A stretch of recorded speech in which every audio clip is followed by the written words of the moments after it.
MX34. Ride MX34. I'm Gavin Towers, ride MX34. I'm Drew Adams, ride MX34. Ride MX34. Ride MX34. My name's Colin Humphrey, and I ride MX34. My name's Adam Intignap, and I ride MX34. Check out the all-new MX34 from Dunlop. All new MX34 from Dunlop. Tom Young here, ride Dunlop MX34. I'm Justin Cooper, ride Dunlop MX34. Just Mota, ride MX34. I'm Hunter Lawrence, ride Dunlop MX34. Ride Dunlop MX34. I'm Hayden Deegan, ride Dunlop MX34. I'm Jet Lawrence, ride Dunlop MX34.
Johnstown's going through a lot of changes.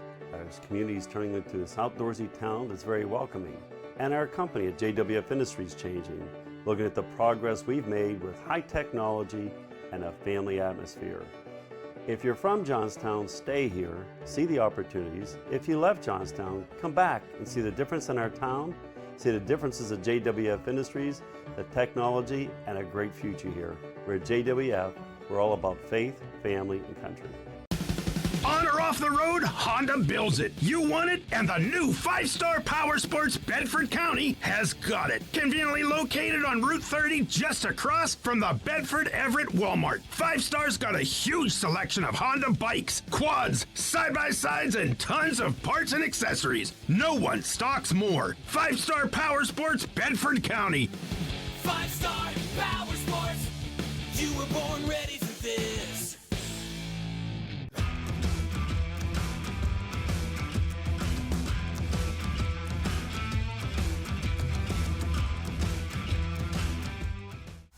How would you like to go to a school where we take into consideration how students learn best? Well, we do that because we find if we can build the curriculum around the things you are interested in, you're going to do a better job. The mission at On Track School is that educational success is possible while chasing your dreams. Not only will our staff help students to achieve success, they will cheer you on to the finish line. We encourage you to check out On Track School at ontrackschool.com, where we can help you chase your dreams and still get a quality education. ontrackschool.com, check it out.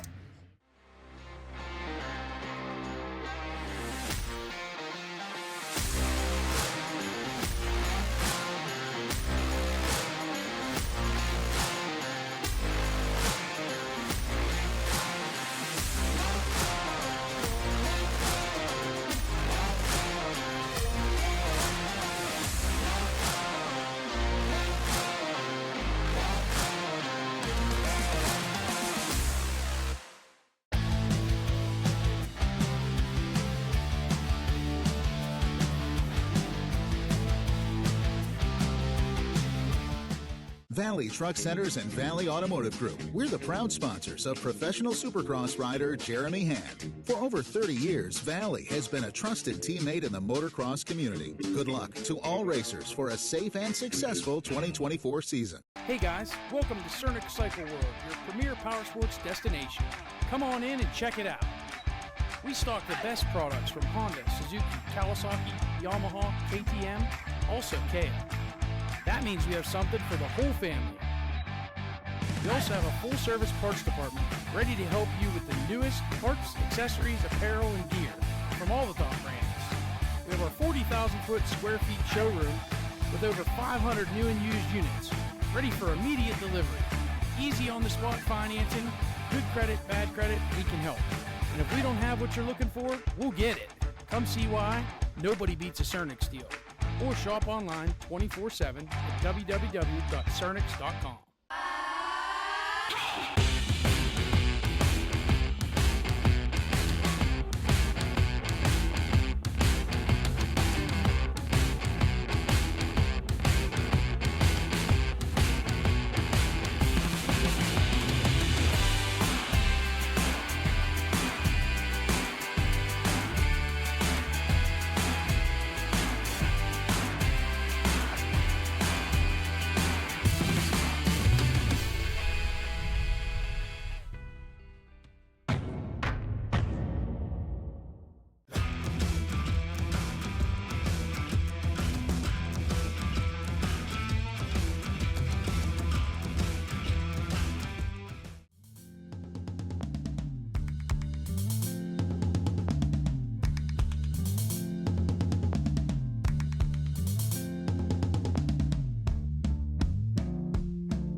The history of Loretta Lynn's deepens. 30 championships,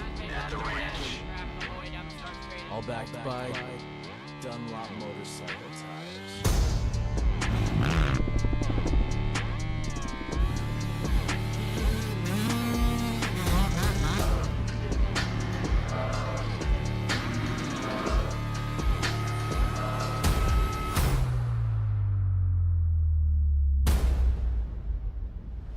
That kid's got heart. Win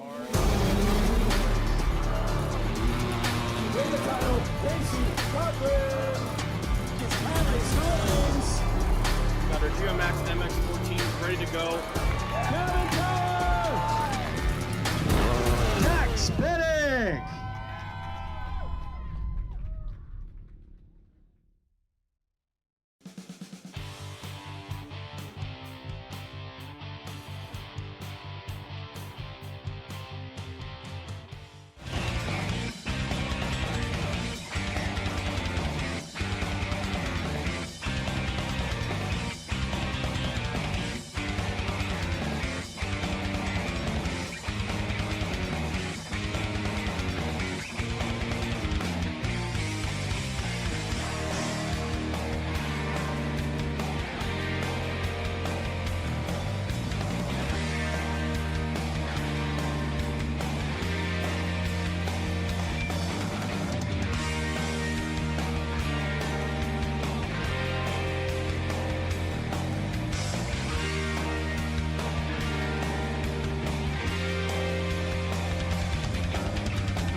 RMG Sports welcomes you to the following live presentation of motocross racing from Pleasure Valley Raceway. Learn more at pvrmx.com. Thank you for your purchase, and we hope you enjoy the show.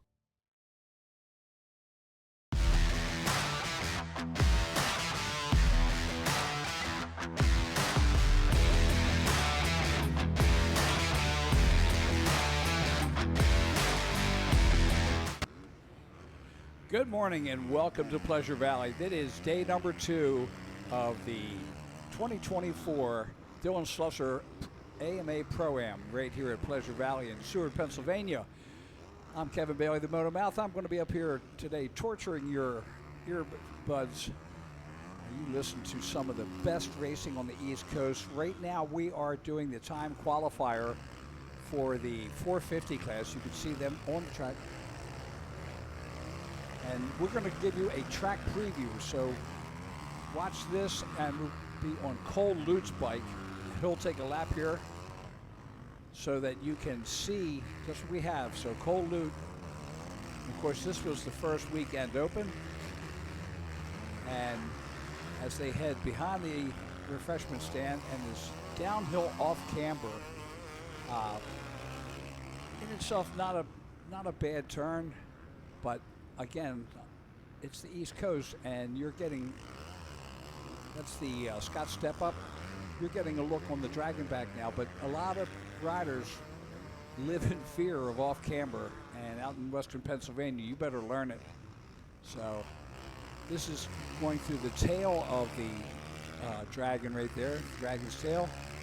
That's a little off camber, but it gets real deep, ruddy, and gnarly. Now this is the Mercedes downhill into the bowl turn, and that bowl turn has evolved over the years up into the uphill hairpin down to the pond turn. Now the pond turn constitutes halfway on one lap, so they make the turn there, and now they're headed up the MX6 triple double. That's a double.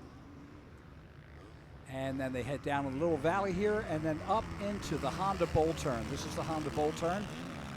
Used to be one of the straightaways for the old finish line flag. That's the Himmler Excavating Triple. And they make the left-hander into the gnarliest thing on this track. This is the MX tire off camber. They make another left-hander here. Nice jump there, Cole. And then down towards the Pro Action finish line. Go around that, and then of course to the Fuel Factory tunnel.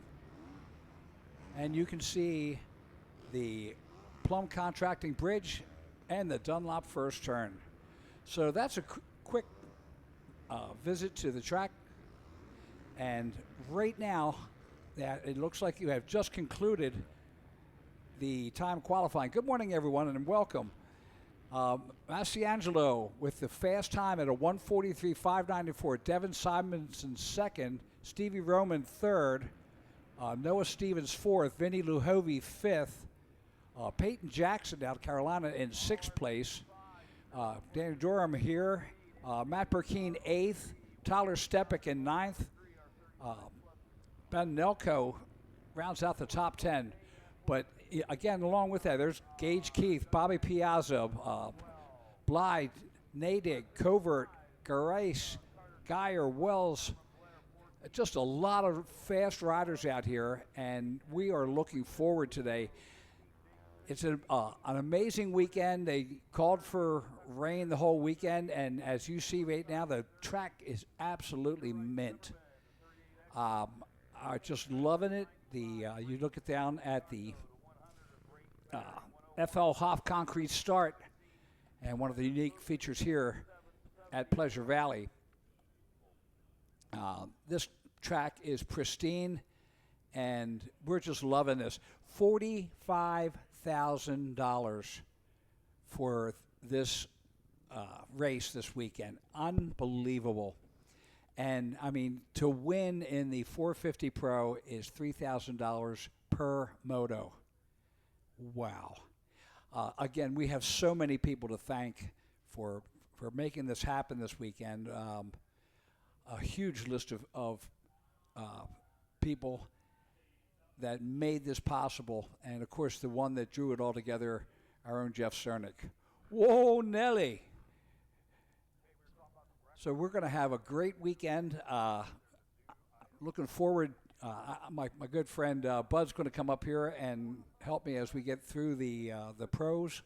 Now, the pro schedule this weekend, we just finished up with time qualifying. 11 a.m. is the first 250 Pro-Am.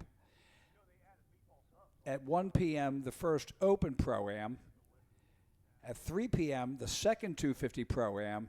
And at 5 p.m., the last Open Pro-Am. And we have got 24 races today.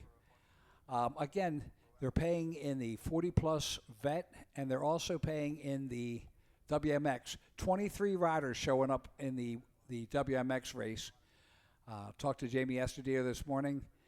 She's here. She's ready to go. And looking for JJ, but I still haven't seen all the names out there for this WMX. But as my friend Jeff says, we're going to have a barn burner out here today.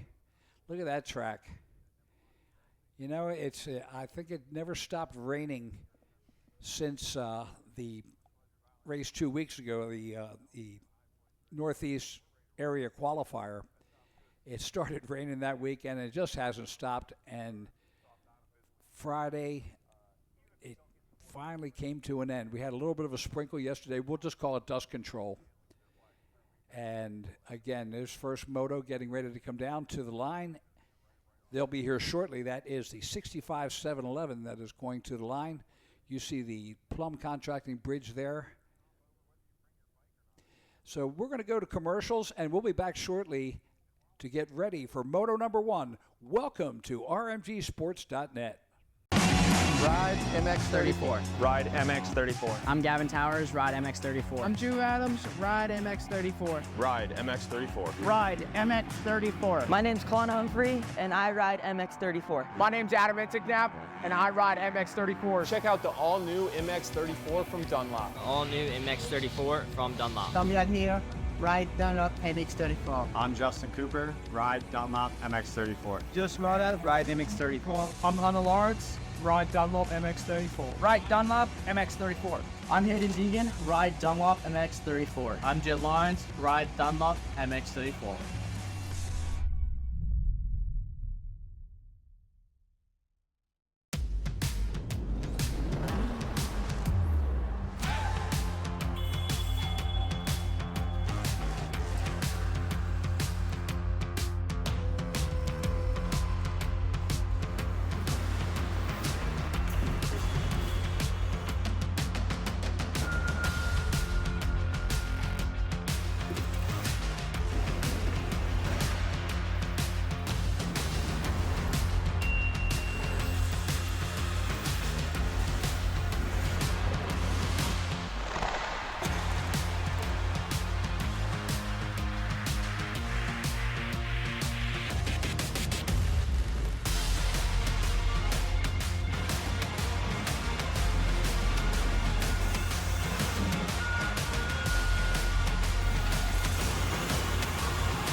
Johnstown's going through a lot of changes.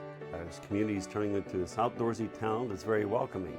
And our company at JWF Industries changing, looking at the progress we've made with high technology and a family atmosphere.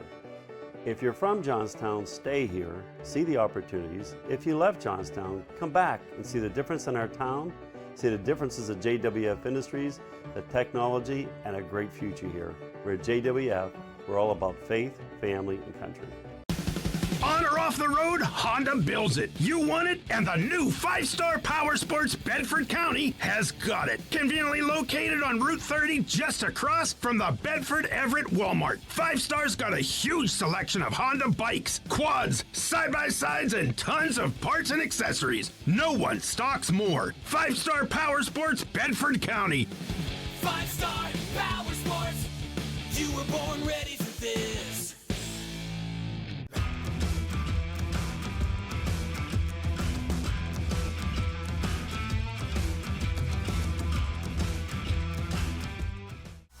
How would you like to go to a school where we take into consideration how students learn best? Well, we do that because we find if we can build the curriculum around the things you are interested in, you're going to do a better job. The mission at On Track School is that educational success is possible while chasing your dreams. Not only will our staff help students to achieve success, they will cheer you on to the finish line.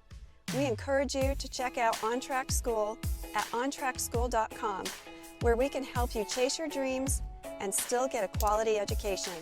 OnTrackSchool.com. Check it out.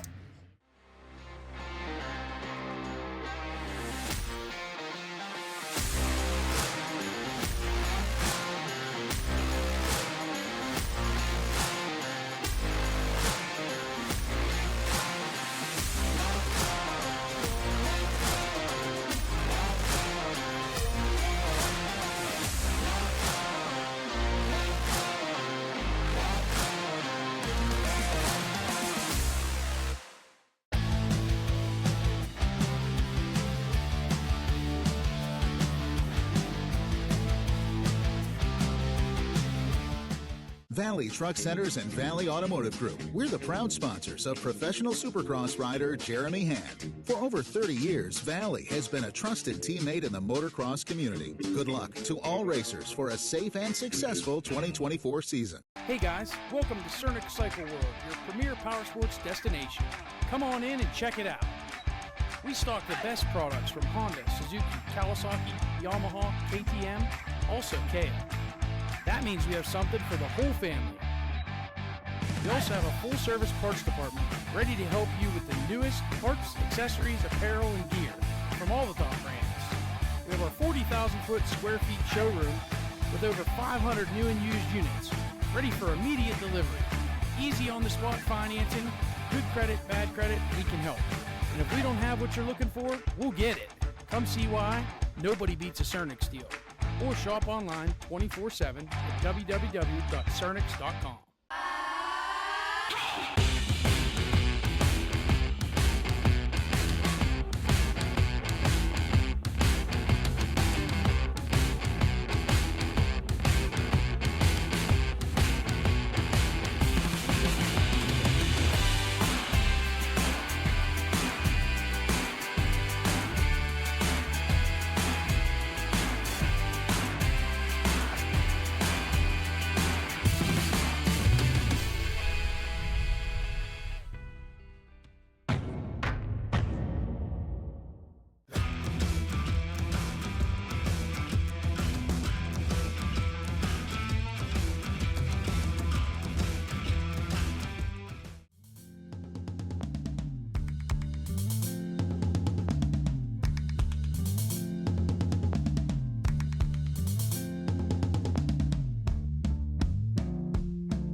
The history of Loretta Lynn's deepens.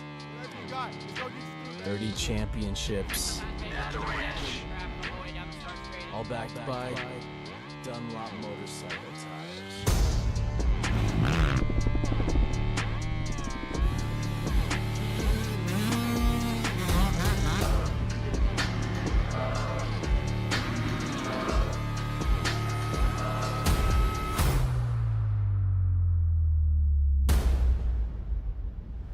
That kid's got heart. Win the title, Casey Cochran. Got our GeoMax MX14 ready to go.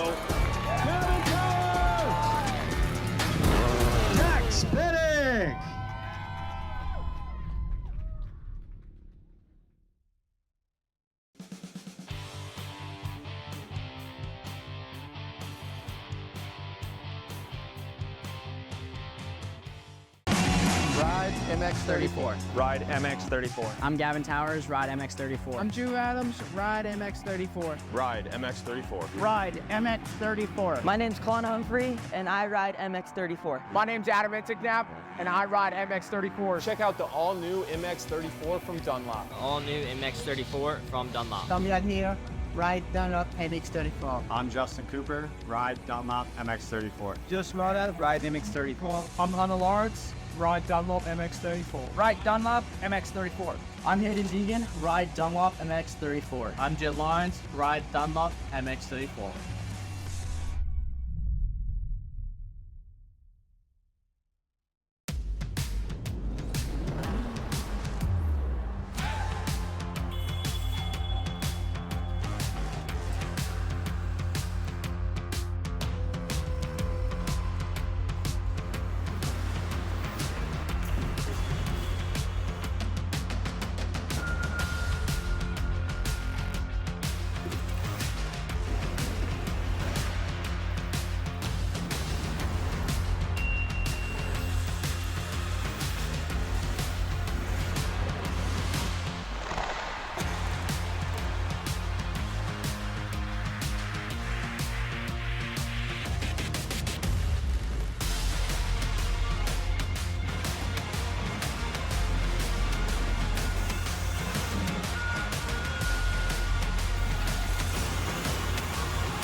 All right, good morning and welcome back. We are getting ready. The 65 7-Eleven Open is on the line as we get ready to go. Opening ceremony is just getting through now, and we are about to go racing. As I said, 24 races today. That's including the 4 Pro-Ams, and 20 of those races are, of course, the amateurs, and thank God for the amateurs. They are our bread and butter. In the 65 7-Eleven, the number 3 of Carter Sweet from Newcastle, Pennsylvania, the number 5 of Cameron Blair from West Sunbury, the number 14 of Cody Robes, and that is that's Travis Bartley, the 101 from Sarver, Pennsylvania, on the Steel City Men's Clinic Sable Auto Warehouse Podium Works Gas. He is your leader. Motocross, the ultimate hurry up and wait. So up over top of the Scott step up and onto the Dragon back they come.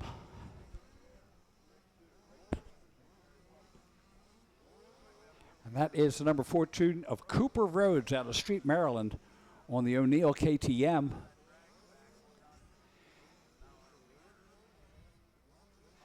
Headed down the Mositis downhill. Makes the turn in the bowl there. Oh, trying to make the turn in the bowl there. And this is the battle for third right now. And I think that's the number 5 of Cameron Blair out of West Sunbury. Good battle going there. There's the 3 of Carter Sweet. And not sure, and that I think that's the 75 or 15 of Levi Cornett from Berlin, Pennsylvania.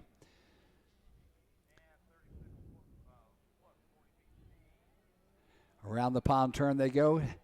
Here's back to your leader, Cooper Rhodes out of Street, Maryland. So he brings it over the Himmler Excavating Triple, and this is back to the battle for third again. There's Cooper Rhodes, the number 14.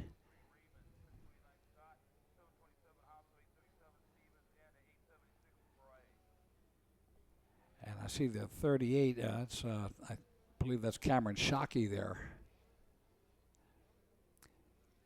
Here we go. Here's your leader. Comes through, gets the green flag.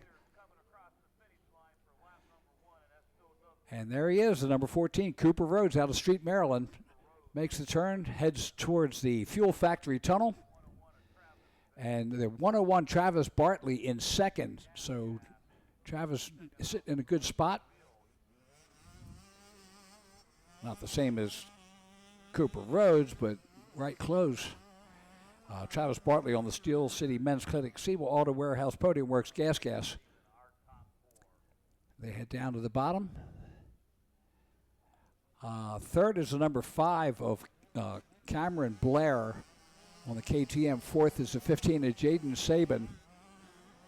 Fifth is the number 38 of Araya Zimmerman. Sixth is the 116 of Ryder Stone King. Seventh, the number 3 of Carter Sweet. Eighth, the number 18 of Levi Cornett. Ninth, the 95 of Braden Maturko. Rounding out the top 10, the 100 of Brayton Barry. And we'll give you that top 10 countdown from Lynn's Motorcycles. So Cooper Rhodes out of Street, Maryland. Oh. Look at this. He gets past. I told you it gets dark deep down there. It was dark too. So Bartley has now taken over the lead. Travis Bartley out of Sarver, Pennsylvania. Around the pond turn. 3.5 laps left. Or excuse me, 2.5 laps left.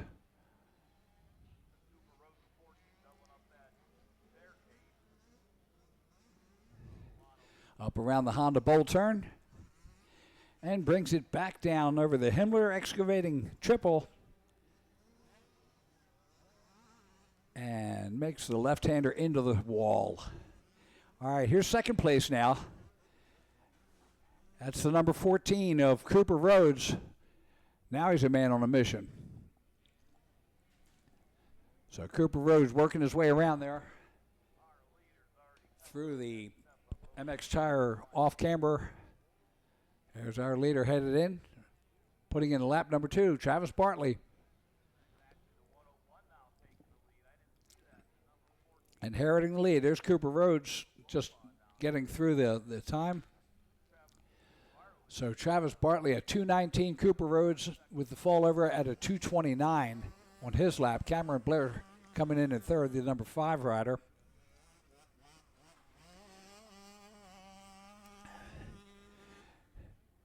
Heads around the beast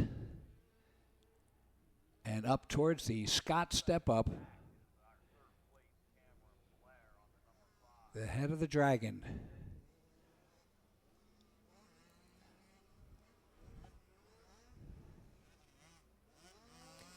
Travis Bartley, he's just like, dude, I just want to keep that guy back as far as he can. I just want to ride this moto, get it in. I'll worry about the next one. And now you could see Rhodes right behind him there. So Bartley heads down the Mositis. Downhill, gets through the turn clean. I like that outside line, but I'm old. There's your third place rider, the number 5 of Blair. Cameron Blair out of West Sunbury on the KTM. Down through the tail of the dragon, back to our leader on the MX6 triple double. Heads up the hill. We got to get that guy a Ravens shirt. It's just Steeler stuff. I just got an earful. All right. Travis Bartley up over the triple double. Excuse me, the Himmler triple. Got my mix all talked up. Makes the left-hander. Coming around, he'll get the white flag this time. So Travis Bartley sitting in a sweet spot. But it ain't over yet. The obese woman has not yodeled. White flag. 1 lap to go.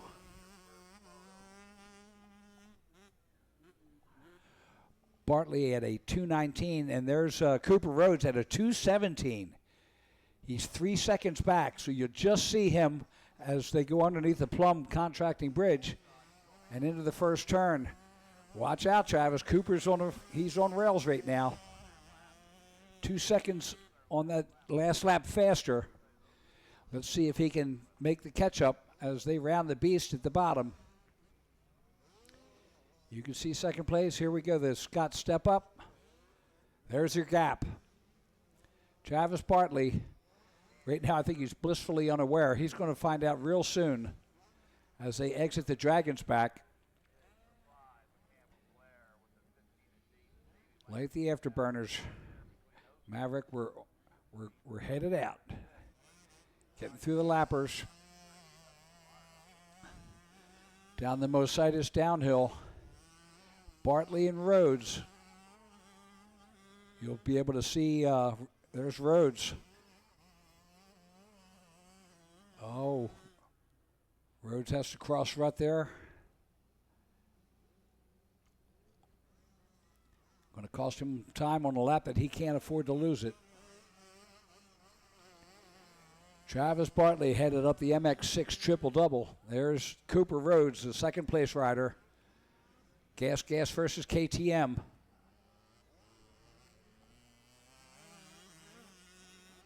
Makes the turn at the top, down into the valley. There's your leader. There's Bartley. Through the Honda Bull turn, you can see Cooper Rhodes just entering it across the Himmler triple.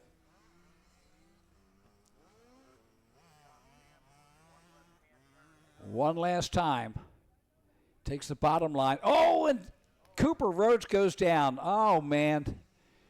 Right at the entrance. And we're back to the leader. He's bringing it in, and the checkered flag will fly. So Travis Bartley will take the win. I'm hoping that Cooper Rhodes gets back up. Here he is. And that's the battle for second. So Cooper Rhodes brings it around, exiting the MX tire off camber. Not very kind to him on that lap. So Cooper Rhodes will take second. Cameron Blair, the number 5, will come in third. And looks like the 15 is Jaden Sabin in fourth. Uriah Zimmerman, the number 38, in fifth. All right. Open B is up next. On the line. 15 riders. We got Open B and 40A. In the Open B, the 07 of Brett Ferry from New Alexandria. The 20 of Cole Covert from Manchester. The 29 of Cole Lute from Clymer. The 35 of Robbie Denhoff from Blairsville. The 51 of Ron Blazier from Tyrone. The 56 Kyle Ferry from Woodbine, Maryland. The 080 of Chase Smeltz from Mount Pleasant. The 104 is Landon Shank from West Newton. The 117 of James Fullen from Rostraver. The 122 of Braden Campbell from Altoona. The 481 Bill Sokol from Commodore. 559 Joe Shipley from Indiana. The 567 of Carson Cahill from Enola. The 734 of Reese Wheaton from Irwin. And the 961 of Joe Arcuri from Greensburg, PA. In the 40-plus, the number 30 of Mike Sigmund from Accident, Maryland. The 42 of Brett White from McKees Rocks. The 44 of Chad Rosselli from Dubois. The 72 of Neil Hart from Delmont. The 284 of Ryan Inman from Morgantown. So 5 entries in this 40-plus A. Open B on the line first.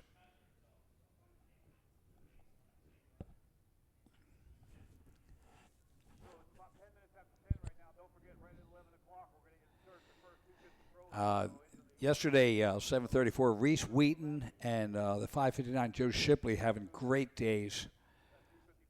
But Cole Lute also there, very capable, very good rider. He's our rider that did the track map for us this morning. Again, welcome to RMGSports.net production of the 558 Dylan Slusser Memorial Weekend right here at Pleasure Valley. And Jeff Cernick has outdone himself and his crew. But just great job by everybody.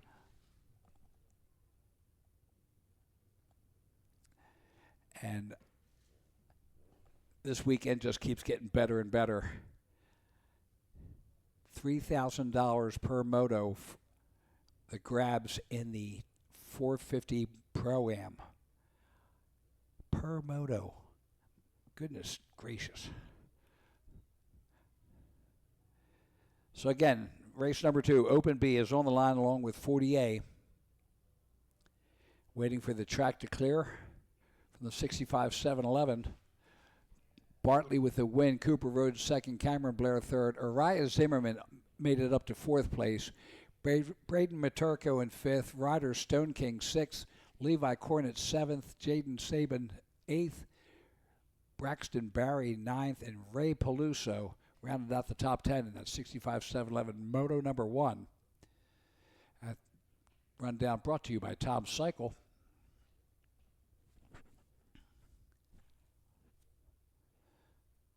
So the next race that we're going to be broadcasting here at Pleasure Valley will be the Jeremiah Jones Pro National, and that is the first weekend in July. The 6th and 7th of July, we'll be back out here for AMA ATV Pro National round right here at Pleasure Valley. What a weekend that will be. And here we go. Open B, up into the first turn. Oh! 3-bike pile up. And it's the 481 of Bill Sokol with the hole shot. The number 20, Cole Covert, in second. And I hope that none of our primaries got caught up with that accident. Headed out of the first turn, up over the Scott's step up. The 481, Bill Sokol out of Commodore, Pennsylvania, on the Spy O'Neill, Sokol Welding, MK Metals, DT Filters, Myers Tire, Mini Cycler, Streamline, Bell, Nihilo Concepts, Kawasaki.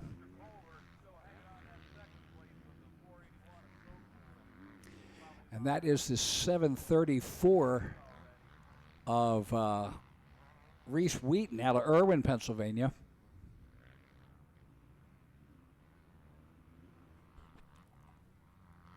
There's third, fourth, and fifth. The 961 of Joe Arcuri. And the 51 of Ron Blazier as they make the pond turn at the bottom and head up towards the MX6 triple-double. Oh, yeah. Landon Shank and the 567 of Carson Cahill. And, of course, you see the 51 of Blazier up over that Himmler triple. Make the turn left it. Oh, and the 51 goes down. So 567 of Cahill. And Arcuri, the 961. And then back to your leader. It's the 481 of Bill Sokol through the Dunlop first turn. And your second place, that should be the Reese Wheaton, and then the number 20 of Cole Covert in third.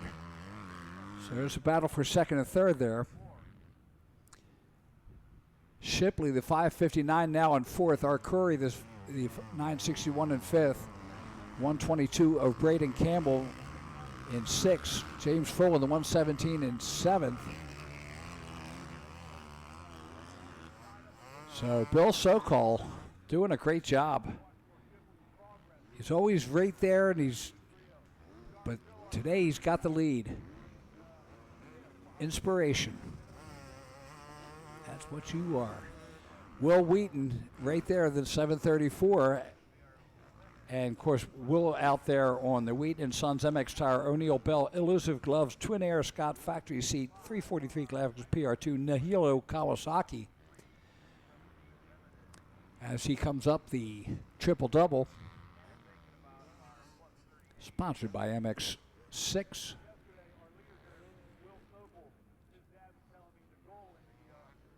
And you can see Sokol just ahead of him as they head over the Himmler triple. So there's our leader. Makes the left-hander into the off-camber. Starts up high, drops low. And there we go. Look at this battle. Will Wheaton is on a tear as they bring it in here for lap number 2. I'll be able to get some times on this. So 153, 115 for Bill Sokol. And Reese Wheaton at a 148.989. So the battle has come to us. And here we go. So Sokol right there. Here comes Reese Wheaton. Yellow flag There's somebody down there. I hope it's not in the race line.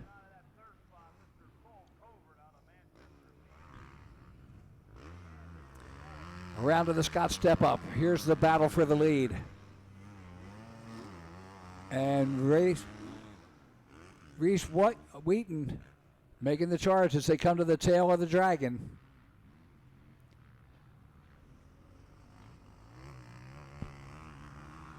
Bring it around and then down the Mositis downhill and bowl turn. Lappers up ahead. Bill Sokol hanging tight. Wheaton all over his back fender now. They make the pond turn. Now up the MX6. Triple double. Who's got more desire here? Here comes Reese Wheaton on the outside. Sokol, he's feeling it now. Here we go on the outside. They're in the bowl turn. Trying to get more drive. Reese Wheaton trying to pull the outside. Not quite enough, but he's there, and Sokol knows it. Sokol, they're side by side in the toughest part of the track. Oh, my goodness. Whoa, Nelly, we got a barn burner. White flag comes out, 1 lap to go. Bill Sokol, Reese Wheaton going at it. Sokol with a 151.795 on his third lap. The 148.989 for Reese Wheaton.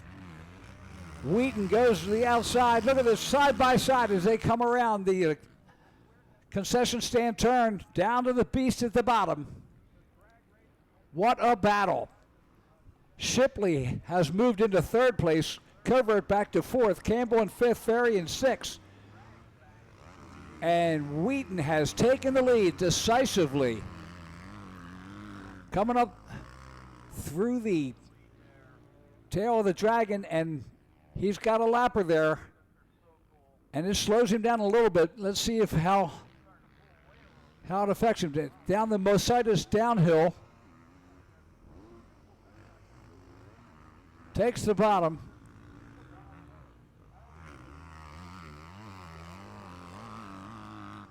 Sokol in second. Reese Wheaton with the lead. Shipley in third. And Shipley is about 18 seconds back. So he's not going to be able to convert on that. Running a 152.215 last lap. I think he's more worried about Cole Covert right behind him. All right, out of the bowl turn. There's our leader, the 734 of Reese Wheaton. One more time. Up through the MX tire, off camber. And the run to the checkers. And Bill Sokol's like, that's all right, there's still another moto left. So there you go, Reese Wheaton with the win in this Open B class.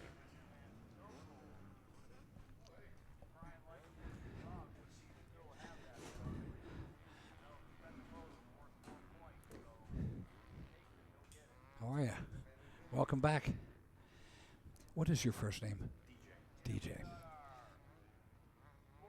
You know, it always bounced back and forth. All right, so Wheaton with the win. You could. And Bill Sokol second. Joe Shipley in third. And hey, I'm up here with DJ. That's okay. So DJ, welcome. We've been calling out the Pro Action finish line all weekend, and we're just so proud that you guys are out here and you know, an integral part of Pleasure Valley. You've supported us for years, so welcome. Yeah, thank you. We've been part of Pleasure Valley here for, my God, since Jeff almost reopened the track. You know, his dad had the track, you know, early on, then it closed down for a little bit, and then you know, ever since Jeff reopened, you know, Pro Action's been a staple here. We've been here, you know, every single weekend they've been running for, my God, as long as I can remember. Well, and again, and good God, I remember racing against you years ago. And it just, you know, it's just and amazing how much it's completely turned around, and now we're sitting in the booth and they're out there racing. Yeah, we're in here keeping kind of nice and cool and clean, and everything else where everybody's out there racing. But yeah, like you said, it's been years. I mean, when you look back, we all rode together at some point. I did a little more. Started working a little earlier than most. My racing career was kind of cut short. Yeah, me too. Not from injury, not from anything, other than the fact that we were standing at Steel City one day, and I was building motors for a couple local guys, and they were going up that big hill to the pit, and there was a gentleman, saying, "Hey, I got this pro circuit motor. I paid like $1 million for it, and this and that." We come out of the bottom corner, and my guy beat him up the hill, and I'm like, you know what? I said, I might be way better at building these things than riding them. I said, I may have to try something here. So, that's when I teamed up with George Quay with Pro Action, and I was a motor division for a long time, and that's been pushing 35 years ago. So oh my that's God. 30 years ago anyway. So so then we just hooked up, and it's just progressed from there. Yeah, and I tell you what, you've come up with some really great riders along the road. And we're just, again, so proud that, you've made us here at Pleasure Valley basically your home. Yeah, this is like you said, we consider this our home track, so to speak. Jeff and I have been friends for ever since, since we just kind of hit it off. The first couple times we met each other, it was Jeff's personality and my personality. We were just, kind of busting on each other the moment we met, so and we've been good friends ever since. He's kind of, him and his family, kind of what I consider family too. So it's been going. And like you said, we worked with, riders from, back in the 70s from, names like, Bob Hanna and those guys, when George first started, up through, Ricky Johnson, and, a couple months, a year ago or so, Ricky rode a desert event for us, just kind of on there. So, some big names up through, everybody from there through Matt Walker to Timmy Ferry to, coming up through, if you were a pro rider, you rode for us at one time or another. Oh, I'm sure. I'm sure. And if it's not for that, then it's also the suspension. Yeah. Yeah. Then suspension-wise, like I said, I started out with the motors, and then when 4-strokes came along, we kind of put that off to the side. That just opened up a can of worms I didn't want to deal with. Well, that was one of those things where, like, we're just going to try and ignore it. Maybe they'll just go away, because nobody could do too much. But look at this. We got a watching Rosselli out there, the number 44. Yeah. And he's battling with Michael Sigmund. So Sigmund had the lead, and Chad Rosselli taking over. Galen Dixon, another of our longtime district riders out there, the number 930, and Neil Hart in 4th, Brett White in 5th. And, it's if you watch these guys, we've watched them every week forever. Right. But you look down to the plus 40 BC, and you know what? That's where most of your motors are going to come from. Yep. And we look at these guys, there's Sigmund right there on the screen, and it's like, I remember when you guys were really, really fast, but you look at the guys in the plus 40 BC, and it's like, I want to make it to that 40 plus A. Yeah. So I need the motor. Yep. But, and one of the greatest things about you is you're always accessible, and we've always liked that because, I see a bunch of people, I know they don't ride for you, and they come up and they're like, it's a pogo stick, it's not working. And you jump in and tell them, you make an adjustment here, adjustment there, and because of it, people will come to you, and eventually, they're going to be your brand. Right. It's just, we're just not here basically, if you come up with somebody else's stickers on, we're not going to, just kind of turn our backs and send you on your way. We'll help anybody we can as far as, getting it dialed in. And, and I tell people, every now and then, something will happen. Whether you're at this track, another track, your suspension builder's not around, you may just need a couple clicks of compression or this or that. And you know what? If you're happy with your suspension, just keep being happy with it. But if you ever need anything, we're here, And that's motorcycle people. Yeah. Yep. That's motorcycle people. It's we're so proud. It's such a large community, but a very small community. Yeah, yeah. It's a lot of people across the country. It's a lot of different places, but everybody has kind of the same attitude. Everybody has the same family. Oh yeah, kind of family values. Where if you're at the track and you need this piece or you need that piece, here I got an extra one. Here, let me take this off my bike. Once your moto's over, we'll put it back on. That's the kind of attitude. That's the kind of thing that. That's why we're here. Honestly, it has nothing to do with building suspension, with building motors, with this or with that. It's the friends that you've made over the years, and it's just the people. You know, that's why we're here. We're just one big family. And it, you know, and that's what makes Hall of Fame. Yeah. Or should. Yep. You know, because there's so many people that come in, and there's so many names of companies, and you just like, well, where are they now? Yeah. You know, it's the FMFs and you and some of the other companies, you know, Pro Circuit. It's they're the names that are going to stay. Yeah. But you know, there's other ones that come in and they try to make a quick buck. Yeah, I mean, there's some that come and go, and there's, you know, I mean, I've actually had people, you know, different company owners or this or that. You know, I don't want to really mention any names, just, you know, kind of laughing, you know, back in the day, this or that. You know, I've had somebody tell me, you know, well, realistically, if you watch, the racers turn over every 5 years. So it doesn't matter what I do to them or how much, I'll take every cent I can get, and in 5 years, I'll have a whole bunch of new people to fleece. You know what I mean? So some look at it like that, you know, and others like, you look back, I mean, you talk back, you look at Mitch Payton, you look at Paul Thied, like some of my friends at Race Tech, at Pro Circuit, you know, the guys that are, you know, been around a long time, you know, we've all been around 30 plus years, you know, and those guys made enough money. They could quit any day they wanted to, you know what? But Mitch loves racing. Paul Thied loves motorcycles. I mean, it's one of them things. We're all here for the love of the sport, you know. Absolutely. More than anything. Well, and it's funny because people are like, oh, you must make a mint doing this. It's like, well, no, nobody in motocross makes money. It costs you money. Thank God my wife has a good job. You know? But it's like I said, it all comes back to the people and the riders. We're looking at the number 21 of McClellan as he makes his way around the dragon back.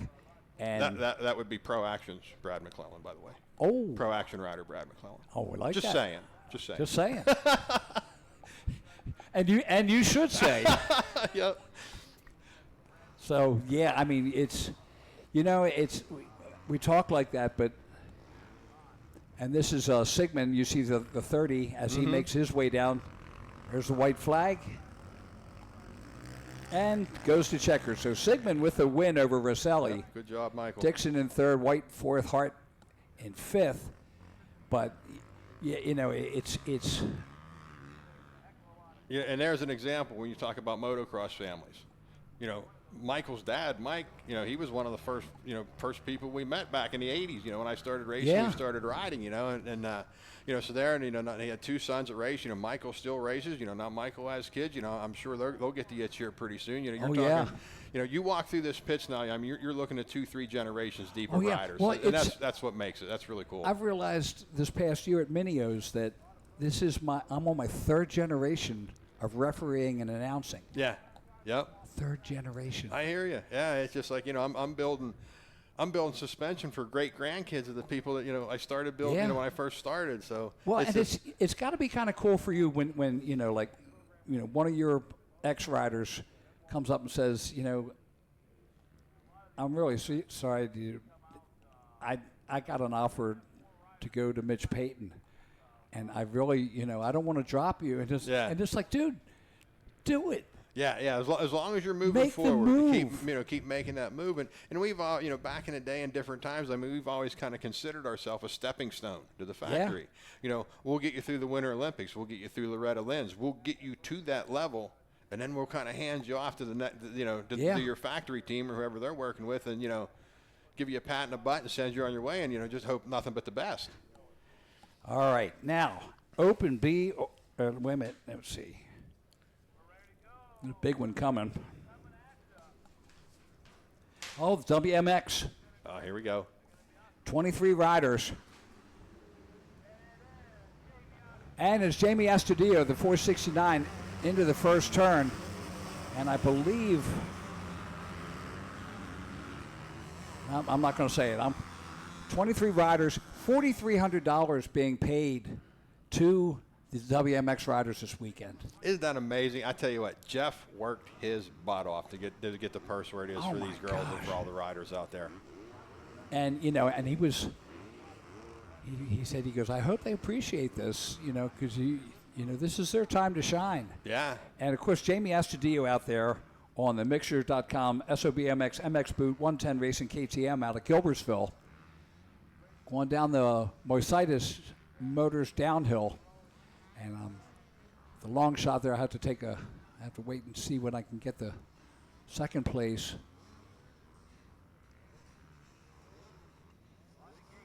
I see the 14 of Brittany Major out of Preston, Connecticut. She's in third. Now in second. But Jenna Schulteis out there, the number 86. Elena Falk, Cynthia McKeon, Kylie Imnan had a great day yesterday. Madison Musquire.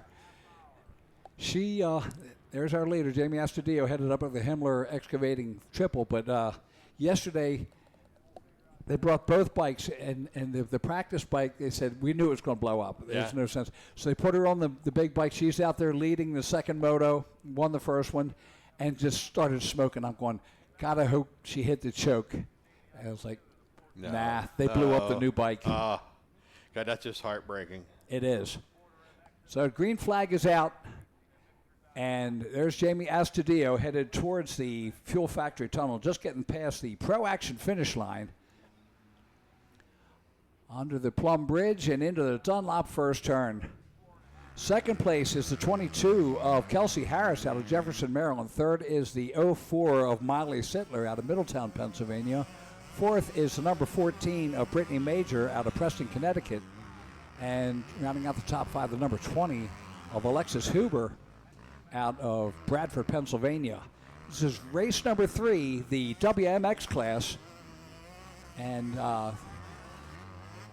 just proud to watch these athletes doing what they're doing. That's on the dragon back. That's the number 14 of Major. And there's your leader. Oh, easy girl. So Jamie coming down the Moisitis downhill. Makes a turn at the base. There's a battle for 5th. And that should be Huber and McKeon. As we watch them come through here. And, of course, Folk and Musquire just behind them. So really good battle. Come through the Honda Bull turn. Oh, no, excuse me. That's down the pond. Going to the MX6 triple-double. And that's Jimmy Astudillo headed through the Honda Bull turn. Up over the Himmler triple. Makes the left-hander into the off-camber. You know, it's funny. I'm sure you get like a million questions. Like, this just doesn't handle. Look at this battle for second. Harris and Sittler. Sittler. Look at the line. On the Super Mini. Good line there. It's all Desire. So Sittler moves into second with Harris right there. No, that is Harris, the 22. Kelsey Harris, 12 years old, out of Jefferson, Maryland, on the Works Connection, Factory Connections, FMR, FXR, Husqvarna. There they go into the first turn. And that's Major, the 14. So, you know, you got to get them coming to you and saying, I just don't get it. It just doesn't handle going through the off-camber. And it's like, you know, you don't understand. Nothing really handles in the off-camber because you're weighting the wrong foot. You know, and it's everything opposite of what you think. Right. And you just got to, like, talk them through it and say, you know. Yeah, sometimes, and it's just like everything with training and everything else, even from a suspension builder's point of view, you know. You have somebody come up to the truck, this or that, you know, it's doing this. And a lot of times, it's a lot of questions. You know, we'll ask you it's a lot of trick questions. You know, you don't realize that we're tricking you. You know, we're asking the trick questions, you know, just what it do here, what it do there, you know, and that way we can make a determination, you know, what to change for you. But sometimes, sometimes there's just those lines that, you know, you really just got to kind of approach it different, find a new line, you know. A hole's a hole. You know, you get a 2-foot big hole and you're going to hit it every lap. You know, it's going to kick you every lap. You know, Absolutely. So sometimes it's a little bit of a little bit on the rider too, as far as picking a good line. But it's like I said, when they come up, we'll figure out what your bike's doing. You might not know, or you might not know you're giving us the answers, but we'll get it out of you.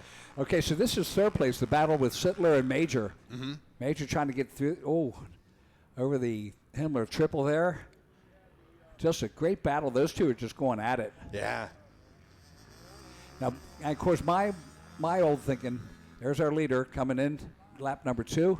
But my old thoughts was go in high and take whatever you get on the way out.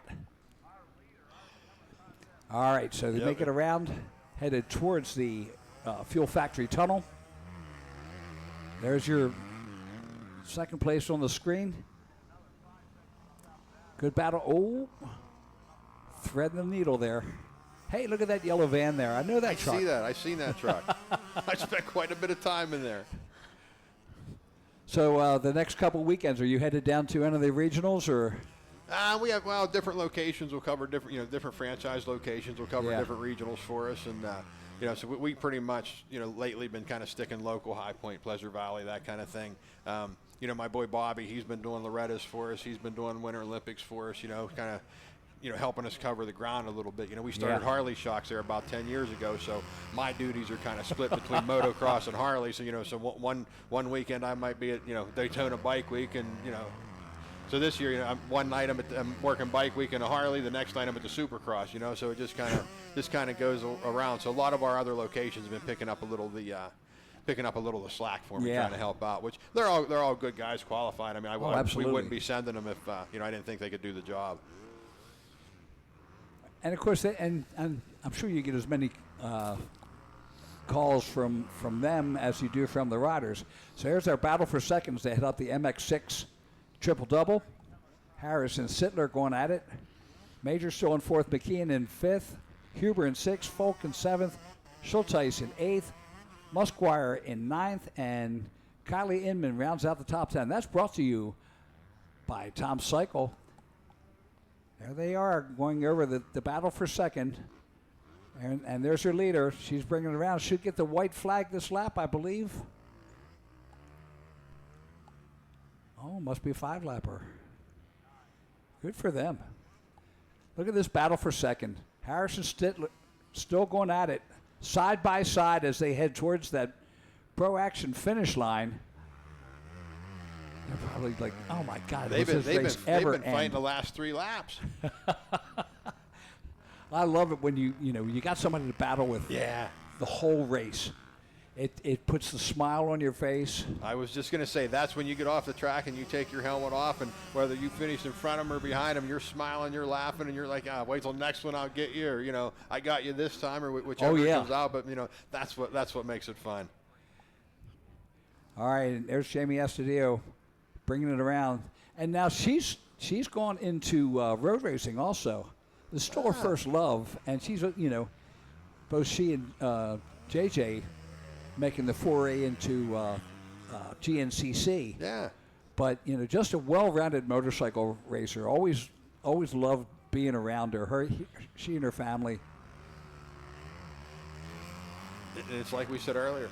It all goes, and no matter what you talk about, it all goes back to good people. Yes. Yes. Here's your second place. That's the 04 of Sittler. Miley Sittler on the Yamaha. Kelsey Harris just behind her on the Husqvarna. So do you find much difference in the suspension between the Husqvarna and the KTM? No, not really. No? It's very close, yeah. Because it's, gas, KTM, all the white power is very similar. Huh. Little different tweak here and there for just the bike, but yeah, I mean, it's basically, the same size valve body. It's basically the same size fork, air pressure runs pretty consistently.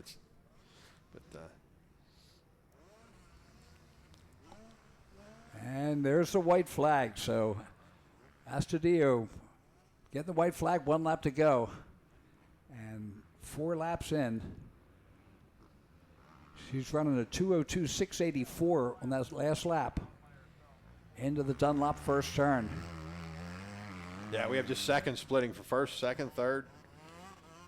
Sittler and Lap Harris time, still having yeah. a battle. And running a 2:04 and a 2:05. So 1 second separate them. And Major is about 23 seconds back from Mac. McKeon another 12 behind that. So through the Dragon back, we see our riders coming through.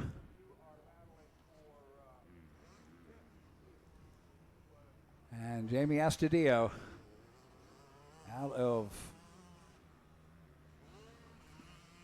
Gilbertsville. And her dad said that they were up in New York over the weekend, just wanted to make sure they got down here.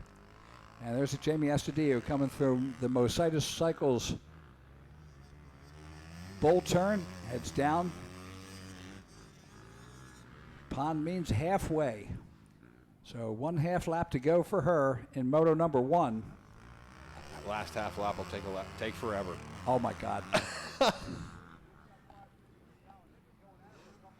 Well, it just amazes me. You know, we did it all in raw talent back then. You really didn't have much in the way of coaching. That's and true. Then, you know, you raw talent will only take you just so far. But you see them get off the bike, and I watch them. They'll like, you know, check the watch, and go like, oh, 99. Yeah. I'm beating 99. And I was like, 99? I'll do you 199 at the end of this. Yeah, like you said, back in the day, no training, no suspension special, nothing. I mean, my God, I rode my 85 and 86 CR125s however they handed them to me. Right off the floor, and that's how you rode them all year. Absolutely. What do you mean you can set the sag? What do you, sag? What's that? You know? Oh, At that point, you got on whatever they handed you, just rode it. Yeah, I started with Pentons and KTMs, and of course the Pentons. You know, we got them, and it had, you could do upright shock, or you had 7 bolt positions on the swing arm, and it was like, you can do that. You can, and why would you? You know, it was one of the things. At least I got to start with a monoshock. You know? I had a Cherryani front end, and it's like the hardest thing I had to work with at that point is all my friends were on Yamahas, and they came in and they checked the gas.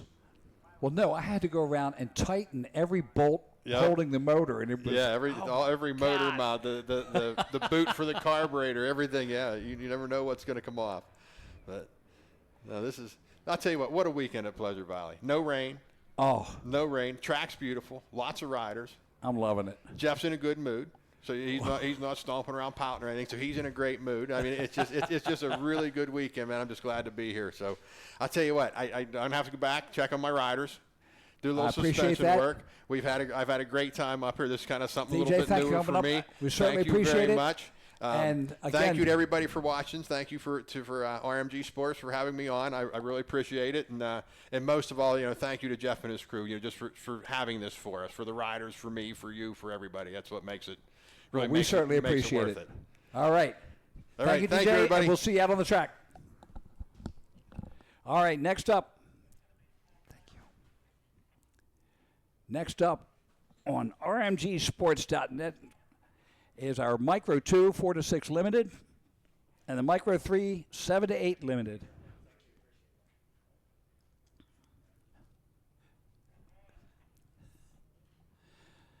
So Racer X is Talon Shoemaker from Great Capricorn, West Virginia. The 33 Rivers race. He had a good day yesterday from Fombell.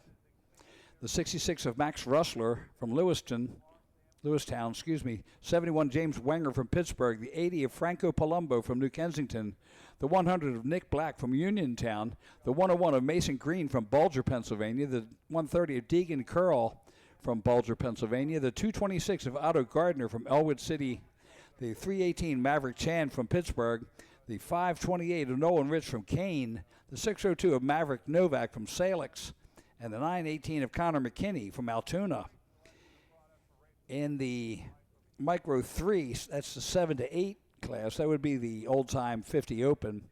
The 3 of Lars Taglieri, the 5 of Owen Sweet, the 7 of Bradley Gardner, the 13 of Wyan Pertuthi, the 16 of Wyatt Ziegler, the 17 of Hudson Rhodes, the 22 of Bo Guarino, the 23 of Cole Fitzwilliam, the 30 of Tucker Jarrett, the 051 of Sonny Salandro, the 51 of Axel Elliott, the 54 of Paisley Jade, the 65 of Zayden Reicher, the 74 of Camden Fanala, the 79 of Angelo Palumbo, the 125 of Storm Dorsonia, the 161 of Oakley Harkins, the 252 of Dominic Bentley, the 404 of Dax Stinkfeld, the 814 of Latham Maturko, and the 905 of Cameron Maturko.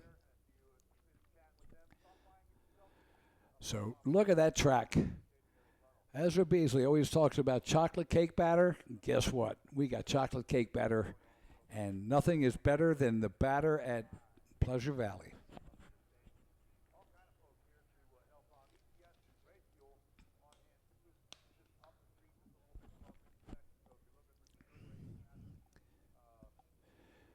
So you get a look underneath of the plumb tunnel. That's where we're measuring our hole shot, and there are a gazillion hole shot awards today.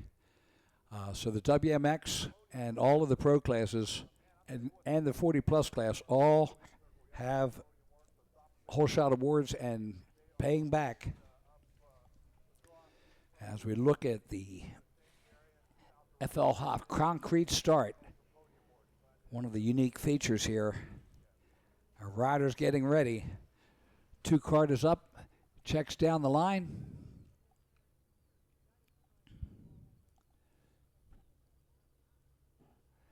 And I believe the 7 to 8s are coming off the line first. That would be the old 50 open.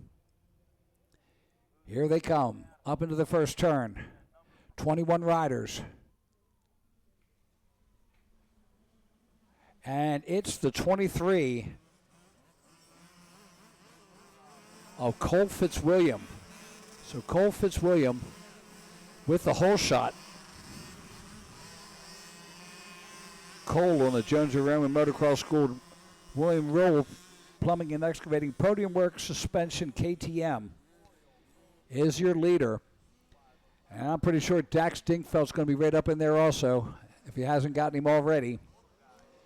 Around the diamond back they come, or dragon back they come, and it's the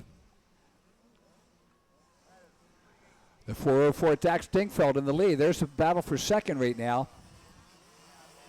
That should be Fitzwilliam and number 7 of Brad Gardner. Brad Gardner having a great day yesterday. Bradley Gardner on the Mag Unlimited Trucking Diesel, Black Mountain Enterprise, Minton Cycle, Jones and Roman Cobra. There's your leader, Dax Dinkfeld. On the Dirt Bike Kids Minton Cycle, PR2, MX Tire Scott, Skull Candy Cobra out of Vanderbilt, Pennsylvania.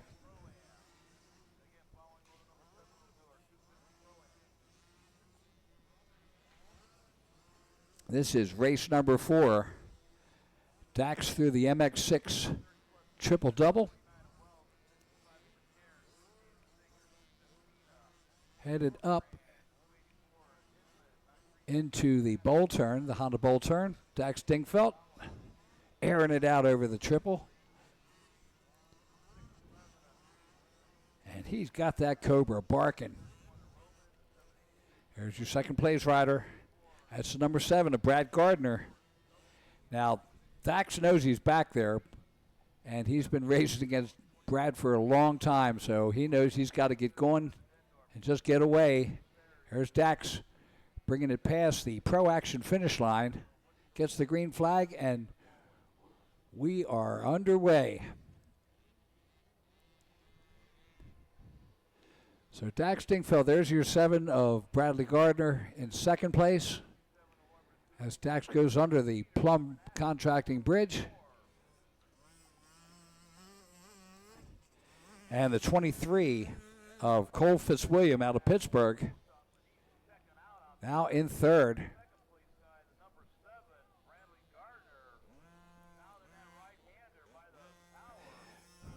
Guarino, the number 22. Bo Guarino in fourth place. Owen Sweet, the number 5, in fifth. Angelo Palumbo, the 79, in sixth. Tucker Jarrett, the number 30, in seventh. Storm Dorsonia, the 125 in 8th. Dominic Bentley, the 252 in 9th. And Axel Elliott, the number 51, rounds out the top 10. And that rundown brought to you by 5 Star Power Sports. Dax Dinkfeld. There's our second place rider of Gardner, Brad Gardner, as he goes through the tail of the dragon. And there we go. Dax Dinkfeld headed down towards the pond turn. Look at that. Good form. Already coming through the lappers. That's probably part of the Micro 2 4 to 6 class. All right. Oh, and now let's see. That's Gardner, the number 7, and he might have gotten dropped back to 3rd. So if we come through the Mositis bowl turn, there you go back to Dax. So that's the 404 of Dax Dinkfeld. He's the leader. Makes a left-hander into the off-camber. The MX Tower off-camber. He'll be bringing lap number 2 in. So in the Micro 2 4 to 6, Maverick Chan is your leader. Rivers Rice in 2nd. Deegan Carl in 3rd. Max Ressler in 4th. Maverick Novak in 5th. But Dax Dinkfeld puts it in there. His second lap, he's running a 2:25. And you see him blowing through under the Plum Contracting Bridge into the first turn, the Dunlop first turn.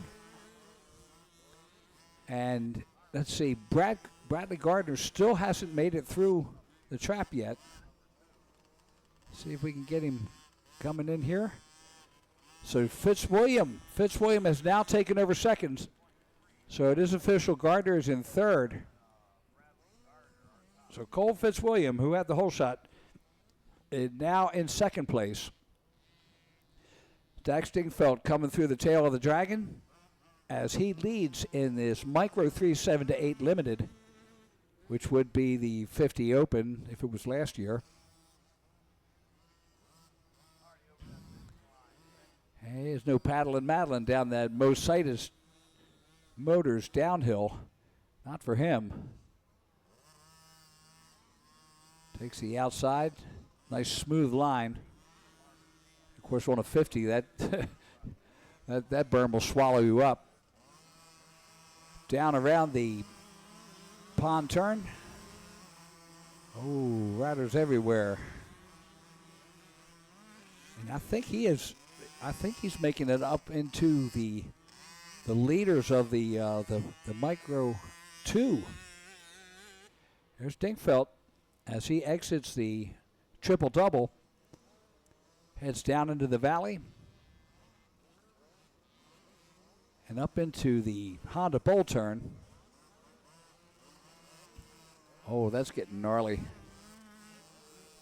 Smart line there, just cross everything. Dax making it look easy. Look at those elbows up. Good coaching. Way to go, Dad.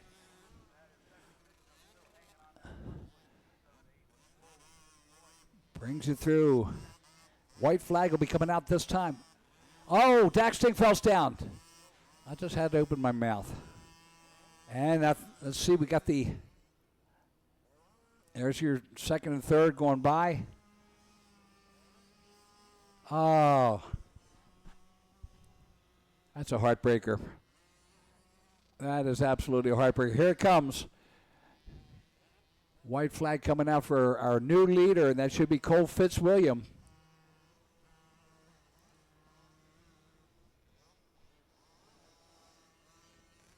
So, let's see. Maturko in 18th just went through. And that should be the leader there.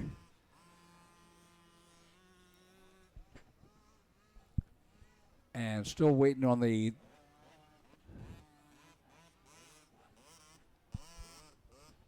so Fitzwilliam comes through the traps. He has taken over the lead As you see the 909 come through the first turn. 905, that was Maturko you saw coming through there. So Fitzwilliam is your leader now. And Dingfeld still in second.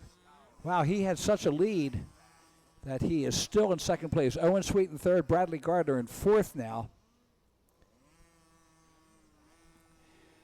And it ain't over.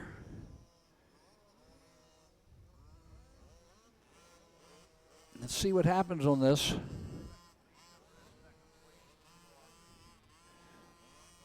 Oh, here we go. Dingfeld did go back. So now it is the 125 of DeSorno. Storm DeSorno. Oh, there's another rider down.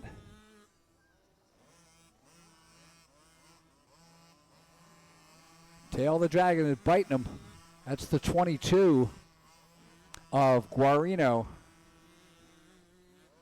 With a little tip over there.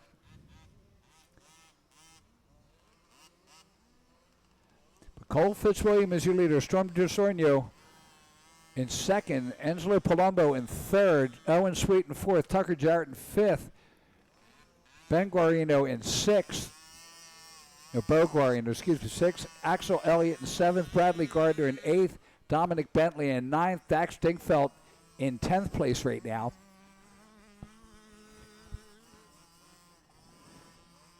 So there's the 23 of Fitzwilliam on the Jones Roman Motocross William Roll Plumbing Excavation Podium Work Suspension KTM.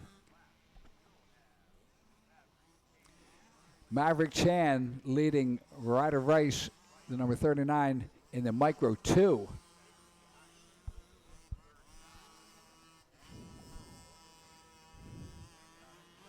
So white flag will be coming out this time around for Fitzwilliam, the number 23, as he comes up through the MX tire off camber.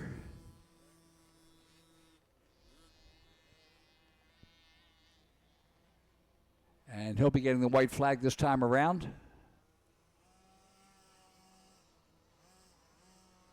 And the checkered comes out. So Cole Fitzwilliam will take the win. 32 seconds back is the second place of Storm DeSorno. So let's see how that comes through here. Hey, we're working down towards that time. 11 a.m. the 250 Pro-Am Motor number 1 will be coming up. Just about 45 minutes from now.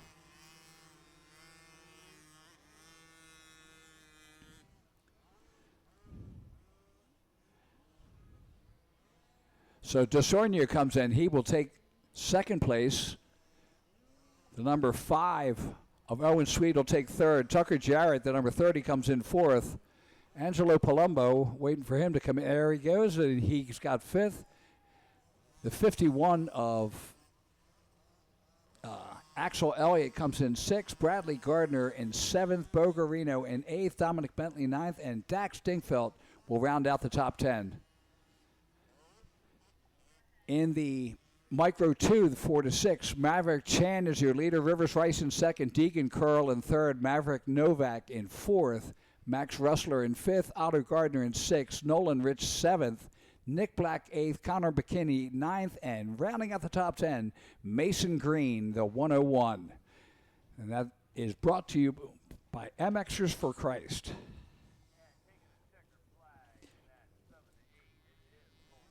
All right, 30 plus A, 30 plus B.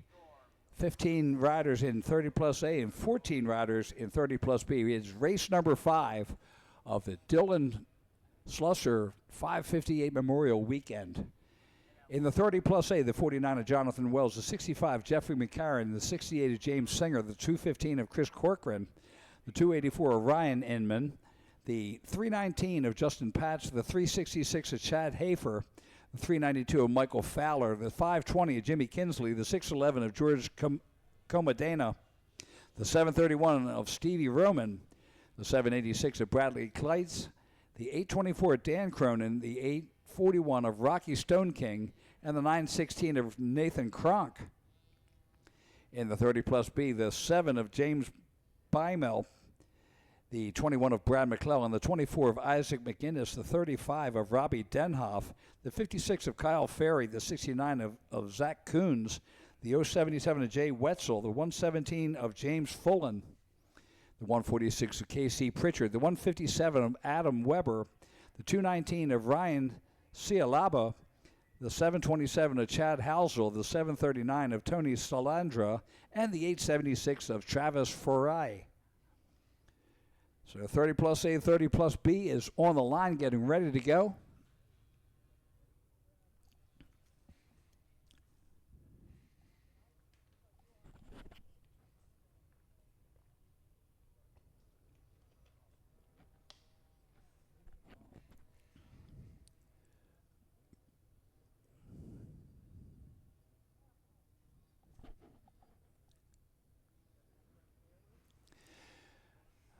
So next race up on the RMG Sports Net here at Pleasure Valley will be the Jeremiah Jones AMA ATV Pro National, and that'll be the first weekend in July.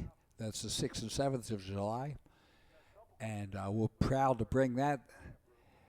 And then we go all the way to September, the Travis Pastrana warm-up on the 22nd of September, and then the 27th through the 29th is the Travis Pastrana Invitational Weekend. Just an amazing time. You want to be there for the Pro Challenge, probably the second richest race in Western Pennsylvania.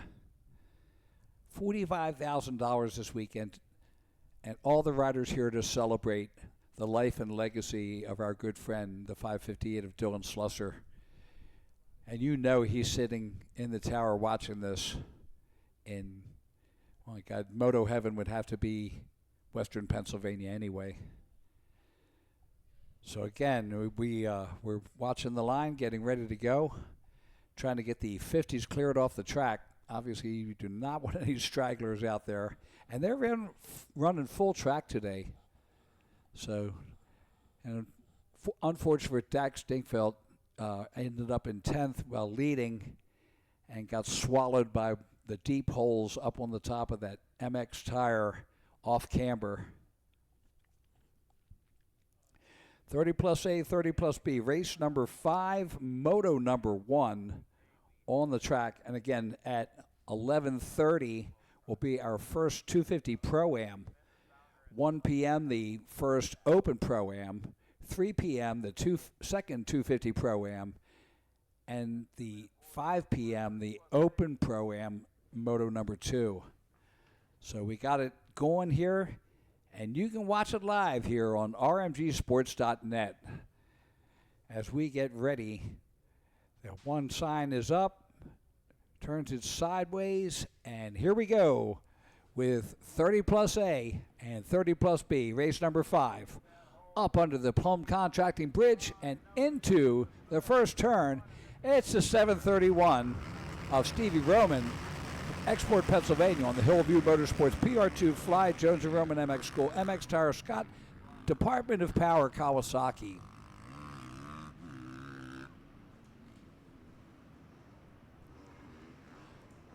So Stevie Roman, when you have a school, you better do every lap exactly right, because you're going to hear about it. Another Kawasaki in second, and I'm probably sure that's going to be Nathan Kronk. Nathaniel Kronk out of Waynesburg.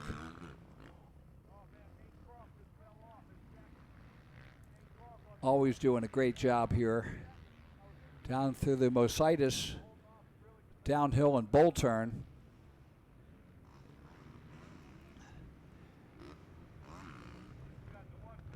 Makes the turn up the MX6, triple double.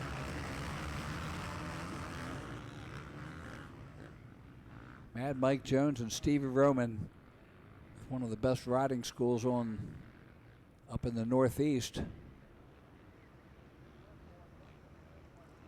Up over the Himmler triple. And up across the top. Oh, nice line.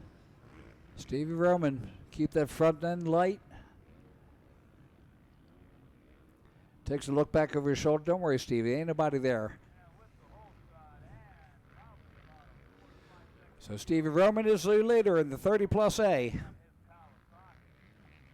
Comes under the Plum Contracting Bridge into the Dunlop first turn.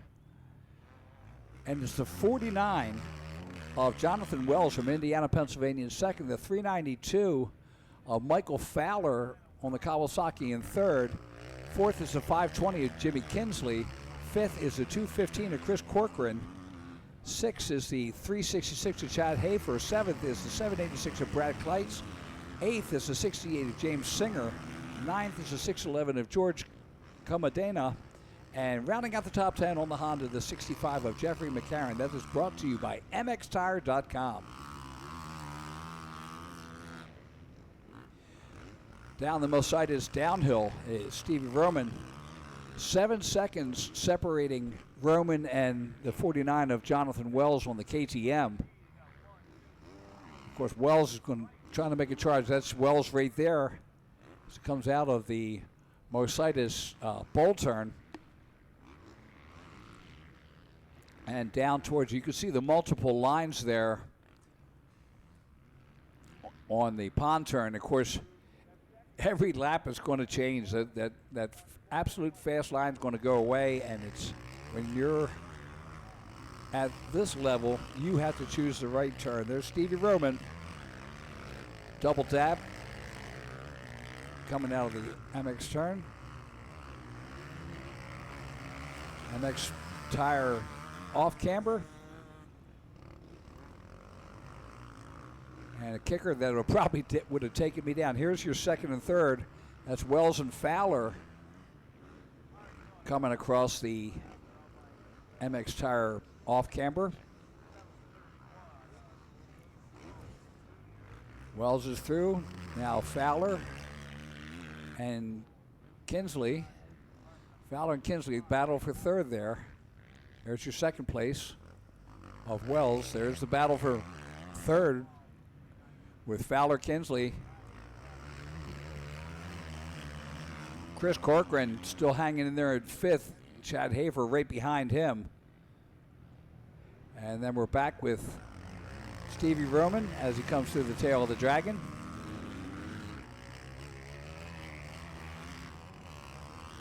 Compact rider.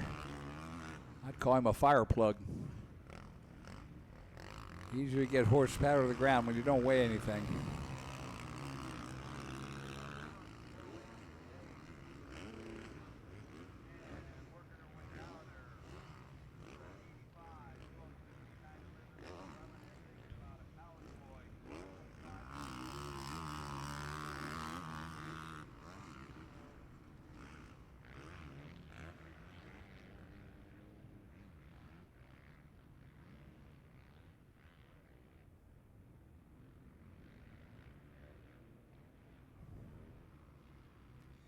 So Stevie working it through the left-hander, up across the top.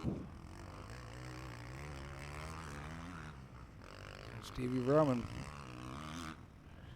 knows that off camera intimately. He's tasted a lot of dirt off of that. So lap number 2 in.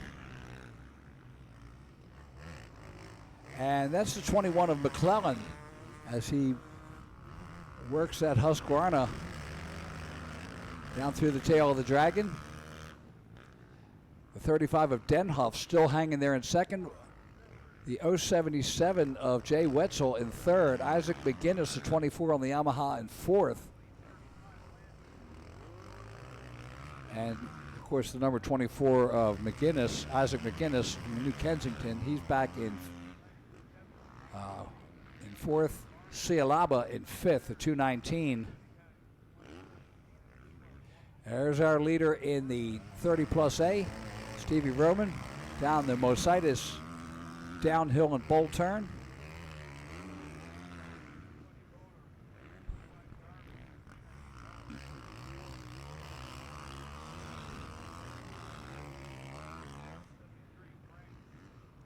The B riders are looking around. Oh man, where did he come from? There's your B-class leader. Heading into the off camera. He's going to take the bottom. Yeah, I'm going the safer way. So McClellan bringing it around. He'll put another lap in.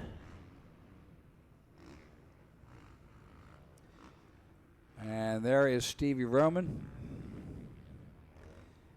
out of Export, PA.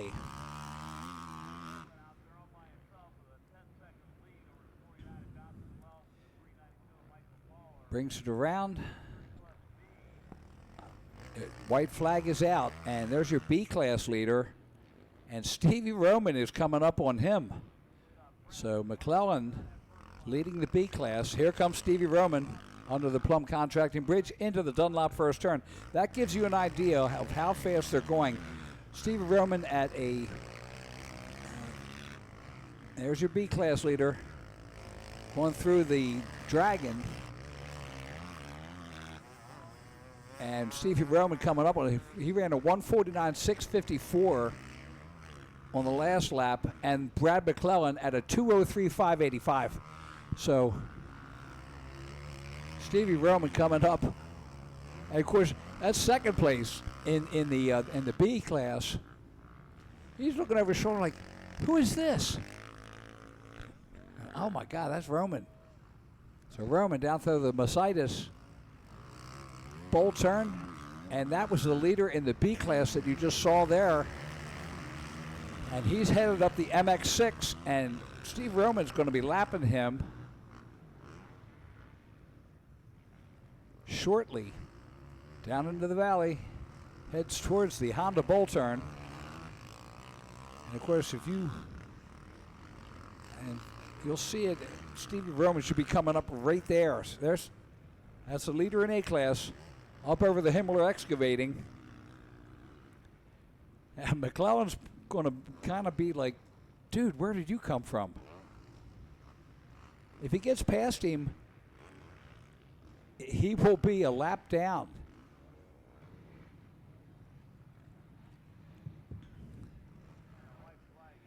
Not quite. And there's Stevie Roman, gets a checkered flag. And the other rider's like, checkered flag, wait a minute. So Stevie Roman taking the win in the 30-plus A class. And we have the 49 of Jonathan Wells in second. Michael Fowler, the 392 in third. Jimmy Nisley, the 520 in fourth. And let's see, Jimmy Kinsley, Jeffrey McCarron in fifth. Chris Corcoran in sixth. Chad Hafer, seventh. James Singer, ninth. Justin Patz, ninth. And Bradley Kleitz rounds out the top 10 in the 30A. 30 plus B, McClellan will take the win. The 219 Cialaba in second. Robbie Denhoff, the 35 in third. Adam Weber, the 157 in fourth. Jay Wetzel, the 1077 in fifth. So race number 5 in the books. My God, there's ZZ Tops there. Race number 6 on the line.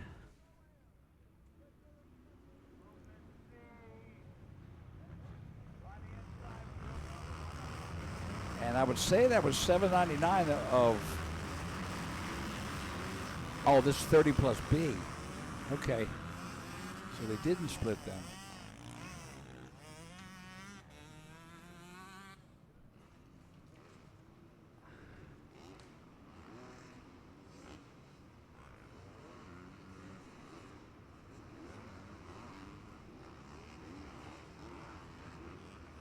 That looks like, well, there's not 85s. That could be the 250 Pro-Am first moto.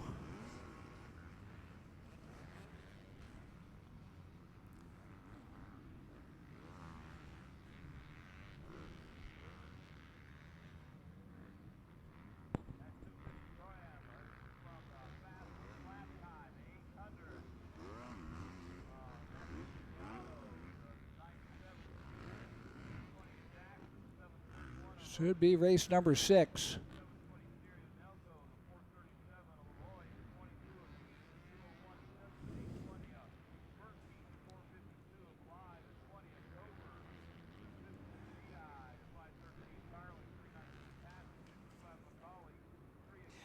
And that should be Ryan Audi.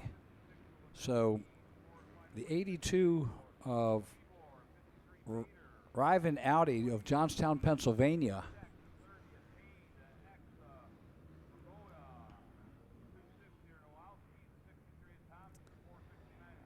So open C class. And there's the leader. So Ryan Audi out of Johnstown, Pennsylvania in the lead. Sorry about that. I had a wrong race order there. I had 85s. I was like, no, that's not an 85. Second place is the 66 of Dominic Getz out of Renfrew. Third, you just see going past is the 773 of Wesley Frankie out of Johnstown, Pennsylvania. That's the battle you see right there between Getz and Frankie. 114 of Cuomo in fourth place. That is Sam Cuomo. Fifth is a 930 of Roman Jordan. Sixth is a 55 of Aaron Zundel. There's the battle for second. So Getz and Frankie coming through the tail of the dragon and head down that Mositis Motors down at Lookout. Third place. It's like he's lucky he saved that one. That's a 773 of Frankie. Bold move, but swapping coming into the turn is not the way to go into that deep rut, a deep berm. So you see Getz and Frankie through the MX6 triple-double make the turn at the top. Getsy's still there. And here we go. Your leader down at the bottom over the Himmler triple. And look at this battle. And it looks like Getz still there. Frankie on the outside. And here comes Cuomo. So a three-way battle for the lead. And look at this. It's a double pass. Oh, my goodness. C-Class. You got to love C-Class. Your leader at the bottom comes through, puts in lap number 2. It's Ryan Audi. And there, look at this battle for second.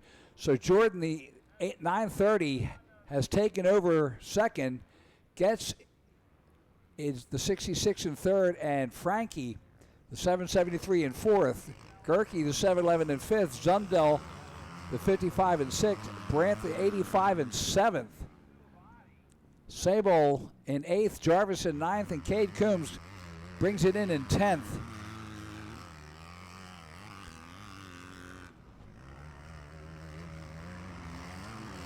And this is our Audi coming through there, the number 82. Ryan Audi out of Johnstown. The big battle between Jordan, Getz, and Frankie has come all the way up to them as they head down the Mositis downhill. And Mositis Excitus. Look at this battle for the lead now. Here comes the 930 of Jordan. Roman Jordan on the Yamaha, putting the challenge in there. He's out of Chicora, Pennsylvania on the Bauer Excavating, McKinley Hauling, Excavating, Corn Thicket Podcast Yamaha. And up the MX6 triple-double. What a battle. Here comes the barking Yamahas, Ryan Audi and Roman Jordan, the battle for the lead into the Honda Bull turn. On the inside, oh, he's going to try to park him. I'm not only going to pass you, I'm going to pass you and bury you. So there you go, Roman Jordan, as they make the left-hander, and of course this is a great equalizer here as they head through the off-camber. Jordan, masterful move there, great line, and picks up a little bit of time on Ryan Audi. White flag comes out, 1 lap to go. So Roman Jordan in the lead, Ryan Audi in second.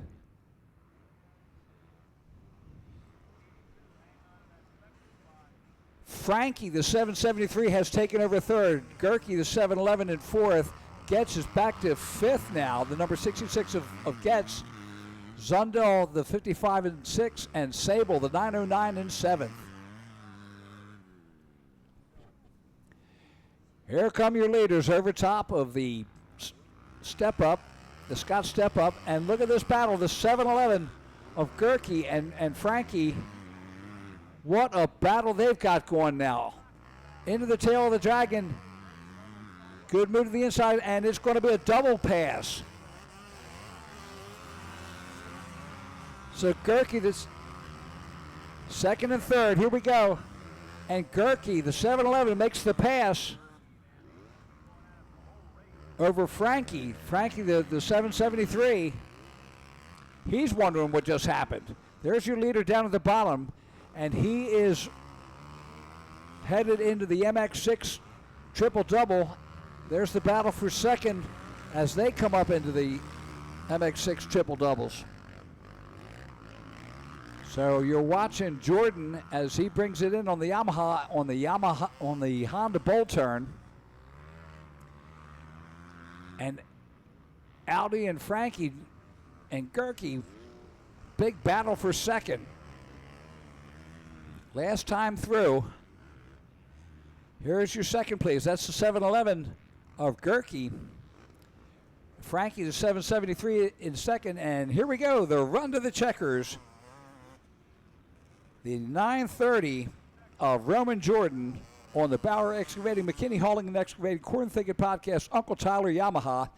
And then second place, the 711 of Gerke. So Eric Gerke takes second, Wesley Frankie in third, Ryvan Aldi, the number 82, in fourth, Aaron Zundel, the number 55 on the Yamaha in sixth, Trevor Sable, the 909 in seventh. Whoa, Nelly, what a barn burner that was. C-Class, you can't guarantee anything but thrills. 11:09 right now, and 11:30 is our first set of 250s.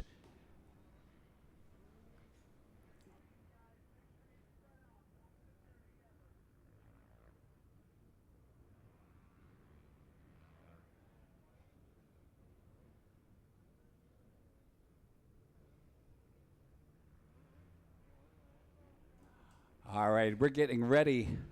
My good friend Bud Little's coming in here. We're going to be announcing the first divisions of the 250s, 250 Pro-Ams.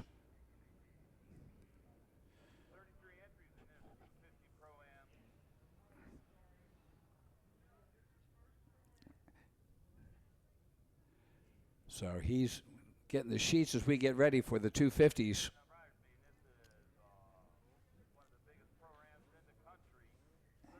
I know the Open Pro-Am,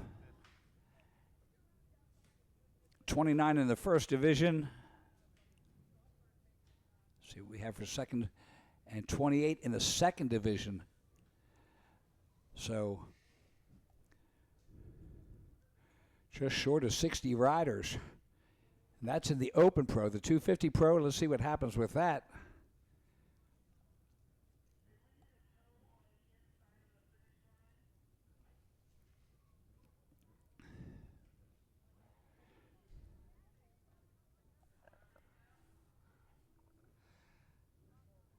Oh, the excitement is building.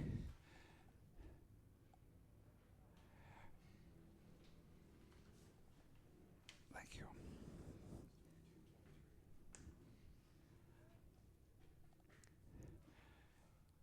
And Bud Little joining me here in the tower.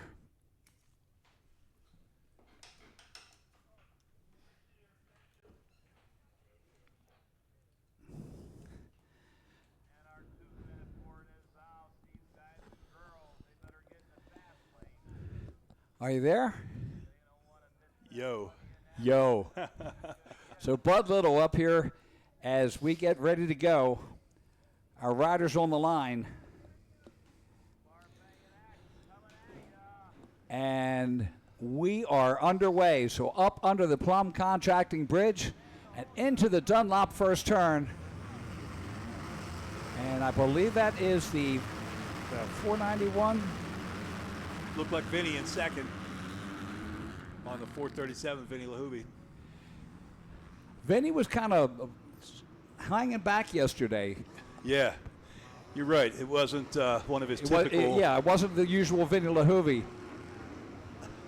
He's at the front now, though. We'll see what happens. Maybe he was saving it all for today. I think so. So Vinny LaHoovie in the lead right now, and I think that's Fauser in second, but there's more coming.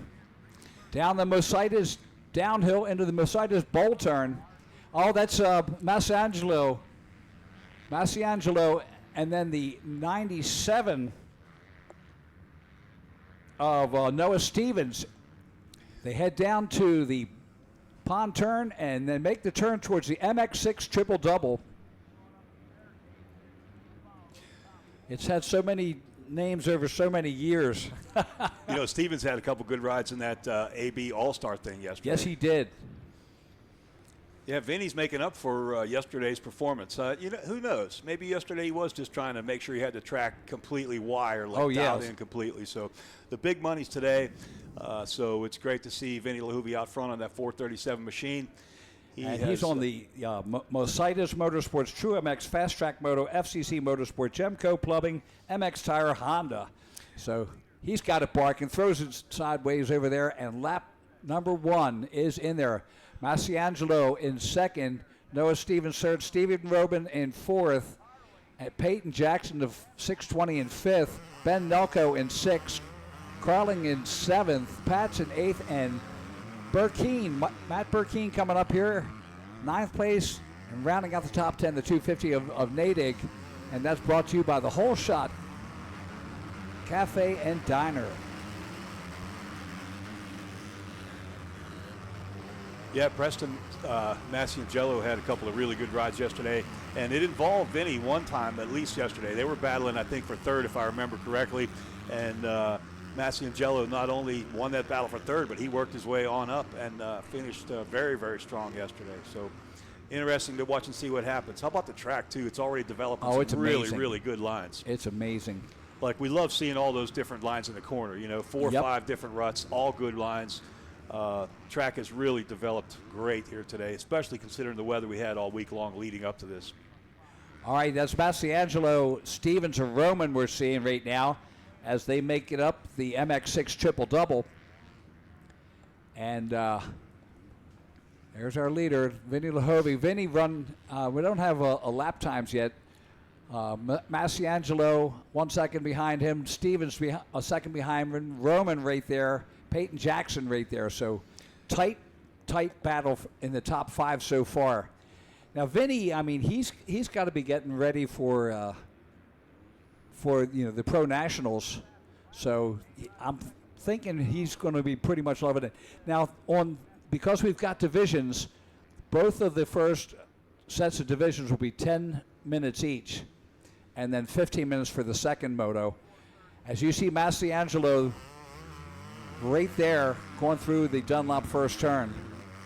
And of course, Noah Stevens and Stevie Roman right there also. So tight battle. So LaHoovie with a 146 on this last lap. And of course everybody else, they're all right there. They're all going fast. Going fast, take you across the dragon back and into the tail of the dragon now. They make that turn. Well, Massiangelo is right there. How about the difference here, though? Massiangelo out of Ontario, Canada, 18 years of age, and just a couple of positions behind him is our man Steve Roman, who is how old? 36 years old. 36 years old. And that dude can still ride, I'll tell you. He and Mike Jones, are involved here at the track. They're a sponsor of ours with their motocross school. And so you can say that Roman doesn't just talk the talk, man. He walks the walk. Yeah, and he's got to be perfect every time because the kids are all watching and filming too. Right. So look at this battle. Massiangelo on the MX Tire Gas 60 FXR Oakley Gas, the Canadian rider, keeping all the pressure on LaHoovie. And right now, he's in the best spot because he's watching where LaHoovie is. Oh, yeah. And it's like, oh, yeah. Oh, I didn't think of that line. Right, and there you see through the off-camera, that section is so crazy. They both took similar lines through there, but you're right. Masiangelo can see if Vinny makes any mistakes, if he picks some bad lines, and he can make a mental note. Hey, don't take that line next time through. Maybe that's where I can pass. Yeah, that's where I'm going to pull the ace out. So they make the turn at the Fuel Factory Tunnel underneath of the Plum Contracting Bridge into the Dunlop first turn. Masiangelo there, the Canadian rider out of Ontario. And then we look back at Stevens and Noah Stevens and Stevie Roman Jr. I got Stevens and Roman. I was like, oh my God, brain fart there. But again, Stevie Roman at a 148, Noah Stevens at a 147, and both Lahovey and Masiangelo in the 146s. So we're watching the battle for the lead as they head down the Mositis downhill and bowl turn. And man, oh man. You know, Masiangelo is saying, I was just here yesterday. I was following this dude yesterday. I was able to work my way by yesterday. We'll see how we can put it together here once again today. Noah Stevens making up the hairpin, headed down towards that pond turn, marking the halfway mark.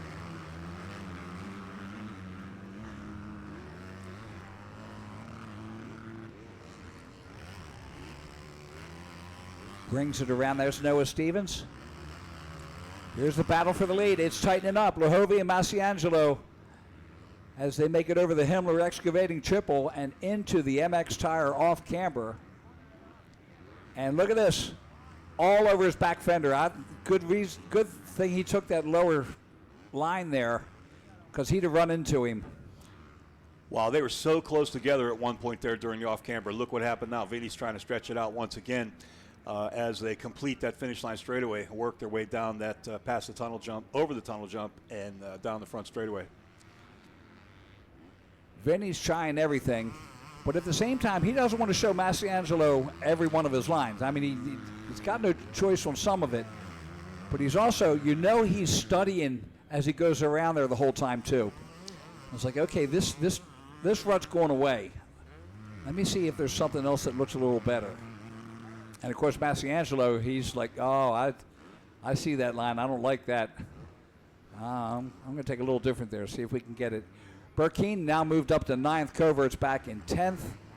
Bly in 9th, or 8th. Keith in 7th. Carling in 6th. Peyton Jackson in 5th. Stevie Roman in 4th. Noah Stevens in 3rd. And we're watching Masiangelo come through the hairpin, down the hill towards the pond turn.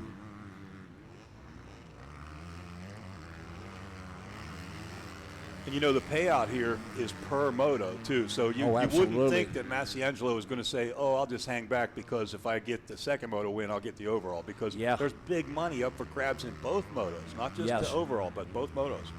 And look at the gap that Vinny has over Preston now. He's stretched it a little bit, and that's a little bit of comfort. Yeah, for sure. So that section right there, that off camber, man, it develops so many different lines. It changes so much over the course of the day. Yeah. You could go through there 2 or 3 times, and then the next time you come through, it's like, what happened to that line I just chose a few minutes ago?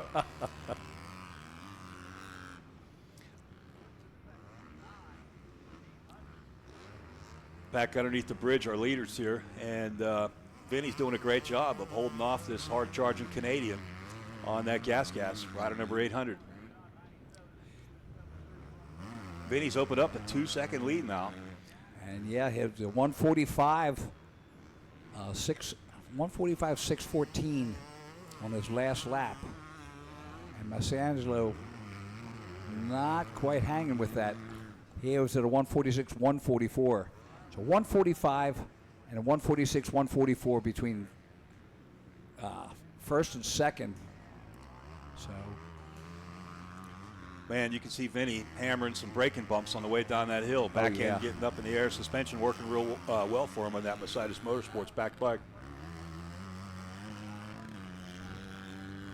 So here's Noah Stevens coming out of the Mositis bowl turn, and he's back a good ways. He can see him, but he's not a threat. And you know that's killing Noah Stevens. He wants to be up there and battling. Well, I'll tell you, he's in pretty good shape, though, running in third here. Got some really, really talented guys in front of him, but he's got some talented guys behind him, too. So Absolutely. Stevens is kind of like very steady right now, just kind of quietly going about doing his job and doing a very good job running in third here behind that lead pair. There he goes. Another lap in. Whoa. Little out of shape for a second there, coming onto the finish line straightaway. No, look at this charge. Masiangelo is making the charge as they head towards that fuel factory tunnel. And you can see Preston Masiangelo up under the Plum Bridge. He is making the charge into the first turn. He's like, you know what? It's time to go. Noah Stevens, a good 8 to 10 seconds back in third place. Stevie Roman just coming through. He's about 2 to 3 seconds off of Stevens there. He's in fourth. And then Peyton Jackson making through the traps in fifth. And on the dragon back, here we go. Preston Masiangelo, he's pulling out of different lines. Vinny's kind of looking but not looking. He knows he's back there, and he's listening to see which side he's going to come up on as they head down this Mercedes downhill. And here comes Masiangelo. Goes to the inside. They get around through the lappers. You don't mind the lappers so much when you're a pro. You know, it's they know you're there.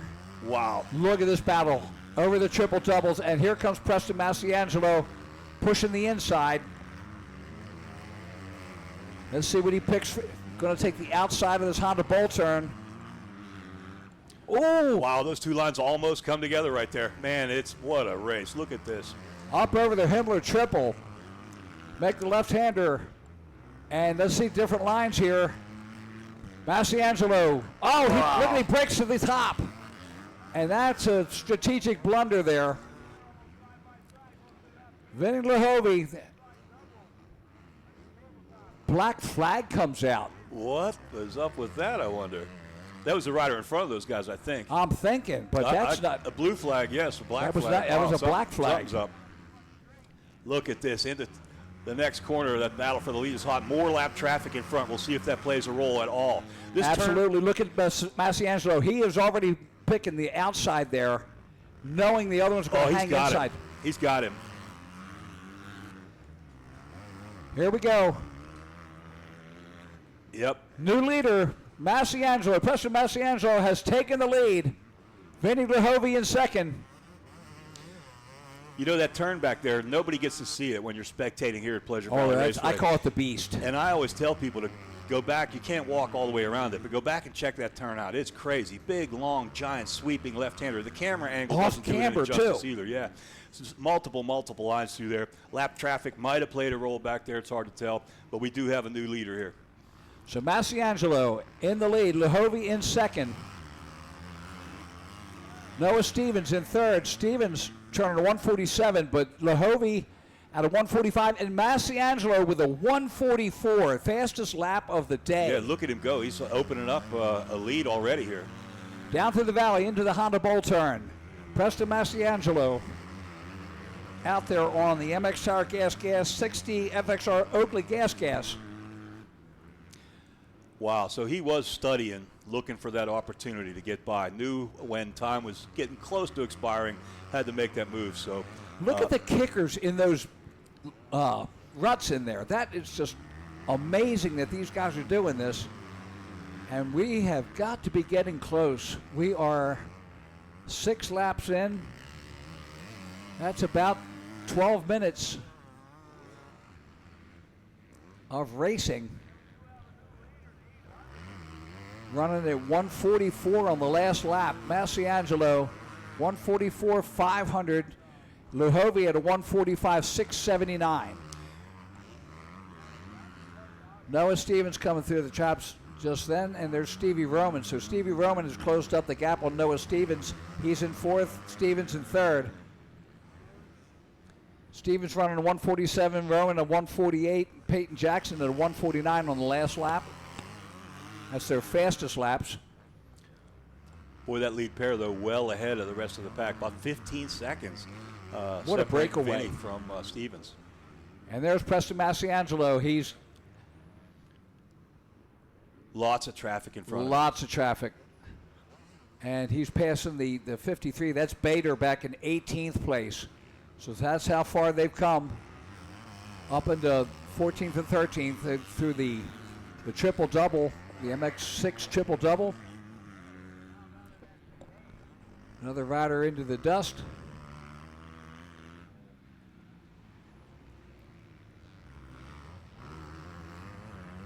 Up over that Himmler tripler. Takes it through the left-hander. And of course up in that gnarly MX tire off camber. Brings around, let's see if we'll see a white flag this lap. Nope. Going to have to be coming up, I think next, they may be going 15. I don't know whether there's a second division in this 250 Pro Sport. 31 riders out there right now. Yeah, Open Pro-Am, I think, had like 51 or something. They're almost 60. 60? Wow. Yeah, there's 31 and 28 on the two divisions, which is going to mean an LCQ. There's our leaders.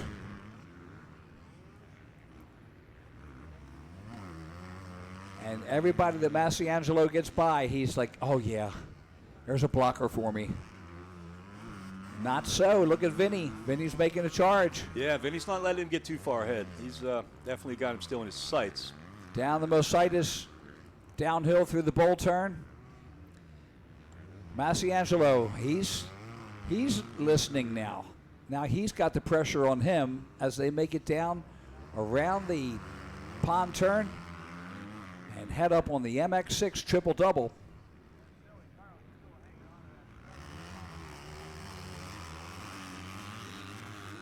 And the little valley. There's Noah Stevens, the third place rider, as he gets through lappers.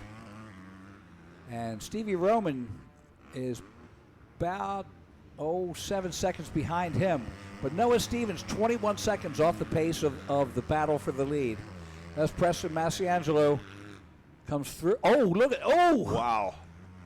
Only a pro could have saved that one.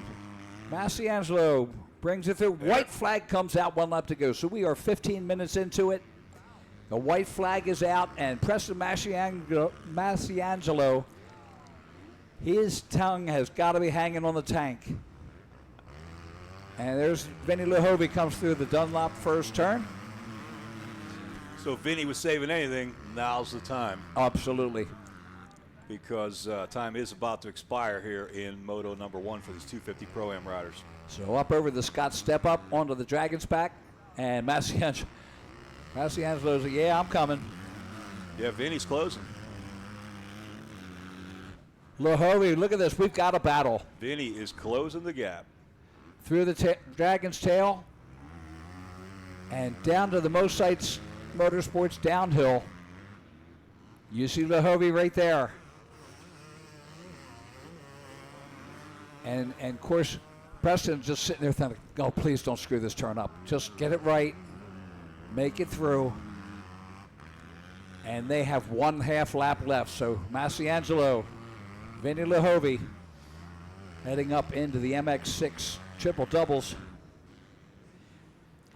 Nice looking lines there. I mean, it's nothing forming up, no ruts on the takeoffs, and that's important for these guys. You know, Vinny was closing in, but Masiangelo had some really good lines through that last section that we just watched through, and he was able to stretch it back out. Now Vinny's trying one more time. Here we go.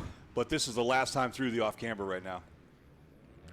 Now he had a wild line popping up back up to the top there. And the first time I thought he lost a little bit of time, but it works for him. So he takes a look over his shoulder just to say, yeah, Vinny, I got you. I'll take that win. Checkered flag is out.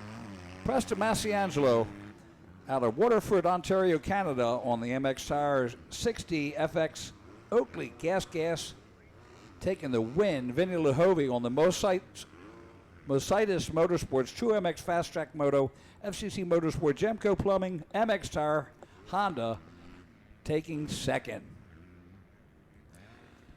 Great battle to watch there between those two leaders. I'll tell you, again, you and I got to see it yesterday too, with those guys in the AB All-Star race. Oh yeah. So we watched those two battle really hard yesterday, and got to see it again today. And we're just getting things cranking up here today. We get to see it about 3 more times yet too. So. Oh yeah, and I'm loving it. So the next one coming up will be at 1 p.m. the Open Pro-Am first moto, then 3 p.m. the 250 Pro-Am second moto, and then at 5 p.m. the Open Pro-Am second moto. So, man, we got a lot of great racing left, and you got a lot of running to do. You come in here and help me for this, and then back out to the stand. And luckily, you and Bruce, you got an assistant up there too. Thank God. Yeah, I'm just glad to get to come in and hang out with you for a little bit and do something a little different. But, yeah, it was a good first Pro-Am moto, and we'll look forward to a bunch more, plus all the rest of today's great racing. Oh, yeah. You know, yesterday we saw a lot of great racing. That was just getting things cranking up, getting it started, but lots and lots of good racing today here at Pleasure Valley Raceway. So. And I believe this is the 85 12-15, 85 9-11 that is just coming out on the track. All right, well, I will catch you just a little bit later.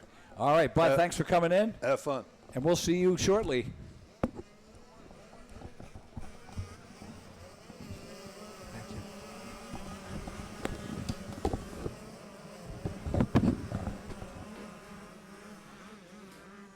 There's your leader.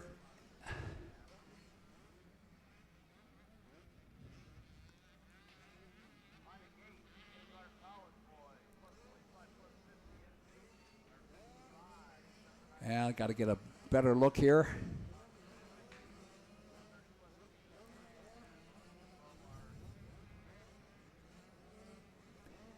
And that looks like the 24 Briar Stesic out of Colliers, West Virginia, on the Jones and Roman MX School Husqvarna.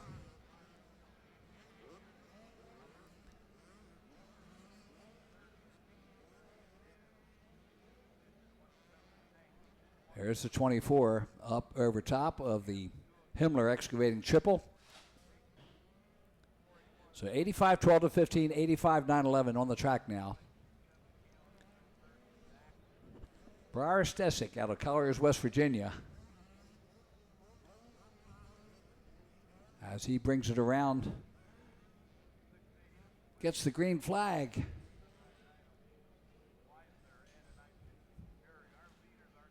So Tyler Stesic, Briar Stesic, excuse me. I'm thinking of Tyler Stepic. The 998, she's back at it. She got a taste. It's Caleb Likens out of Bellefonte, the brother of Isabella, who surprised everybody yesterday. So that's our second place there. Caleb Likens out of Bellefonte on the KTM. Down to the beast in the corner. Brings it back up.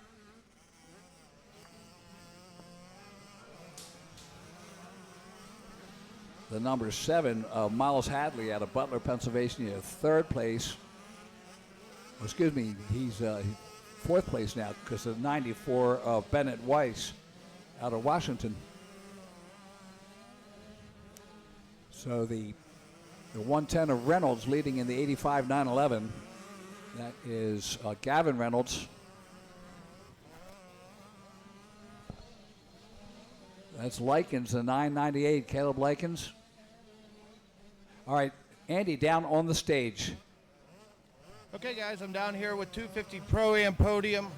Third place finisher Noah Stevens. Noah, tell us about the race, how it went, and what you did. It was pretty good. I got off to a decent start, and then I just tried to put down some heaters on the first lap, or the first few laps, but kept making mistakes. So I kind of just settled in third and tried to navigate through the track and pick some good lines for the next moto. Who do you want to thank? I'd like to thank the man above for keeping us safe. My mom, my dad, MTF, Factory Connection, Twin Air, Motory, Core Moto Graphics, TRP, Mika Metals, Dunlop, MX Tire, Jeff Cernix, everybody else that supports me. Thank you very much. That's your third place finisher, Noah Stevens. Bring it over to our second place finisher, Vinny Lahovey. Vinny, you had a good start, got out to a good race going, got into some lap traffic. Tell us about it. Yeah, I got some lap traffic, and then I got the guy pointed at me with the black flag. I was like, so that kind of messed me up too, but I'm glad I kept racing. He was applying the pressure, lappers came, he capitalized on that under the bridge, and then I did good. I came back and got on him at the end, but yeah, just hopefully I can get a good start again next moto and just try to be in front of him. Tell us who brings you here.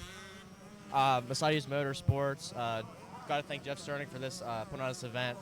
Fast Track Moto, True MX, MX Tire, Dunlop, JRM Tech, just Gemco Plumbing, just everybody else. Thanks. That's Vinny, second place winner, and we'll bring it to our winner. First Moto 250 Pro-Am, Preston Masiangelo. What a ride, man. You jumped out there, you got behind Vinny a little bit, you kind of settled in, got into some people, and made the move. Tell us about it. Yeah, so I got off to a really good start, actually, a lot better than I thought, because I'm not really the best concrete starter, but we made it work. And yeah, I got in behind Vinny and just kind of followed him, like, you know, trying to see some better lines and stuff like that. Eventually, towards the end, I was able to get around him. And we had a really good race, so I'm really happy with my riding, and yeah, just super stoked. Who do you want to thank? First of all, I'd like to say thank Jeff Sternick for putting on an amazing event and everyone involved. You know, we all do this for Dylan. I knew him pretty well as a kid, and yeah, I know he'd be proud of us down here. So Jeff Sternick, MX Tire, FMF, 5-Star Motorsports, FXR, Motivated, Hinson, Limited Decal, Renthal, Alpine Stars, FXR, just everyone who continues to help me out. It's greatly appreciated. Your winner, 250 Pro-Am Moto 1, Preston Masiangelo. Let's give it up for the podium, guys. Back to you. All right, thank you, Andy, for that great podium interview. And we've got more of that coming up right now. Tyler Stesick. Tyler Stesick. Sorry. Briar Stesick out of Colliers, West Virginia, is your leader in the 12 to 15, with Caleb Likens, the 998, in second. Bennett Weiss, the 94, in third on the KTM. Miles Hadley, the number 7, in fourth. And Theron Garwood riding in fifth now, the number 27 rider. As we watch our leaders, Briar Stesick, come down the Mositis Motorsports downhill and bold turn. Back up to the hairpin and down again. And he is 3 laps in. White flag is out as we make our way up here. You know, the MX6 triple double. There's your second place rider. It's the 998 of Caleb Likens, and just behind him is the 94 of Weiss. So good battle going there. They get through the lap riders, and of course up the triple double. Look at that battle. They are that close. There's your leader, the 24 Stesick. And the checkered flag comes out. So Briar Stesick on the Jones and Roman MX School Husqvarna out of Colliers, West Virginia, will take the win. And the battle between Likens, there we go. Caleb Likens coming up with the 94 Weiss.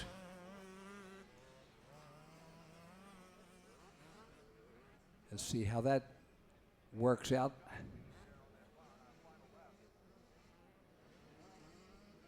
And it was about 29 seconds.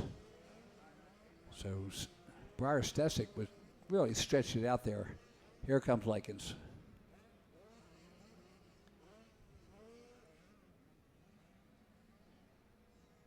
So Caleb Likens second, Bennett Weiss third. That's the battle there.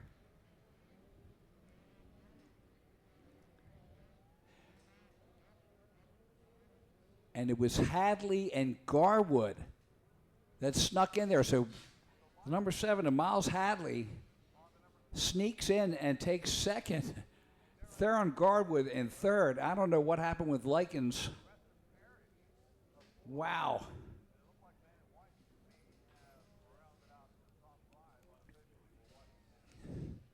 So Theron Garwood in third, Preston Parrish in fourth, Dennis Weiss in fifth, Keegan McDade in sixth, Caleb Likens in seventh, Jesse Stover in eighth, Joey Quinn in ninth, Trigger Harkins takes 10th. In the 85-911, Gavin Reynolds with the win, Lenny O'Toole second, Emmett Johnson third, Austin Bolts fourth, Oakley Parrish fifth, Beckett Utz in sixth, Cooper Rhodes seventh, Casey Cronin eighth, Zach Grimer in ninth, and Jason Puzak rounds out the top 10. That brought to you by the Whole Shot Cafe and Grill.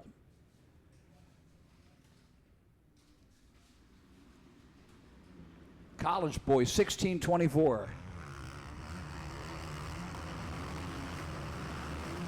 Bill Sokol. Oh, big pile up in the first turn.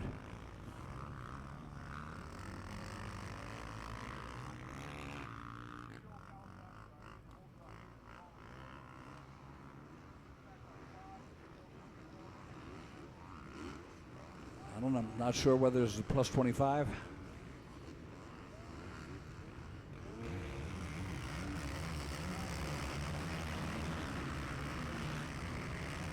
Plus 25, college boy, and plus 50. So 3 classes out on this one.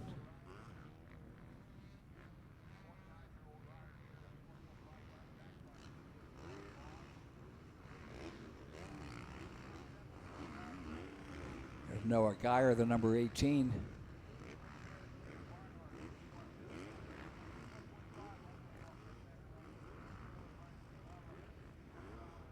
Up the MX6 triple-double.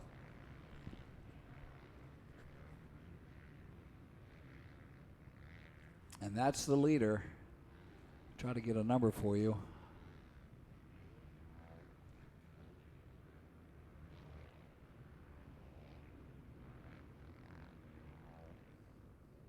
And it's the 514 of Cody Groves. I know him. Part of the Maryland Mafia. So Cody Groves out of Pasadena, Maryland on the Kawasaki. Spoke with him this morning. Said he hasn't been riding much. He's been doing a tuner's job in the GNCC and also in Supercross. So he's been keeping busy on the other side. He's been wrenching and getting people going there. There's the 18 of Noah Geyer. He's in second place. Oh, excuse me, third. The 481 of Sokol. Bill Sokol in second. Noah Geyer in third. Fourth is the 120 of Jay Covert. Fifth of number 630 of Matt Jackson. Sixth is the 722 of Josh Carson out of Worthington, Pennsylvania. Cody Groves. I'm good for about 4 laps. So there's a battle between the 481 of Sokol and the 18 of Geyer. That's your second and third. There's your fourth place, Covert. So tight battle for second as they head down around the pond turn.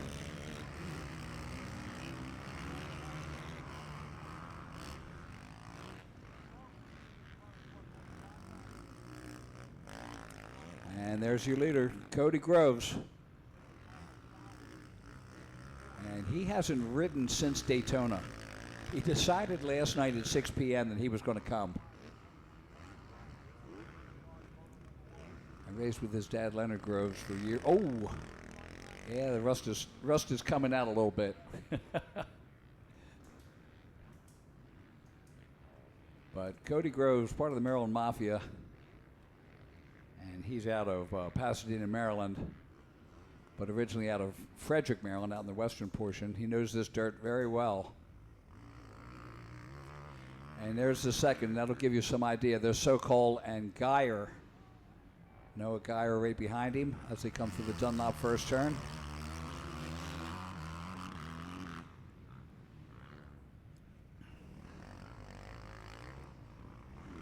Cody Groves, 21 years old. I think the oldest guy out there is Jake Veo and Travis Weissner there at 24.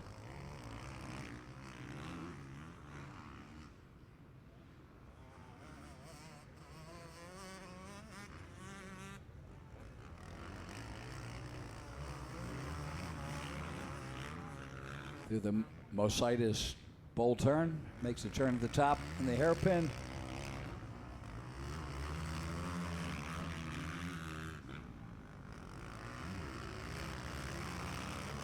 And Cody Groves turning a 149.474 on his second lap, and closest guy behind him is second place, Bill Sokol, at 153.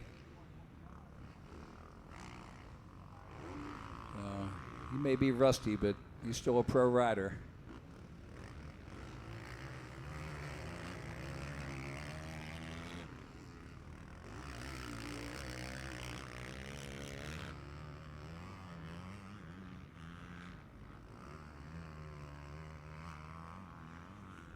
Brings it in. This will be lap number 3. White flag comes out. 1 lap to go for Cody Groves.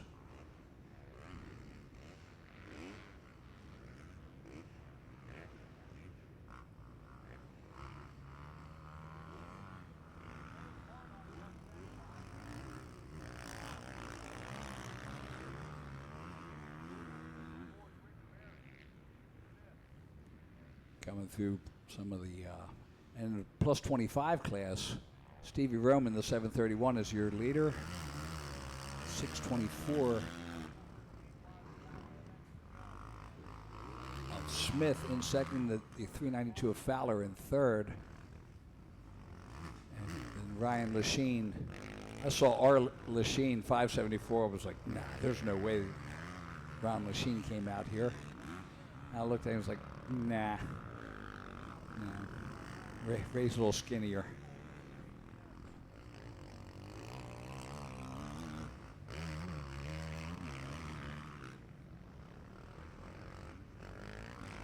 Garrett Smith in second.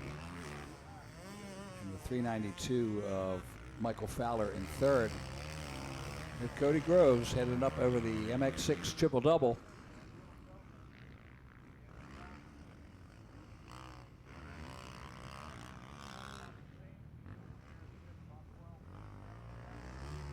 It's funny because Tyler Stepick and a few of the other guys from Maryland turn around. And of course, you get the trash talk, and it's like yeah, Cody's a lazy rider. And I was like, lazy rider? And Cody just shrugs his head. He goes, well, smart enough to go fast and not move too much. Okay. There's the 481, Bill Sokol. And checkered flag comes out. So Cody Groves with a win. And here comes Sokol. Bill Sokol comes in second out of Commodore, Pennsylvania on the Spy. O'Neill, Sokol Welding, MK Metals, DT Filters, Mayer's Tire, Minter Cycle, Streamline Kawasaki. There's your battle for third. So Noah Geyer. Oh no, Trevor Payne got him. So Trevor Payne took third. Covert, the 120 in fourth. Jackson, the 630 in fifth. Campbell, the 122 in sixth. So what happened to Noah Geyer? Hope he didn't fall down and go boom.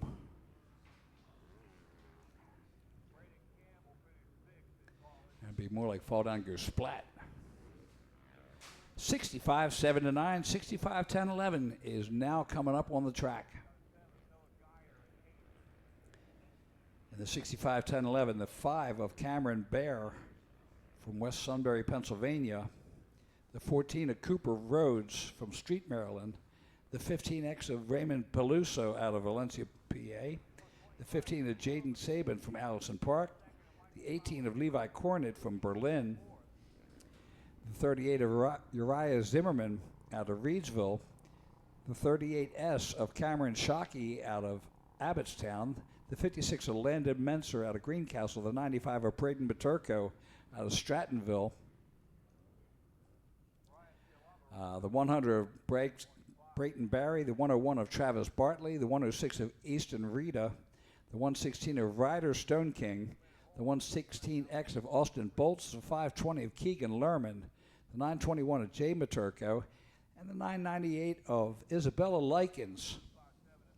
In the 7 to 9 class, the 3X of Carter Sweet, the 3 of Lars Taglieri, the 7 of Bradley Gardner, the 15 of Mason Shoemaker, the 23 of Cole Fitzwilliam, the 27 of Brock Conley, the 38 of Ken Griffith, the 61 of Jackson Petro, the 65 of Zayden Reicher, the 65J of Jackson Snyder, the 79 of Angelo Palumbo, the 121 Zach Gordon, the 125 Storm Desornia, the 225 of Sebastian Velasquez, the 228 of Miles Burgess, the 243 of Jace Holloway, the 404 Dax Zinkfeld, the 770 of Ryder Wetzel, the 786 of Axel Kleitz, and the 998 of Addison Likens. So that's who's on the line right now. It's race number 9.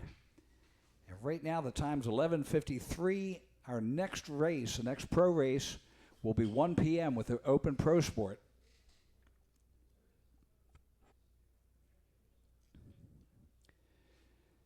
And wow, this 37 riders on the line total for this race between the two classes. 10-11 will be going off first.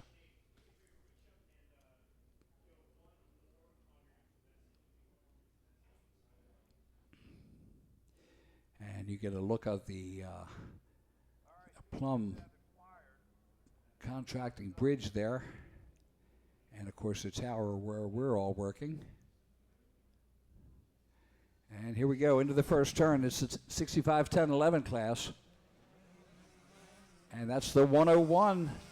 He's already got a win today. It's Travis Bartley. So Travis Bartley with the whole shot on the Steel City Men's Clinic Cybel Auto Warehouse Podium Works Gas out of Sarver, Pennsylvania. Brings it around on the Scott step up on the Dragon's back.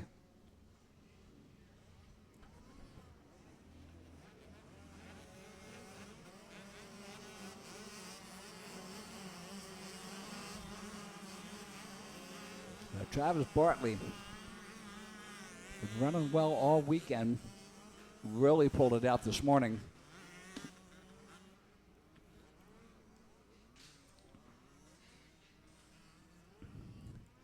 There's the battle for second and third. You see their leaders down there.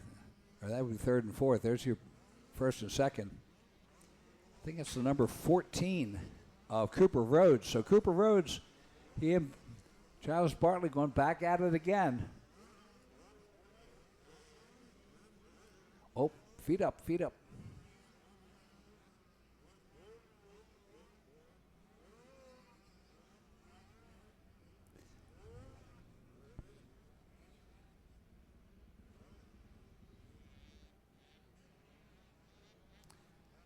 First and second, Travis Bartley here. See him going through the Honda Bowl turn. And Cooper Rhodes right behind him over the Himmler triple. Take the left-hander into the MX tire off camber. So you see how close they are.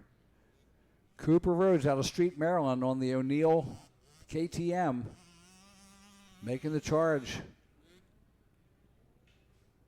on Travis Bartley. Green flag is out. Bartley and Rhodes head towards the Fuel Factory Tunnel.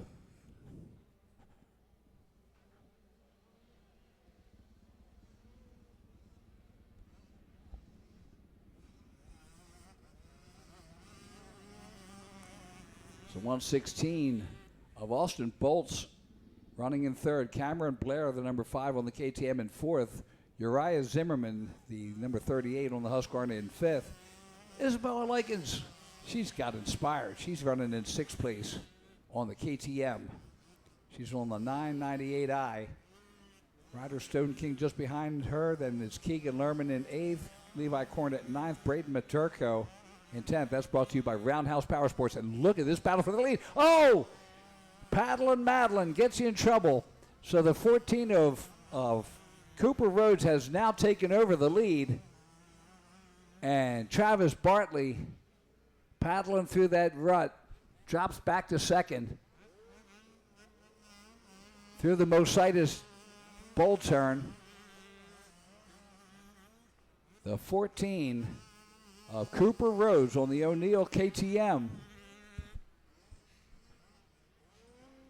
Down through the pond turn they go.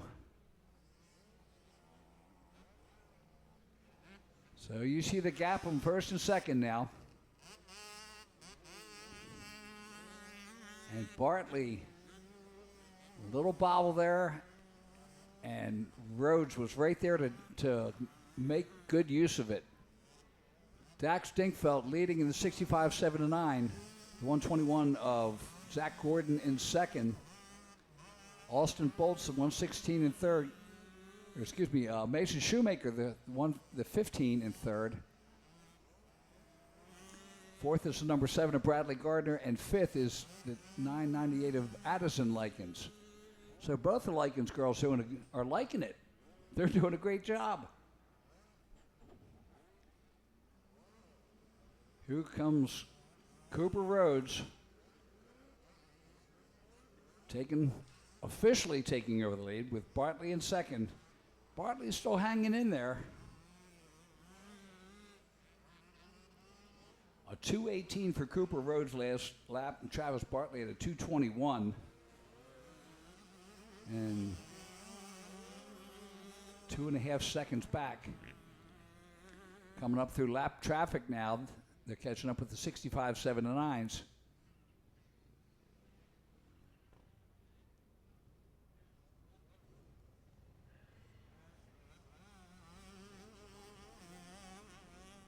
So the 116 of Bolts still there in third place. Austin Bolts in third, Uriah Zimmerman fourth, Cameron Blair in fifth. There's your leaders coming down through the tail of the dragon. That's your 14 of Cooper Rhodes there from Street, Maryland. Through the Mositis downhill and bowl turn. Here's your second place rider. That's Travis Bartley. Now, of course, the turnabout's fair play in this. There's an entire chance that Cooper Rhodes could go down too, so Bartley's just going to stay right there, ready to capitalize if something happens. Making their way through some lapped riders. There's your leader. Oh, it's a tight battle now. Up into the Honda bowl turn. Cooper Rhodes and Travis Bartley. The lappers holding them up. They go over the Himmler triple. White flag be coming out this time around. There you can see both riders. What a tight battle. Cooper Rhodes, Travis Barton. Barton trying to get the drive off the outside, and that's a good drive. He's right up on the back fender. White flag comes out, 1 lap to go. So Cooper Rhodes, Travis Bartley, you see him right there as they head towards the fuel factory tunnel. And here comes Barton. He's making a charge on the inside. And a lap rider there is going to hold him up. He set up the inside there, and it just got bit by it. Look at the gap that Cooper Rhodes used staying on the outside. So I ought to try the same thing. Not much you can do. Now the 116 of Bolts and Zimmerman, third and fourth.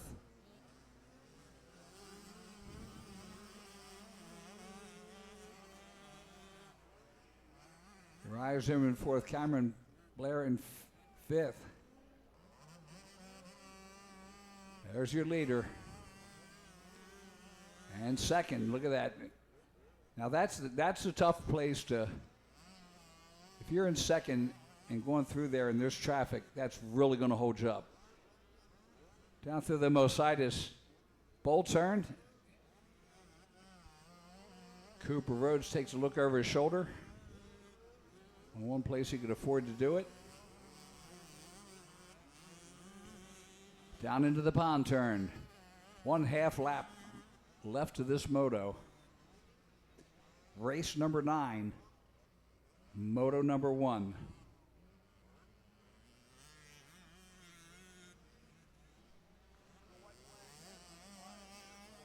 And you see him go into the Honda bowl turn.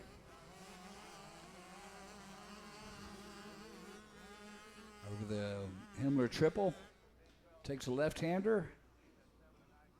And last time in this class in the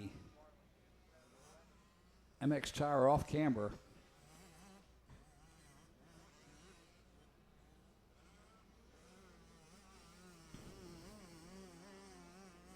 And they'll run to the checkered flag at the Pro Action finish line. There's your winner, Cooper Rhodes. Second will go to Travis Bartley. Third to the 116 of Austin Bolts. Fourth to the 38 of Uriah Zimmerman. Fifth to the number 5 of Cameron Blair. In the 65, 7, and 9, Dax Dingfeld is your leader.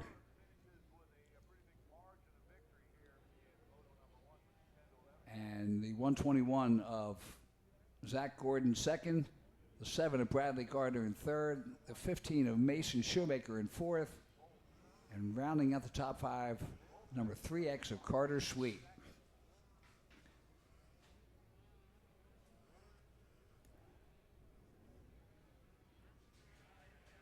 So moto number 1 of race 9 is complete.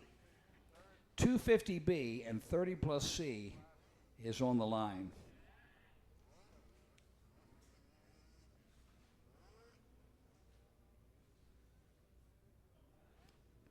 In the 250B class, the 07 of Brett Ferry, the 20 of Cole Covert, the 29 of Cole Lute, the 58 of Rocco Clark, the 080 of Chase Smeltz, the 122 of Braden Campbell, the 313 of Travis Beam, the 559 of Joe Shipley, the 611 of Bill Sokol, the 714 of Gage Ricker, and the 734 of Reese Wheaton. So watch for the 611. Bill Sokol has been ripping out some hole shots this weekend. But 734 of Reese Wheaton, the 559 of Joe Shipley, 29 of Cole Lute. We got a lot of fast racers in this race. And then there's also the 30 plus C. The 30 plus C, the 7 of Brad Main, the 010 of Chris Yothers, the 32 of Tiffany Fanala, 51 of Ricky Keltz, the 65 of Nathan Puzak, the 71 of James Joyner.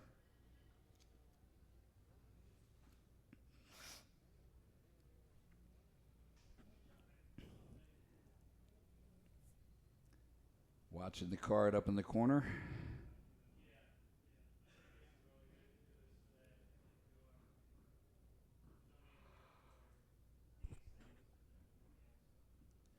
And big thanks for everybody coming and subscribing this weekend to the RMGsports.net network.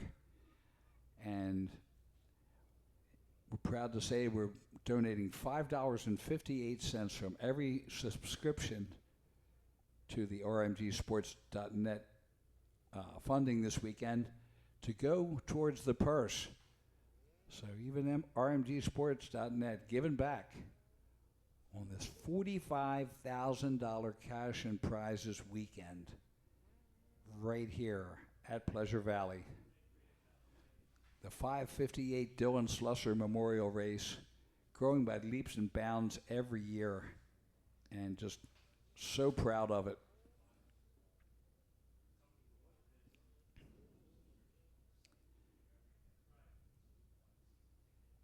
Looking down on the the FL Hoff concrete start as we get ready to get out on the track. It's race number 10.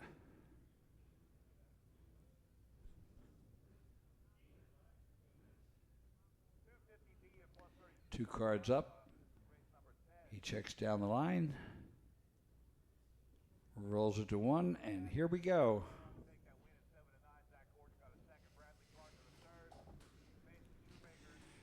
.250B headed up into the first turn. And it's the 559 of Joe Shipley. There's the 734 of Reese Wheaton right there. Shipley trying on all kinds of bikes this weekend. He's got a Yamaha 2-stroke. He's got a Triumph 250. And he's got a whole batch of Kawasaki. So there's our leaders, and you can hear the 30+ C thundering behind them.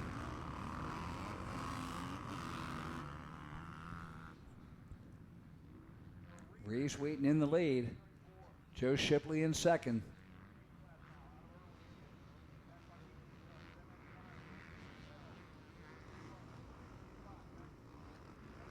Third is the 611 of Bill Sokol. Didn't get quite the start he wanted, but it's not bad. Cole Covert in fourth. As you see the third and fourth coming up through the MX6 triple doubles.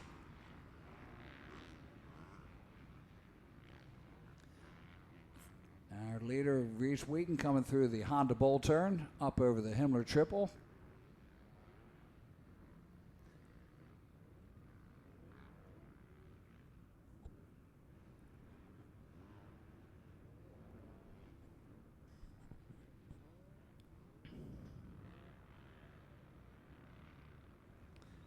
Gets the green flag, and we are underway.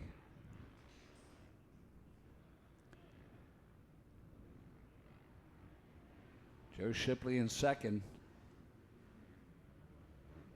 Out of Indiana, PA on the MX6 Racing, Sons of Our Fathers, Jones and Roman, MX Tire Factory Connection, Lynx Racing, Kawasaki. You see Wheaton and Shipley right there.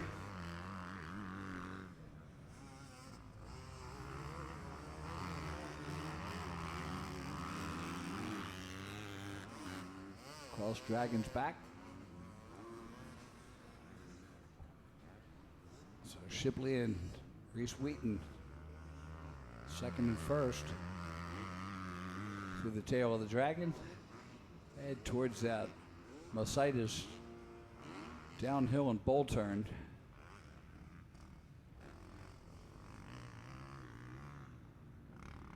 And there's Joe Shipley, the 559.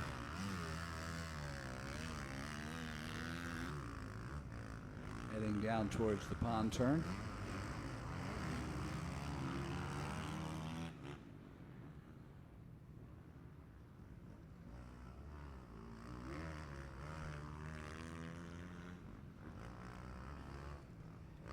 And there is Reese Wheaton coming through the Honda Bull turn. That gives you some idea of the distance between first and second. Shipley listed as 3 seconds back, but he's tightened that up quite well. And that is our third place. That is Claypool, the 849 rider on the KTM.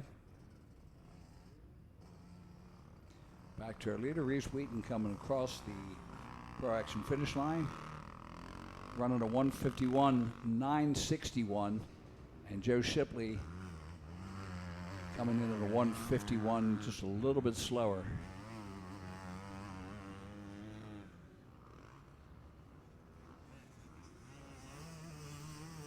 Bill Sokol, the 611 on the Yamaha in third. Cole Covert on the Husqvarna in fourth. He's in the number 20 rider. Braden Covert. Braden Campbell, 122, up there in fifth. There's our leader, Reese Wheaton, coming through the tail of the Dragon, down the Mercedes Motorsports downhill and bull turn. Already coming into the 30+ C. There's your second place rider, the 559 of Joe Shipley.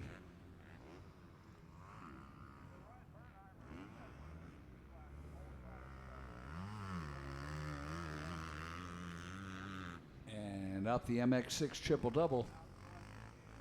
There's Reese Wheaton in the lead, heading up into the bowl turn. White flag will be coming out this time around, up over the Himmler triple.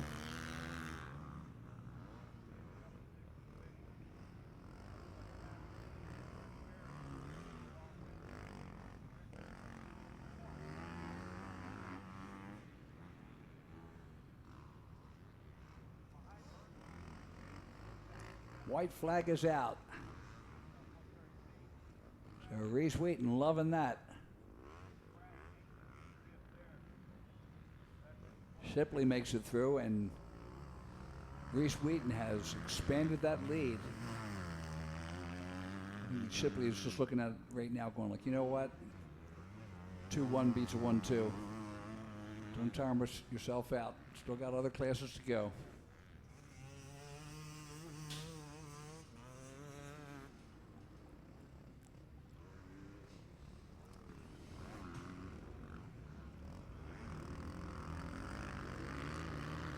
He brings it through the tail of the Dragon.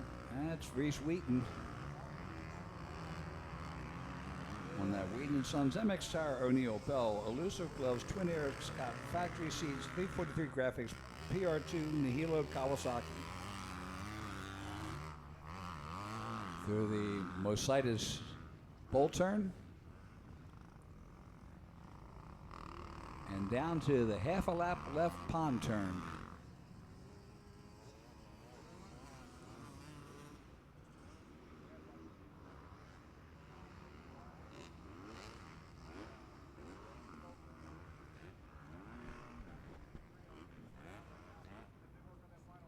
Into the Honda bowl turn one last time. And over the Himmler triple.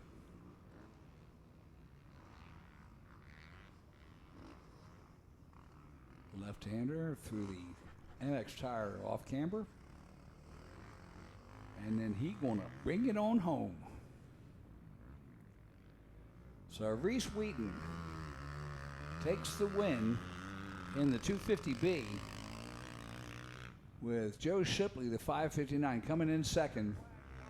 Bill Sokol, the 611 in third.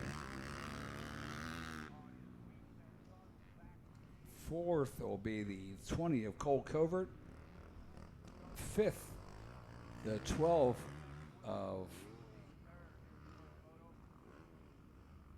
Braden Campbell. That's the 122, sorry.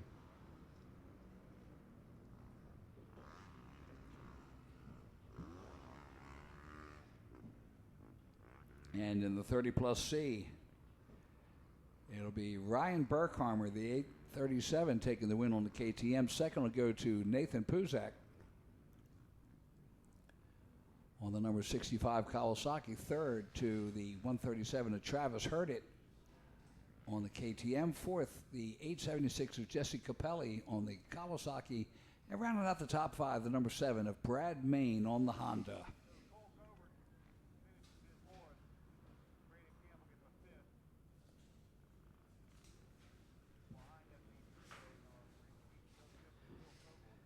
Race number 11, Super Mini 12-16 is on the line.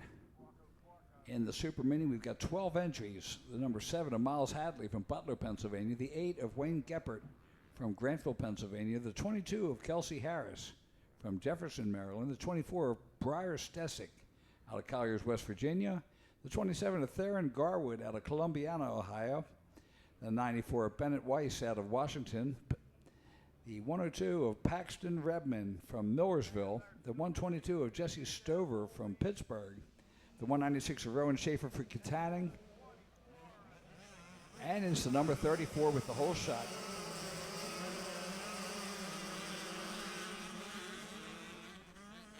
I'm thinking that is Briar Stesick, the 24. We'll find out.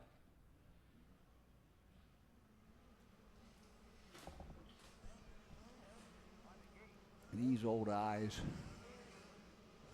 Look at that battle for second.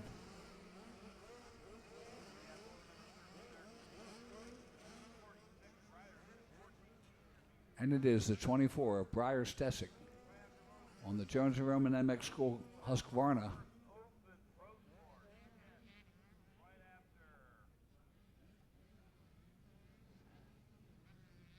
Going through the Mositis bowl turn and up to the top. Here's the battle for second.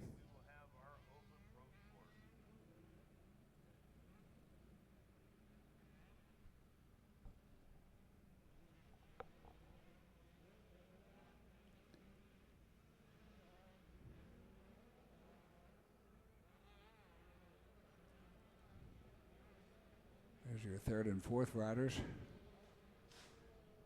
Good battle going.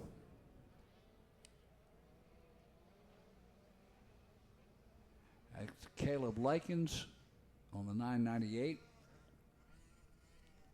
and the 955 of Landon George.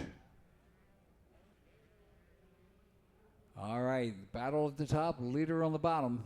There's the 24 on the bottom. He comes and puts in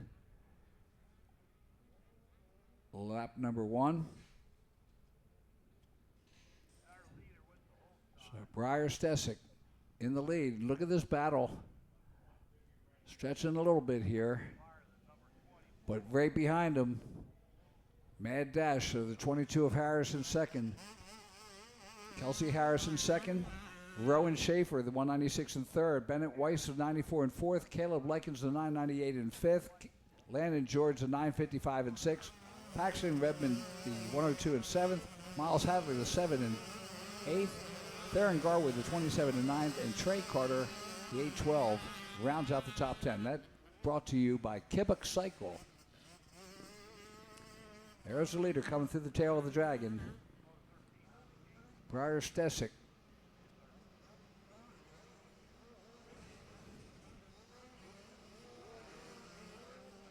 This is the battle for second. Look at this battle. Second, third, fourth, fifth. Harris, Schaefer, Weiss, and Likens.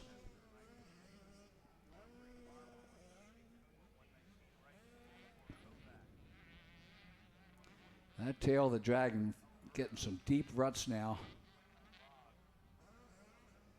There's Harris. Schaefer behind him. And that's Weiss now, so Weiss has moved up. And of course our leader, he's up through the Honda Bowl turn. The other guys are just making it to the triple-double. So Briar Stesick with a nice clear track.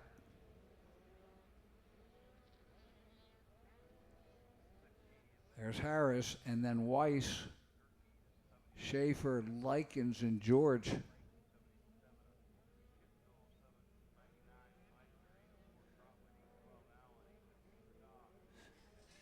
And our leader coming across the finish line, the Pro Action finish line area. Another lap in the books. Running a 2:01.384 on his first lap.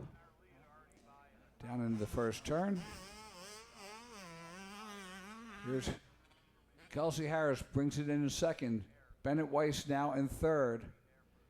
Rowan Schaefer fourth. Caleb Likens fifth. Landon George sixth. Paxton Redmond seventh. Miles Hadley eighth. Theron Garwood ninth. Trey Carter in 10th.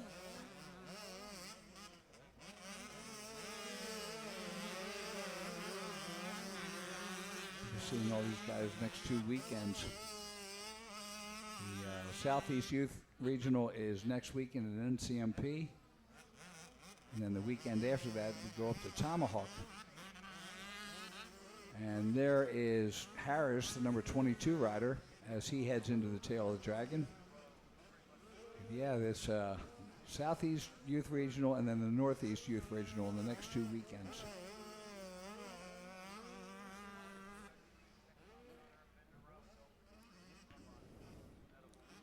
Getting to be busy crunch time.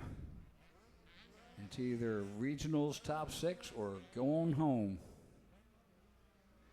There's your third place rider. That is Bennett Weiss, the number 94. As he heads down to the pond turn. And our leader coming out of the top there heads through the MX Tire off camber.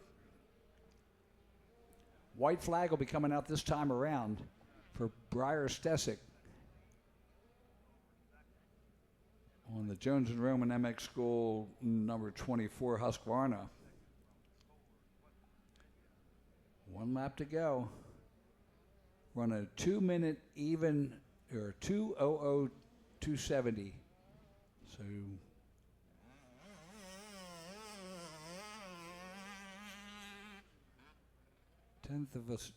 two-tenths of a second off of 2 minutes even. Kelsey Harris comes through the traps. He's still in second on the Husqvarna. Third is the 94 Bennett Weiss. Right on his back fender is Rowan Schaefer, the 196. They're both on KTM. Then it's Landon George in fifth, the 955. Still a tight battle between third and fifth.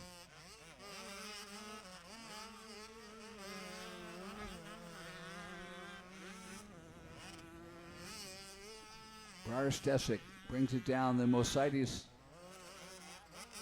Motorsport downhill.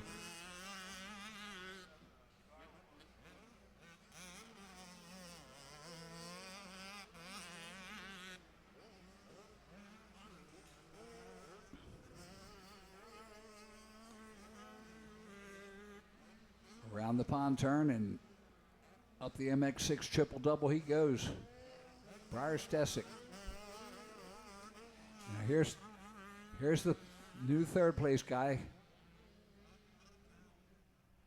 I think that's Schaefer. So Schaefer got around Bennett Weiss. The 196 of Rowan Schaefer on the Podium Works Moto S Jones and Roman Throttle Syndicate O'Neill Twin Air Rosebud Mining Wrist Racing Sunstar KTM. And you can see Weiss just behind him there.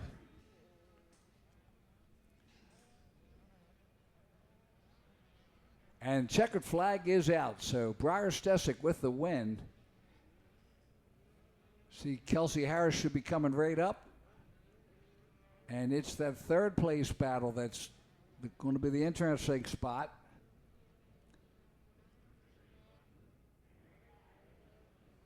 Here we go. As they make the turn, run to the checkers. Harris comes in second. Schaefer will come in third. Weiss in fourth. Oh no, it's going to be George. The 955 of George snuck by. So George will come in fourth. Likens in fifth.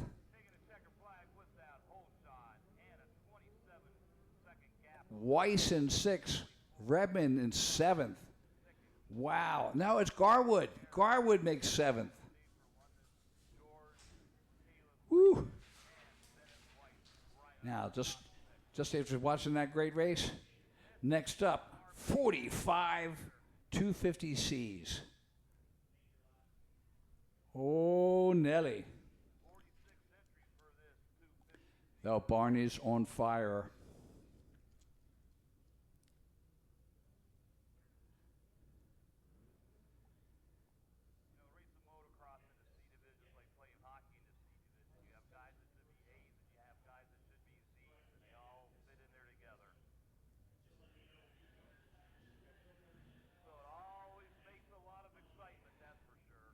So in the 250C, the number 8 of Michael, the 13 of Timmy Beam, the 15 of Ethan Jarvis, the 23 of Ashton Roundsley, the 35 of Caden Landrum, the 43 of Isaac Dorman, the 55 of Aaron Zundel, the 66 of Dominic Getz. Here they come into the first turn. And it's the 360 and the 680, so the 360 of Carter Tunstall.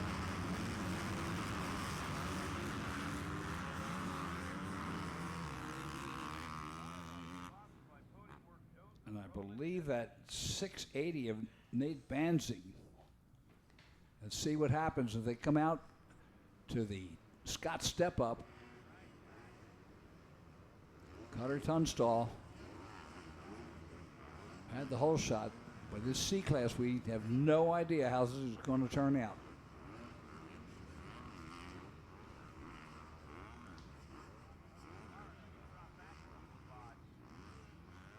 There we go. Outside line saved him. Through the Mositis. Bold turn. Oh, C-Class, please. I think Carter Tunstall's still up there in like third or fourth place. The 580, 680 of Nate Banzi.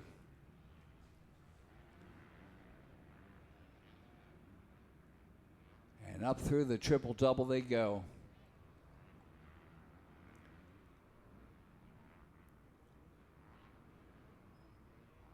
There is your leader. And the marathon battle between third and ninth. Oh my goodness. So the 23 of Ashton Roundsley from North Cambria is your leader.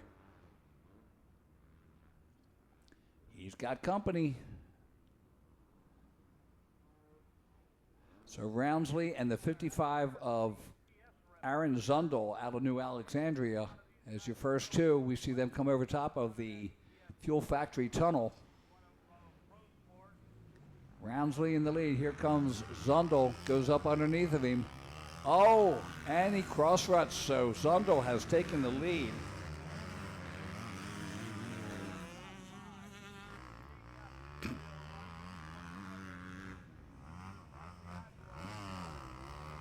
So Tunstall, the 360 in third. Kittelstadt, the 787 in fourth. Banzi, the number 680 in fifth. Cuomo, the 117 in sixth. Jarvis, the 355 in seventh. Dorman, the 43 in eighth. Bailey, another Bailey. There's the battle for third. And that's Carter Tunstall, Ryan Kittelstadt, and Nate Banzi. And now the battle for second. Aaron Zundel, or excuse me, that's Roundsley and Tunstall. Tunstall, the 360 rider. Carter Tunstall on the Husqvarna. Aaron Zundel is your leader, the 55. Ashton Roundsley on the Honda, just ahead of him as they come up the triple-double. And that's our leader, Aaron Zundel.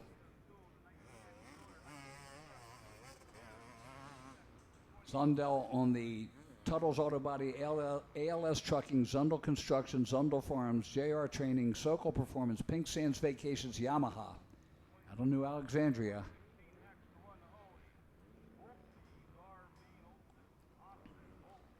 Here's the battle for second with Roundsley and Tunstall going at it.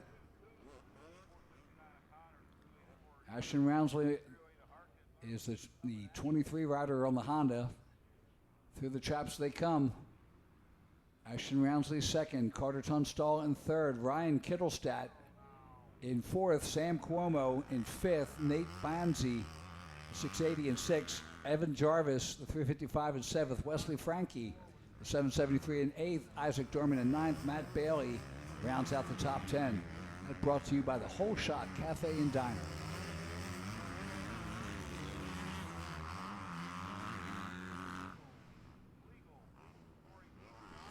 Oh, look at this charge. Side by side as they come up over the Scott's step up onto the Dragon back. That's the battle for second with Roundsley and Tunstall. Tunstall, the 360 on the lighter bike, makes the move. Here's your leader on the bottom, and now Tunstall has taken over second. Roundsley goes back to third. As they go down the Mositis downhill and bowl turn. That bowl turn is probably the biggest factor in C-Class racing.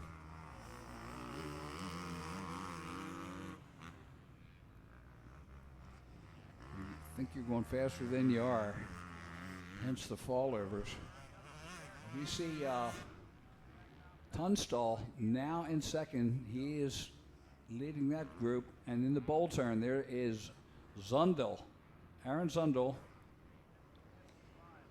up over the Himmler triple. White flag will be coming out this time around for Aaron Zundel. Makes the turn and one straightaway to the Pro Action finish line. He'll pick up the white flag. And 1 lap to go. Roundsley in third, Tunstall in second, Kittelstadt in fourth, Cuomo in fifth. But guess what? Kittelstadt fourth, Frankie in fifth. Bonzi makes it up into sixth. Jarvis in seventh, Cuomo in eighth, Jarvis in ninth. And let's see if Matt Bailey can hang in there in 10th. Yeah, Bailey in 10th. So, again, as soon as I call him, I'm worried that I'm going to be wrong because it's C-Class. You never know. There it is. Aaron Zundel through the tail of the dragon. And this is the battle for third with Roundsley, Kittelstadt, and Frankie as they head into the tail of the dragon.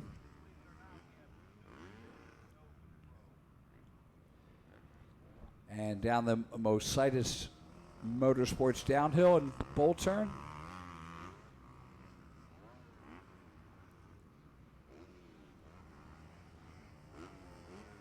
Two divisions in this 250C class.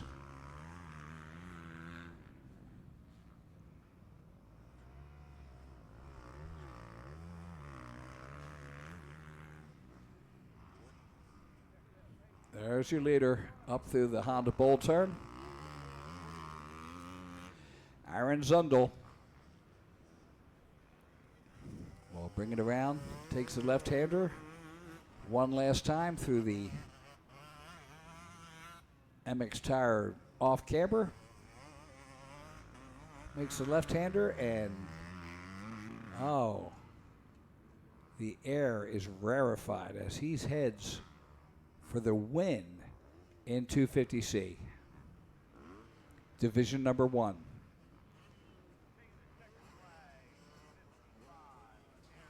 So Zundel with the win. Here's the battle for second. Carter Tunstall will take second. Wesley Franklin ends up in third place. Ashton Roundsley back to fourth. Ryan Kittelstadt back to fifth. Ethan Jarvis makes it into sixth. Evan Jarvis, Ethan Jarvis, then Evan Jarvis sixth, Ethan Jarvis seventh. I thought I was seeing double. Sam Cuomo, the 117 in eighth. Matthew Bailey in ninth. And let's see if Nate Banzi can make it into 10th place. Nope, it's Lucas Parker taking 10th, Preston Boggs in 11th. So 250C Division number 1 is out there. 250C Division number 2 is on the line.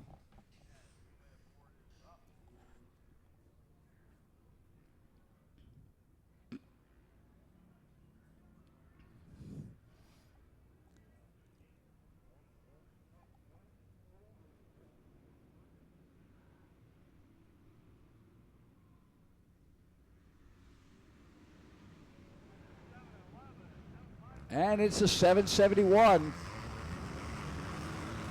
and the 94, so it was 771, 711. That's Eric Gerke. Eric Gerke and Dean Frankie, both are 711s. One's a 711 F, one's a 711 Pure. And up over the Scott Step Up, 711, Eric Gerke from Portersville, Pennsylvania on the Jones and Roman School, Hillview Motorsports, Team Green, Cycra, Sunstar, O'Neill, Scott, OGO, No Toil, ODI, Fuel Dunlop, breaking Liat Mobius Kawasaki in the lead. The 360 of Carter Tunstall, I believe, let's see if it's on 16 on a Yamaha.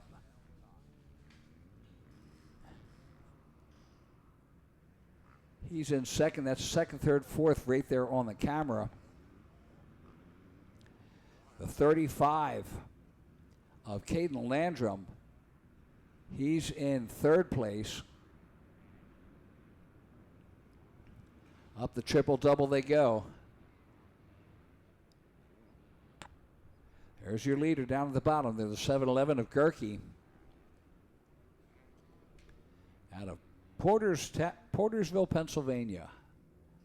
And that's the battle for second.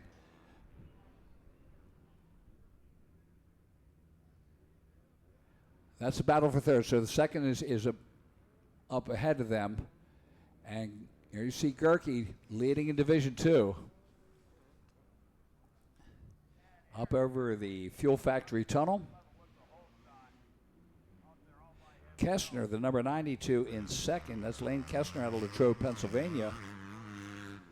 And it's the 930 of Jordan in third, the 35 of Landrum in fourth. Caden Landrum, the 799 of Travis Weissner on the Kawasaki in fifth place. Connor Heller, the 398 in sixth. Dominic Getz, the 66 in seventh. Trevor Sabal, the 909 in eighth. Braden Martin, the 77 in ninth. And Cade Coombs, the 174, rounds out your top 10. There's your leader, 711. Eric Gerke on the Kawasaki.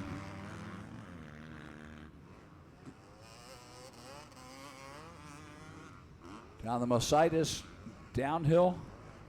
This is the battle for third. Kestner has kind of escaped that. You could just see him headed down the hill. So that's Jordan Landrum, Weissner, Heller, and Getz.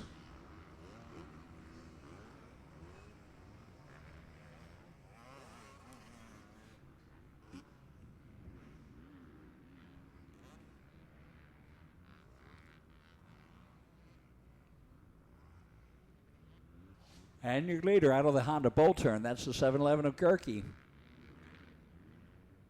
Good compression coming off that triple. Kestner just sitting there in the rocking chair. He's all by himself. He's 9 seconds back. And then it's Roman Jordan, Caden Landrum, Travis Weissner, and Connor Heller that we're watching here. The battle for third.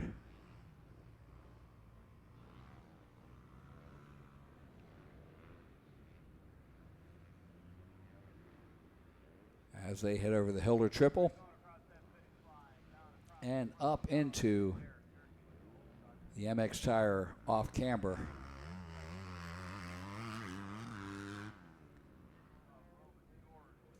Gerke just coming through the first turn. Jordan, Kester, they get through. There's Weissner in fourth. There's Sabal, Getz, and Heller. That's who we're seeing right there.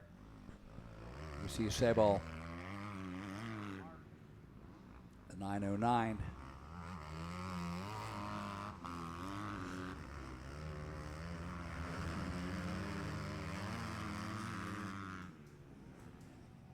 And there's our leader, Gerke, coming through the tail of the Dragon, headed towards the Mositis downhill. And this track really starting to get rough.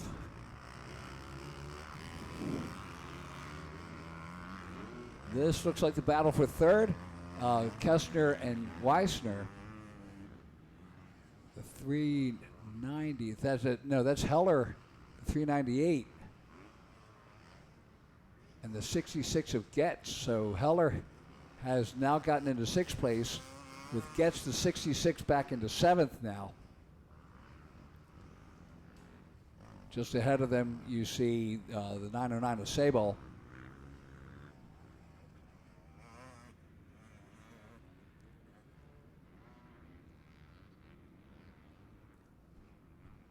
.250 class, division number 2. This is race number 12. And our leader, one last time coming up. White flag is out. So Eric Gerke on the Kawasaki with 1 lap left, running a 158.369. Roman Jordan, the number 930, in second place, running a 157. So Jordan comes through. 11 seconds back behind Eric Gerke. There he is. Roman Jordan in second place.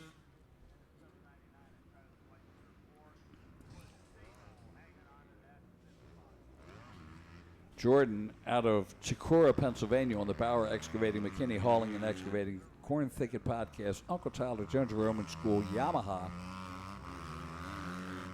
But the 711 of Eric Gerke is the man. Down the Mositis downhill, makes the turn at the base, brings it up and around. So the 711 of Eric Gerke with 1/2 lap left at the pond turn. There's our second place, Roman Jordan. As he heads down towards the pond turn, he'll have a 1/2 lap left in this race. Look at the multiple lines still formed up there. Great job. The track is untouched on the day. Up over the MX6 triple-double. Makes the turn at the top. Next battle behind him is Kestner, Weissner. And then the battles between Sabol, Getz, Heller, and Beam. So great job as they make their way around there. There's the MX tire off camber. And the 711 of Gerke comes in, and he will get the checkered flag at the Pro Action finish line. Division number 2 of 250C is done on this one. So Roman Jordan, the 930, he's coming in second there on 157.490 on that last lap. Lane Kestner, the number 92 on the Kawasaki, will be bringing it in third place. Travis Weissner, the 799, also on a Kawasaki, will be fourth. Trevor Sabol, I'm making a bold bet. He's going to land up there in fifth place. So there's Kestner coming through. And then Travis Weissner. And look at this battle to the end. Sabol and Getz, who's going to do it? It's going to be Sabol getting fifth, with Getz in sixth, Connor Heller in seventh, Timmy Beam in eighth, Caden Landrum ninth, and Braden Martin rounding out the top 10.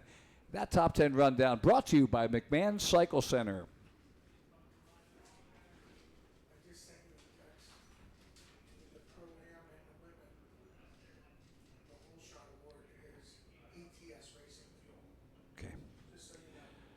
All right, so the Pro-Am and Women's Hole Shot is sponsored by ETS Racing Fuel.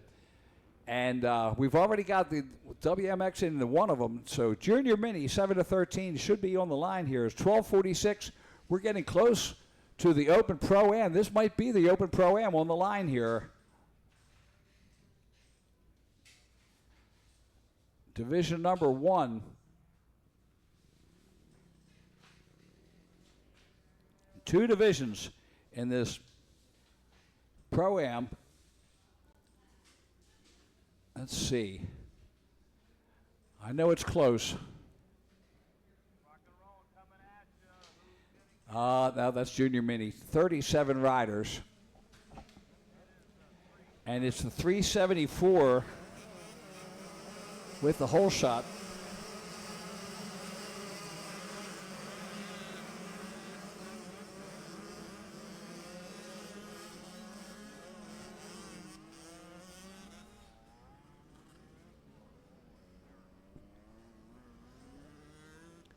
I'm not showing. Let's see. Get a better look. I could probably have screwed up the numbers. They are little numbers. That looks like the 24 of Briar Stesic. Briar Stesic with another hole shot out of Colliers, West Virginia on the Jones and Roman MX School Husqvarna.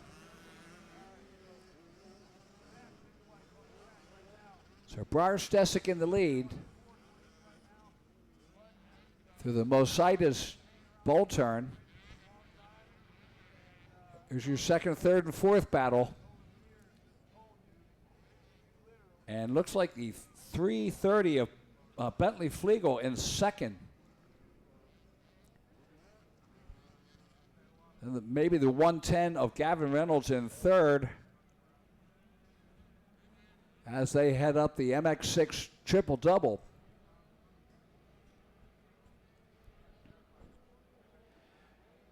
Out of the bowl turn comes our leader, Briar Stesick, out of Colliers, West Virginia.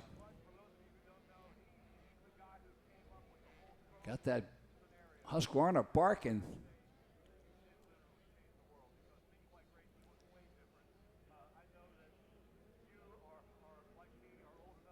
Junior Mini 713, race number 13 is on the track. Green flag is out.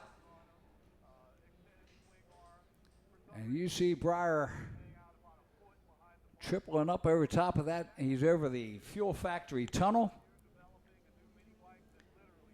And looking back, it's all about second place now. So the 345 of McDade is in second place. The 665 of Reston Parish is in third. Bennett Weiss, the number 94, in fourth. Miles Hadley, the number 7, in fifth. Beckett Utz, the 164, in sixth. Caleb Likens, the 998, in seventh. Jackson George, the 922, in eighth. Kelsey Harris, number 22, is in ninth. And Lenny O'Toole, the number 17, rounds out the top 10. And that top 10 is brought to you by Kite Cycle.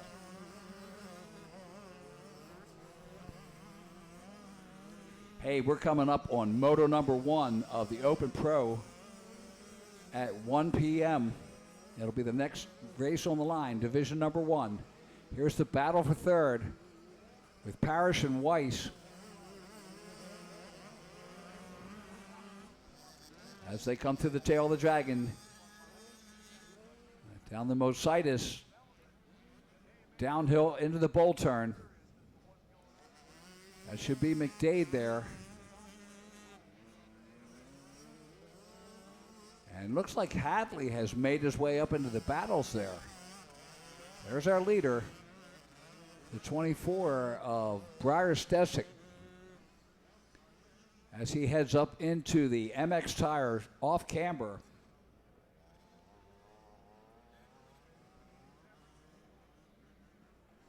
And second, third, fourth through the Honda Bowl. That's McDade, Parrish, and Weiss. Good battle going there.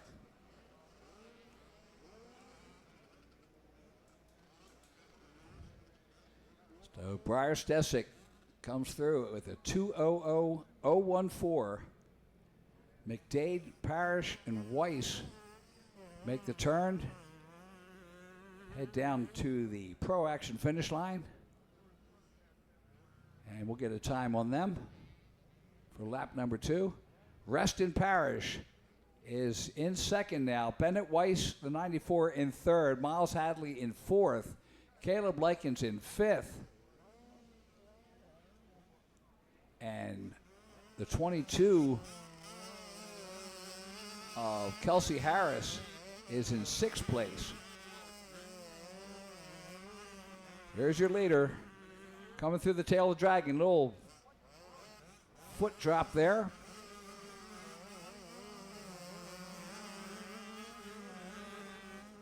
Makes it through there clean.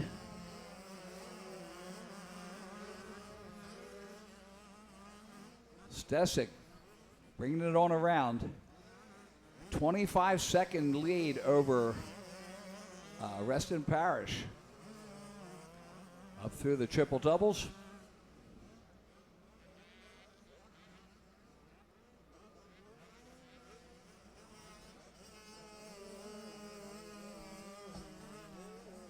And that's the number 7 of Hadley. So Hadley and Weiss battles right there. That is third and fourth. Likens just behind them. There's your leader coming through the off camber. Brings it in. He'll be at the halfway point of the race. 2 laps in. And he'll get the white flag, and that's a nice lockup for the everything there. You're going to get a lock up on something, might as well be a good shot.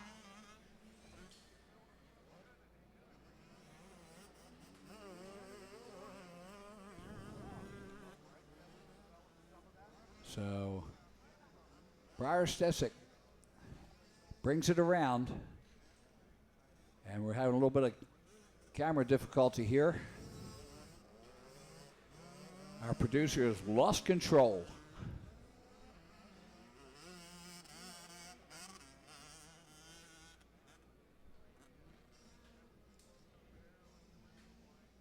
So our Briar Stesic is bringing it around.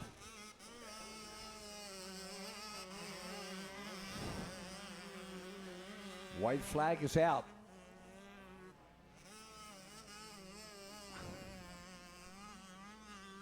And again, I apologize, we're having some problems there. Miles Hadley, the number 7, now in second. Reston Parrish, the 665, back to third. Mason Yeager, Reston Parrish in third. Bennett Weiss, 94, in fourth. Kelsey Harris, the number 22, in fifth. There we go. There's our leader. And he's got a 33-second lead right now. So he heads up around the Honda Bowl turn. Less than a half lap left as he passes the 26th place rider. That's the 777 of Wayne Bertuzzi. Briar Stesic, the West Virginia rider, out of there one last time. Here he comes for the checkered flag at the Pro Action finish line. Briar Stesic on the Jones and Roman School Husqvarna will take the win. Second place goes to the number 7 of Miles Hadley.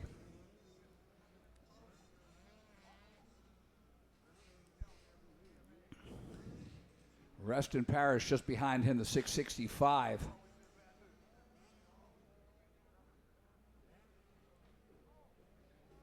As we get ready, it's division number 1 of the Open Pro-Am.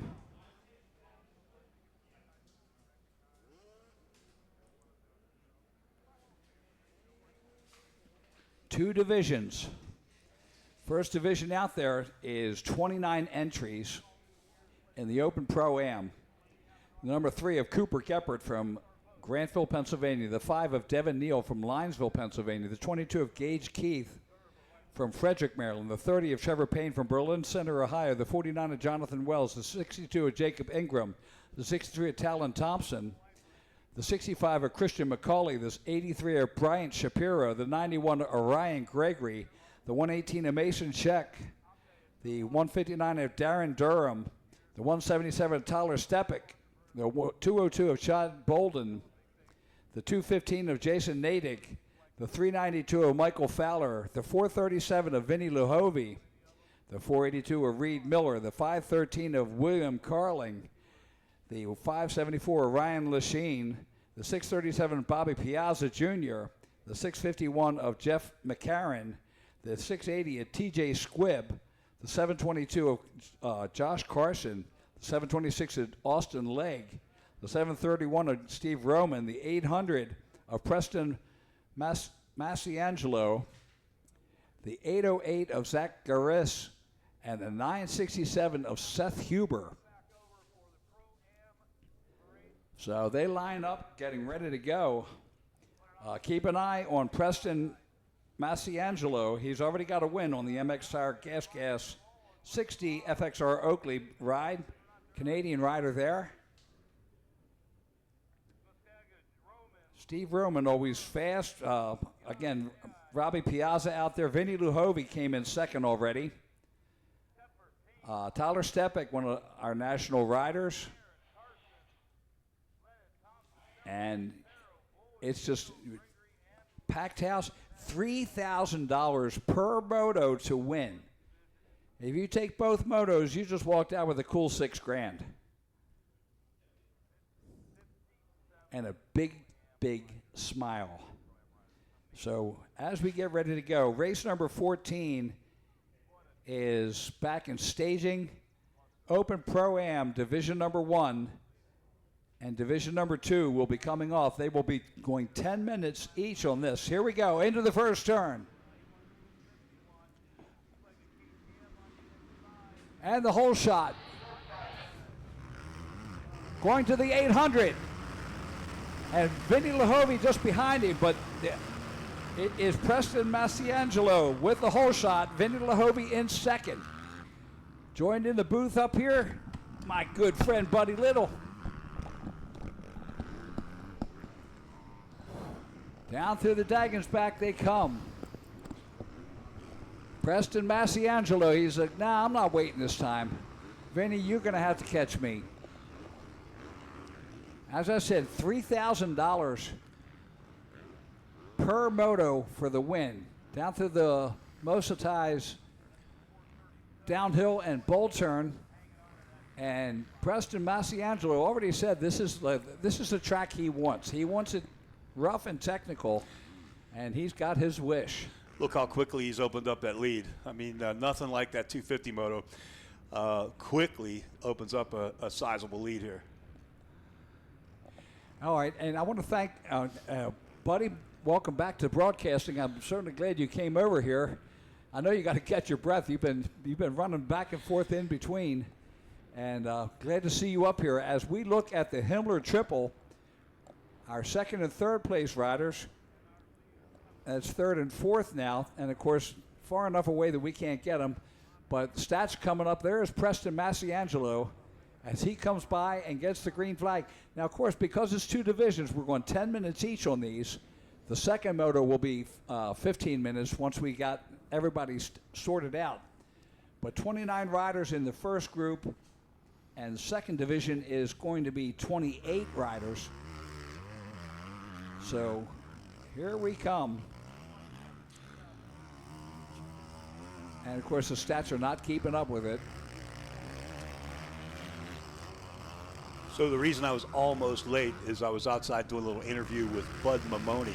Oh. The guy who created Cobra motorcycles, Cobra mini bikes. Oh, wow.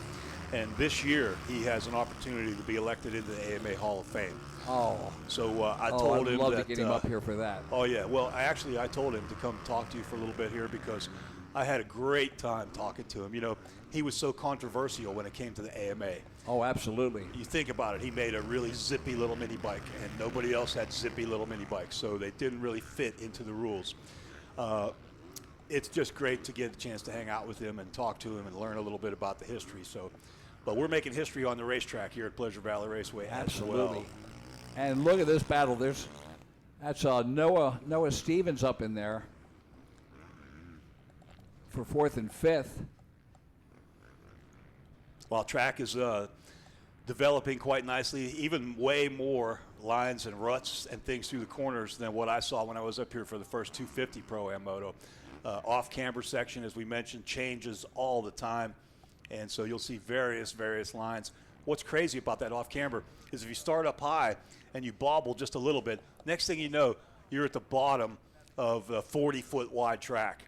So it's a great section to watch.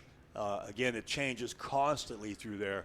And sometimes, since it's so close to the finish line, it creates some wild finishes. And looking at Masiangelo on the bottom screen, and of course the battle for second waging, which would be Luhovy. And again, we don't have all the stats. I did see that Noah Stevens in there. There's Noah.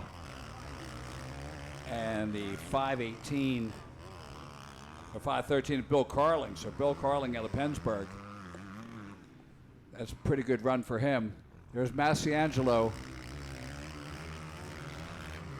Masiangelo through the tail of the Dragon, heading down the Mositis Motorsports downhill and turn.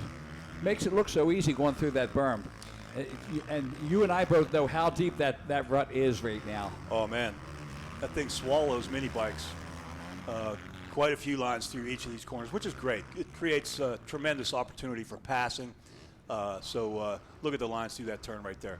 Multiple lines. Now, earlier we saw a couple of those lines almost come together when we were watching Vinny go at it with Masiangelo earlier in the 250 class. So Tyler Stepik, I guess, is running third, Robert Piazza fourth, and Jonathan Wells in fifth.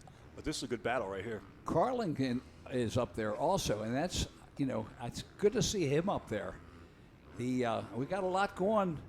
Tyler Stepik, I was talking to him earlier, part of the Maryland Mafia, and he said, "Yeah, I'm not sure about on the 250." He says, "But I feel pretty good on the 450." So we're looking at Luhovi, Stepik, and Piazza there in the big battle for second, third, and fourth. So Luhovi already through the traps.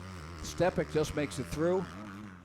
Piazza just behind him, and Piazza's another rider that gets stronger as the moto goes on. And of course, we're talking a lot of, these are all outdoor national pros that are running. Masiangelo out of Canada, Ontario province. Luhovi, he's Western Pennsylvania. Yeah. Don't mess with Vinny. Yeah, Vinny, speaking with Bud Mimoni just a little bit ago, again, he invented the Cobra, sort of. He was the one that innovated that. I told him, I said, I had a little personal connection, and it's with Vinny.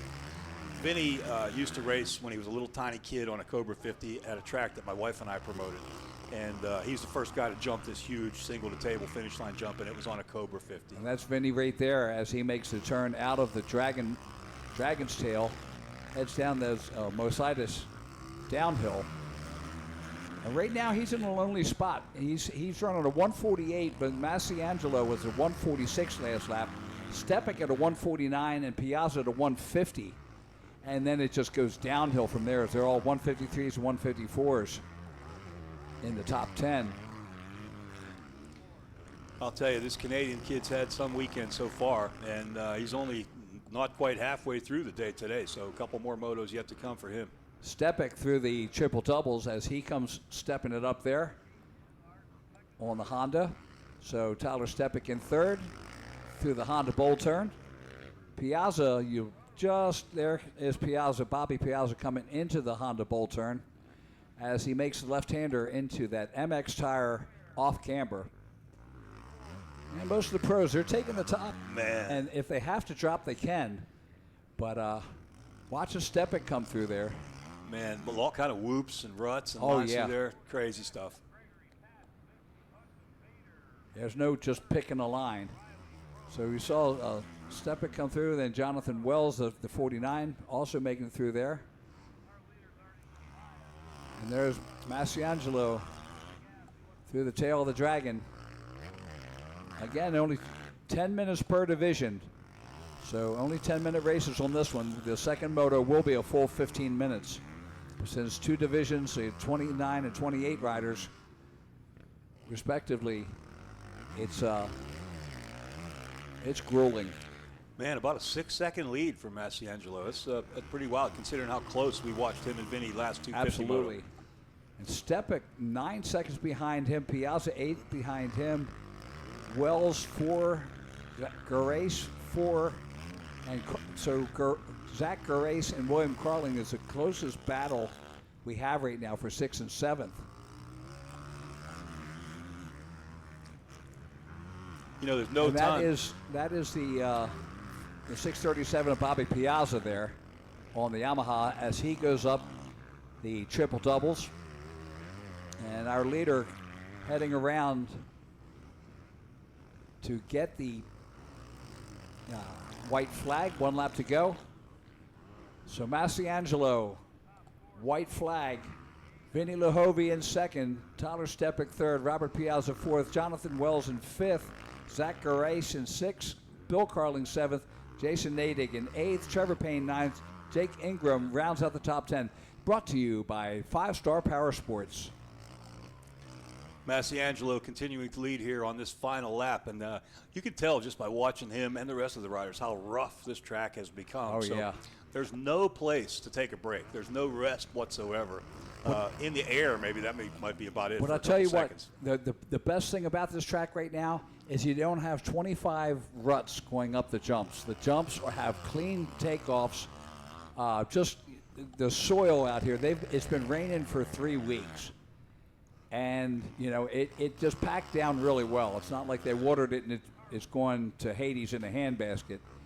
The track's just really staying there. As we look at Preston Massiangelo with a half a lap left as he makes that pond turn on that MX Tire 60 FXR Oakley Gas, the Canadian rider, proving that the Canadians belong here at this race. Up into the bowl turn on his gas. Brings it across the Himmler Excavating triple. Up into the off-camber one last time here in Moto number 1 for these guys. And he's probably just getting warmed up. What do you mean? Only 10 minutes? Yeah, these guys are in such great shape. 10, 15, it doesn't matter. It's, I'm sure the shorter one was advantageous for some folks. So, but there's a little freestyle action at the finish line as Preston Massiangelo takes the win here in the first group as we qualify down here in the Open Pro-Am division. Oh, here we go. So division number 2 is on the line. Racer X is Jason Schindel, the number 1 of Matt Burkeen on a 450. He's actually out here on a 450 now. He bought one. The 11 of Colton Gorby, the 18 of Noah Geyer, the 38 of Jake Vayo, the 53 of Cole Bader, the 68 of James Singer, the 91 slash of Orion Gregory, the 97 of Noah Stevens, the 111 of Devin Simonson, the 120 of Jay Covert, the 121 of Ryland Bly, the 193 of Dylan Dyzik, the 264 of Aiden Kolodka. Lucas Riley's 271 out of New York. Vincent Harrison is out of Reedsville, West Virginia on the 297 bike. Justin Patz is 319 out of Statesville, North Carolina. Paxton Lipinski is 456. He's out of White House, Ohio. From Midland, PA, 462 is Luke Fowler. He's going to be one to keep an eye on here today. Cody Groves is out of Pasadena, Maryland. Dakota DeVore is out of Irvichville, Ohio. Justin Houchon is from Derrick City, Pennsylvania. Out of Elizabeth City, North Carolina, 620 is Peyton Jackson. Then we see Garrett Smith out of Evansburg, right down the road on the 624 Honda. Then we see Matthew Jackson on the 630 Honda from Columbia Crossroads.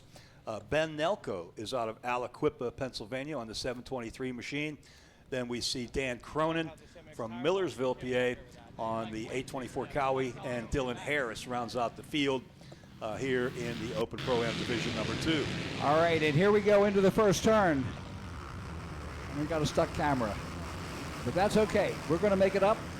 We'll get you some numbers as they bring it around here to the Scott's step up. So camera hanging there, and we'll see it as they come through the dragon back. There we go, and now we got some action. Good battle for second and third. Looks like a little podium action about to go on too I for think Group so. 1 there, but Group 2 on the track. Looks like a 3-man battle going into that 180 right-hander. Back up the hill they go. Let's see. So working their way through that bottom section of the racetrack right now. Again, a great battle at the front. Unlike that last. I see that Orion Gregory's up there, the 91. He's been out here for a lot of years, out of Stevens City, Virginia, makes the trip up here as often as he can. And as they make the turn, I think that's the 462 of Luke Fowler. He's in third place. There's a Kawasaki sandwiched in between them. Fowler took a spill yesterday in the 250 class and ended up not finishing the race.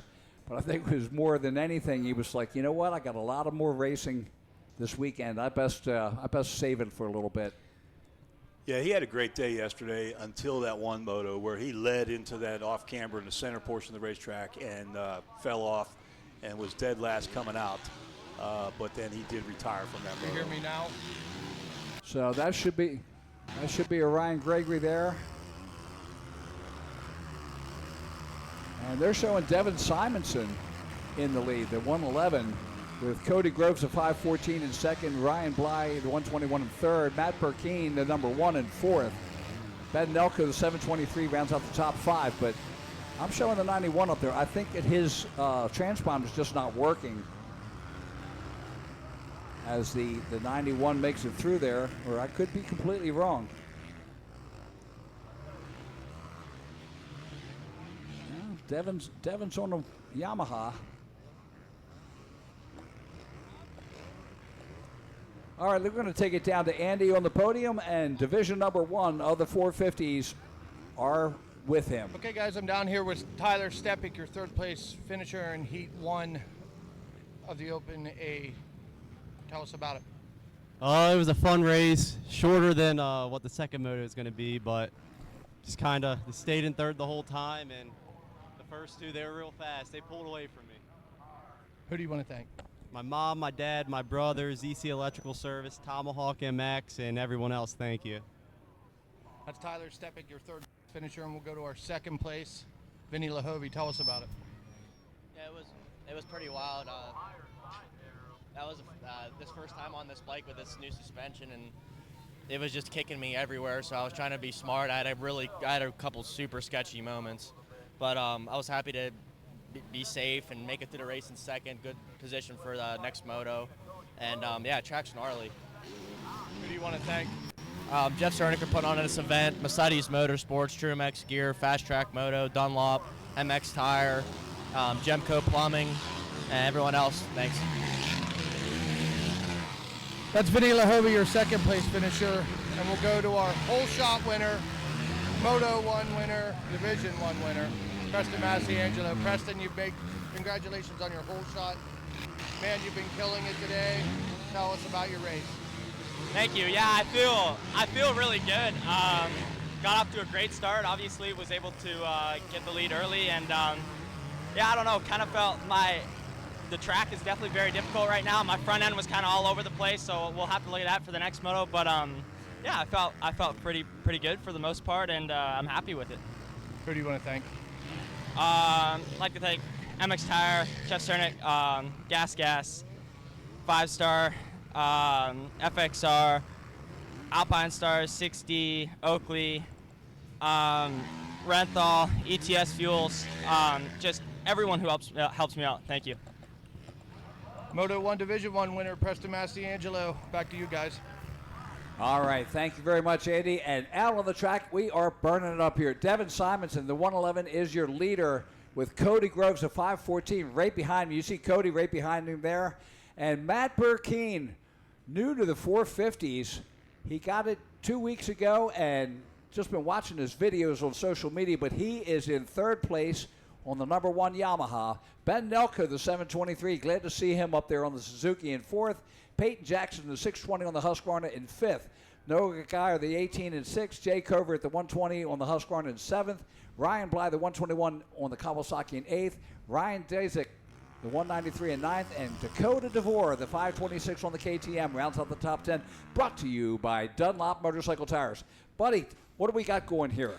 Man, Cody Groves is not too far behind Devin Simonson. Simonson on that 111 bike, or 91 possibly, but Cody Groves is trying to work real hard to keep him within striking distance, as those two have put a great deal of ground between themselves and the rest of the pack, as we see Peyton Jackson and Matt Burkeen back in third and fourth. Wow, 12 seconds from Cody Groves to Peyton Jackson, and Matt Burkeen all over Jackson.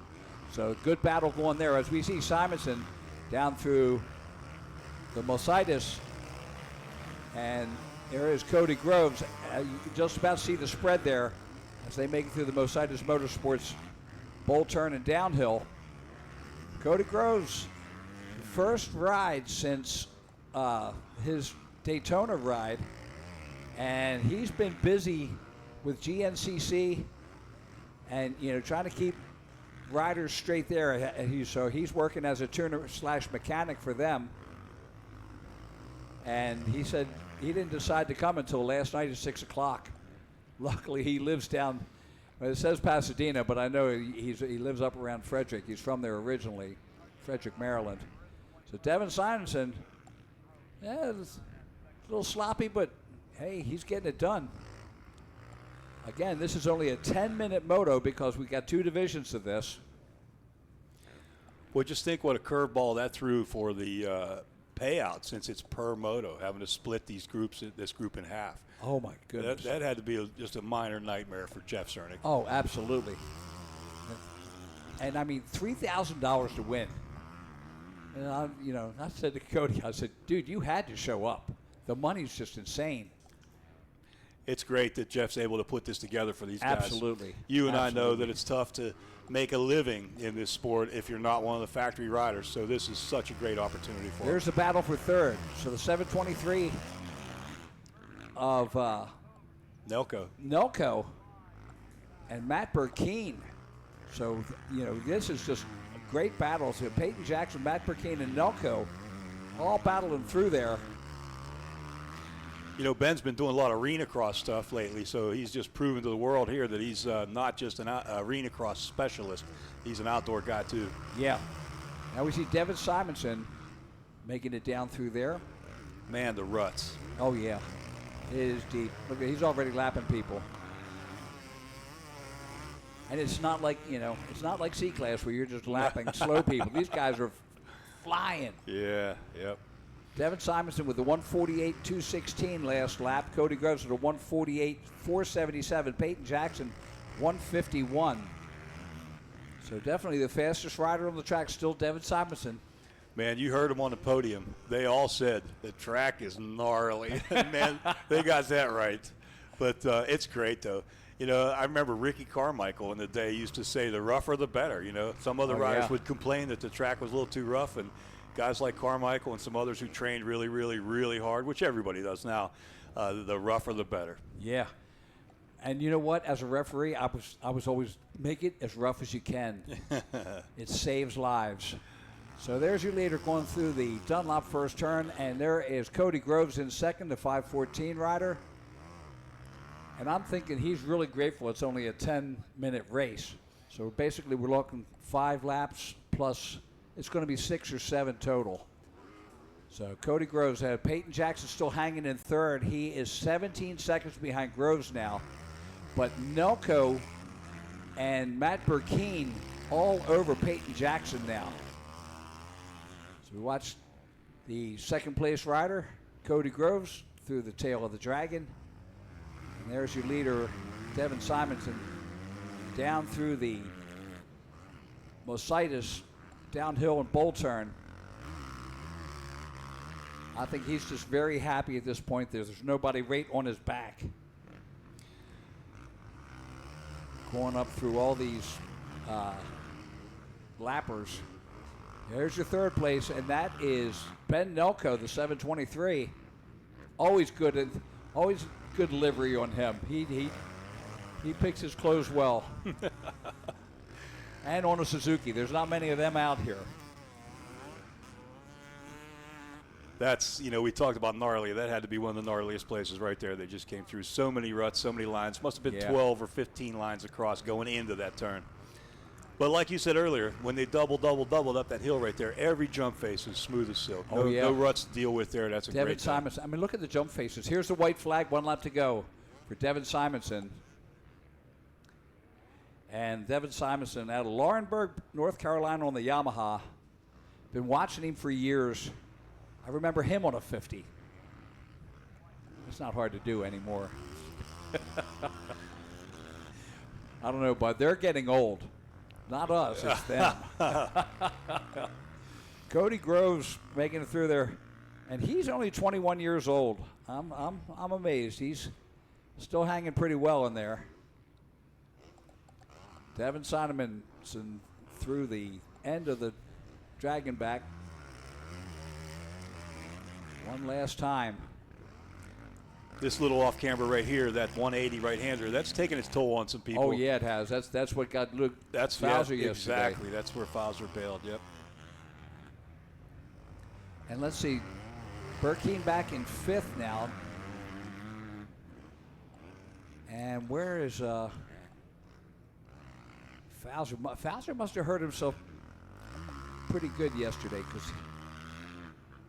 he's just not out there with them.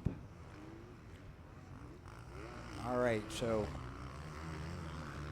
there's our leader, Simonson, going through the valley, headed up into the Honda Bowl turn for his last time. That's another turn that yesterday, like we couldn't see it from up at the tower. No, and we can't see it from here. There must have been 10 lines through that turn. Every one was a good line, too. It wasn't like they were bad. You could just pick a rut and didn't have to follow someone else through the corner. You were able to just pick a multitude of lines. All right, so Devin Simonson takes a look over his shoulder because now he can afford to. Yeah, feet off. And checkered flag is out. So Devin Simonson taking the $3,000 purse for just this moto. And he gets a hole shot along with it. So Simonson with the win. Here comes Cody Groves with his tongue hanging on the seat. And next up will be the Peyton Jackson, the 620. Watch him come through the traps there. There he is. Next up, Nelco. Let's see if Nelco makes it through for fourth. Matt Burkeen for fifth. Since it's from SOBMX, it would be number 1. I'm sorry, I had to put it out there. Noah Stevens in 6th, Dakota DeVore in 7th, Jay Covert in 8th, Ryland Bly in 9th, and Justin Patz will take in 10th place. You know, when you were talking about $3,000 to win, like I was looking at the purse breakdown late yesterday, and I started thinking, wait a minute, this doesn't add up to what the total's supposed to be. Yeah, and then they were like, no, that's per moto. I was like, what? Oh, my God. A lot of money for these plus guys. 60 is on the line. Here they come into the first turn. And it's the 731 of Steve Roman in the plus 35 class. The 44 in second of Chad Rosselli out of Dubois. So how many classes has Roman signed up for today? The dude is All of them. 36 years old. I know. He's riding a multitude of classes. Like, this guy's an Ironman. Oh, yeah. And I think we're just lucky that Mad Mike Jones isn't out there, too. Yeah.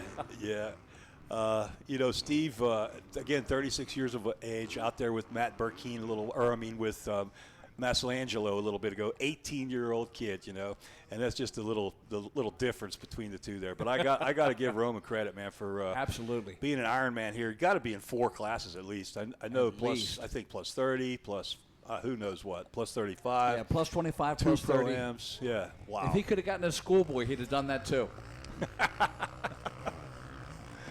All right, man. I'm going to head All back right, to we're the headed porch. down to Andy on the podium, and he's got division number 2 of the 450 Open.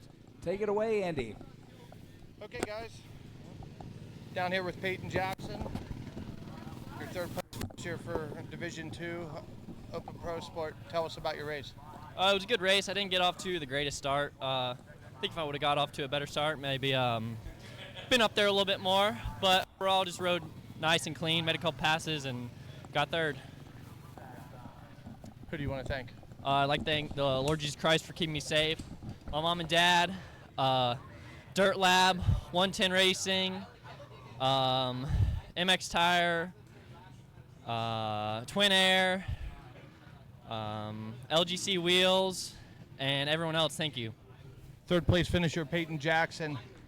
Go to our second place finisher, Cody Groves. Cody, come over here and tell us about your race. Yeah, 210 pounds me, got off the line there. We got this MX-53 on here, Dunlop done center over.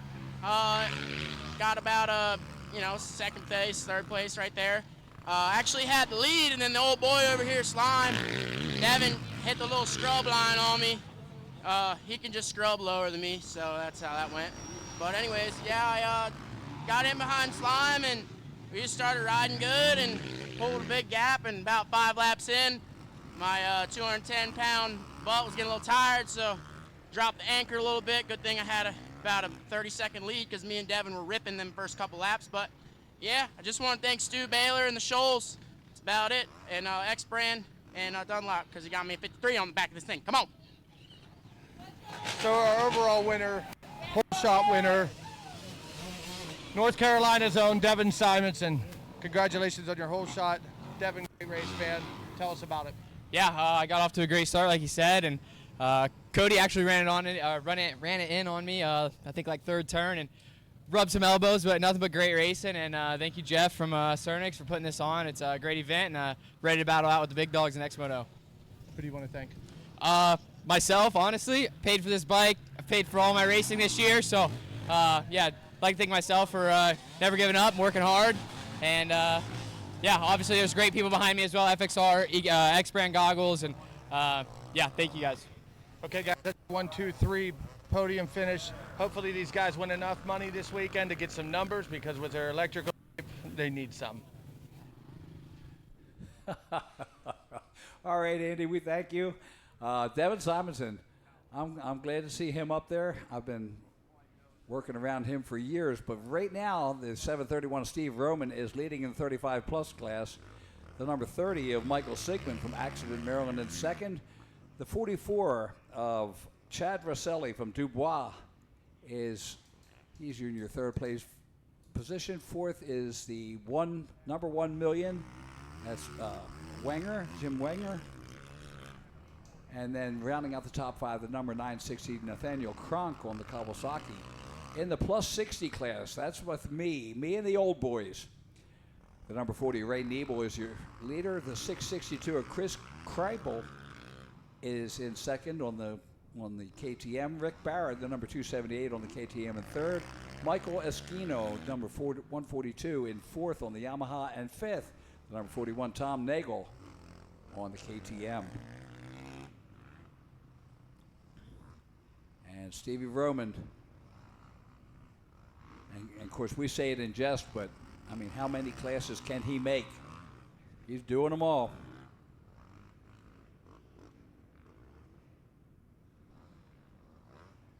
So our second is Sigmund there. Second and third is Michael Sigmund, Chad Rosselli.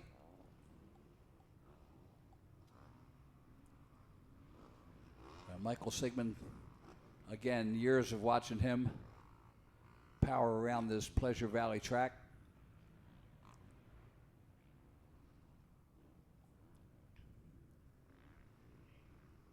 This whole Mid-Atlantic section is just an amazing.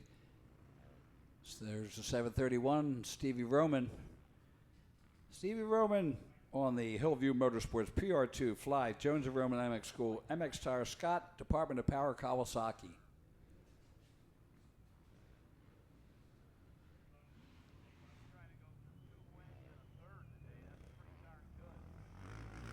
Two in, 2 to go.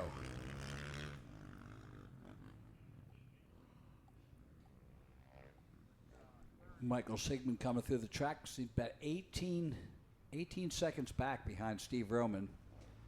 Rosselli another 9 seconds behind him, and then Wegner is another 8 seconds back behind him. So they're pretty evenly spaced in the plus 35 class. Stevie Roman through the dragon back.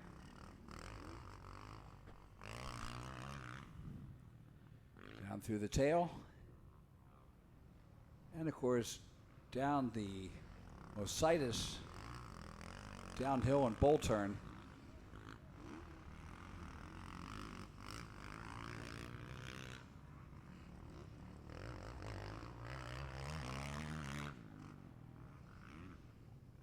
And look at the amount of ruts and lines through there. Stevie is like, you know what? I'm just going to take the close this in and power through it. As he goes through the triple double, heads towards the Honda Bull turn.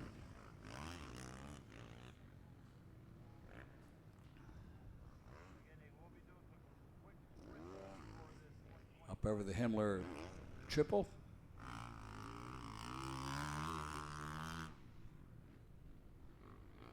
And look at that. On his toes on the pegs. Waiting the outside foot.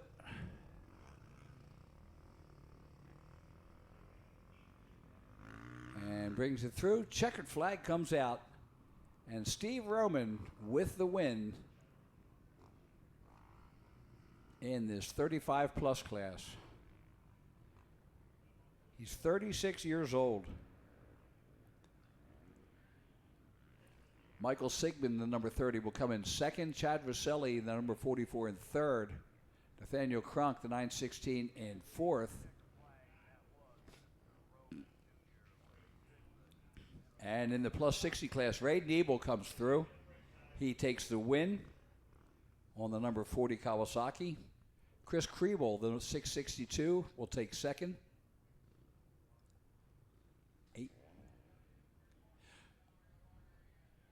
Okay, so we're going to be going to commercials just shortly, and we're going to do some track maintenance. So we'll be back between 8 and 10 minutes. You are listening and watching the RMGSports.net network. We'll be back shortly. Ride MX34. Ride MX34. I'm Gavin Towers, Ride MX34. I'm Drew Adams, Ride MX34. Ride MX34. Ride MX34. My name's Colin Humphrey, and I ride MX34. My name's Adam Intignap, and I ride MX34. Check out the all-new MX34 from Dunlop. All new MX34 from Dunlop. Tom Young here, Ride Dunlop MX34. I'm Justin Cooper, ride Dunlop MX34. Just Moda, Ride MX34. I'm Hunter Lawrence, Ride Dunlop MX34. Ride Dunlop MX34. I'm Hayden Deegan, Ride Dunlop MX34. I'm Jet Lyons, Ride Dunlop MX34.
Johnstown's going through a lot of changes.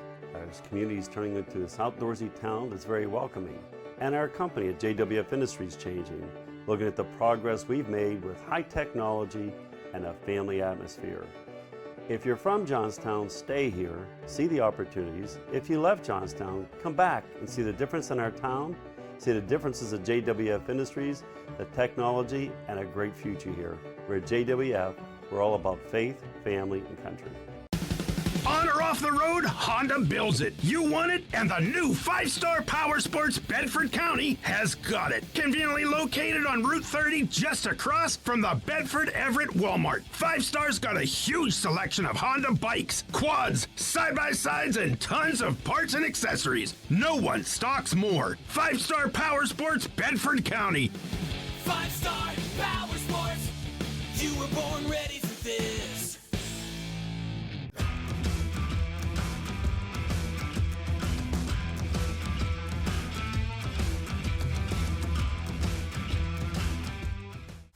How would you like to go to a school where we take into consideration how students learn best? Well, we do that because we find if we can build the curriculum around the things you are interested in, you're going to do a better job. The mission at On Track School is that educational success is possible while chasing your dreams. Not only will our staff help students to achieve success, they will cheer you on to the finish line. We encourage you to check out On Track School at ontrackschool.com. where we can help you chase your dreams and still get a quality education. OnTrackSchool.com. Check it out.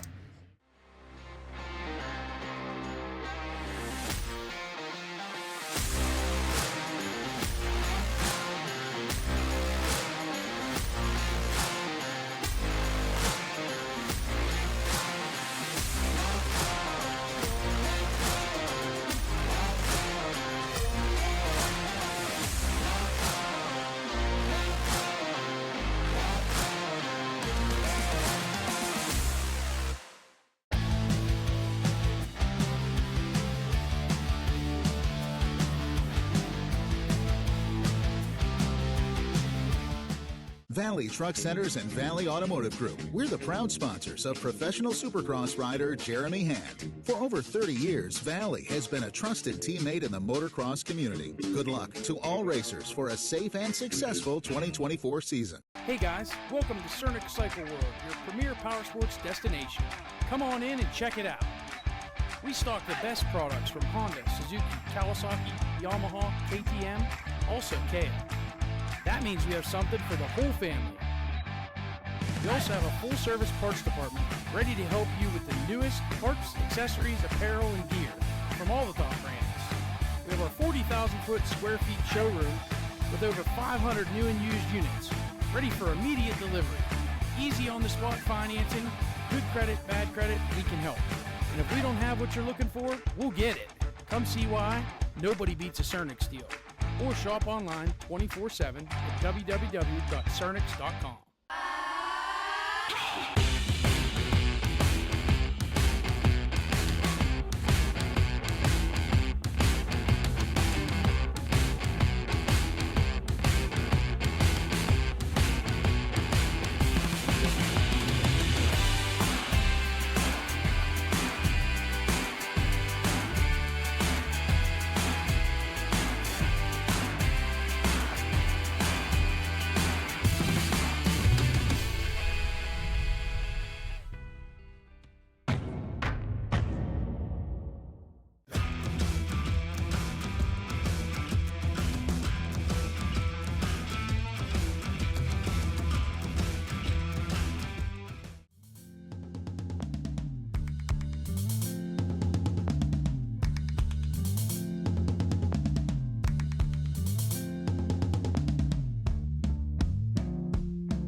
The history of Loretta Lynn's deepens. 30 championships, all backed by Dunlop motorcycle tires.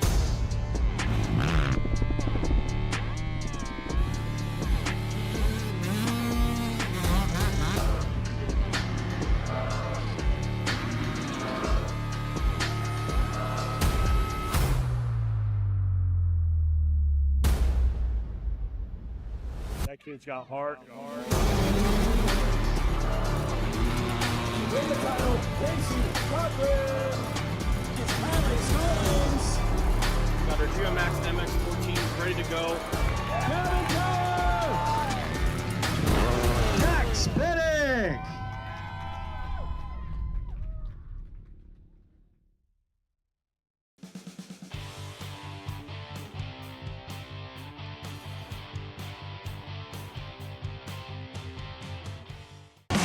Ride MX34. Ride MX34. I'm Gavin Towers, Ride MX34. I'm Drew Adams, Ride MX34. Ride MX34. Ride MX34. My name's Colin Humphrey, and I ride MX34. My name's Adam Intignap, and I ride MX34. Check out the all-new MX34 from Dunlop. All new MX34 from Dunlop. Damian here, Ride Dunlop MX34. I'm Justin Cooper, ride Dunlop MX34. Just Ride MX34. I'm Hunter Lawrence, Ride Dunlop MX34. Ride Dunlop MX34. I'm Hayden Deegan, Ride Dunlop MX34. I'm Jet Lyons, Ride Dunlop MX34.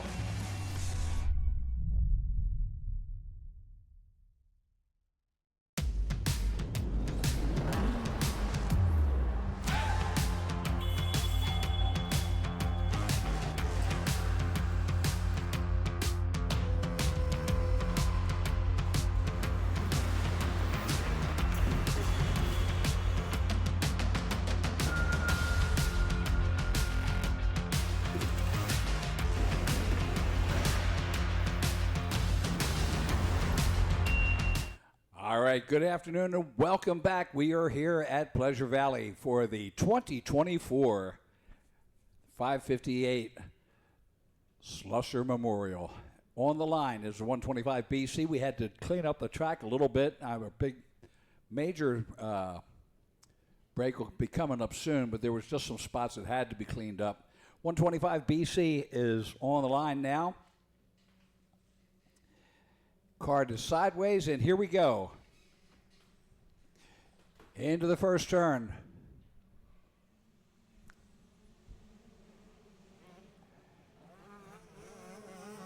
And it's I think that's Adler Shaw, but we'll find out.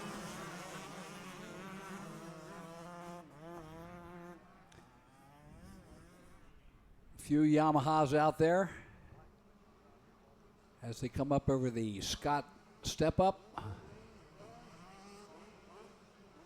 And I think that's the 955 of Landon George. Landon George, almost threw it away. He lost his lead. But he didn't end up on the ground, so that's a good thing. New leader now as they head down the Mercedes Motorsports downhill and through the bowl turn. Dueling Yamahas. This is a battle for third in the number 11, Dylan Welsh, just ahead of the 142 of Colton Wetchin.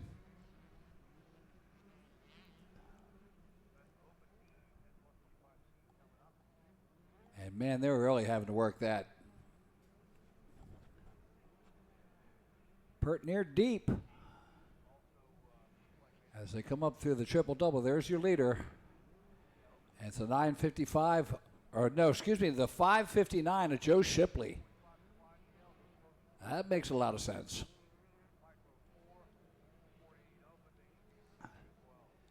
There's your second, third, and fourth riders as they head through the left-hander up into the off-camber. I'll tell you what, if I have to go through the off-camber, that's the one I want to do it on, is a 125 two-stroke. Float like a butterfly. So the 559 of Joe Shipley in the lead, the 955 of George in second. Third is the 11 of Welsh. Fourth is the 930 of Roman Jordan. Fifth is 142 of Colton Wetchin. Sixth is the 360 of Carter Tunstall. Seventh, the 122 of Jonathan Palmer. Eighth of 15 of Evan Jarvis. Ninth is Ryder Benninger, 794 rider, and rounding out the top then the 997 of Maxwell Shirer on the KTM. That's brought to you by Amalie.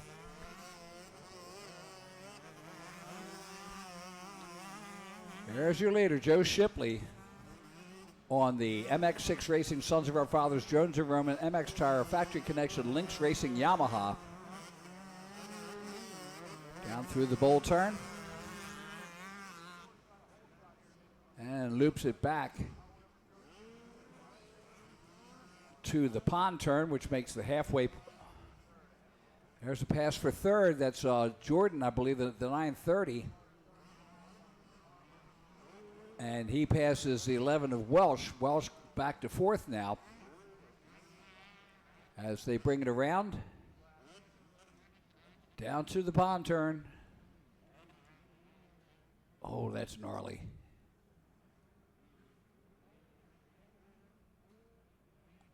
Up through the MX6 triple doubles. And now our leader, Joe Shipley, coming through the MX Tire off camber, brings it around. And lap number 2.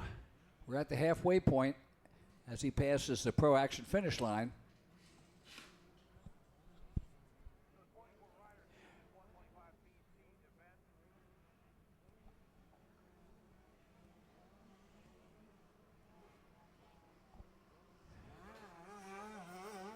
And squares it off through the first turn. I'll tell you, that is a very improved rider there. Joe Shipley, I've watched him through his career.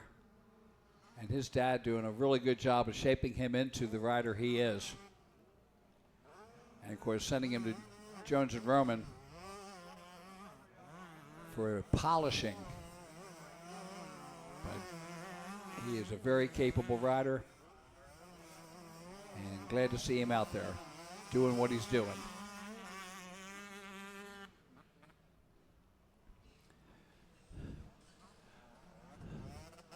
So Landon George, a 9:55 in second, as we see him going down the Mositis Motorsports downhill and bull turn.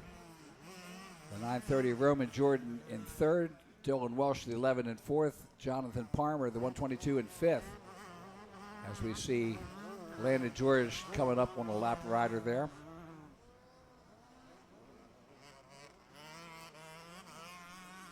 There's your leader coming through the bull turn.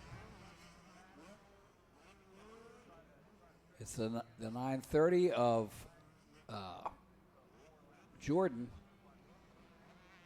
And, of course, there's the 5:59, Joe Shipley. White flag coming out this time around.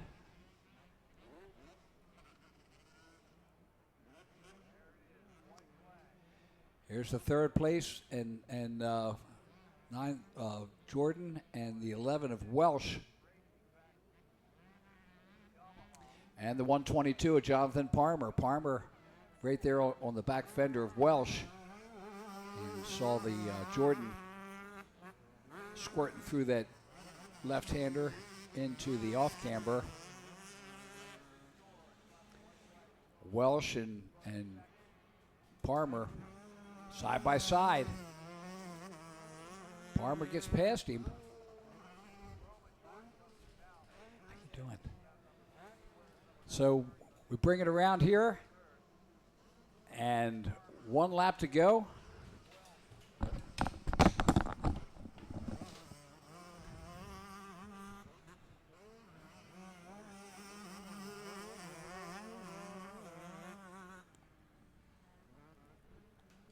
Well, I have the good fortune of being up here in the booth with Mr. Money.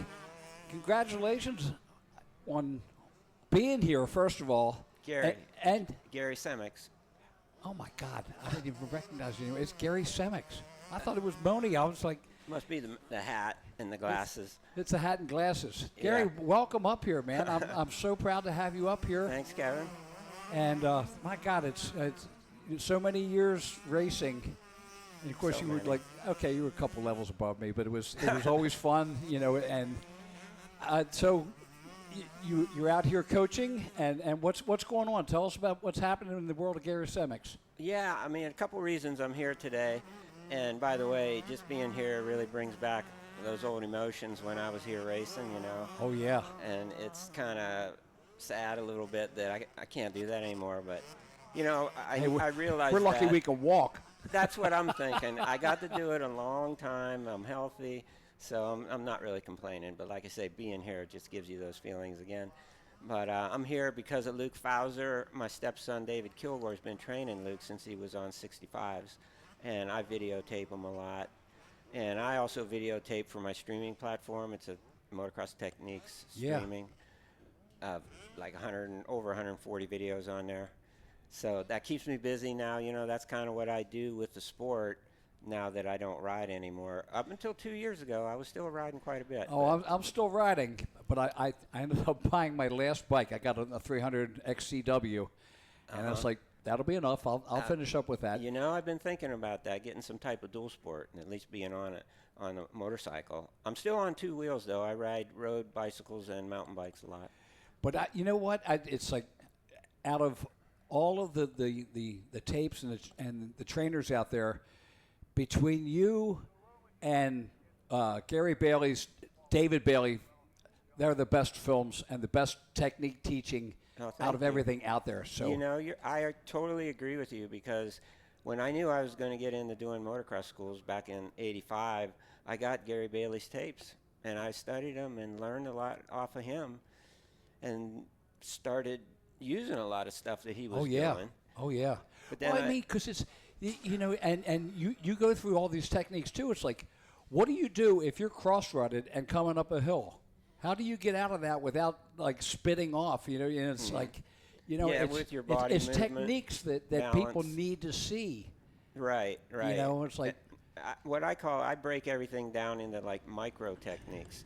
There's so many techniques going into a corner that I break them down in little parts, pieces, so guys can understand them and practice them. I give them practice drills to do. I also have stationary practice drills on that. You're just on the motorcycle going through motions that you use all the time with the controls, the front and rear brakes, clutch, throttle, front, you know, all that stuff, and your body movements you can practice in the garage on a stationary position. And yeah, it's just become my passion to understand the mechanics and the techniques and being able to make videos that'll help riders become better and safer. I mean, a lot of guys are just wanting to do it for fun and want to be safe. So that's you know, what and I do.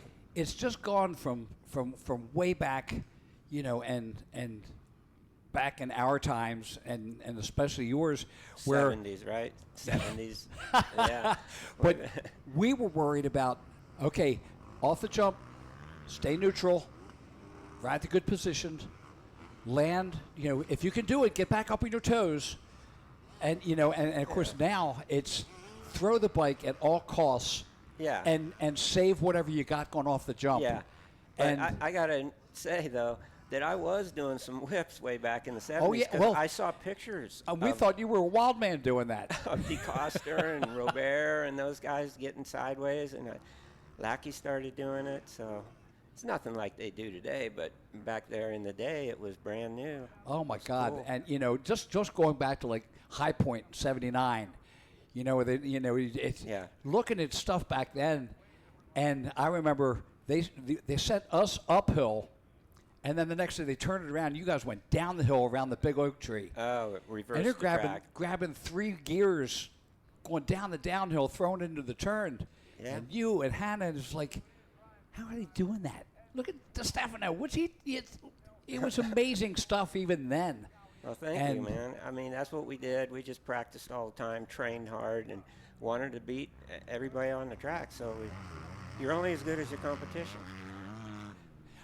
And we got Bernheimer, the 837, and Kelts having a good battle as they head down into that beast of a first or a second turn there. And now also your technique on that downhill off camber. What do you try to tell people there? You still in that situation, you'd want to be on the balls of your feet for sure, so you don't get ripped off the foot pegs in the ruts. I've done that. And you won't hit the shifter or brake by accident, so you're clean on the balls of your feet. You want to grip the bike with your knees, and you want to move your upper body for balance along with the front and rear brakes and clutch and throttle. All that comes together because you have to control your speed. Yes. And the lean of the bike. All right, here's Wilkins and Zahorin. And, oh, man, that's tight. Now the battle for third. So Zahorin and Placi in the open D. But the Berkheimer, Kelts, and Charipka, going at it. Now that's Galloway and Hurt going at it, the 36 and the 137. Boy, it is tight out there in this plus 25C. You know, back then, nobody was starting C-Class at 25 years old. There's your leader, Berkheimer, the 837, come through the Honda Bull turn, up over the Himmler excavating triple, and then into the off-camber. And, you know, and even now is like, how do you get technique in off-cambers? It's very tough because you pretty much have to come back to the East Coast to see a bunch of off-camber. Yeah. Well, you remember Budds Creek with all their off-cambers. And, of course, you know, got Steel City back then.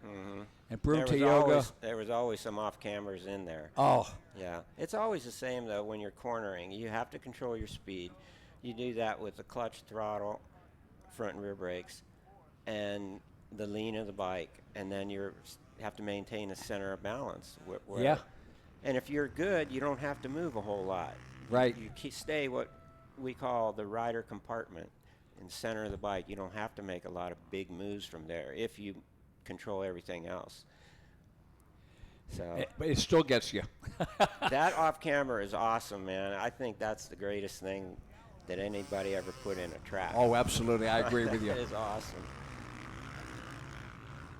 That's 2nd through 5th, so that's Cheripka, Galloway, Hurt, and Hrapovich as they make their way through on this plus 25. Say Open D out there also. And there's the leader, Bernheimer, coming through the tail of the Dragon. But it's, and it's funny because you turn around and tell somebody, it's like, well, you got to weight your outside foot and let the inside float. And, of course, it's a turn. Why would you do that? That's because it's an off camber, and you're bouncing back the other way. And, of course, they're looking at me going, what? What? Yeah. So down to the best of it. So tell me, out of all the battles, who was your favorite person to battle with, week in, week out? I'd have to say, well, I didn't get to battle week in, week out, just in the Trans Am races, but DeCoster and Garrett Wolfsink, I liked battling with those two guys. And in the Nationals, it was guys like Marty Smith, of course Hannah, Tripes, Jimmy Ellis, Lackey, when he was here, usually was in Europe. Yeah, it was always amazing, that the Can-Ams, and you kept looking at Jimmy Ellis, and it's like, how do you ride that thing? I know. And then, and it was, but you were on a Kawasaki, and at the same time, it was like, how did you ride that thing? That thing. Well, the guys of today, to ride our bikes like in 74, 75, they wouldn't even want to ride. They wouldn't ride them. Yeah. Now, White flag is out. 1 lap to go. But back then, that was the best thing there was. Oh, absolutely. So, absolutely. It just, the evolution of the bikes now, and of course, these things have pretty much gotten to the point of almost like NASCAR, because they're all the same. Programmable, computer. Programmable, and it's unlike a dirt tracker that can only turn, basically is made to turn left. Yeah. These are everywhere, and of course, in dirt track, when they brought in the production to try to bring the prices down a little bit, get away from the framers and get to, a motocross-based bike. It's made a lot of changes. There's the 837 to Bernheimer as he heads down that Mositis downhill. I'll tell you, this track is gnarly. I've been all around it filming, and the bumps and ruts are endless pretty much everywhere except where it's hard packed. Yeah, I'm just amazed. We've had so much rain over the past 3 weeks that the jump faces aren't all carved up. And, thank God. Yeah, because you got a little bit of a break. Somewhere you can pull a tear off of. Yeah. Off of there. It's the hard clay is staying good. So have you made any forays into the GNCC stuff on training for them, or is? I raced a couple of those back in the middle to late 90s. Yeah. Yeah. But what do you think of that? Yeah, it was fun. It was a long time to race, 3 hours. Oh yeah. Yeah, gnarly stuff. But it was fun, man. I liked it because I used to race hare scrambles when I was a kid in the winter. Us too, Yeah. yeah. And that was preferred because you didn't sit around and wait. Yeah. Everything was hurry up and wait. And you get to the hare scramble, it's like you race 3 2 hours. You go. This is great. Yeah. And of course, it was all East Coast. Out west, it was the hare and hound. That desert. And that was the desert racing was like, and there's the checkered flag. So Bernheimer taking the win. Hrapovich coming in second, Puzak third, Cheripka in fourth place. Galloway rounds out the top 5. And man, I remember it used to be when we both started out, the C riders and youth rode on Saturday, then Sunday it was A and B. Right. And with 3 30-minute motos. Yeah. And it was like, well, how do you guys get so fast? And it was like, well, you got to a national, it was kind of anticlimactic. Then it was 40 plus. You weren't running 3 30-minute motos. You were running 40 plus 2 yeah. motos. Yeah. Yeah. I remember the first time I raced, a really hot race was in Kansas, and it was so freaking hot. Guys were not finishing. I paced myself and finished, but there were some guys that finished strong, like Steve Stackable, because he lives in Austin, Texas. He's used to heat and humidity. And I was laying in bed that night in the cool air conditioning thinking, how can I get in shape for this? And just kept trying and training in it and going in the sauna a lot after training and condition your body to cool itself when it's in that kind of heat. And I got pretty good at it. Yeah.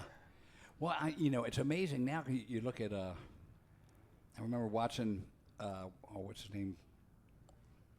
Number 3. He comes in, looks at his watch, looks at his trainers, 99, I'm under 100.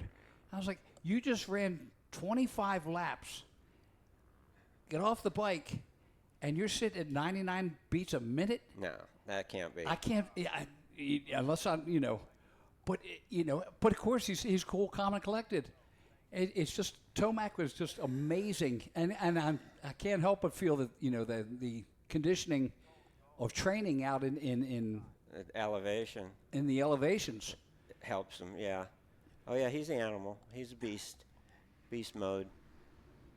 And I see that Johnny Osho's still out there training, too. Yeah. And I love that. That's like, speaking of beasts. Yeah, he's doing well.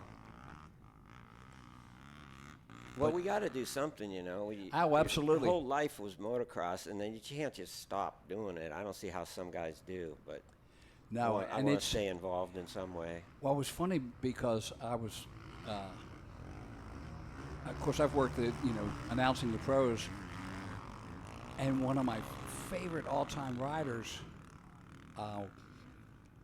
Mississippi now, but just as smooth as silk.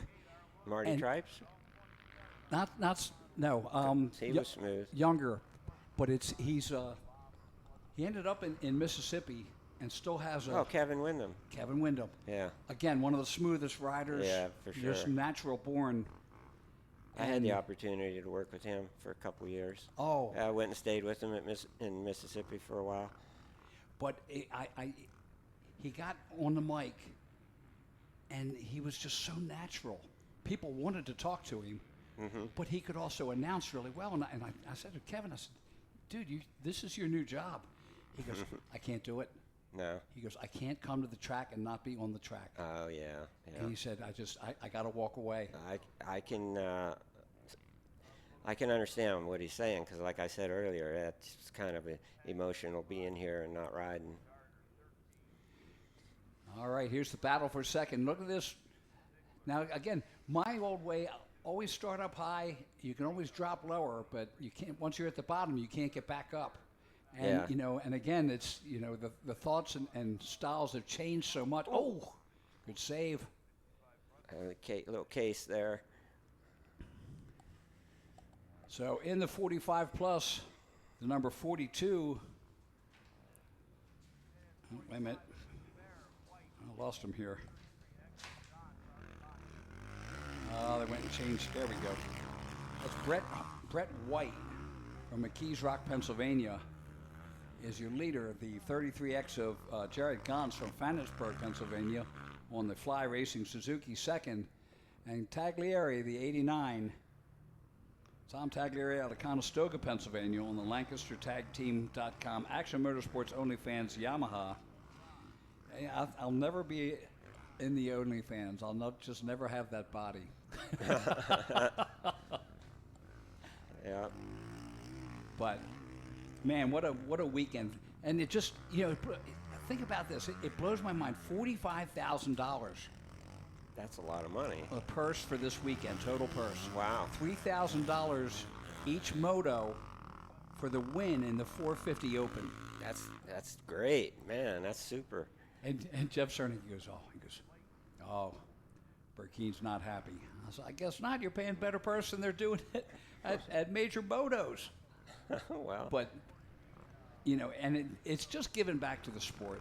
And that's where you and I and everybody here is, I it's know, just some way to give it back. You and Jeff Cernick are very passionate about the sport, and you guys do so much for the sport. Appreciate it. Oh no, it's it's actually in honor of you guys, because I keep telling them, it's like, no, you don't understand. I'm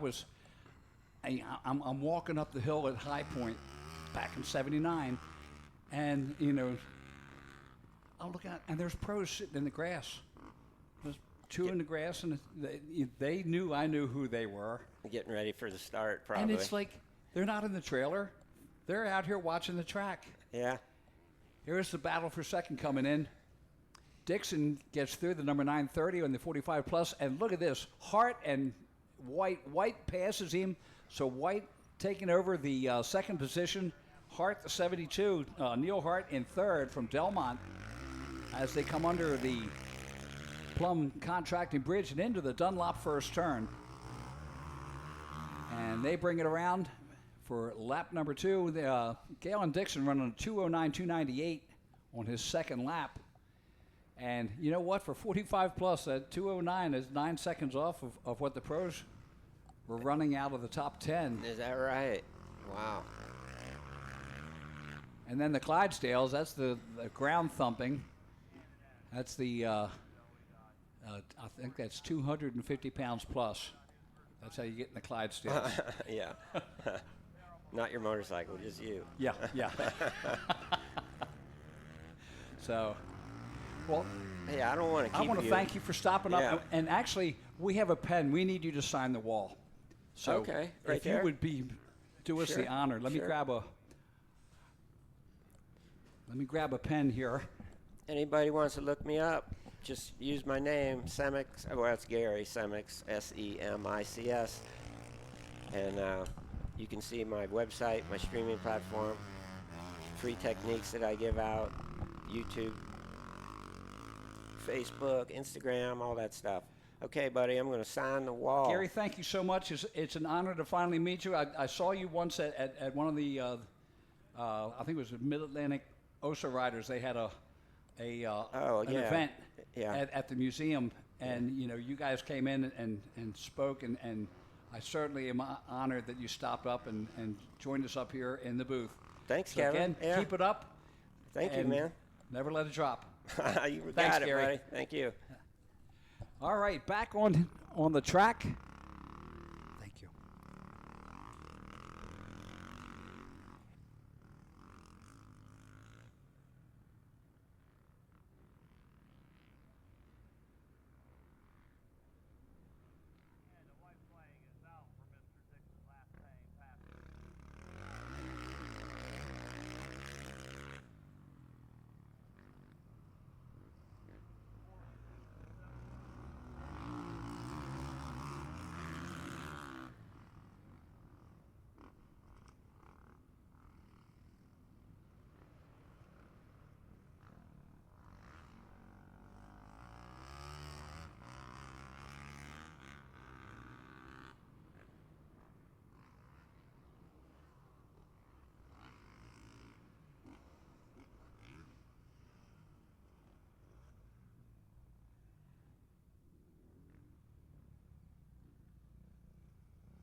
There's Galen Dixon, the 930. He's your leader. The 42 of Brett White in second place on the KTM. And you see him there with Neil Hart, the 42 and the 72. Oh, look at that move. I think that was a lapper. So Gary Semick's up here, signs the wall, our second great person. And I'm hoping he's going to be coming around to our racetrack a bunch more, and we can sit there and talk more history, but love having it. Gary Semick's up in here in the booth with us. He signed the wall, and the checkered flag is out. So Galen Dixon with the win. Neil Hart, the 72 in second. Brett White, the 42 in third. Jared Gauntz, the 33X in fourth. In the Clydesdale 250s, the Christian Ruff, the 33C, took the win. Josh Duplin, the 489 in second. Third is the 13 of Jesse Stallman. Fourth is the 134 of Kirk Rogers. And fifth, Chad Scheffler, the 558. That's in the Clydesdales.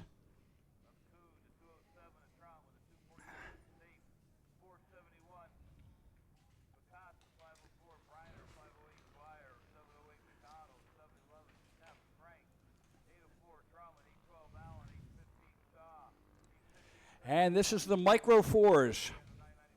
So the Micro 4 would be the 54-8 Open.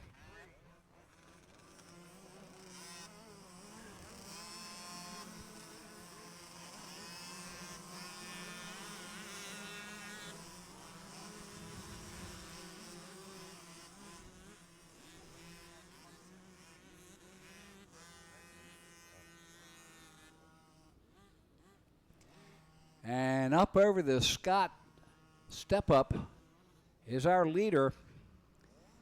And let's see if it's Dax Dingfeld. Dax had a get off earlier and bad spot. Stalled the bike. There's Dax right there. Bringing it through the tail of the Dragon. Second is I think that's the 17 to Hudson Roads. And let's see, he's going down the Osiris downhill. Trying to get the number. That's a 22 of Bo Garvey. No, that's Cole Fitzwilliam, the 23. So Cole Fitzwilliam out of Pittsburgh on the Jones and Roman Motocross School, William Roll Plumbing and Excavation, and Podium Works Suspension KTM. And then back to your leader, Dax Dingfeld out of Vanderbilt, Pennsylvania, and he's on the Dirt Bike Kids Minton Cycle PR2 MX Tire Scott Skull Candy Cobra. There's the third place. That's Bradley Gardner out of Roughdale, Pennsylvania, on the Mag Unlimited Trucking Diesel Black Mountain Enterprise Minton Cycles Jones and Roman Cobra. So that's your top three riders as we come through the Honda Bowl turn. Here's Dax, headed into the MX Tire off camber.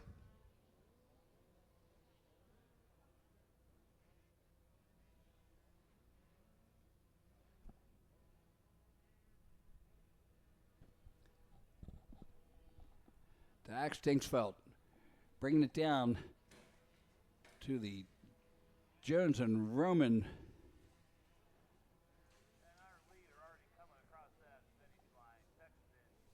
coaching area. You know they're going to hear that. So Dingfeld in the lead as he goes past the Pro Action finish line area. And then it's Brad Gardner, the number 7, and the 23 of Cole Fitzwilliam. It's a battle for second and third. Brad Gardner, a man on a mission. Bo Guarino, the number 22 on the Cobra in fourth. Angelo Palumbo, the number 79 on the Cobra in fifth. Watch him come around the bottom of the beast. And there's Dax. At 4:04 in the lead through the tail of the Dragon.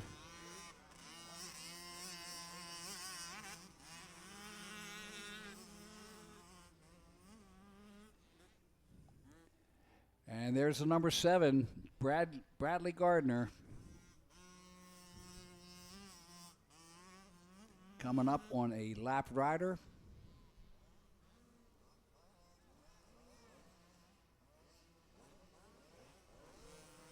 And and down through the Mosite Motorsports.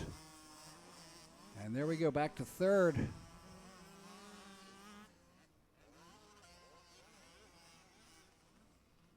I think that might be Dingfelt. Let's see as he comes over the top there. Yes, it is. Dax Dingfelt.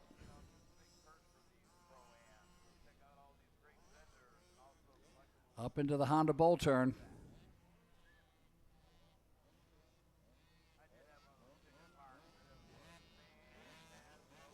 Up over the Himmler triple. Takes the left-hander into the big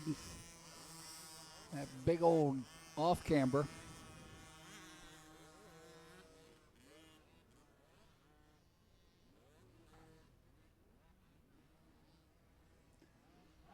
Around the corner. Gets to lap number 2.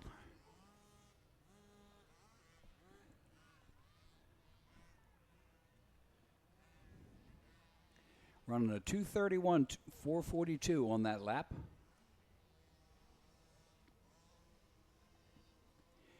And last lap, he had a 12-second lead over Bradley Gardner. And that's now 13, almost 14 seconds.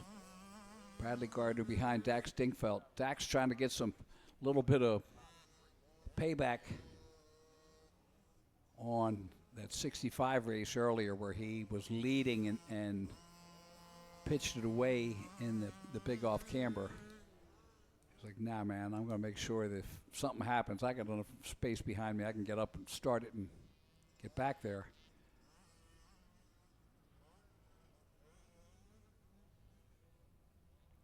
There's Dingfelt entering the tail of the Dragon. Hudson Rhodes, the number 17 in third. Angelo Palumbo, the 79 in fourth. Cole Fitzwilliam now back to fifth. Bo Gardino in sixth. He's the number 22 rider. Oh, he's up in fifth now. Fitzwilliam dropping back. So Dominic Bentley in sixth. Axel Elliott in seventh. There's our Gardner, the number 7. Down into that bowl turn. Look how nasty it is. Oh, my goodness. And our leader coming up through the MX6 triple-double.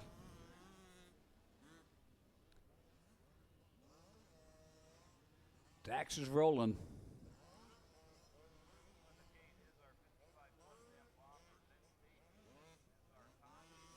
Of course, that's our third place rider. That is the 17 of Hudson Rhodes out of Street, Maryland on the KTM. Brings it around through the tail of the Dragon, down the Mositis downhill and bowl turn. There's our leader, Dax Dingfelt. Bring it around. White flag should be coming out. There it is, Dax Dingfelt, 1 lap to go. It's all right, Dax, keep it upright this time. Brad Gardner in second.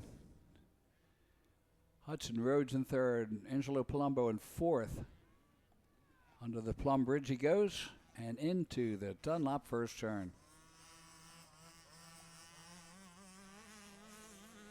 Gardner rolls through. He's about 20 seconds back in second.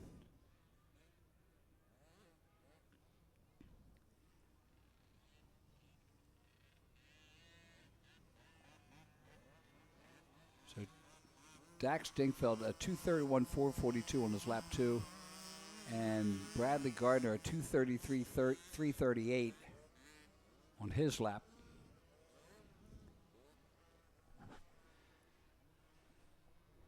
Dax coming into the tail of the Dragon. He's just got that confidence going right now.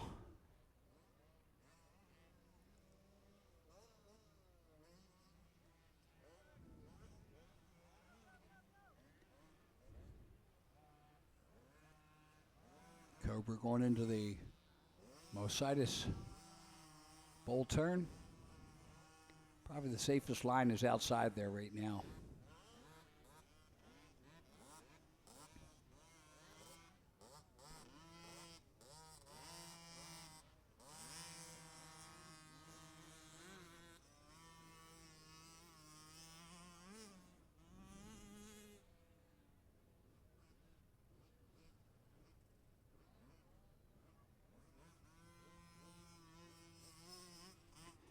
Makes the turn down into the valley one last time in the Honda Bowl turn. A little bit of traffic ahead of him now. And makes that left-hander into the off-camber one more time.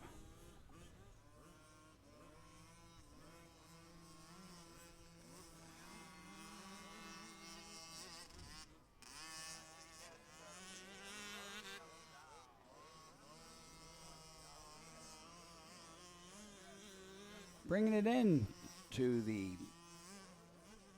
pro action finish line. And the checkered flag is out. Daxton Dingfeld with the win on the Dirt Bike Kids Minton Cycle PR2 MX Tire Scott Skull Candy Cobra.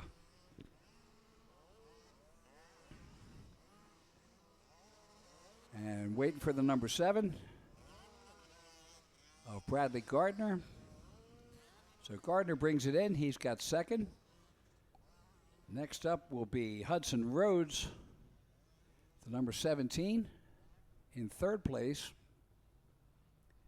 The 79 of Angelo Palumbo in fourth. Axel Elliott, the 51, in fifth. Bo Guarino, the 22, in sixth.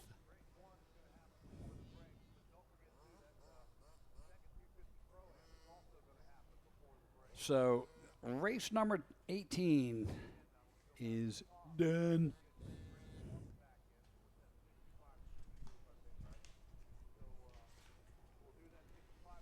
And I believe this is the 55 plus coming up.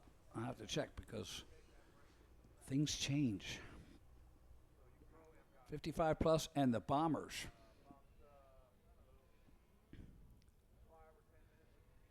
That looks about right. So the 18 of Matt Sempa from Tyrone, Pennsylvania. The 40 of Ray Nabel from Pittsburgh.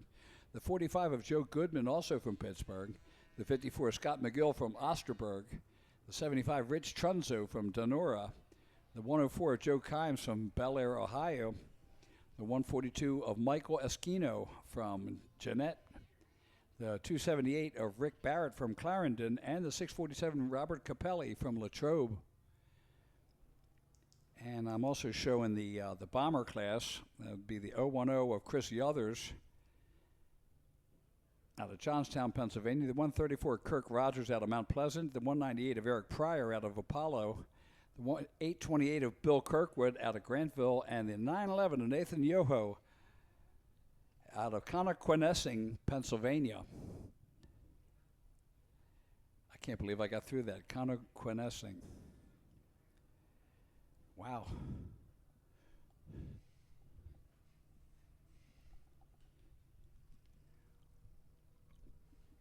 And look at some of the Indian names, and no wonder the Japanese couldn't figure out the code.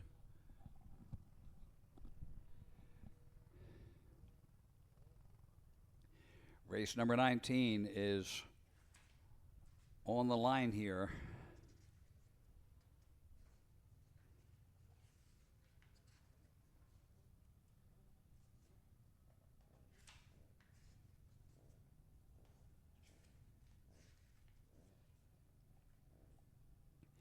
And this should be our last race in the first round.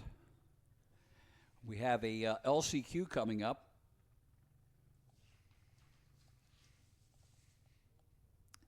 As race 21.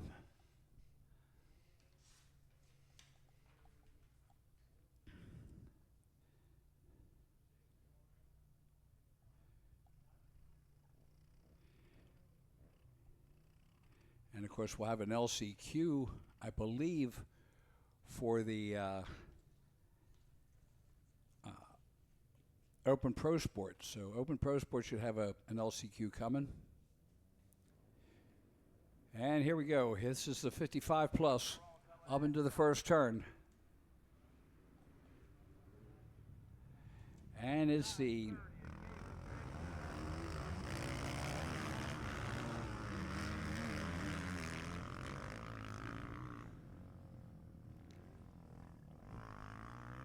I'm looking at the shirt number. It's not the bike number. Our leader's coming up to the Scott step up.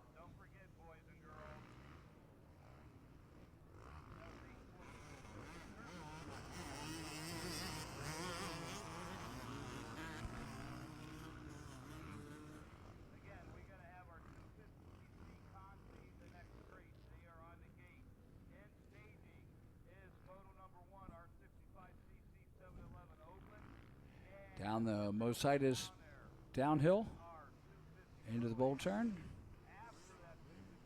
First and second.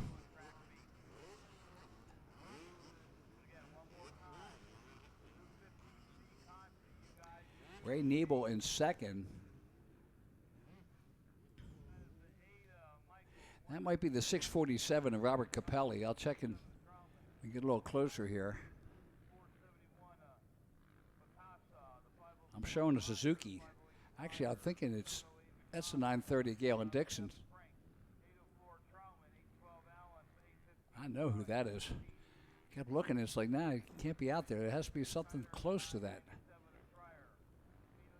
And as Galen probably say, there is nobody close to me.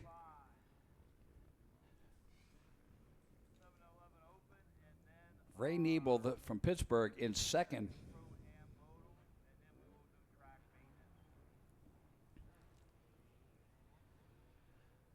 Galen Dixon in the lead. Gets the green flag.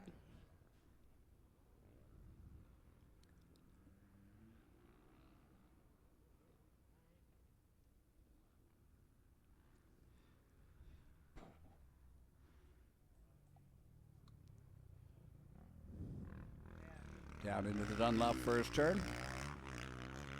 The number 40, Ray Nebel in second. Third is the 45 of Joe Goodman on the Honda. Fourth is the number 18 of Matt Sempa on the Honda.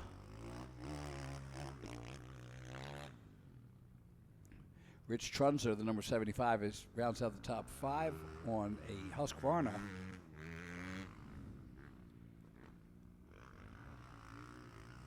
So 9 entries in the plus 55 and 5 entries in the Bomber. Kirk Rogers, the 134, is leading in the Bomber class. Second is the 911 of Nathan Yoho on the Yamaha. Third is the 828 of Bill Kirkwood on the Yamaha. Fourth is the 198 of Eric Pryor on the Honda. Galen Dixon. Oh, there's Nebel. He's having trouble. Oh, he stalled it. And that's an old school Kawasaki there, too.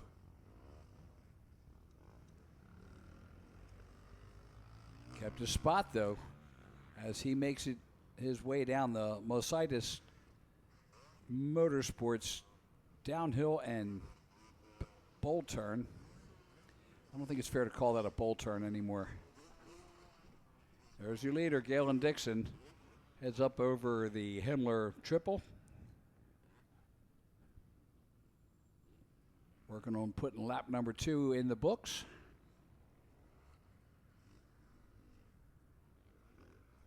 And there's your third place of the 45 of Joe Goodman.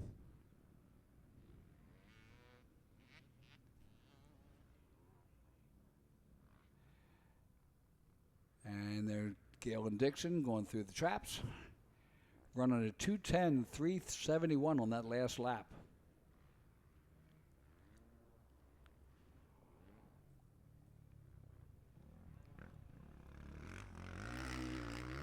Through the first turn. Nebel blows through. Excuse me, Dixon blows through. Nebel is still approaching the Pro Action finish line. Up over the Scott step up and onto the Dragonback. Galen Dixon is solidly in the lead. Joe Goodman finally makes it through. He's 40 seconds behind now. And that's Goodman. So Goodman moved into the second spot, the number 45. Ray Niebel, the number 40, back to third now. He's the second back behind that. Sempa, the 18 rider, another 6 seconds back in fourth. And then Rick Barrett, 7 seconds back. He's the 278 rider in fifth place. Galen Dixon making his way down. And he'll have 1.5 laps left now. Up over the top of the MX6 triple-double.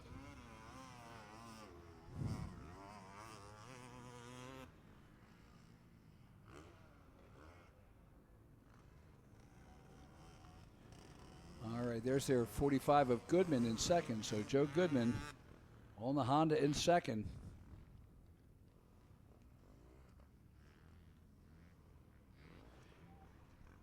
And we call that efficiency of use. Galen Dixon, he's working it. Brings it around. White flag will be coming out for Galen Dixon.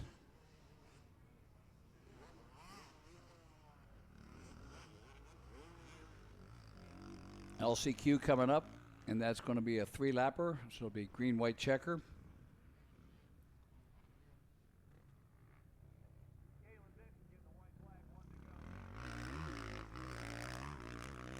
And Galen Dixon on his last lap. Down to the beast.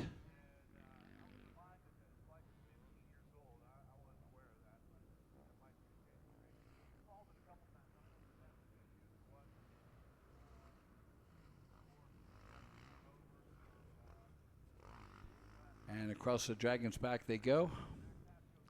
Galen Dixon makes a turn at the bottom, down into the tail of the Dragon.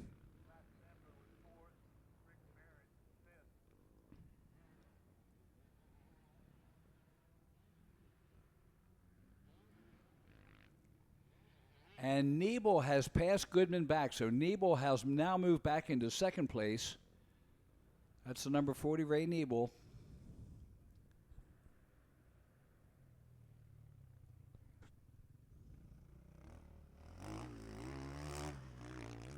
Number 45 of Joe Goodman in third. Matt Semper, the number 18, in fourth. Barrett right behind him, the number 278, in fifth. So they are all over the back of Joe Goodman. Goodman leading a train there. Semper 6 seconds behind, and then Barrett 3 seconds behind him. Trunzo. There is Ray Niebel, the number 40, as he heads down.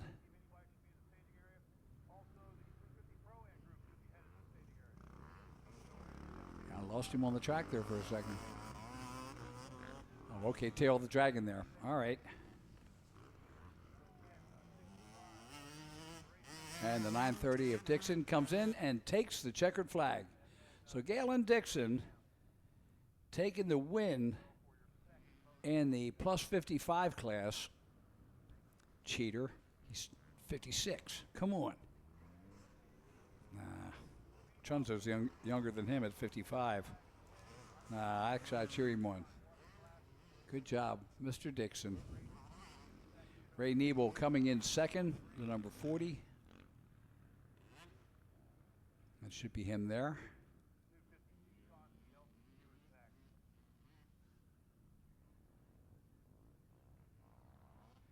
Yeah, I'm about done on that. That was Eric Pryor in the bomber class.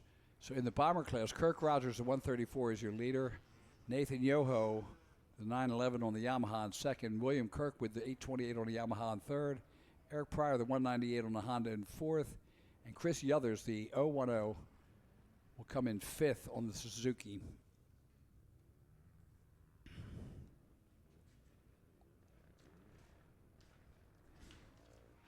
All right, next up is our 250C consolation race. I don't know whether they're going to do maintenance before that or send them out and get that done, then do the maintenance. Looks like they're down there on the line.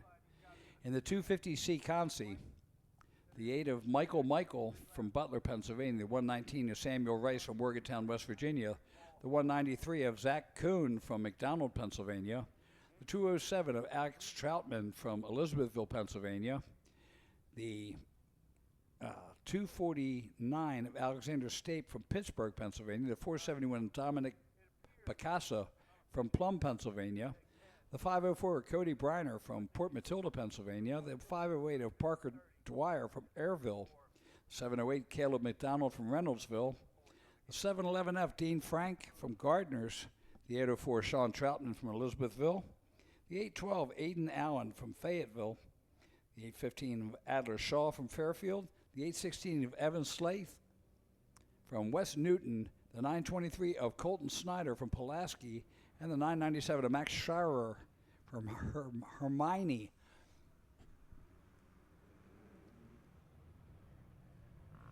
And it's a 708 of Caleb McDonald that has the hole shot. Out of Reynoldsville, Pennsylvania, on the Squibbies MX True MX Best Kawasaki Hydropower P3 Pro Circuit Moto Cut MX 100% Sunstar ASV ODI Acherby OGO Liat KTM.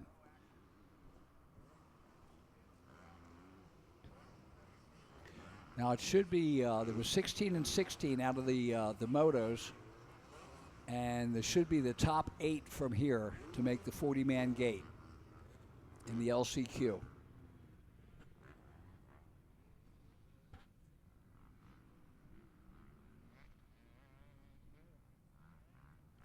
There's the battle for third.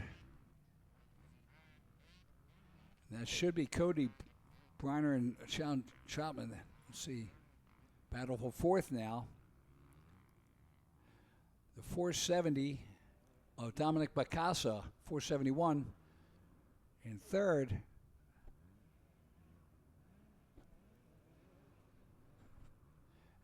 there's fourth, fifth, and sixth there right now. Oh, rider down hard. And that might be, that could be first or second. We'll have to find out. First lap, it was got to be one of the two. There's your leader, the 708 of Caleb McDonald, so it's not him.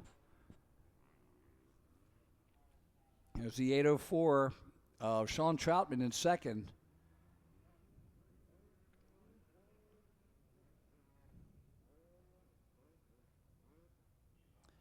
.250 LCQ. There's your leader, gets the green flag. It's going to be green, white, and checkered. So Caleb McDonald in the lead. Watch him go under the Plum Construction Bridge into the Dunlop first turn. There's second, third, fourth. So it's a number 8 of Michael. In third is the 804 of Troutman. Sean Troutman. Fourth is the 997 of Max Schreier. Fifth is the 812 of Aiden Allen. And it's still a tight battle there. Top 8 are going to the final. Well, or the second moto.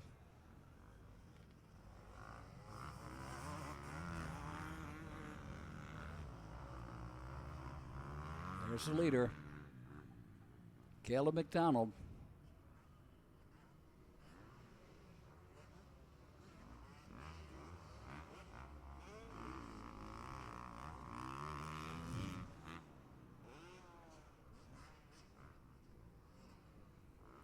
Somebody asked me the other day, well, when do you think the Chinese are going to be in on, building motocross bikes? I said they already are. All the KTMs are Kimcos now. At least the smaller ones. This is the battle for second. That's the number 8 of Michael and the 804 of Troutman. And right behind him, the 997 of Schreier. Max Schreier in fourth. Michael. M squared. There's our leader, Caleb McDonald, making his way up to the MX tire off camber. Here we go. Second, third coming through the Honda bowl turn. So Michael, the number 8, still in second. Troutman in third. Shirer in fourth. Let's see what happens in the off camber on this battle. Bottom line looks pretty good. That's Troutman. White flag is out. So Troutman takes over second. That's the 804 of Sean Troutman. Oh, look at that. He battles back. Michael. Side by side with Troutman and Shirer right there also. What a battle. Last lap. White flag is out.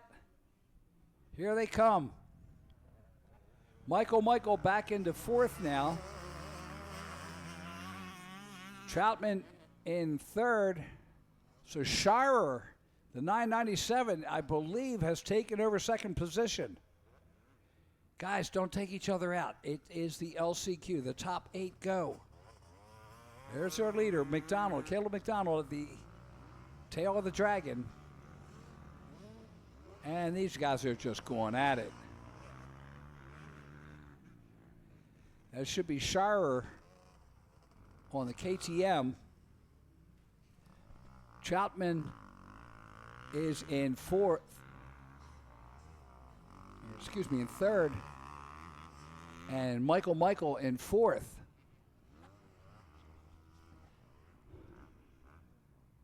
Down the Mositis Motorsports bowl turn, they go. And up to the top. Michael still sitting back there in fourth.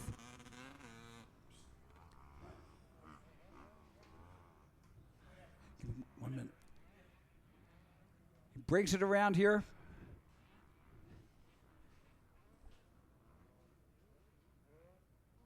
And the 708 of Caleb McDonald will be bringing it in. Here's the battle for second. And Shirer, the 997,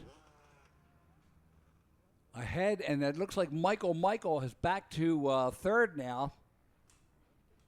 And the leader goes down. Caleb McDonald is down in the off camber.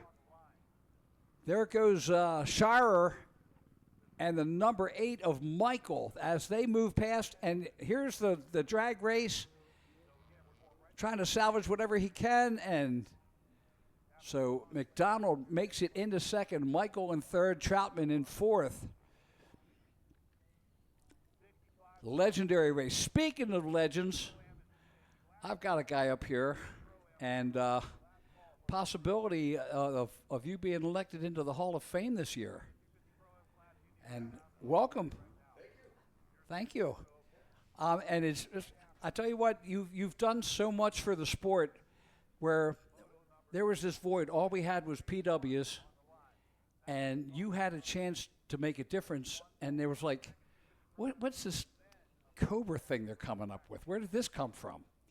And, and it's like, and I remember even at the time, it was like, just wait, it's coming. And now, because of what you've done, we've expanded it, and we actually made other manufacturers make a decent bike. So we thank you so much.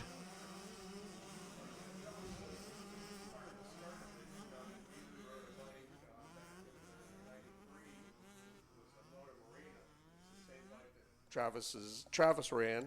Right. And he didn't make it through Loretta's with it. And Travis's dad tried everything to get it to go, and everything just breaks on it, Yeah. So we had one of those, and I own a tool and die shop. So everything was breaking, and I was fixing it. Well, we went to Loretta's in 93, I think it was, and broke. We didn't make it through. And we were leaving, my wife and I were leaving Loretta's in 93, and we're going up that hill, and I just said, I called the manufacturer. I go, well, what are you doing for next year? And they're like, oh, we got new graphics and think about another color. And I'm like, dude, like everything's broke,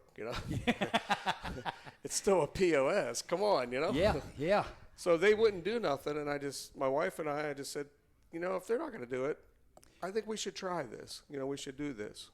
And bless you for doing that. Oh, thank you. Yeah, it's and of course, being on the Congress side of it, we charged the manufacturers, and we're like, you need to come up with a bike, an entry-level bike 50, that people can go out and race. Because Yamaha just kind of went like, hey, we never designed a PW50 for racing. That's right. They did it, not us. And, now all of a sudden, the void was like, what are we going to do? It's like, well, you got to build something. And, of course, they did. So you brought the Motor Marini around, made the Cobra, and then, DRR was in for a little bit, but they didn't hang with that. Mm-hmm. And, of course, KTM steps in, and then, KTM dragging all the other of their clones with them. Lem and Polini and Italojet. There was all these Italian things that were just coming over like crazy and breaking as fast as people were buying them. I mean, they were just breaking nonstop. And so I design, that's what I do, and I seen all the problems with it, and I just said, okay, well, we're going with a chromoly frame, and we're going with not bicycle bearings in the headset, we're going with tapered roller bearings. Right. And, we're going to put real bearings in the wheels, not bicycle bearings, And, oh, my God, yeah. And not an 8-millimeter axle. We went with 12-millimeter axles, I mean, it's just everything just broke and on the Italian bikes. And, the PW was a pretty dependable little bike. It was a turd. It didn't go nowhere, Right. And nobody could learn on it. And, I got with suspension people. George helped me out at first, George Quay, and then PR2 stepped up. And everybody was there on board to help me with a lot of the stuff that I didn't know nothing about. But, so the first couple years of Cobra was an Italian engine, and it broke. So I just said, all right, I'm done with this, and we designed our own engine. And in '97, first year in '97, we had our own engine, and that's when things really took off. I mean, the bikes just became really, really, really good. And we made our own wheels, and we made our own frames. We made the engines. We made our pipes. I had people making pipes for me, and then I had just a lot of stuff going on. It was crazy. It was crazy times, but man, I loved every second of it. Oh, absolutely. Yeah. And then the ultimate last year at Congress, we're sitting there, and of course, the announcement Cobra's coming out with the the M5, mm-hmm. and the electric bike, but done right. One of the biggest problems we had with the first generation of electric bikes was, the motors were burning up mm-hmm. because it was low voltage, high amperage. Sure. And the batteries you couldn't change out. It was, I mean, the first year of the, when we had the super regionals back in the COVIDs, and we had one of the first ones at Tomahawk, and it was supposed to be 15 minutes. Well, guess what? Yeah, electric bikes, they couldn't, at 10 minutes, they're starting to lose power. At 12 and a half, we figured out that's the max. Sure. Otherwise, you're not running a good race. Right. But then this year, you come out, redesign it, a better motor, and you can change out a battery. Mm-hmm. It's like, wow, whoever thought of that? Right. Yeah. And of course, now the E6s and the E8s are mm-hmm. Coming up. And I know they haven't made it out yet, but they are right on the cusp. I know you're ready to release, and of course, I'm looking at it going like, well, what's your rated horsepower on the 6s and 8s? And your guy was like, I don't know. Right. Oh my God, how are we going to classify that? Yeah, how are you going to classify that? It's just, we knew it was coming, mm-hmm. and and people either hate them or love them, mm-hmm. but the fact is they're here. Sure. Yeah. And the 6s and 8s is just going to change everything across the board. So, we're looking forward to that coming out. Mm-hmm. More than anything, we want to thank you for your engineering. Oh, thank you. Yeah. And, you saw a need that we all needed, mm-hmm. and you stepped in and filled the void. Well, that was good timing. It's good timing, yeah. Yeah, it was good timing. Isn't Yeah, it all? And it was a lot of fun. I enjoyed every second of it, and it was really good time. And to see what little kids could do on a motorcycle is incredible. I mean, when they have a good motorcycle, they could do anything. I mean, they're as good as little pros when you train them right. And I saw that, and I just knew that they needed good bikes. Yeah. Well, it's amazing that it used to be the 65s. They started learning how to go fast. Mm-hmm. Well, now they're coming off of Stasics at 3 years old. Sure. And jumping on an e-bike at 4. And it's, I'm used to PWs where you go out, run, grab them, and pitch them up the hill. No, these kids are flying at 4 years old. It's amazing. Pretty amazing. Yeah, it really is. That's cool. It's good that it's all developing, and really from the start when I first made the bike, I always wanted to teach the manufacturers a lesson. Oh yeah. Because I was quite irritated with all the junk that was out there, and everybody's stuff was breaking, and then you couldn't get parts, and when you could get them, they were charging outrageous amounts, $400. You couldn't buy a set of rings; you had to buy a whole top end because they didn't want to break it up. So you had to buy a cylinder, a head, a piston, just to get the rings.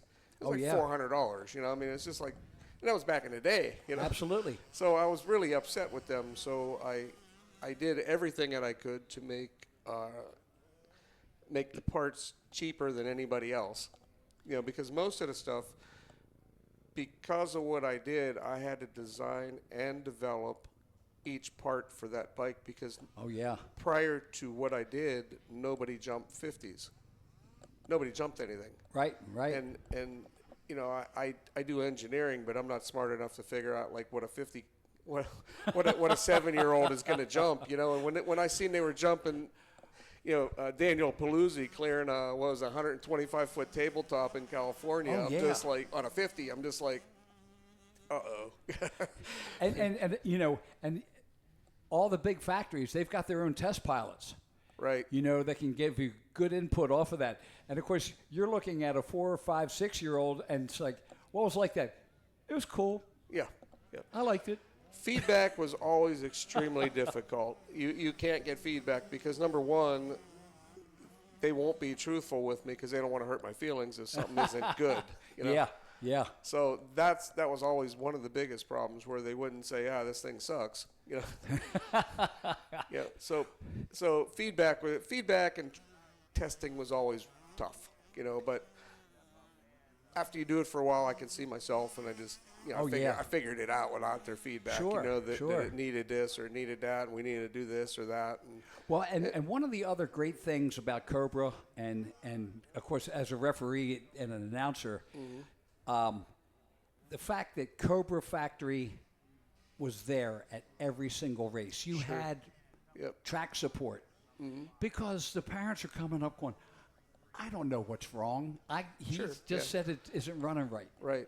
What do I do? Well, that was another real strong point that my wife and I decided right from the get-go that we went to every single race that we could go to. I think I put 300,000 miles on my motorhome one year, going from race to race and helping. And then with the dealer network, I was always real particular with dealers so I could get dealers that could go and help at the track. Right. I had certain guys that I knew that would take Florida or take Arkansas or somewhere around the country to help me, and they would go and do as good of a job as I would. I had really good people, and they helped, and that was awesome. And then even in my factory where we eventually ended up building a factory because I started in my little 24 by 24 garage in my machine shop, and that's where we did all the original assembly and stuff in that little building. And it was pretty crazy, but to find people that could do that, and when I hired people, one of the things I always took pride in was I always asked them a couple things on an interview was that, number one, they had to be in the industry. When I had Cobra, and everybody that worked for me was in the industry. They either owned a motorcycle, raced it, worked on one, was involved with it. Yeah. So let's face it, Mike Burkeen, came out of your system. Conrad Eigenman, Sure. very knowledgeable people, Yep. and people still in the industry. Yep. And, And that's to me, it was really important, and it really helped a lot. So yeah, I did it, but I had a lot of help. And especially from my wife and my family, because she was behind me, 200%. And well, and a lot of people have no concept of this, because you look at it and it's like, okay, well, we're going from I produced this and I got this part and looks pretty good, and now I got to put it in mass production and have it out by next year. Yes. And you're going from an engineering standpoint to mass production. Right. And you're going, oh my God, what have I done? Yeah. Oh yeah, I said that a bunch, but no, it was good. It was a lot of fun. I loved what I did. I loved the fact that I was making the factory squirm. I loved all that, and it was just good. And yeah. One of the highlights of what I did was me and Dave Millsaps were in Italy for the motorcycle show over there. Oh yeah. And we're walking through, and I don't look like a manufacturer. I don't have that look of that. So at least not in Europe. And Dave Millsap's the same. He's just a big burly old guy. And we go walking into a booth, and we hear these guys over there just trashing this Cobra company. They see Cobra. They're all bitching about the Cobra. And they didn't know who we were. And it was just, it was hilarious. I thought it was to me, it was great. I was like, look at that. All the way across the pond, and they're yelling about me already, So what's next? I know you can't just sit still and ride on your laurels. What's the big step next for Cobra? Well, I'm not really with Cobra any longer. I sold that. Oh, really? Yeah. Oh, my God. Yeah. See, I'm way behind the times. Yeah, you're behind. But, I sold Cobra a while back, but still kind of involved a little bit with it. I know you're still in it, though. Then my son and I designed a engine for the military for drones. It was a 450 two-cylinder, two-stroke fuel injected. Actually, it was right here in Johnstown. We did the design. We designed it, tested it, and you gotta watch that. Go ahead. We designed it, tested it, and got all the approvals on it. It was FAR 33. It was a great engine. Produced about 80 horsepower, two-cylinder opposing. Just a beautiful design. Wow. It's on my website. I think the website's espmachining.com, and there's pictures of it on there and stuff. It was really cool. Wow. And then we also redesigned, just recently, the 250R engine that goes into quads and three-wheelers and stuff. We did a complete redesign on that engine, and we're manufacturing the cases and crankshafts, and I designed this really cool deck insert that goes onto it where the cylinder goes to the cases. Right. And it's interchangeable, so you could put any cylinder you want on it. Oh my goodness! And I have the dirt drag guys that are turning the cylinders around backwards. Oh yeah! It's all minimal amount of work. I mean, all you do is get a deck insert, a set of cases, deck insert, it's done. Well, the coolest class out in quad ATV or ATV motocross is the 250 mod class. Yep. And the innovation that they have come up with, a lot of KTM's in it. But you keep looking at it, it's like, somebody needs to pick this up because, this is my engine is really, really cool. I did a whole bunch of really neat stuff to it, and we produced over 140 horsepower with the last one, set 2 world high-speed records with it in the dirt drags. One, I think, in July, and I think the other one was in November. It was pretty cool. It just goes, it's sick. It's a 653 in a 250 bottom end. So we're looking at, this should be the LCQ for the 450 Pro, because they just had the 250C LCQ, and I'm showing a 65 711 up there, and I know that's not right. But let's see, that looks like Noah Chambers. It's a 250 Pro-Am. Is it that time? It is, 3 o'clock. So in the 250 Pro-Am, Vinny Luhovi is in the lead. Masiangelo in second. Steve Roman in third. Noah Stevens in fourth. And the 22 of Keith in fifth right now.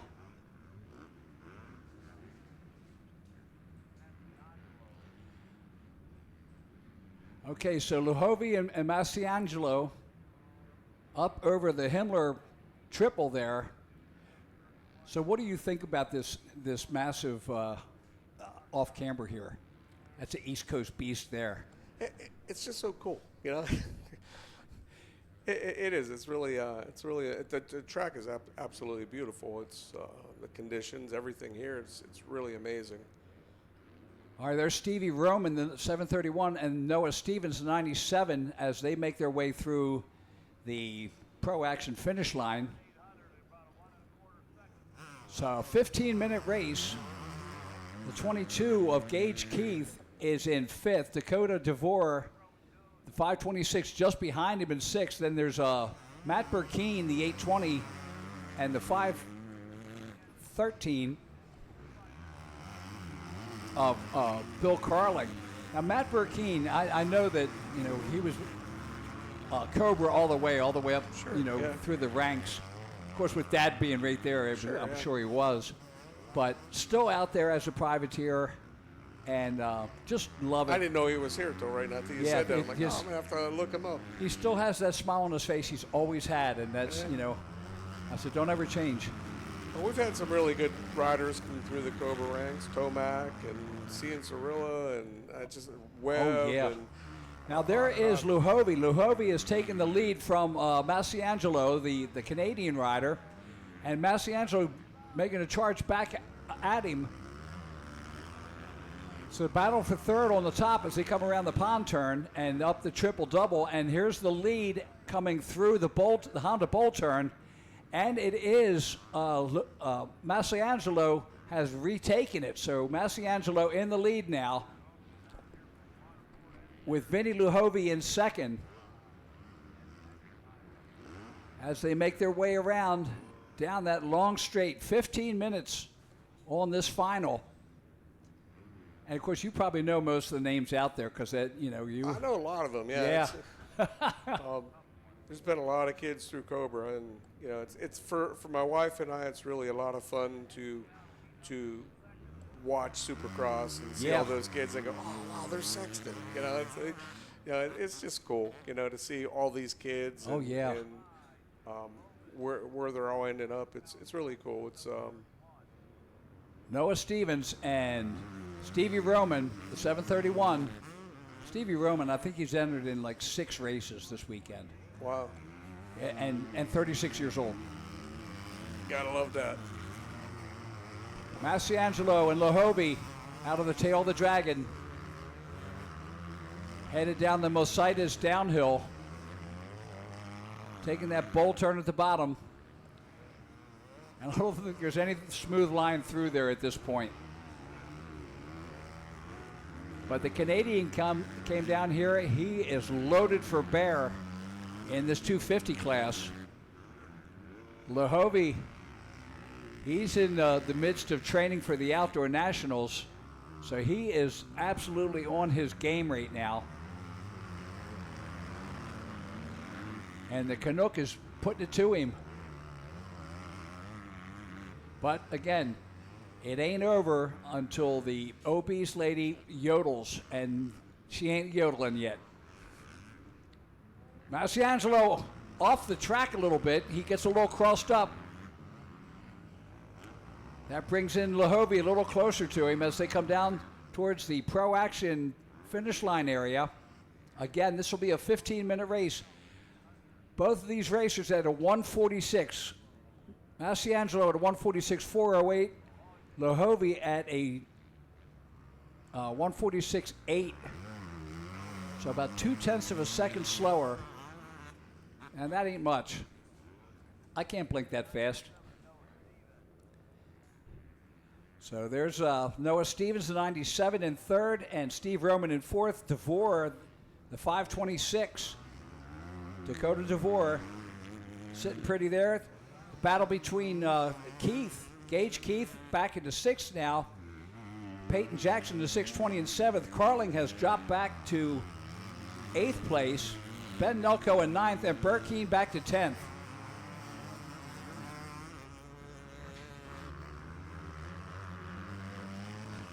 Yeah, that's it's so cool to see this and to watch as the Cobras actually handle this track. Yeah, I was watching them today, and it's just like, oh man, they just sucked it up. It was great. And of course, you know, you get down to the bottom of that bowl turn, and those berm ruts are so deep, it's swallowing the bike. Oh yeah, that little short wheelbase just going rocking back and forth like a rocking chair, just pop, pop, pop, pop, pop, pop. But the kids are getting through it. It's awesome. You know, it's really good to see how well everything's working, and bikes are running really good. So for me, it's a heck of an accomplishment. Preston Masiangelo gets the halfway mark, so 7 minutes in. He works his way around the fuel factory tunnel and underneath the Plum Contracting Bridge, down into the Dunlop first turn. And his last lap, he was a 146.408. Vinny Lahovey at a 146.729, so 0.3 of a second, but 4 seconds back behind that now. So Masiangelo coming in here loaded for bear on the gas. Noah Stevens 19 seconds behind the battle for the lead, with Steve Roman 6 seconds behind that.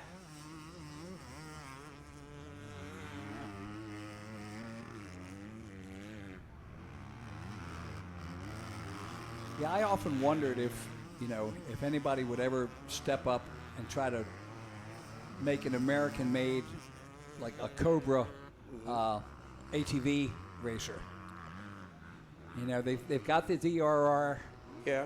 But it's Chinese. Yeah. If it wasn't for the Hedricks and a few other people, building them up, making them raceable. I had talked about it. Yeah. But I don't know. You know, I have all the equipment, I have the technology, I have everything that I need to do it. Financial backing would be nice on something like that, a project like that. Yeah. You know, if I could find the right backer, I would do it. It's just because it's fun. I got the guy for you. We get John Ford involved in that. I love doing that kind of stuff. I love giving the other factories heartache. I think that was part of the drive with Cobra, just knowing that the Europeans were all squirming over there and bitching about me. Oh, yeah. And it was great seeing the little kids, man. Little kids are awesome, and they are. I went to California, I think, I've been there every year, but in the 1 year, I think in '97, when it was the Needs and Palooza and all those riders out there, the whole California group, and they had songs written about Cobra and all kinds of stuff. They're riding around on golf carts singing songs about Cobra. I'm like, that's pretty cool. That was really cool. I can do that. Yeah. No, it was a lot of fun. I enjoyed, again, just about every second of it.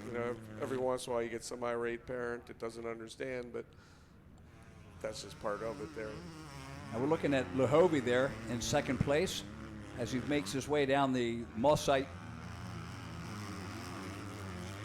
Mositis bowl turn at the bottom there.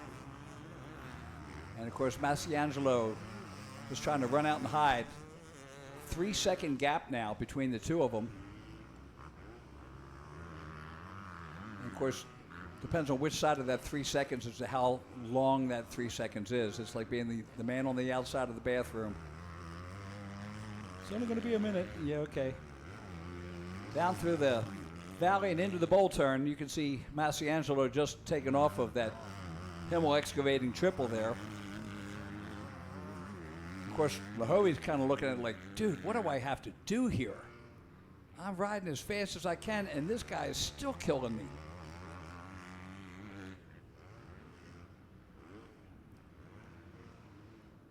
So we're in the second half of the race as Preston Masiangelo out there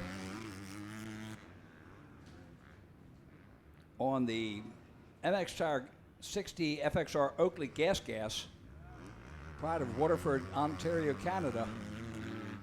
And if he isn't, he damn well should be. Come down here and beat the Americans at their own game.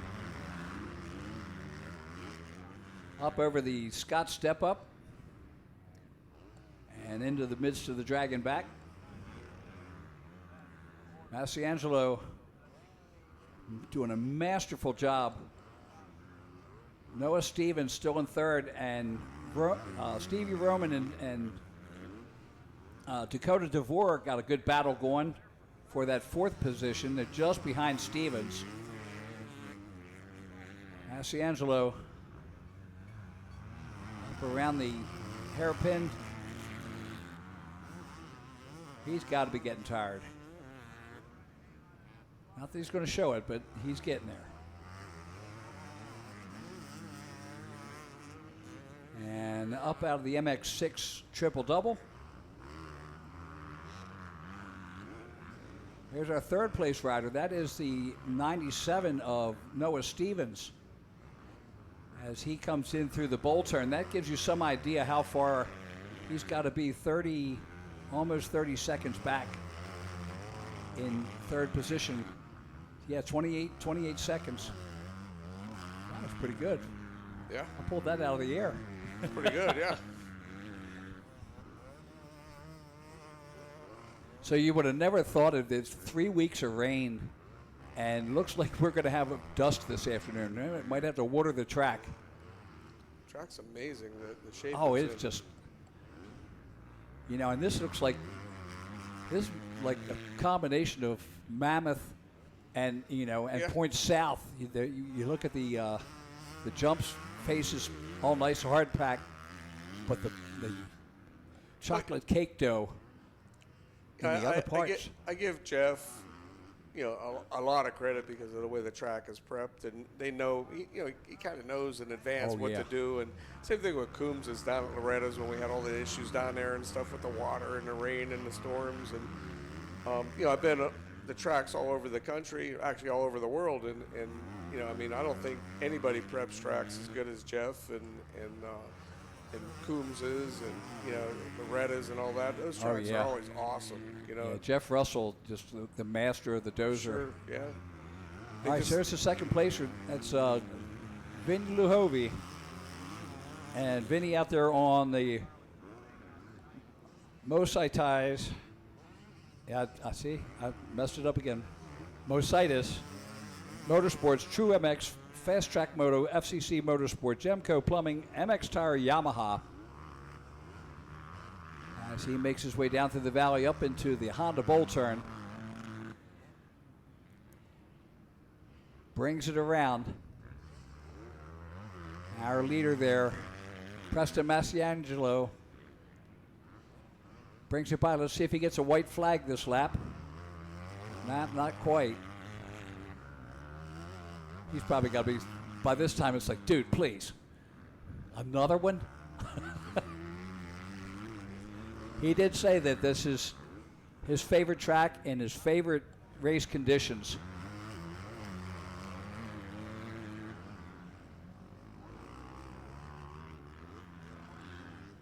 Down to the beast. And off camber, downhill left-hander. Just so love it. Yeah, that is so cool. Through the tail of the dragon. You can't keep your foot high enough in that. Preston Masiangelo, as we wind down in this second moto of the 250 Pro-Am. And right now, 1 and 1 equals 1 for Preston Masiangelo for the overall.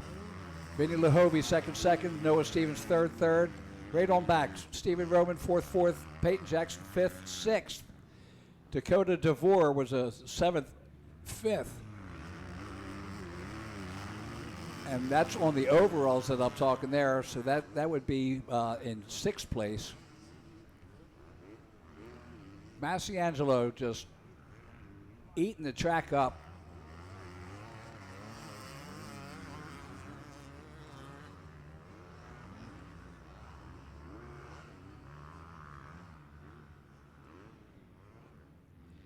All right, Noah Stevens coming through the bowl turn.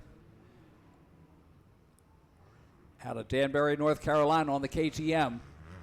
There's the white flag. So Masiangelo, 1 lap to go. Vinny Luhovi in second. Noah Stevens third. Steve Roman fourth. Dakota DeVore in fifth. Peyton Jackson sixth. Gage Keith seventh. Ben Nelko in eighth. Bill Carley ninth. And rounding out the top 10, Matt Burkeen, the smilingest man in motocross.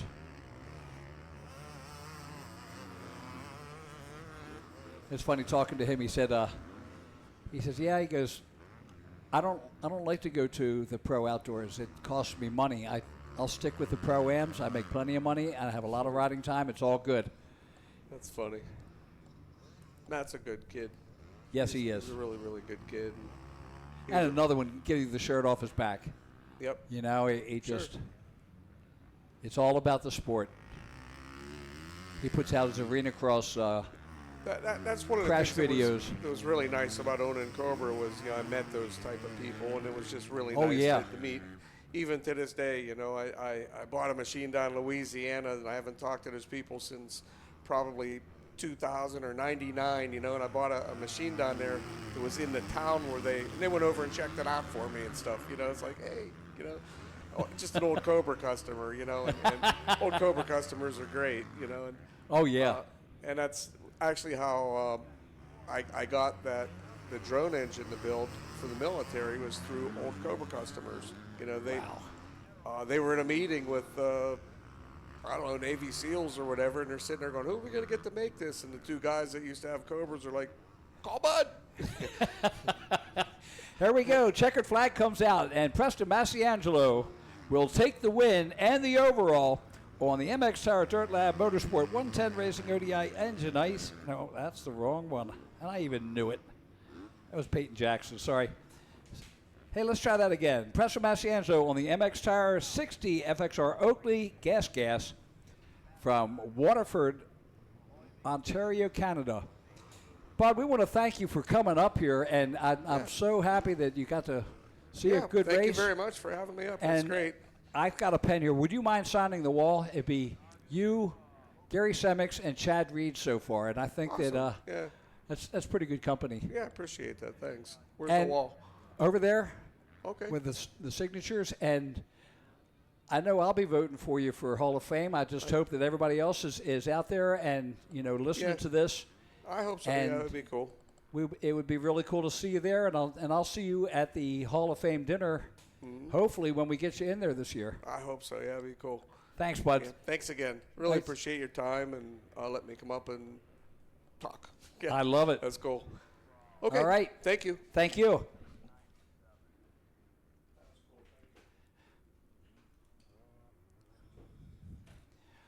All right, so we're going to take a couple commercials here as we get ready. They're doing a little bit of track maintenance, and we'll be coming back with the second motos along with the 5 p.m. second Open Pro Moto.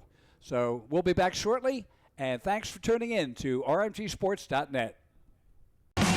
Ride MX34. Ride MX34. I'm Gavin Towers, Ride MX34. I'm Drew Adams, Ride MX34. Ride MX34. Ride MX34. My name's Colin Humphrey, and I ride MX34. My name's Adam Intignap, and I ride MX34. Check out the all-new MX34 from Dunlop. All new MX34 from Dunlop. Tom Young here, ride Dunlop MX34. I'm Justin Cooper, ride Dunlop MX34. Josh Mota, ride MX34. I'm Hunter Lawrence, ride Dunlop MX34. Ride Dunlop MX34. I'm Hayden Deegan, ride Dunlop MX34. I'm Jet Lyons, ride Dunlop MX34.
All right, we are back, and it's time for the podium for the 250 Pro-Am, and Andy's down there on the podium as we get ready for the presentation of the finals and final scoring and the moto. So take it down to Andy on the stage.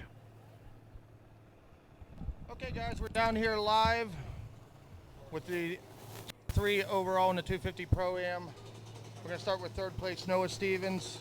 Noah, you went 3-3 today. Good ride. Tell us about it. Yeah, I didn't get off to a good start that time. We've been struggling with the concrete start, and then once I got to third, first and second were already gone, so I kind of just rode a smooth, consistent race and brought it home for third. Who do you want to thank? I'd like to thank the man up above for keeping us all safe, Jeff for putting this event on, and MX Tire, Dunlop, BJ Stevens, MTF, Factory Connection, FMF, TRP, Motory, Core Graphics, 100%, Toy Designs, Alpine Stars, and everybody else that supports me. Thank you very much. We'll present you with a check. Congratulations on third place. We'll move over here to second place and the whole shot winner, Vinny Lahovey. Vinny, you're on brand new bikes, breaking them in. What a great way to break them in. Tell us about it. Yeah, that track's rough out there. You got to really know your bike, and I don't know. I tried to run his pace, and I just couldn't. I couldn't go that extra speed that I know I can. I started getting loose, and the bike started kicking around and stuff. So he had a great pace. He had good lines early. I caught on to him about midway, but it just wasn't worth it to me. I had too many sketchy moments like on my own, and it was sketchy out there for sure. So he was riding at that pace right there, and I just wasn't able to do it right now with where I'm at right now. But no, all in all, good race, and yeah, track's brutal right now. Who do you want to thank? Jeff Cernick for putting on this event, MX Tire, Dunlop, Suddy's Motorsports, True MX, Fast Track Moto, ARM Tech, Gemco Plumbing, just FCC, Midwest Native, just everybody, big thanks. That's Vinny Lahovey, your whole shot winner. And we'll present you with your check. And the new sheriff in town, Preston Massiangelo. Great day today, man. 1-1. Tell us about it. Yeah, that was a good race. My starts have been unbelievable this weekend, which usually I'm happy, especially with the track being super hard to pass. Me and Vinny went at it pretty good for a little while. He was running a really good pace, and luckily I was able to get by him pretty early and just forward with the day, and we got one more, so let's do it. Jeff Cernick for putting on this event, man up above for keeping me safe. MX Tire, Gas, 5-star, FMF, FXR, 60 helmets, Oakley, Alpine Stars, Renthal, just everyone who helps me out. It's greatly appreciated. Preston Massiangelo, your overall winner, 250 Pro-Am. Let's give it up for these three.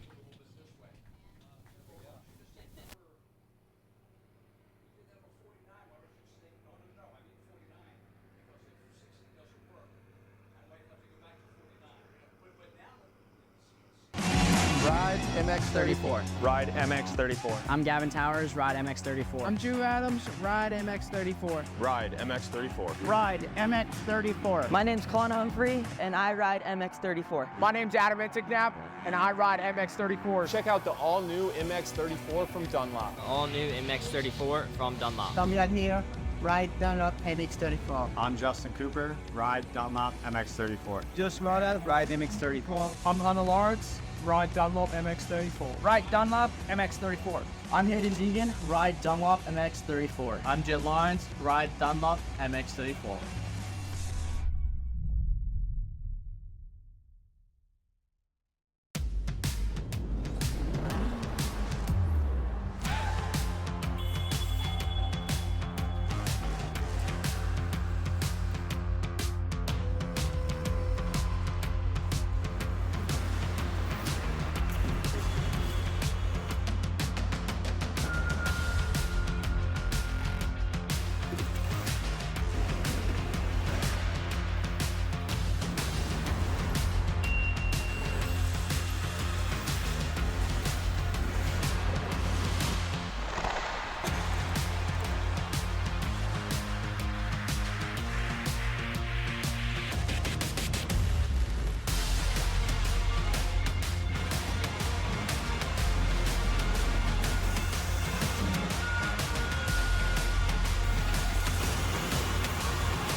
Johnstown's going through a lot of changes.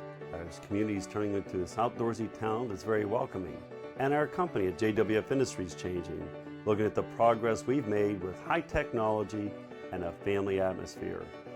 If you're from Johnstown, stay here, see the opportunities. If you left Johnstown, come back and see the difference in our town, see the differences at JWF Industries, the technology, and a great future here. We're at JWF, we're all about faith, family, and country. On or off the road, Honda builds it. You want it, and the new 5-Star Power Sports Bedford County has got it. Conveniently located on Route 30, just across from the Bedford Everett Walmart. 5-Star's got a huge selection of Honda bikes, quads, side-by-sides, and tons of parts and accessories. No one stocks more. 5-Star Power Sports Bedford County. 5-Star Power Sports. You were born ready for this.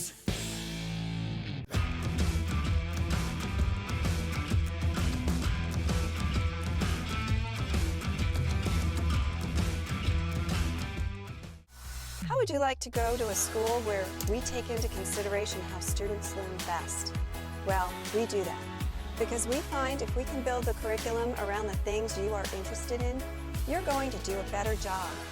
The mission at On Track School is that educational success is possible while chasing your dreams. Not only will our staff help students to achieve success, they will cheer you on to the finish line. We encourage you to check out On Track School at ontrackschool.com, where we can help you chase your dreams and still get a quality education.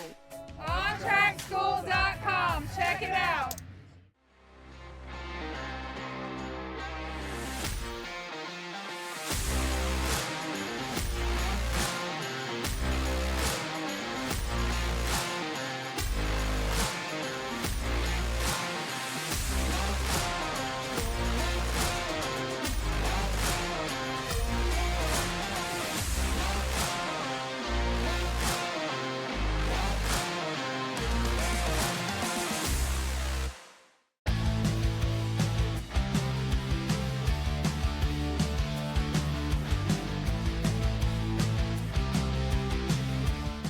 Valley Truck Centers and Valley Automotive Group. We're the proud sponsors of professional supercross rider Jeremy Hand. For over 30 years, Valley has been a trusted teammate in the motocross community. Good luck to all racers for a safe and successful 2024 season. Hey guys, welcome to Cernic Cycle World, your premier power sports destination.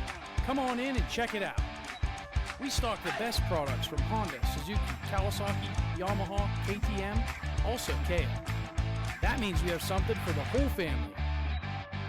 We also have a full-service parts department ready to help you with the newest parts, accessories, apparel, and gear from all the top brands. We have our 40,000 square feet showroom with over 500 new and used units ready for immediate delivery. Easy on-the-spot financing, good credit, bad credit, we can help. And if we don't have what you're looking for, we'll get it. Come see why nobody beats a Cernic deal. Or shop online 24/7 at www.cernix.com.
The history of Loretta Lynn's deepens.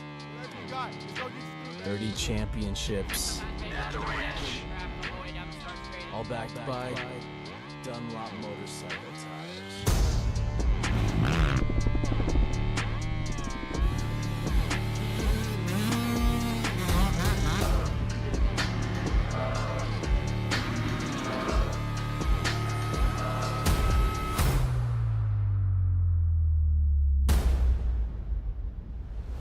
It's got heart. Win the title, Casey Cochran. It's PAMX wins. Got our GeoMax MX14 ready to go. Kevin Tower. Max Pennick.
MX34. Ride MX34. I'm Gavin Towers, ride MX34. I'm Drew Adams, ride MX34. Ride MX34. Ride MX34. My name's Colin Humphrey, and I ride MX34. My name's Adam Intignap, and I ride MX34. Check out the all-new MX34 from Dunlop. All new MX34 from Dunlop. Tom Young here, ride Dunlop MX34. I'm Justin Cooper, ride Dunlop MX34. Just Moda, ride MX34. I'm Hunter Lawrence, ride Dunlop MX34. Ride Dunlop MX34. I'm Hayden Deegan, ride Dunlop MX34. I'm Jet Lyons, ride Dunlop MX34.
Johnstown's going through a lot of changes. Our community is turning into this outdoorsy town that's very welcoming. And our company at JWF Industries changing, looking at the progress we've made with high technology and a family atmosphere.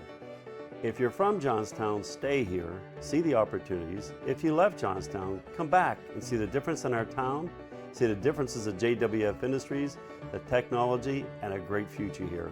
We're at JWF, we're all about faith, family, and country.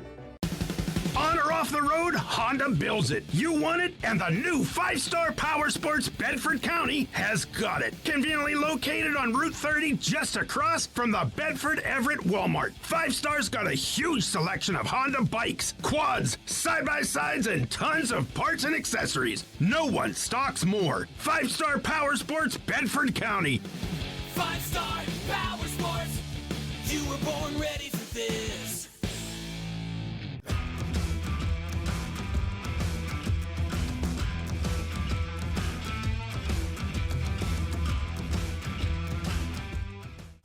How would you like to go to a school where we take into consideration how students learn best?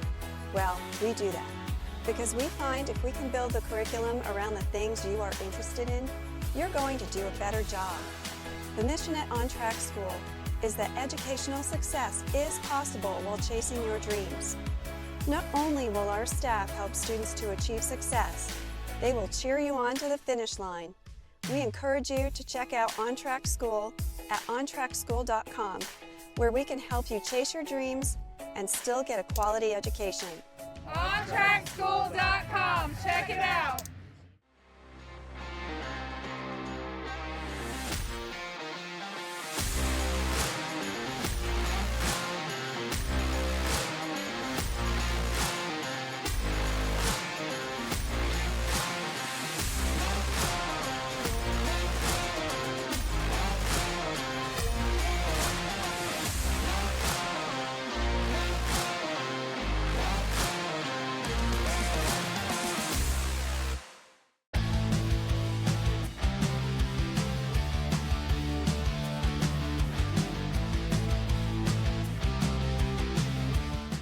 Valley Truck Centers and Valley Automotive Group. We're the proud sponsors of professional Supercross rider Jeremy Hand. For over 30 years, Valley has been a trusted teammate in the motocross community. Good luck to all racers for a safe and successful 2024 season. Hey guys, welcome to Cernic Cycle World, your premier power sports destination.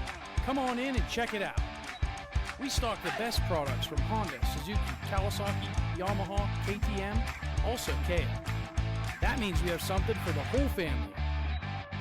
We also have a full-service parts department ready to help you with the newest parts, accessories, apparel, and gear from all the top brands. We have our 40,000 square feet showroom with over 500 new and used units, ready for immediate delivery. Easy on-the-spot financing, good credit, bad credit, we can help. And if we don't have what you're looking for, we'll get it. Come see why nobody beats a Cernic deal. Or shop online 24/7 at www.cernix.com.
The history of Loretta Lynn's deepens.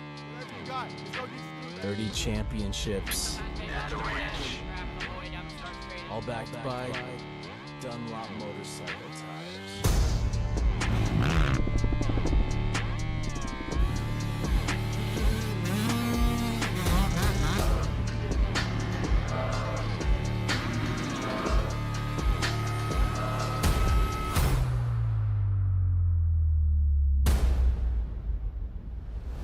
It's got heart. Win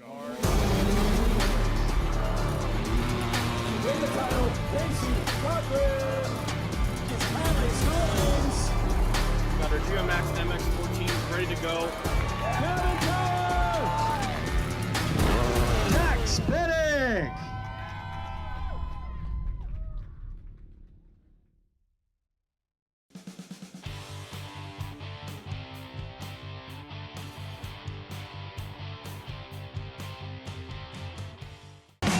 Ride MX34. Ride MX34. I'm Gavin Towers, Ride MX34. I'm Drew Adams, Ride MX34. Ride MX34. Ride MX34. My name's Colin Humphrey, and I ride MX34. My name's Adam Intignap, and I ride MX34. Check out the all-new MX34 from Dunlop. All new MX34 from Dunlop. Tommy here, ride Dunlop MX34. I'm Justin Cooper, ride Dunlop MX34. Just ride MX34. I'm Hunter Lawrence, ride Dunlop MX34. Ride Dunlop MX34. I'm Hayden Deegan, ride Dunlop MX34. I'm Jet Lyons, ride Dunlop MX34.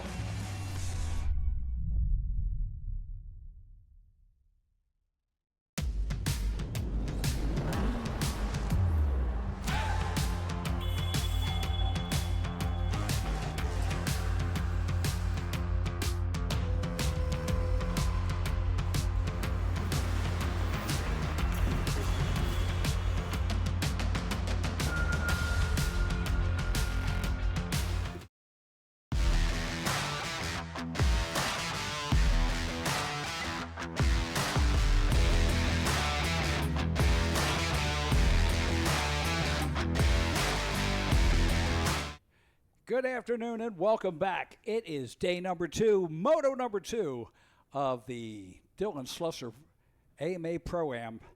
And what a weekend it's been. We've already crowned our champion in the 250, and we've only got one more Pro Moto left. That'll go off at 5 o'clock. We are ready with the 65 711 Opens on the line. As we start our Moto 2s, we had LCQ for the 250C class, and then just finished up the 250 Pro-Am. And of course, now we're getting ready to bring out Moto 2s and crown some award winners here. And of course, we also want to thank, let's see, I'll bring this back up here.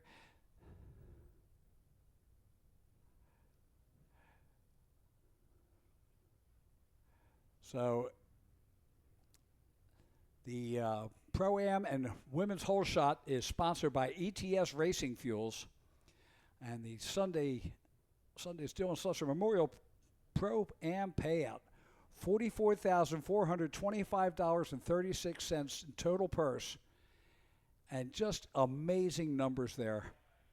Open Pro-Am is $23,100. The 250 Pro-Am, $10,500. Vet A is $4,200, and the WMX Women's $4,200. So just can't be thankful enough for Jeff Cernick putting out the work that he did to get the purses that we have today.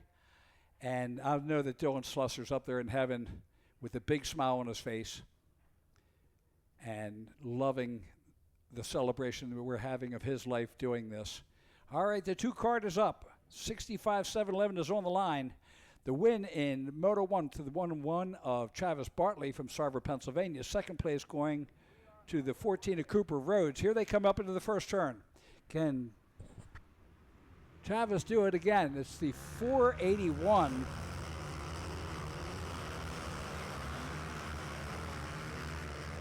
All right, that's open B. What was I thinking? The 481 of Bill Sokol from Commodore, Pennsylvania on the Spy O'Neill Sokol Welding MK Metals DT Filters Myers Tire Minter Cycle Streamline Bell Nihilo Concepts Kawasaki. The win went to Reese Wheaton. So let's see if Reese has got it in there. Bill Sokol came up with the whole shot in the first moto also. Reese Wheaton got him in the first lap. There's the 481. And then second place right behind him, another Kawasaki, and I believe that's Reese Wheaton. Here we go, up the MX6 triple-double. There's your top 3 rides there, and the pass has been made.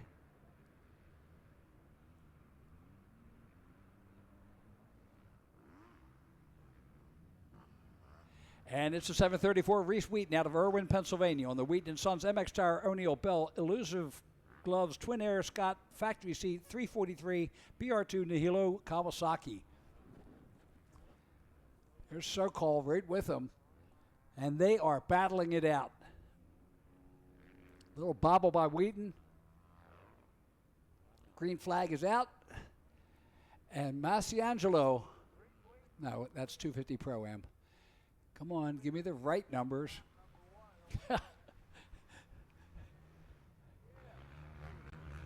Never trust data.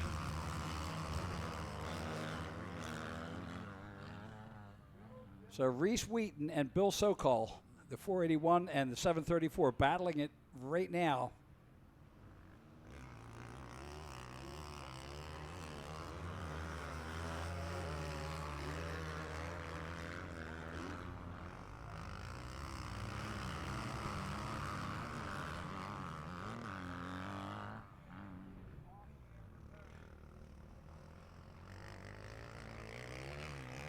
So there's our leader coming down the Mositis, excuse me.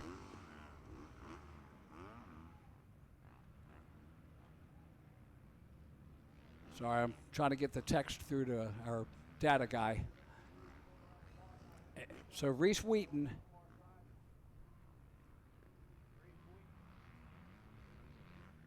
and Bill Sokol going at it. And looks like we could have had a change here. Let's see. That's the 437. Reese Wheaton in the lead. Second place, somebody else now.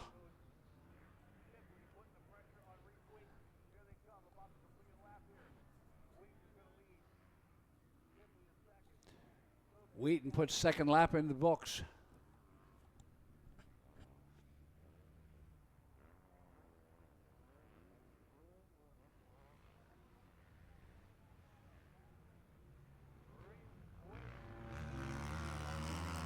And that is the 5:59 of Joe Shipley. So Shipley, who had a third in the first moto, now in second place behind Reese Wheaton. So we got some fast air going by right now.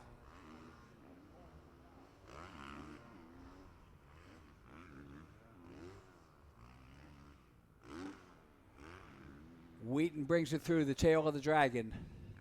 Joe Shipley right behind him on the MX6 Racing Sons of Our Fathers, Jones and Roman, MX Tire, Factory Connection, Lynx Racing Kawasaki.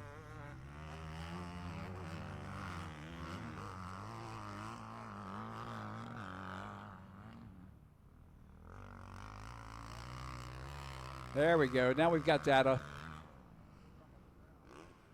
So Reese Wheaton in the lead. Joe Shipley in second. Bill Sokol in third. Ron Blazier, the 51 rider, in fourth. Chase Smeltz, the 080 in fifth.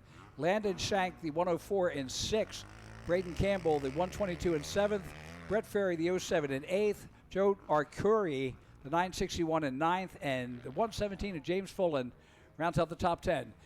And we give you the top 10 rundown by JWF Industries. Reese Wheaton bringing it around. 2 laps in.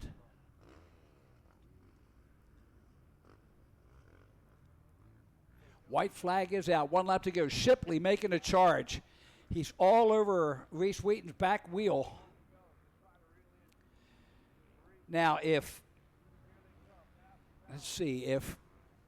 Shipley, who has a third and a second, comes up with a third and a first, he will still not win. Reese Wheaton has him because of Joe Shipley's third in the first moto.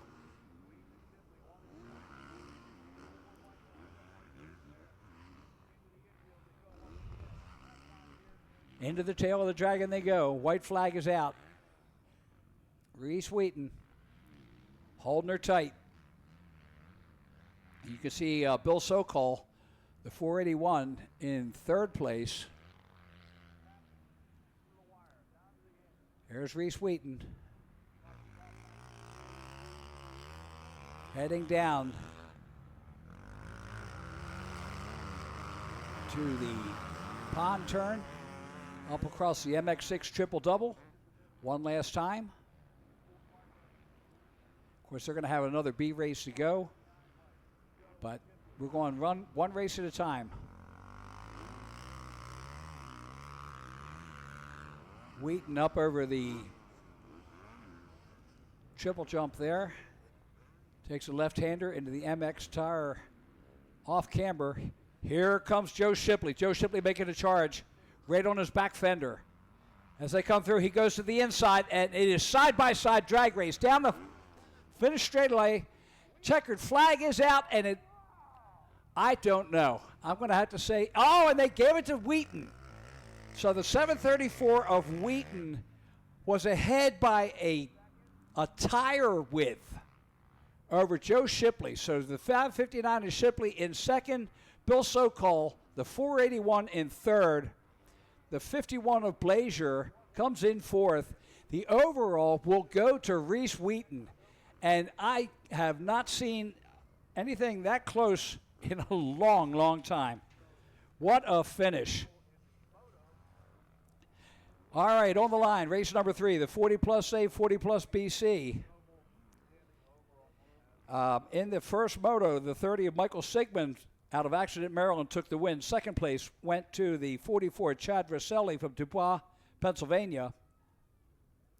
Third place going to the 930 Galen Dixon out of Weatherly, Pennsylvania. Fourth going to the 42 of Brett White out of McKees Rocks. And fifth going to the 72 of Neil Hart out of Delmont, Pennsylvania. And here we are down on the podium with Andy and a very happy Reese.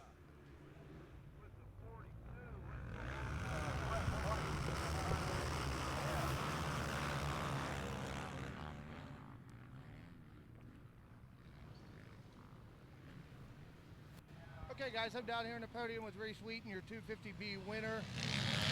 Reese, what a race, man. You and Joseph going back and forth. Good race, but you ended up beating them overall, man. Tell us about it. Yeah, they just did a lot of track prep. Track was flat and wet. I came out second behind Will, made the pass, and then just rode my own race. And it was close at the end, but I managed to come out on top. Who do you want to thank, Reese?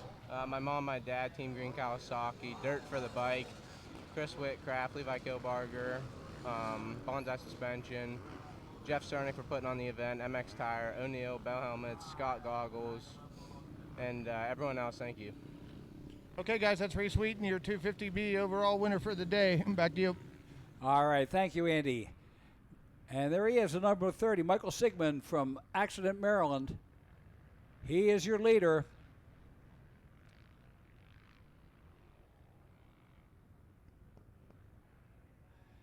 And he's out there on the most Citus Motorsports, Cruisin' Tiki's, Key West, Thor, Parts Unlimited, Fast Track Company, Kawasaki. And the 44 of Chad Rosselli from Dubois, Pennsylvania on the RD Racing Legends Cycle Cernix Kawasaki. And he brings it out of the off cambers. Michael Sigmund brings it in, gets the green flag. We have a race underway.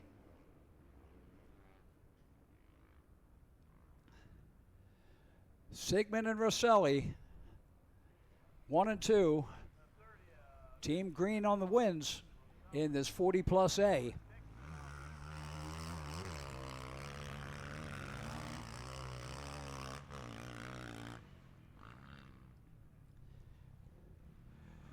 Galen Dixon in third on the 930 ride from Weatherly, Pennsylvania. Fourth is the 284 of Ryan Inman from Morgantown, Pennsylvania. Fifth is the number 42 of Brett White from McKees Rocks, PA on the KTM. And we're seeing Michael Sigmund right there. And you can see second place, so still hanging in there. is the 44 of Chad Rosselli. In the 40 plus BC, the 21 of Brad McClellan from Pittsburgh on the MX Tire Pro Action Tri-State Power Sports. Husqvarna is your leader. 727 of Chad Hazel.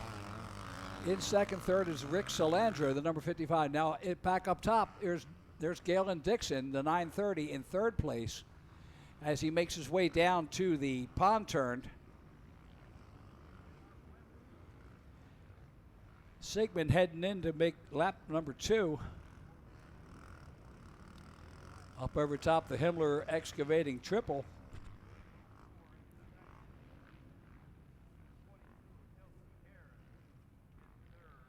Michael Sigmund brings it around, puts lap number 2 in the books. Next time around, white flag will be out.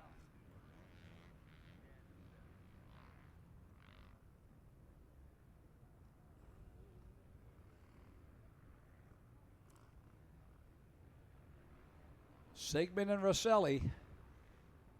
You can see Rosselli right there. He's still in striking distance in this last lap. So keep an eye on Chad Rosselli, the Dubois, Pennsylvania rider.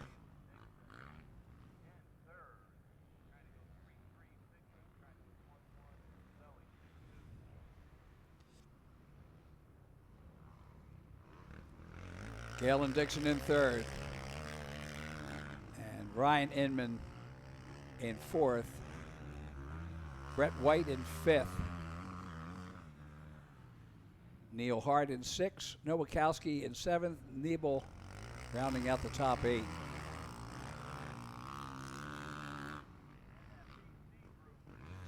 There's Galen Dixon coming down through the Dragon's back.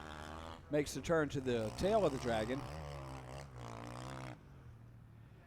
Galen Dixon about 14 seconds behind Rosselli and Sigmund. He's running a 2:02, whereas Sigmund's a 1:55.6, and Rosselli is a 1:56.020. There's Michael Sigmund. Heads up into the Honda Bowl turn.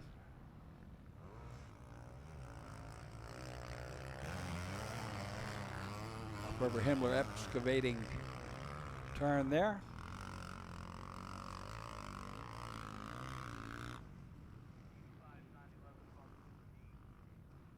Sigmund brings it around. White flag will be coming out. Rosselli is still hanging in there. Oh, it's the checkered, so race is over. Michael Sigmund with the win. Chad Rosselli in second. Gale Dixon in third. Ryan Inman in fourth. Brett White will take fifth. And the plus 40 BC, Brad McClellan, the number 21 rider, will take the win. Chad Housel, the 727 in second. Rick Salandro, the number 55 in third. Doug Stouffer, the 360X in fourth. And Jared Gantz, the 33X, will take fifth. We've been waiting for this one all day. The race number 4, WMX Women Plus 12, are on the line. And the first motor, the 469, Jamie Astudillo out of Gilbertsville, Pennsylvania, took the win on the Mixture.com, SOBMX, MXBoot.com, 110 Racing KTM. Second place going to the 04, Miley Sittler out of Middletown, Pennsylvania on the Golden Printing BS Construction LVL Yamaha. Third place going to the 22 of Kelsey Harris from Jefferson, Maryland on the Works Connection, Factory Connections, FMF, FXR Husqvarna. Into the first turn they come.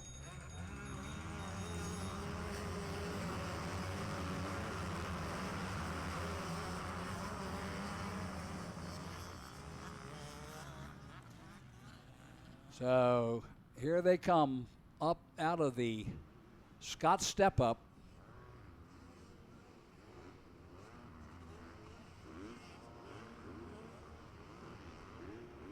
I'm pretty sure that, yep, Jamie Astudillo out there in the lead. One of the hardest workers in motocross. I've watched her for years.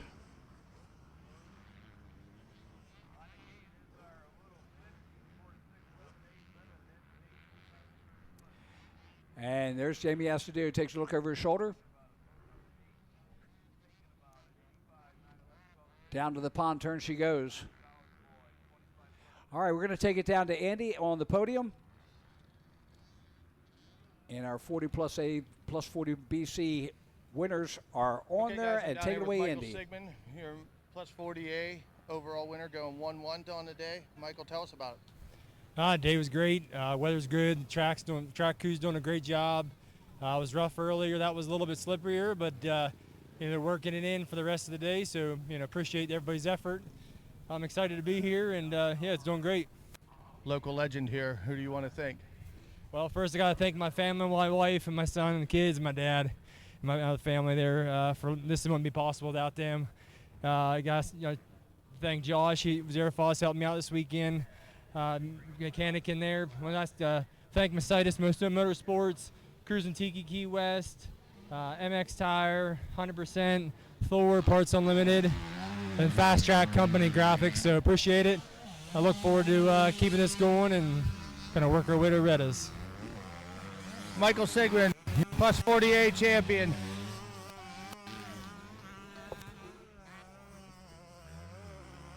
All right, thanks, Andy. And Michael Sigmund getting his plaque down there. The WMX women's class are out there right now, and our leader, the 469 of Jamie Astudillo.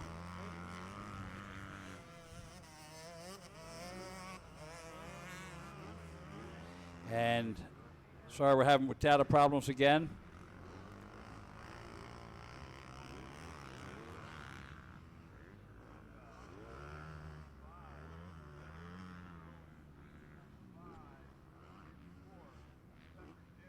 So Jamie Astudillo down to the pond turn. She makes the turn there. And up the MX6 triple double.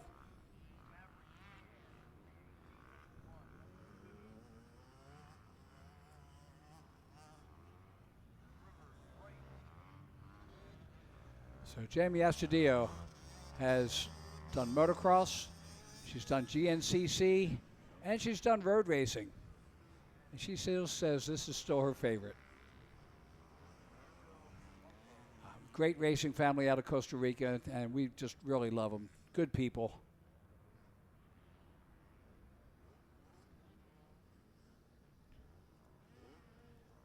Lap number 2 as she puts in there. So Molly Sittler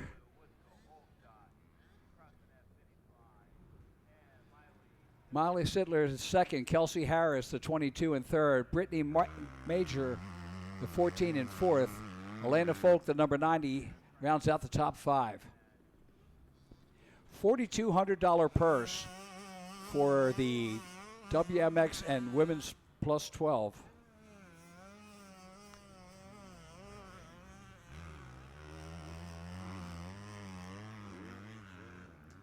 So Jamie Astudillo through the back of the Dragon's back, now down to the tail. There's your second place. That is the 04 of Molly Sittler on the Yamaha. And Molly doing a good job. Through the tail of the Dragon, good catch there. Down to the bottom of the hill she goes. There's Jamie Astudillo. She makes her way down to the pond turn. White flag will be coming out this time around. She's Jamie running in a 1:56.451, and the second fastest on the track is Miley Sittler at 2 minutes at .340 seconds. There's your third place. That is Kelsey Harris, the number 22 on the Husqvarna, as she comes up the the MX6 triple double. Jamie Astudillo and the MX Tire off camber brings it around that long finish straightaway. Little cross rut there. White flag coming out. Oh, 5-lap race, sorry. So at the halfway point, white flag will be out next lap. Miley Sittler sitting there in second place. 13 seconds behind now. Kelsey Harris in third. Brittany Major in fourth. And Cynthia McCowan rounding out the top 5. 23 riders in this WMX race.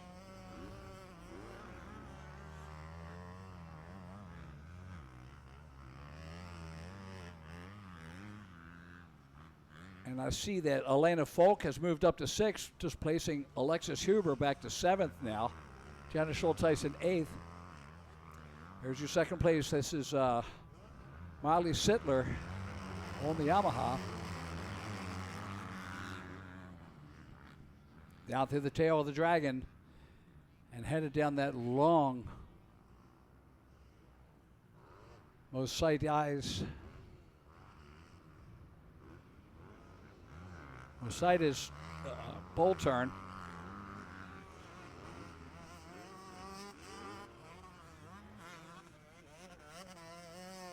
Going around the lapper there.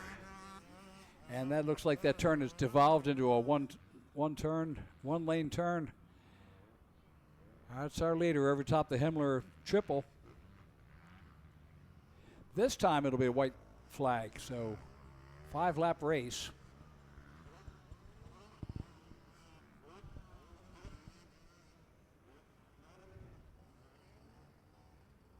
Jamie brings it around. All right, so that was the white flag lap.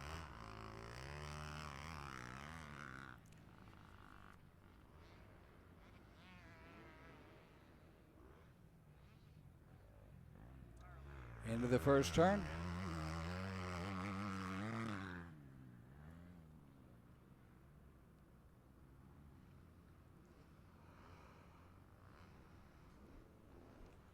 Sittler just ahead of Harris now, so the 22 of Kelsey Harris putting a little push on Miley Sittler.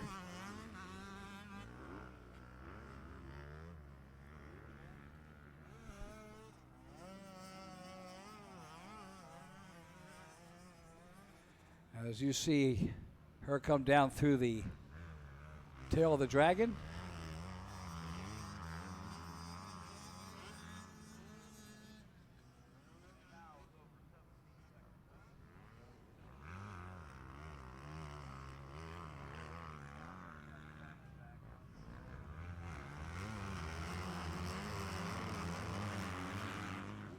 She makes her way around the pond and up the MX6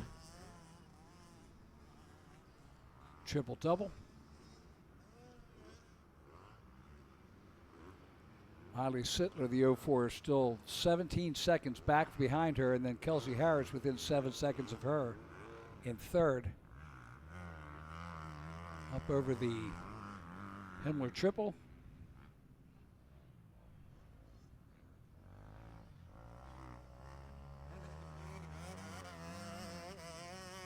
And through that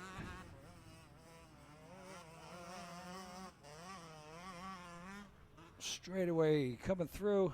Oh, now she gets the white flag. It's going to be a long race.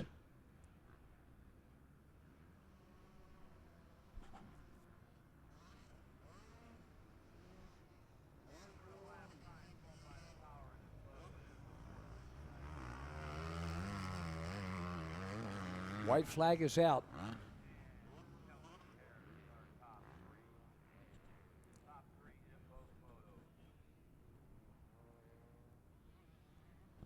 Miley Sittler still sitting there in second place. Kelsey Harris, the number 22, in third. Brittany Motcher, the 14, in fourth. Cynthia McCowan, the 99, in fifth. Jenna Schulteis, the 86, in sixth. Good ride by her. Alexis Huber, the number 20, in seventh.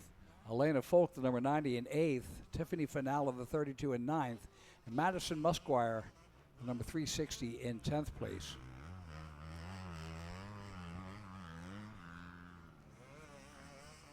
Jamie coming down to the halfway point of this lap, this final lap.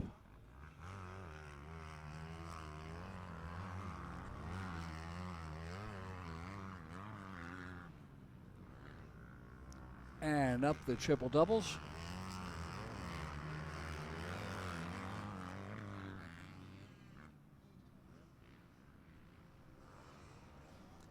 Be a good payday for her. Paying per motos is lion's share of the money in that $4,200. Across the top of the MX tire off camber.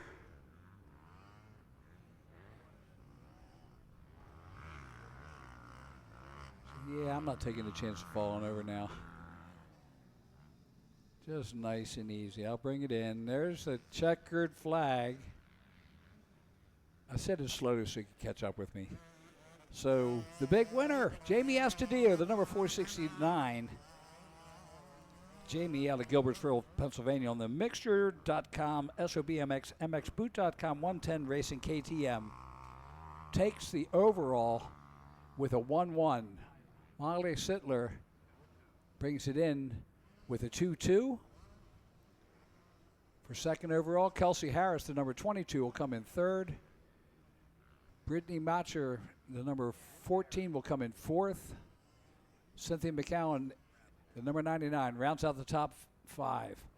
Okay, I see a rider. I don't see anybody with her yet. So, again, Jamie Astudillo, an amazing rider and an amazing woman rider. Just good people, very, very great racing family. Her brother out here racing in the Pro-Ams today. So she's down there working that, and we're getting ready for race number 5. It's the Micro 3 7-8 Limited. And in that moto, the 23 of Cole Fitzwilliam out of Pittsburgh took the win. Second place went to the 125 of Storm Drosogna out of New Freedom, Pennsylvania. Third going to the 5 of Owen Sweet out of Newcastle, Pennsylvania. Fourth going for the number 30 of Tucker Jarrett from Newcastle, Pennsylvania. Fifth going to the 79 of Angelo Palumbo from New Kensington, Pennsylvania. Sixth going to the 51 of Axel Elliott out of Parker, Pennsylvania. Seventh place going to the 7 of Bradley Gardner out of Roughdale, Pennsylvania. Eighth going to the 22 of Bo Garino of Newcastle, Pennsylvania, or New Eagle, Pennsylvania. Ninth to the 404 Dax Dinkfeld out of Vanderbilt, Pennsylvania. And rounding out the top 10, the 252 of Dominic Bentley out of 84. Now, if you remember on this one, I believe Dax was leading this and had a fall over in the MX tire off camber, stalled the bike and had to start all over again. So he's looking for a little bit of payback on this one.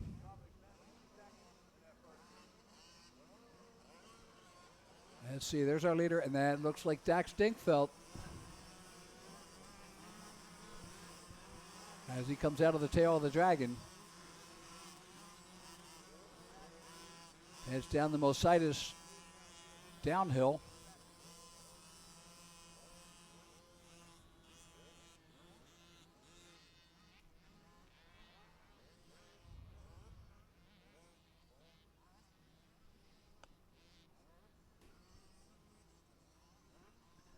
So make their way through it.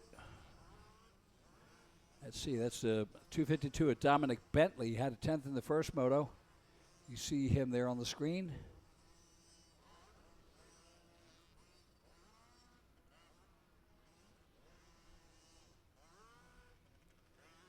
One single line through that pond turn now. There you Dax Dinkfeld coming through the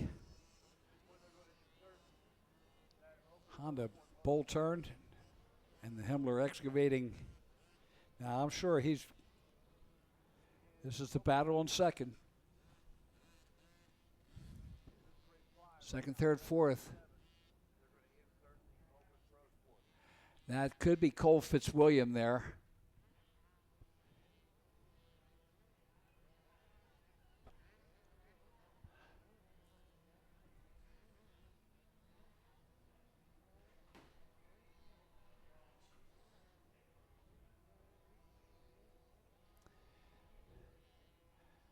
Okay, we're going to take it down to Andy at the podium. He's finally got everybody ready. And we're going to go do our podium duty with the WMX class.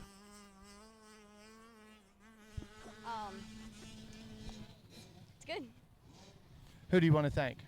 My mom, my dad, FXR, Factory Connections, Works Connections, Race Tech Titanium, and Mike Jones and Steve Roman for helping me learn the track a lot.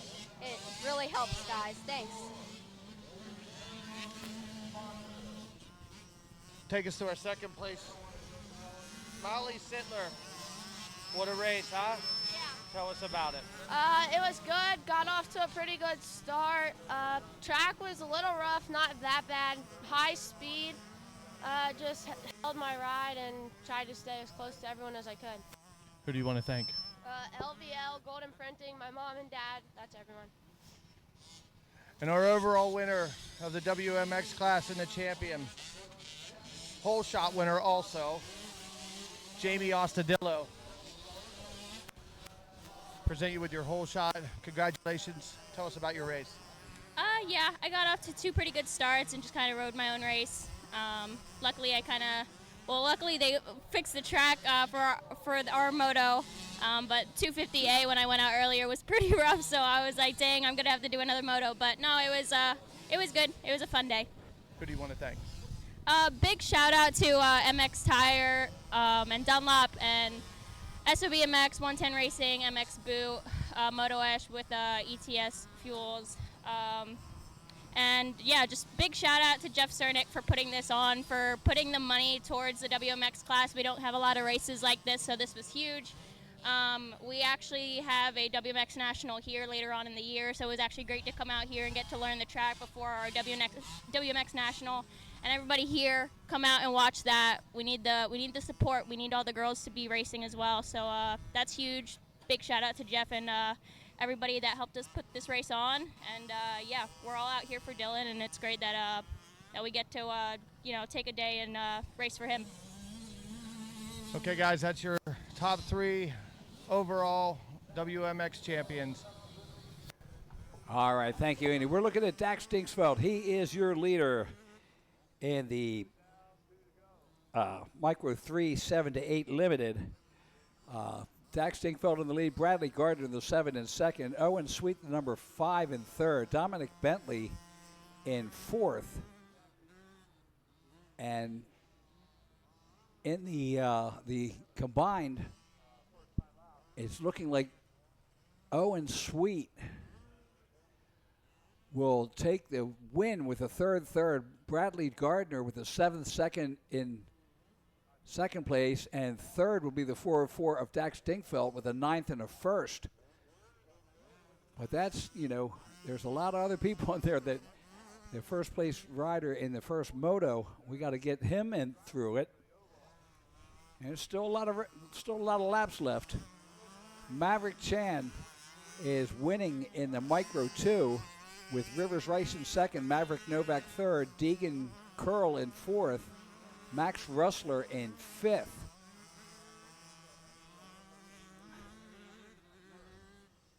Look at that. Yeah, I'll find another line. There's our leader going up on the triple-double. And he did it. I'm amazed at that. He actually pulled off the triple-double on a 50. Dax Dinkfeld. Oh, and he falls down in the turn, in the Honda Bowl turn. Let's hope he's got enough going. Let's see, where is 2nd place? Dinkfeld gets it started, gets it moving.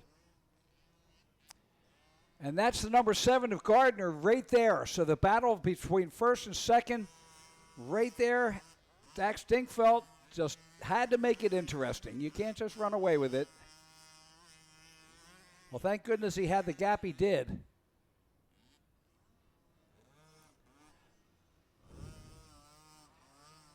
mom's going to have a heart attack. So there's the 404. White flag is out, 1 lap to go for Dax Dinkfeld.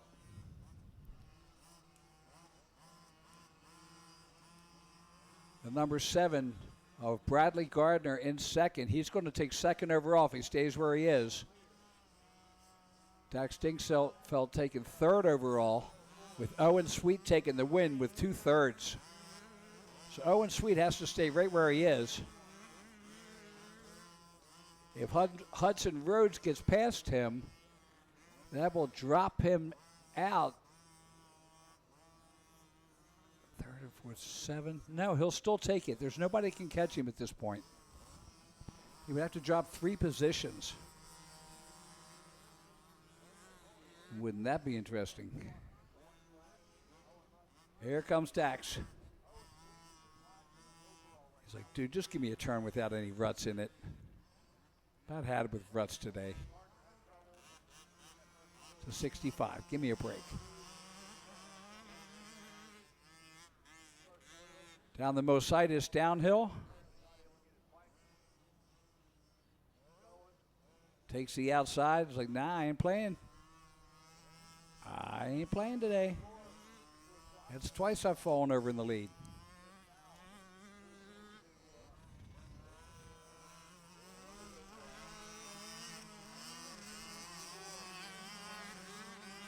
Makes the turn. Goes for the MX6 triple-double. Can he make it a true triple-double? Yes, he can.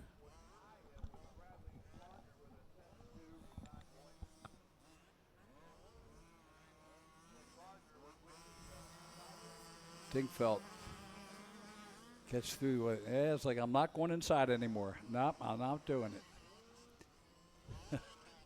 Left-hander into the MX tire off camber.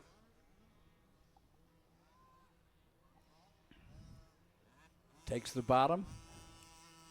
Wise move. Now you can be defensive. And the run to the checkers. Dax Dingfeld will take the win in the race, but Owen Sweet will take the win overall with Bradley Gardner second overall, and Storm Drasogna now moves up into third. Dax got bumped to fourth place. Oh my goodness. Maverick Chan, the 318, will take the win in the Micro 2. The 39 of Rivers Rice in second. Third will be the 602 of Maverick Novak. Fourth will be the 130 Deegan Curl. And that's the overalls in this race number 5.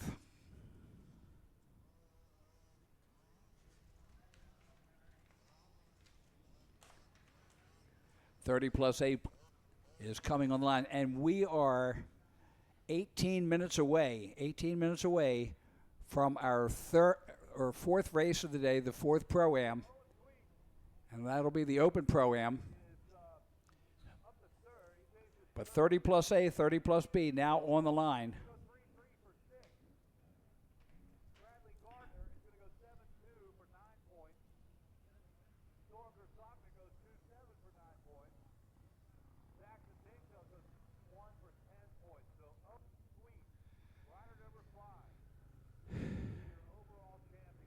And of course, being the 50s, we're going to have to make sure the track is clear before we send out the big bikes. 30+A.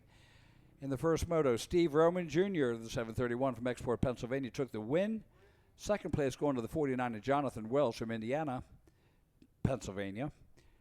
Third place going to the 392 of Michael Fowler from Beech Creek. Fourth place going to the 520 of Jimmy Nisley. That's Nisley, not Kinisley, from Smock, Pennsylvania. Nisley. And then fifth place going to the 65, Jeff McCarron from Butler. In the 30+B, the win went to the 21 of Brad McClellan from Pittsburgh. Second place going to the 219 of Ryan Cialaba from Coraopolis, Pennsylvania. Third place going to the 35 of Robbie Denhoff from Blairsville. Fourth place going to the 157 Adam Weather from Murraysville, Pennsylvania. And fifth place Going to the 077, Jay Wetzel from South Park, Pennsylvania. He's from South Park. You didn't actually think there was a place called South Park, did you? Somebody killed Kenny.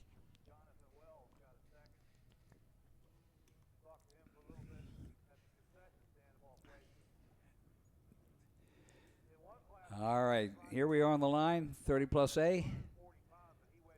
2 card is up, checks down the line, flips it, turns it, and here we go.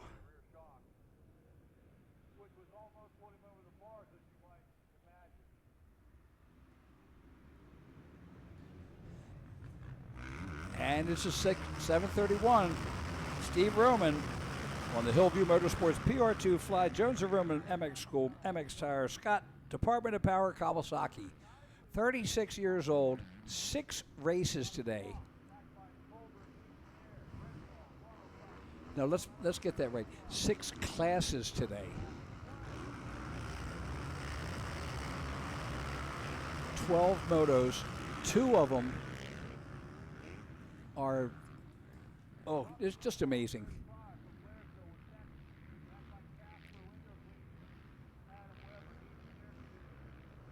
Down the most side is downhill.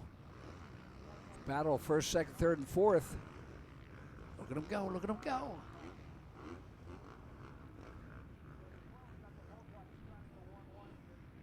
So Steve Roman Jr. in the lead.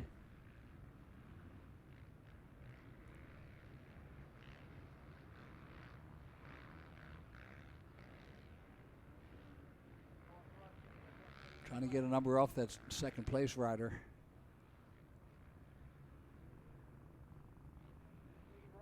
Oh, there we go. Stevie Roman got past.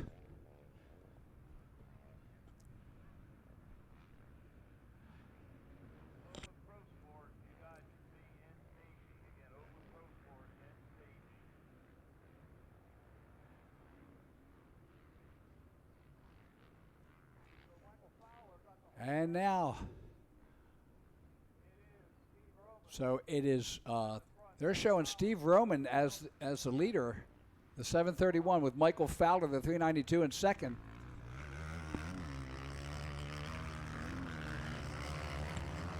Jonathan Wells, the 49, in third. Jimmy Nisley, the 520, in fourth. Nathan Kronk, the 916, and rounds up the top 5. Up over the Scott step up and on to the Dragon back they go.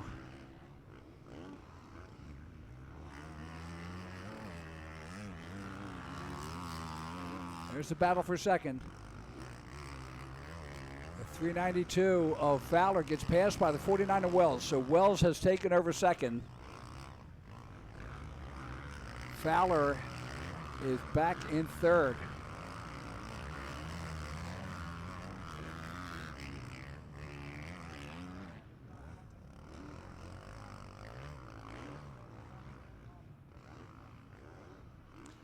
Down around the pond turned.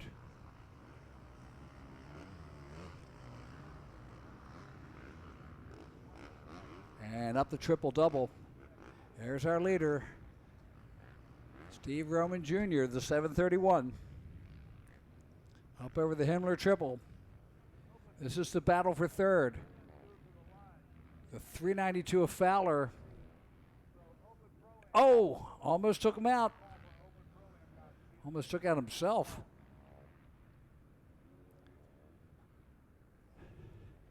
Fowler, Wells, and Nisley.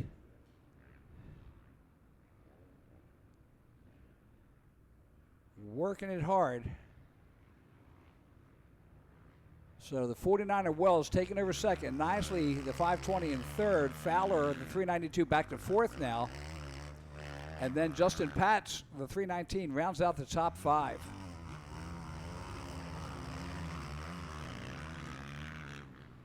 There you see Fowler there, the 2, 3, and 4. Still the battle headed down to the beast. A wicked lefty. Up over the Scott step up. And here's our leader, Steve Roman. down the Mositis downhill. There's the battle for third.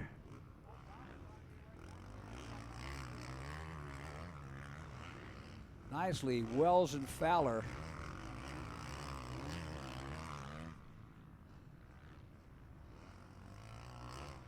That's Fowler there.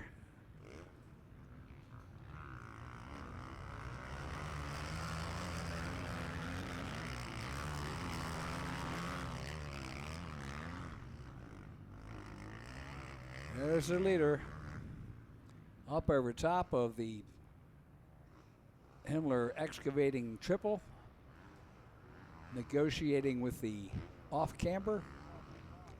This is the battle for second now with Nisley and Wells as they come across the top.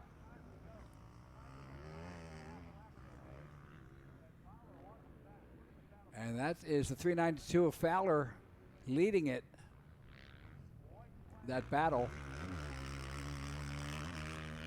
So Nisley, the 520 in third, 319 of Patch in fourth, and the 392 of Fowler in fifth. Great battles here.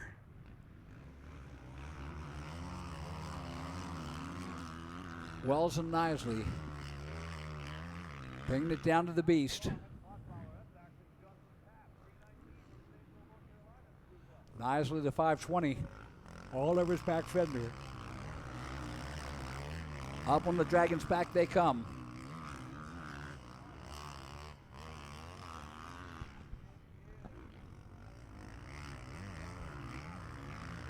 Okay, the leader on the bottom, headed down towards the pond turn.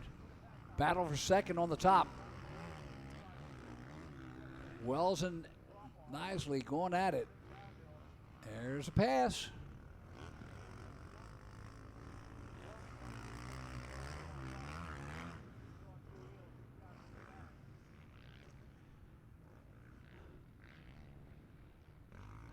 A Honda and the KTM battling it out. There's Steve.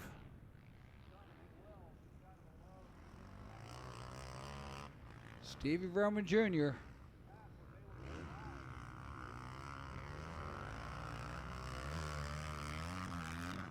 Brings it across the top. And checkered flag comes out. So Steve Roman, the 731 on the Hillview Motorsports PR2 Fly Jones and Roman MX School, MX Tire Scott, Department of Power Kawasaki out of Export, Pennsylvania, takes the win. And we're down to Andy on the podium.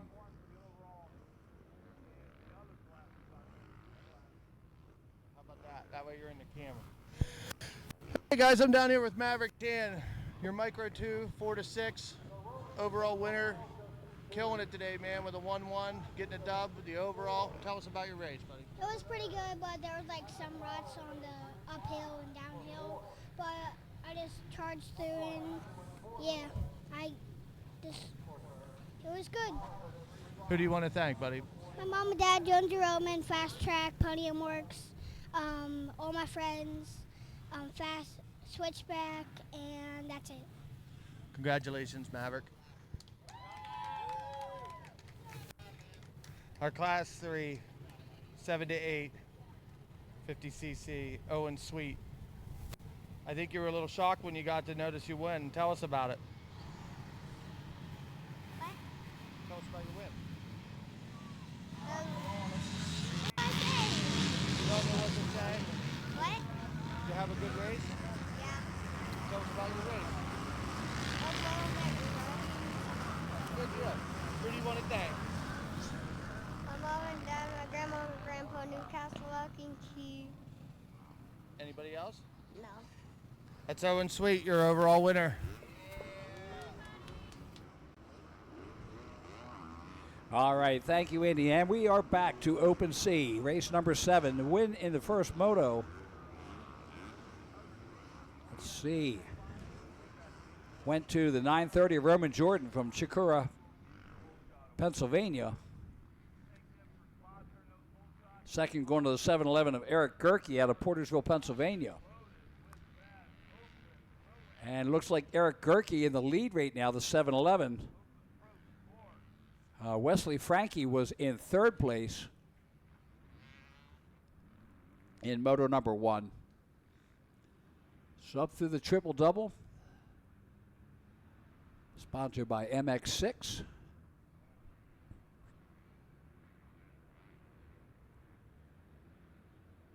Eric Gerke in the lead. Up over top the Himmler triple.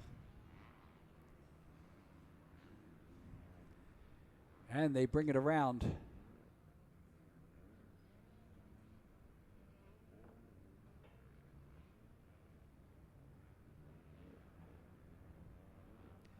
Lap number 1, they get the green flag. We have a race. So Eric Gerke in the lead. Roman Jordan, the number 930, in second place, as he had the win in Moto 1.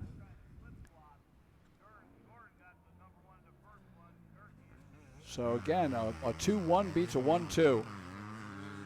And Gerke has all the pressure in the world on him right now because it's his to lose. The number 92 of Lane Kestner in third place. Fourth is the 773 of Wesley Frankie. Fifth is the number 23 of Ashton Roundsley. Sixth, the number 66 of Dominic Getz.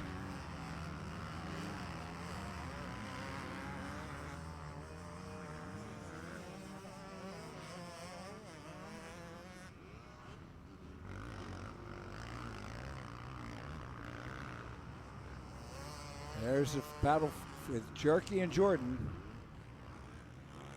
Gerke and Jordan headed down towards the pond. 2.5 laps left. Up over the MX6 triple-double.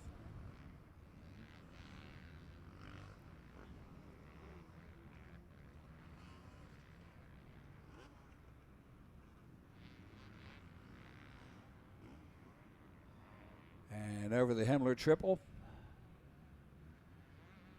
7-11 of Eric Gerke on the Jones Roman MX School Hillview Motorsports Team Green Cyclo Superstar Sunstar O'Neill Scott OGO No Toil ODI Fuel Dunlop Kawasaki. And look at this, they're side by side. What a battle. And it looks like Roman Jordan is hungrier. So Roman Jordan takes over the lead, and that will give him a 1-1 if they stay there. Like I said, the pressure was on Gerke because it was his to win or lose, and he decided to lose. Or at least Jordan decided he wanted to win more. So Roman Jordan sitting at a 1-1 now. Eric Gerke on a 2-2, but it ain't over yet.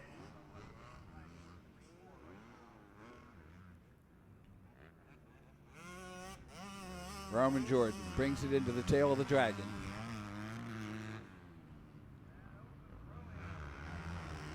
"37 riders.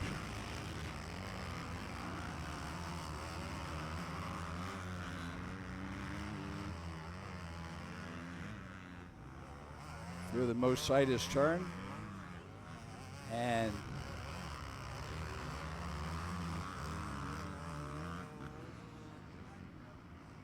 down to the pond turn.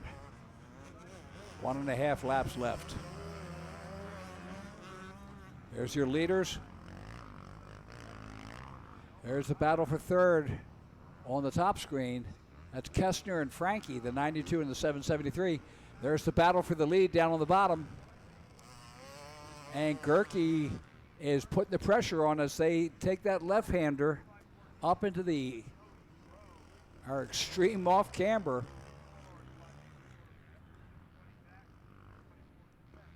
White flag will be coming out this time around. Is Gerke going to take it, or is it going to be Roman Jordan? One lap will tell us this. Oh, and Jordan goes down. He goes down just before the fuel factory tunnel, and Gerke has inherited the lead. He kept the pressure up, and it was Roman Jordan that bailed in the end. So Eric Gerke down in the beast now. Frankie is in third, Kestner in fourth, Sittler in fifth, Getz in sixth. Like I said, it ain't over yet. Because let's face it, Eric Gerke still has to make it more than a half a lap. He's coming up on a half lap, but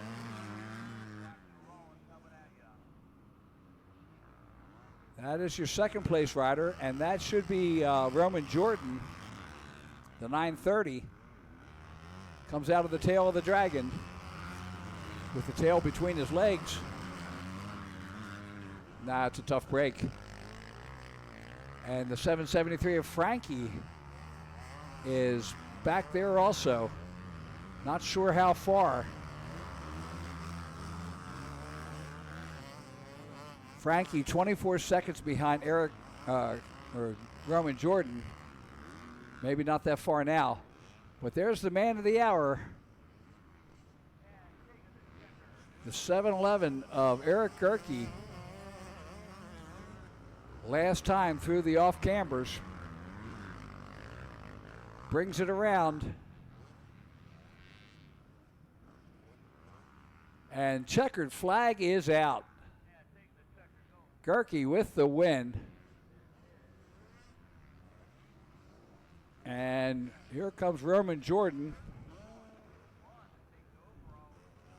Hopefully, I don't think he lost any more time than just that fall over. And there's the 930 of Roman Jordan, bringing it in second. The 773 of Frankie just coming in ahead of the 92 of Kestner. Good battle there. In fifth place, the 04 of Sittler, just ahead of the 66 of Getz. I hope I call it, yeah, no, Getz ends up getting it. So Getz gets fifth, Sittler in sixth. And then it should be the 55 of Zundel, Aaron Zundel. All right, that's race number 7 in the books. And we are getting ready for race number 8. It's the 85 12-15 and the 85 9-11. And we're going to throw it down to Andy on the podium with some extremely happy people.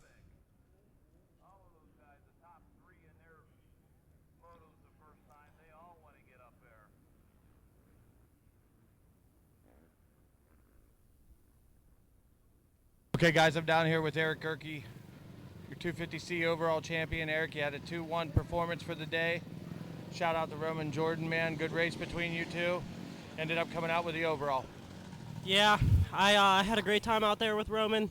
I just put the pressure on him, you know, took my time, and had a good race. Oh, yeah. Anybody you want to thank? My mom and dad, Hillview Motorsports, Jones around the motocross, obviously, and anyone. Okay, guys. 250C overall champion. All right, and here we go. The Open Pro-Am going into the first turn. And it's the 800, Preston Masiangelo. Almost throws it away in the hole shot. Kicked 1 foot up. But he's out there now.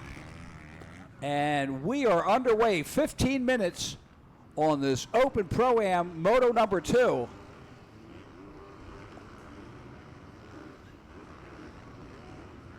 And, oh, the pressure's building already. It looks like Devin Simonson back in third place. I don't know whether that's Vinny Lahovey in second.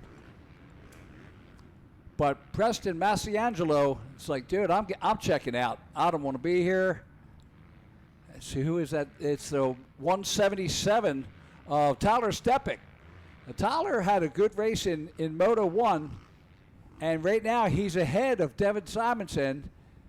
And Devin back there in third place as we see them go over the MX6 triple-double. That's some rarefied air there right now. These guys are flying. Bud Little came in. Bud, welcome back, buddy. I'm so glad you came back to join me in this. Hey, track looks a little different this time. Oh, my goodness. Some of it's still incredibly rough, but some of it groomed once again to perfection as the crew did a great job around halftime to shape the thing back up again. Yeah. Preston Massiangelo comes in, and he is your leader.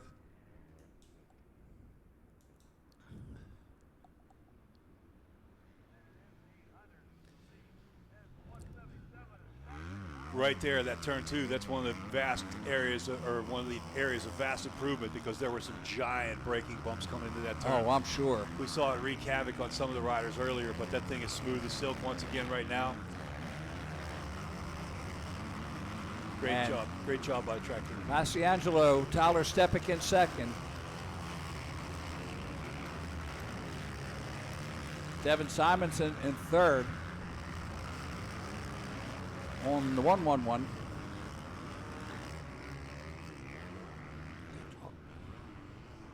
So Simonson, we watched him at the front of one of these motos earlier, so we'll watch him and see if he can progress closer to the front. All right, here's the battle for second and third with Tyler Stepick out of the Maryland Mafia and Devin Simonson showing up. And he says, he goes, oh, I haven't been doing this much lately. I said, well, yeah, you couldn't tell by me. I'll tell you, for a talented field here, these three guys are getting some ground between themselves and the rest of the pack. Absolutely. So Devin Simonson in third, Cody Groves in fourth. And, man, what a run. The Open Pro-Am is a 15-minute race this time.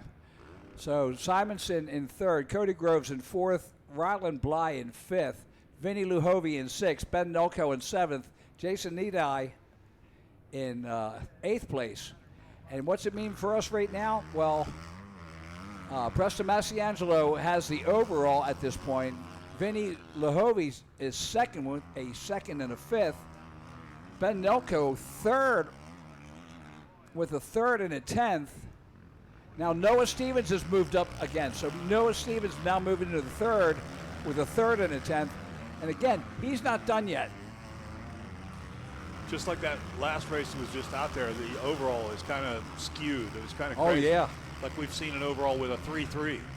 So the guy who won one moto had a terrible moto second time. The guy who won another moto had a terrible moto the first time. A 3-3 was an overall just recently.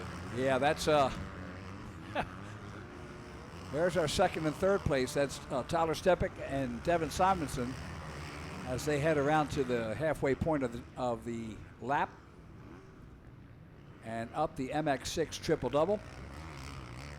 Wild to see Vinny back in fifth, Nelko in sixth. Look where Steve Roman is. Steve Roman is down the. He's in 14th right now. He's got to be tired. Even Bobby Piazza in 18th, Burkeen in 16th. Roman's riding 5 classes, 5, plus 30, plus 35, plus 25, and these 2 pro-ams. Crazy stuff. Unreal. And he could probably jog home. He leads by example. Preston Massiangelo bringing it in for another lap. This is lap number 3. Tyler Stepick in second and Devin Simonson in third. We see them as they go through the transponder traps. Man, Massiangelo has been unstoppable today. Yes, he has. Great There day. you see Devin Simonson picking it up. He's putting the pressure on Tyler Stepick. Well, that battle's hot right now in the bottom of that off-camber, big, giant, sweeping left-hander behind the concession stand. There's a little puff of smoke out of Stepick. Oh, here comes Simonson. He's got the inside as they hit the tail of the Dragon. Oh, Wow, parked got him. it. Parked him. Great move there. So Devin Simonson taking over second place now. Tyler Stepick back into third. We'll see now if Simonson's able to pull away or if Stepick is able to hang, try to maintain that pace. Stepik he's ready for the outdoors. So this is one of his training days. Of course, it's one of those training days that's cha-ching training day. Yeah, a lot of times when we train, we don't get paid to train. But this I never did. What a day! What a day for these guys that are in the money. I'll tell you. And there's our leader going over the Himmler excavating triple into the MX tire off camber. Well, those are some deep whoops at the beginning of the off camber up on that high line that we just watched him go through. Wow.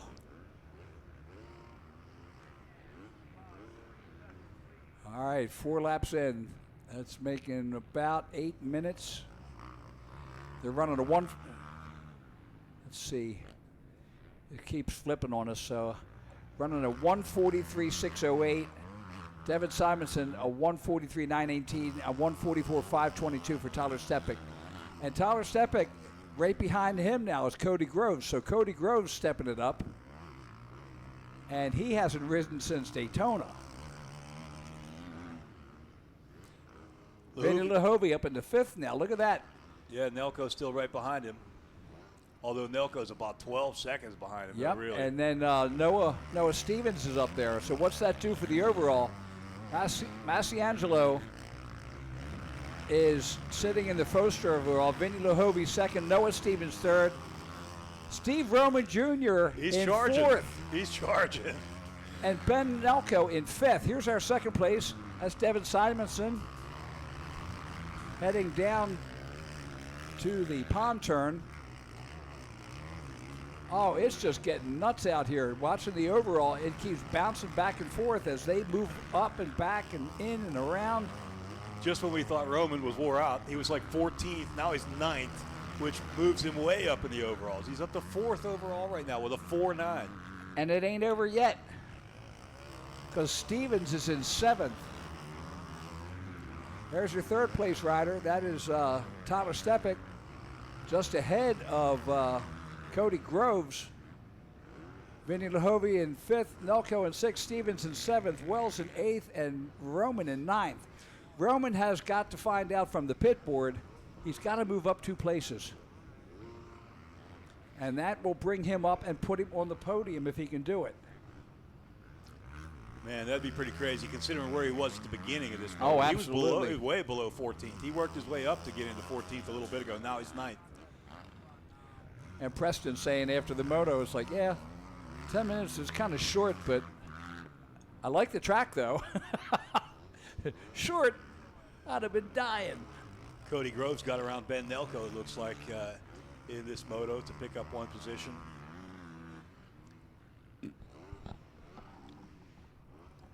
Nelko had been running right behind Lahovey for quite a few laps.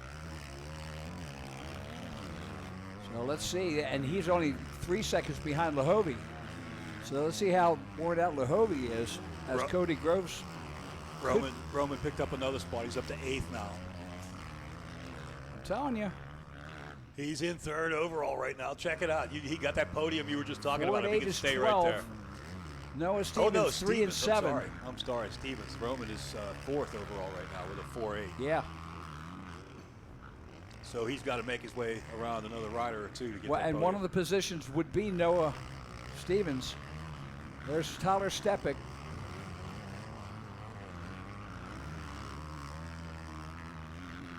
As he makes the bowl turn. And he's kind of by himself right now, about 5 seconds. And there's our leader, Masiangelo, with another lap in. Oh, he's all over the place. It's okay, he's still got the lead. And 4 seconds over Devin Simonson. So Devin Simonson continuing this run. He's in 2nd, but you can see him back there. As our 2nd place rider, Devin Simonson, pushing the charge to get to Masiangelo. Like I said, 4-second gap now. And once it switches back here, I'll be able to see the times. But it's looking like Masiangelo was 1:43.608, Simonson at 1:43.918, Stepik at a 1:44.522. So that's your 3 fastest riders are 1, 2, and 3. There's your leader. Second. Massiangelo looks like he's about to come into some traffic. So Simonson second, Stepic in third, Lahovey in fourth, Groves in fifth, Nelko in sixth, Stevens in seventh, Roman in eighth. And let's see, Stevens and Roman. 4 seconds. 4 seconds behind Noah Stevens. There's our leader, Massiangelo. Leader in second. Look at this. We got Simonson on the way in and Massiangelo on the way out as they come down that straightaway. Any chance of a white flag? Yeah, not this time.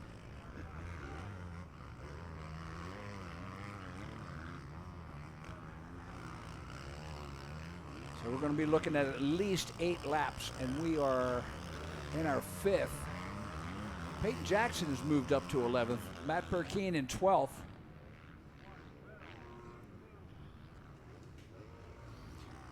Vinny Lahovey doesn't look like he's anywhere near close enough to even think about battling with Stepic to pick up a position here before it's over. No. He's about 9 seconds back. 9 seconds back. Cody Groves 5 seconds behind him. Oh, now 8 seconds. Cody Groves kind of settling in. I think he's a little whooped. So Preston Massiangelo coming down the Mositis downhill and turn. I'm glad they cleaned up that turn a little bit. Still only two lines, but you got possibilities. Here we go. Look at this battle. Yeah, Simonson's not far off the pace. Here he comes. And I don't think Massiangelo knew he was there. He knows he just went past the lapper, and he's hearing noise. He's not quite sure. Here comes Simonson as they go over the Himmler excavating triple. Simonson goes to the outside, and Preston's going, what? Where'd he come from? Wow, that's, I'll tell you what, it's an incredible battle and starting now here. Simonson is really closing in. He's making a big battle of it. And that pushes Simonson off of his prime line there. And Massiangelo was like, oh, come on, man, put the white flag out. The white flag, right. He knows it.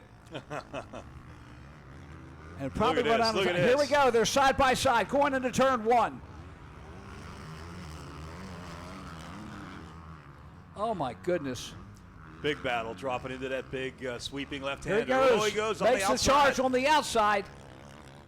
And it looks like Devin Simonson has taken the lead. He is going for the overall. Man, Simonson made that move. Going around that big, giant left-hander, I'll tell you, a wide line, the long way around, and he made the move stick. And I'm showing Simonson. Oh, they gave him 88th. They gave him a DNF. How did that happen? That's not possible. Something's got to be wrong with scoring. Because 88 points would be a DNF. And we know that he finished. I think there's just been a couple minor scoring issues today with the transponders, usually flawless, but they too, even though they're automatic, have their issues occasionally. So we'll get it all worked out. Simonson bringing it around. Oh, look at this. Look at this. Massiangelo trying to get it back. Man, he's trying hard to get it back. Here we come into the off-camber. We'll see if they follow or take some different lines. They both know the white flag is imminent. And Simonson back in the lead again. Massiangelo in second. Here they come down to the Pro Action finish line. Let's see, what are we going to have? It's not going to happen. Still no white flag. Wow. Oh, you're killing me. Devin Simonson over top of the Fuel Factory tunnel in the lead now.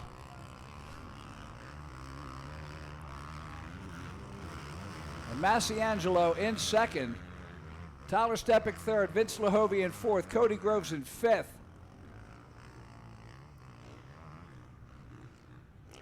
Noah Stevens is still on the podium with a third, with a 3.6 right now.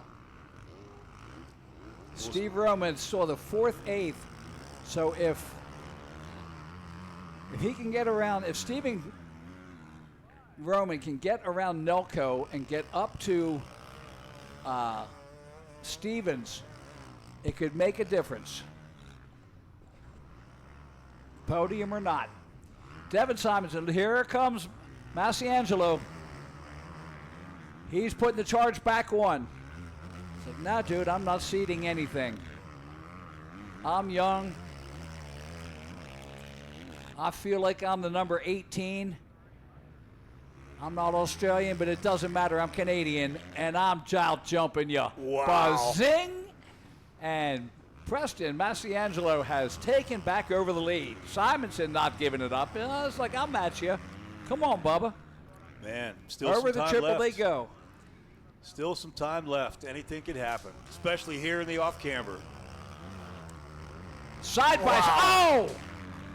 That was not a smart place to try to make a pass. He got parked on his own, and he had to regroup a little bit. Devin's like, oh, shit, that was not good.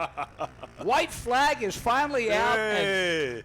And Preston Masiangelo is like, oh, my God, thank you for something. Under the Plum Contracting Bridge, into the Dunlop first turn. Last time around, Devin Simonson's like, I can't kill this guy. He's had enough. Simonson's had enough. He's going to settle for second. Masiangelo's pulling away a little bit right now here in the late stages. He's Final lucky. lap. I mean, he got stood up on the apex of that off-camber, and it would have spit me right off of the crowd. Yep. Even Devin Simonson, I think he was thinking like, yeah. Yeah, Simonson. I need a can of spinach. Simonson is going to settle for second. You can tell he's falling back a little bit right now. All right, so Masiangelo. What a weekend in the for lead. this kid. Yeah, what do we know? What a weekend We're for the this experts. kid. We're the talkers. Man. Coming down from Ontario. What a weekend. What a race. Around the pond turn. Headed up over the triple-double. A single one more time. Masiangelo. I don't think he's going to. I think he'll be asleep before he ever gets out of Pennsylvania. Nah, and if he's a Toronto Maple Leafs fan, this will make up for all that stuff. Oh, boy. Here we go. One last time. That's so rough. Devin through the top Simonson there. just coming in as you see our leader coming out. Masiangelo brings it around. Checkered flag is out. And Masiangelo taking both classes. Wow. Unbelievable. He's in the money. I am Iron Man. Big money for the Canadian kid. So here we go for the finals. Simonson comes in second. Stepik comes in third. Lahovey in fourth. And I'm saying all this because we got to see how it's going to affect the overall. Did Roman get all the way up to sixth? He did. Holy He cow. made the podium. Preston Masiangelo takes the win. Vinny Lahovey takes second overall. Steve Roman makes it all the way up to sixth place and takes the third spot on the podium away from Noah Stevens and Ben Nelco. Noah Stevens in fourth, Nelco in fifth, Peyton Jackson sixth. What a finish. Hey, and you know, Roman and Stevens both finished with 10 points. So, but Roman got a sixth, Stevens got a seventh, so it's the tiebreaker, the second moto tiebreaker. They both finished with 10. How about that? Unbelievable. Man, just when we thought Roman was wore out, he mounts an incredible charge to make it to the podium. I think you said, I got your wore out right here. Yeah. Us with I'll little give it to faith. you after I'm done with the podium. Yeah, and they're getting ready down there on the podium right now. Man, I'll tell you what, Roman has got to be so psyched. Oh, absolutely. After not getting the start he's looking for, being way down the ladder. I forget where he actually was at the end of one lap, like 19th or something like that, 18th, 19th. Then we checked in, he was like 14th, and then he just kept climbing. All right, so the 85 12-15 is on the track right now. And Briar Stesick had the win in Moto 1. Second place went to the 7 of Miles Hadley. Third place going to, let's see, it's in there somewhere, the 27 of Theron Garwood. Fourth place going to the 665 of Reston Parish. And fifth place going to the 94 of Bennett Weiss out of Washington, PA. There's the battle for second. And let's see, that is the 988 of Caleb Likens. Had seventh in the first moto. But it's not about the first moto anymore. It's the second.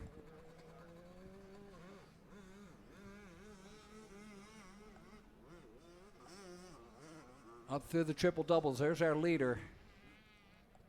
And it's the 24 of Briar Stesick out of Colliers, West Virginia on the Jones & Roman MX School Husqvarna. Here's the battle for third. Oh, rider down. Likens. So the second place rider went down and 3 got by. Oh, that's hard. Green flag is out and we are underway in the 85-12 defending Briar Stesick, the 24 in the lead. Up over top of the Fuel Factory Tunnel as he makes his way back around. Thank you. Look at this battle for second. And that's the 334 McDade and the 27 of Garwood. Fourth is the 308 Harkins and the 122 of Stover in fifth. So Keegan McDade kicking it in second with Theron Garwood in third.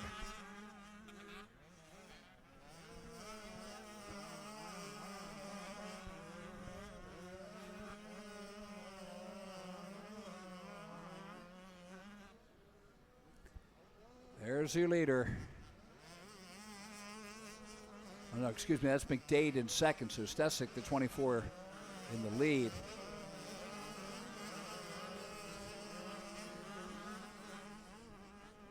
Around the hairpin, headed down to the pond turn.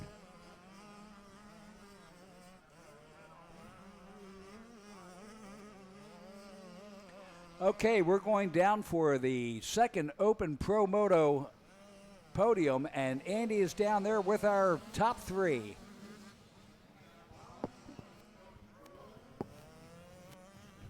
Okay, guys, I'm down here on the podium of the Dylan Slusser Pro-Am with your third place overall finish. Tyler Steppick, tell us about it. That was a very long race. I got a good start. I was second, and then Devin had a real strong pace. He passed me, and I just tried to manage third and bring it home, and I did. Awesome. Tell us who you want to thank. My mom, my dad, my brother, ZC Electrical, Tucker Coons, the Phelps family, Tomahawk and Max, Mellow Designs, Moto Wesh, ETS Fuels, MX6 Racing, and everyone else, thank you. That's Tyler Steppick, your third place finisher. And we'll go over here to Devin Simonson. Come on up here. Devin, you look a little tired after that moto. Tell us about it. Yeah, man, I think I had a third place start behind Steppick and Preston, and I was working pretty hard to get behind Steppick the first few laps, and finally made the pass happen, and then I was charging pretty hard to Preston, and I caught him and made the pass stick, and to be honest, I was a bit faded after that. I was pretty smoked, so I was trying to just manage it, and Preston still had a good pace and passed me back, and so I ended up second. It was a good race, though. Hats off to Preston. He's killing it as an amateur, and yeah, it's cool to race with him. Who do you want to thank, Devin? Yeah, my mom, my dad, myself. I fund my whole race program this year, so I'm pretty stoked to be able to do that. And then my buddy Walter for coming out with me this weekend. I was at home 12 p.m. yesterday, lunchtime, and wasn't even sure if I was going to come or not. And I live in the Carolinas, so it was a bit of a drive, so made that happen last night. And yeah, I'm stoked in it out with a second place and some good money. I appreciate Jeff for putting on the event, and yeah, I look forward to for the next coming years doing this. That's Carolina's own Devin Simonson. And for the man of the hour, the man of the day, man, what a weekend you've had here. I seem to see you up here a lot. Congratulations, Preston. I present to you the championship of the Dylan Slusser Pro-Am. Tell us about it. Yeah, that was probably one of the scariest races of my life. Devin had a really, really strong pace off the beginning. If I hadn't had that whole shot, I don't think I would have been in the position I'm in. But yeah, super thankful. Charged really hard. Devin did get by me, but I was able to get him back, which honestly I wasn't really expecting, but I saw the opening, so I went for it. Overall, I'm super happy with the whole weekend. It was a blast for sure. A great payout for you today. Who do you want to thank? I'd like to thank the Lord up above for keeping me safe, Jeff Cernick, the whole Slusser family. I know Dylan would be super proud of what's going on. MX Tire, Gas, 5-star, FXR, Alpine Stars, Oakley, 60 Helmets, just everyone who supports me and makes this program happen. I'm super thankful. Let's give it up for Preston Masiangelo, your overall champion for the day. All right, thank you very much. As they get ready to crack the champagne, we'll get back to racing in the 85 12-15. Briar Stesick, the 24, is your leader. The 334 McDade, the 27 at Garwood, and the 7 at Hadley is your top four. As we watch our number 24, Stesick, make his way down. Oh, wheeling down Mositis. Downhill, makes the bold turn at the bottom. Back up and around. And 2 laps in this 85 12-15, 85 9-11. There's our second place. That's Keegan McDade, the 334. As he makes his way through. In the 85 9-11, the number 10 of Reynolds is your leader. O'Toole, the number 7 in second. Look at this battle with McDade and Garwood, the 27.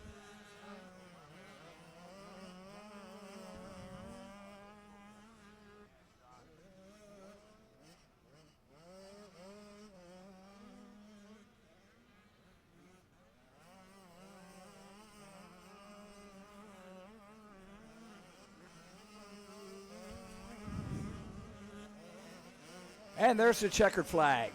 So the 24 of Briar Stesick out of Colliers, West Virginia on the Jones and Roman MX School. Husqvarna with the win. The 334 of McDade comes in second. The 27 of Garwood in third. There they come.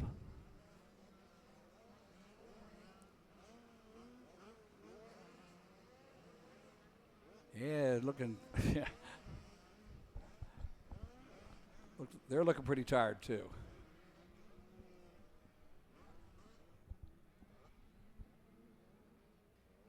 Oh, little bobble there. But luckily, everybody else is just as tired. So let's see. McDade comes in second. Hadley ends up in third. The number 7 is Hadley. Miles Hadley in third. And Garwood, the 27 in fourth. And that will actually make it so that Briar Stesick will take the win. Miles Hadley second, Theron Garwood third, and Keegan McDade in fourth. In the 85 9-11, the 110 of Gavin Reynolds will take 2 first. That'll give him the overall. Lenny O'Toole, the 17, overall second. Emmett Johnson, the 418 in third. Oakley Parish, the 667 in fourth. And Austin Bolts, the 116X, will come in overall fifth.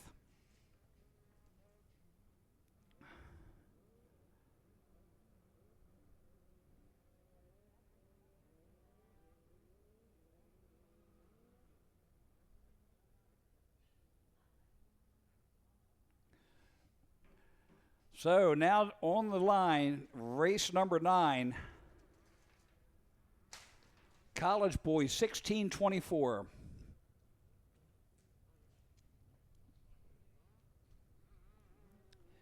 Ten more races to go.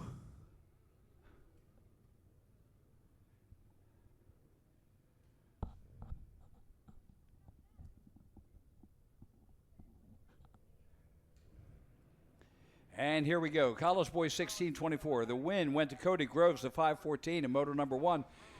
And it looks like Cody Groves out there. Oh, that's a 761. 961, Joe Arcuri, maybe.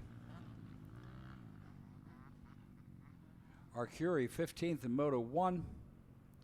I'll check the numbers as they come around here.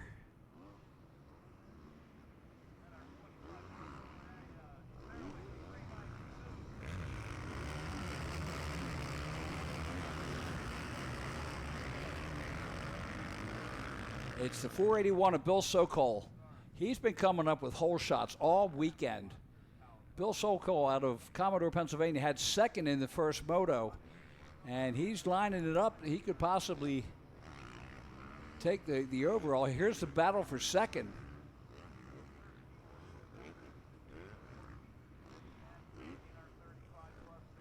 Tight battle down around the pond turn. See who wants to jump higher and faster.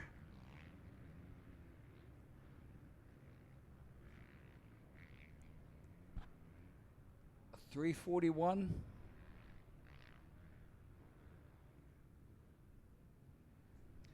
We'll see what happens.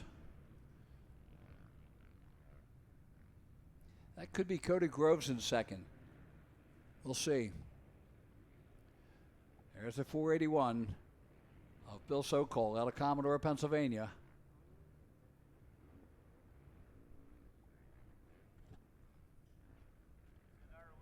Gets the green flag. We have a race.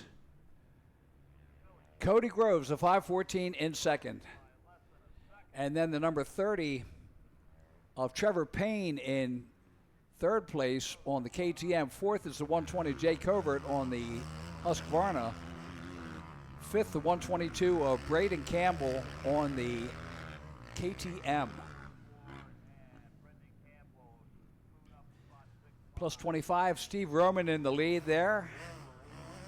The 624 of Smith in second. The 392 of Fowler in third. And the 68 of Jim Singer in fourth place.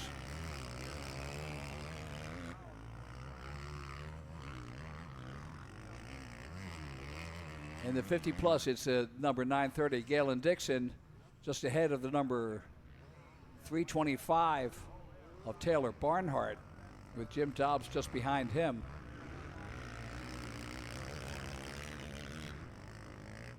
But the 481 of Sokol, here comes Cody Groves. Tight race here.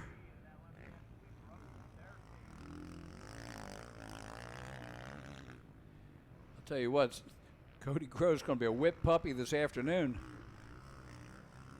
Comes up alongside of him on the outside on the Honda turn. Getting the drive as they go over the triple. Cody Groves hanging in there. He's on the inside as they go into the off camber. But Bill Sokol holding the lead. There's Cody Groves right behind him. A 2-1 beating a 1-2 right now.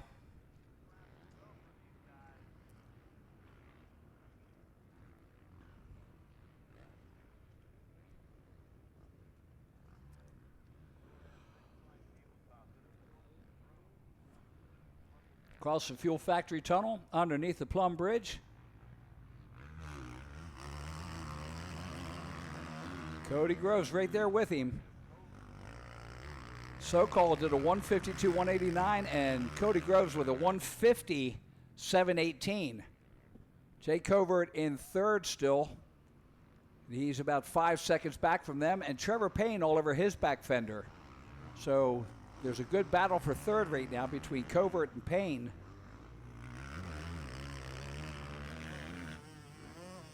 Look at this. Sokol and Cody Groves going at it.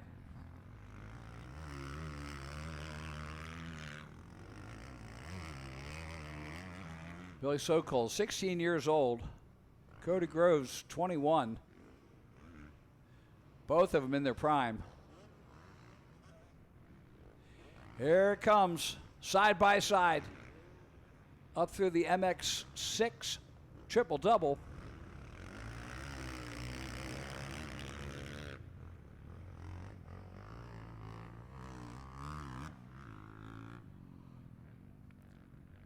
Cody Groves pushing him, goes the inside out. Side by side, he looks over as they come up into the off camber. Who's going to have the better line here? And it looks like it's going to be Cody Groves. He has taken over the lead in the off camber. And a lapper holds up Sokol. And there is the checkered flag. No, white flag. What am I thinking? We got one more lap of this. Are you kidding me? I'm dying up here. Cody Groves. Down into the Dunlop first turn. There's Bill Sokol in second. And the 120 of Covert also in there. So he's joined into the battle. Now Sokol's going to have to do a defensive line rather than trying to get after Cody Groves. Cody Groves going to skate free there. If Covert can put the pressure on.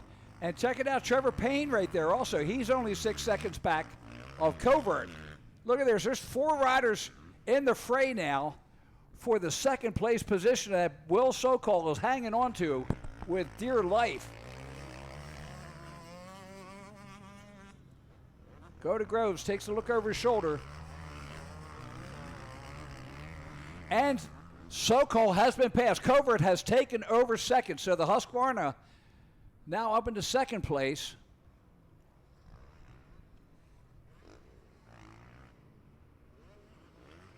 And now he's putting the pressure on Cody Groves. Cody Groves, here's somebody back there. He's not quite sure. Up through the bowl turn they go. White flag is out, last lap. The 120 of Jay Covert making the push out of Manchester, Pennsylvania on the Action Motorsports Husqvarna. Covert trying a different line, see what he can do. Cody Groves, here's him back there. What's going to happen? It's a drag race. It looks like Covert has pulled it. Covert will come in and take the win ahead of Cody Groves. But what is that going to do with it? A first and second will beat a fourth and a first. So Cody Groves still comes in and takes the overall. And now we'll take it down to Andy on the podium as College Boy makes the way to the finish. Down here with Gavin Reynolds, guys. Your 85cc 7 to 11 champion. Tell us about your race. It was good. Got checked out. Yeah, just kept hitting my lines and going. Who do you want to thank? Dad, Christ for keeping me safe. My sister, Delta Family Restaurant, Delta Equipment Service, ARI, Dan Callahan, T7, Mika Metals, ARI, Mom Pop Pizza, Cody Dar, and yeah, everyone else. Thank you. Great race, Gavin. We'll bring it over to your 85cc 12 to 15 champion, Briar Stasek. Briar, tell us about it. Got a pretty good start, came out second, passed for first, and then just held on for the rest of the race. Who do you want to thank? My mom, my dad, Jones Run Motocross School, Tri-State Power Sports, Fast Track, OGO, Micah Metals, Black Diamond, Keystone Terry Photos, and everybody else, thank you. That's Briar Stesick and Gavin Reynolds, your 85cc champs. All right, and we are back with race number 10. 65-10-11 is on the track right now. In the first moto, the win went to the 14 of Cooper Roads out of Street, Maryland. Second place going to the 116X of Austin Bolts out of Jonestown, Pennsylvania. Third going to the 101 of Travis Bartley out of Sarver, Pennsylvania. And if you remember, Travis Bartley was winning and threw it away, and he is winning now. So the 101, Travis Bartley out of Sarver on the Steel City Men's Clinic Sable Auto Warehouse Podium Works Gas is your leader. Down the Mositis downhill.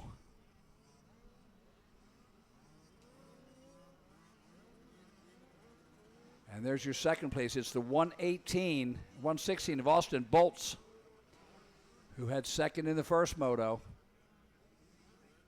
He makes his way. Oh, look. Did he make it? Looked like he bobbled there. The 116X of Austin Bolts. And your third place rider Single digit. I believe that is going to be the 5 of Cameron Blair.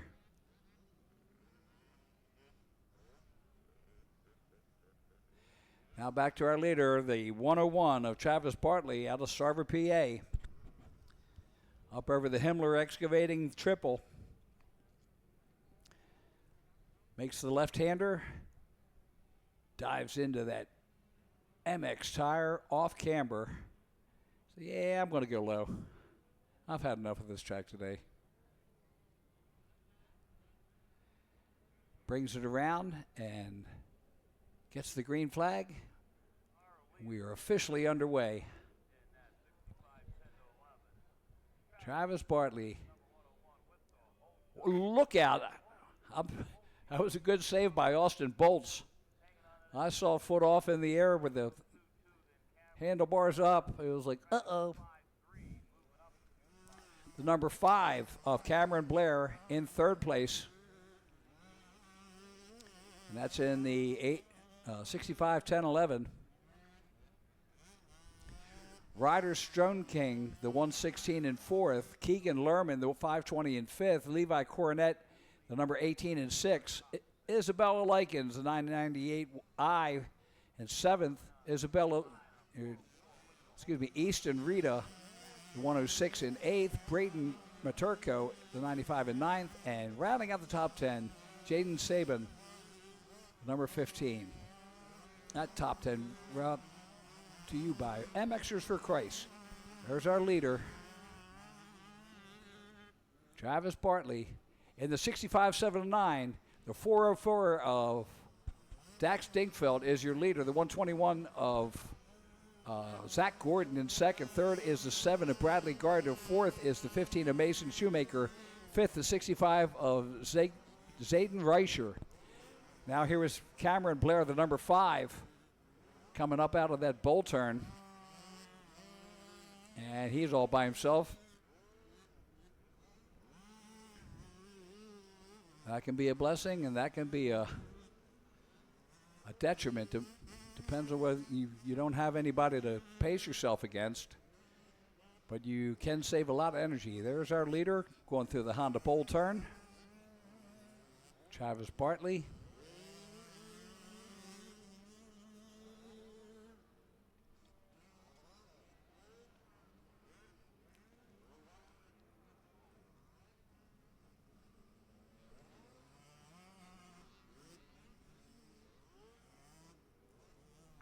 All right, our second place rider. That's the 116 of Bolts. Austin Bolts. He's on the Bolts RV. EVO AMS 230 Cafe Pizza Town 1. Adrenaline Junkie, Uncle Bub, Grammy and Grampy Gas. Husqvarna. There's our leader, Travis Bartley. Into turn 1. Dives down the hill into the beast. Dax Dinkfeld still leading. He's got a 1-1 for a 1 overall, the 404 rider in the 65-7-9. Zach Gordon second. Brad Gardner third. Mason Shoemaker fourth. Zayden Reichler fifth. Still not much of a change there.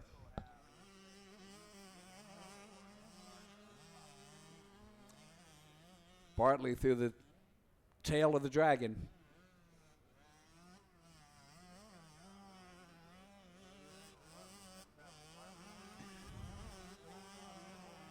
Down the most side is downhill. Powers through that bowl turn. Brings it back up around. Here's your second place rider. That's the 116 of Austin Bolts. And he is just about 4 seconds back, I think. 5 seconds now. Cameron Blair's the number 5 still in third. Keegan Lerman, the 520 in fourth. And there's Travis.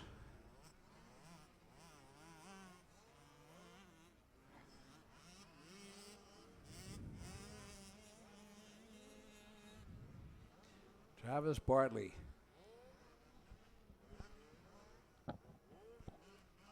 White flag should be coming out this time around.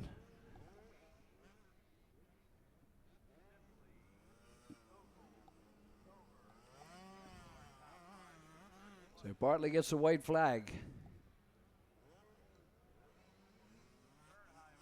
Coming through traffic over top of the fuel factory tunnel.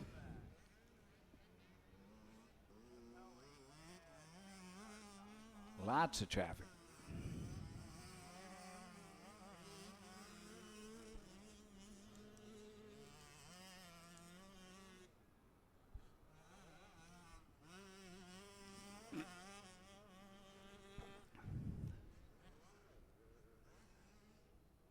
So the number 5 of Blair making it through the timing traps.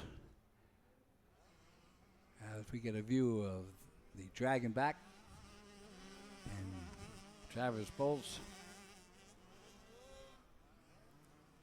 brings it around through the tail of the dragon. Take that outside line. There you go.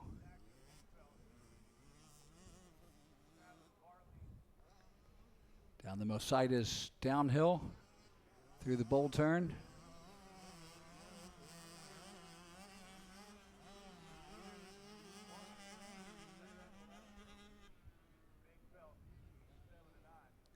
Down to the bottom.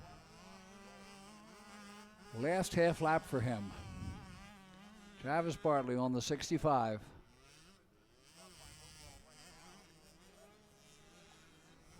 Up the Mositis, or excuse me, up the MX6 triple double. Into the Honda bowl turn.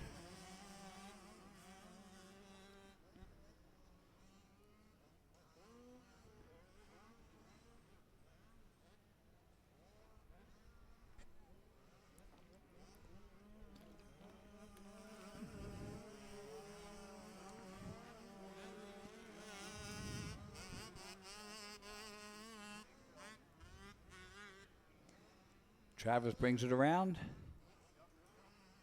And the best flag in the world, checkered flag, comes out. So Travis Bartley will take the win.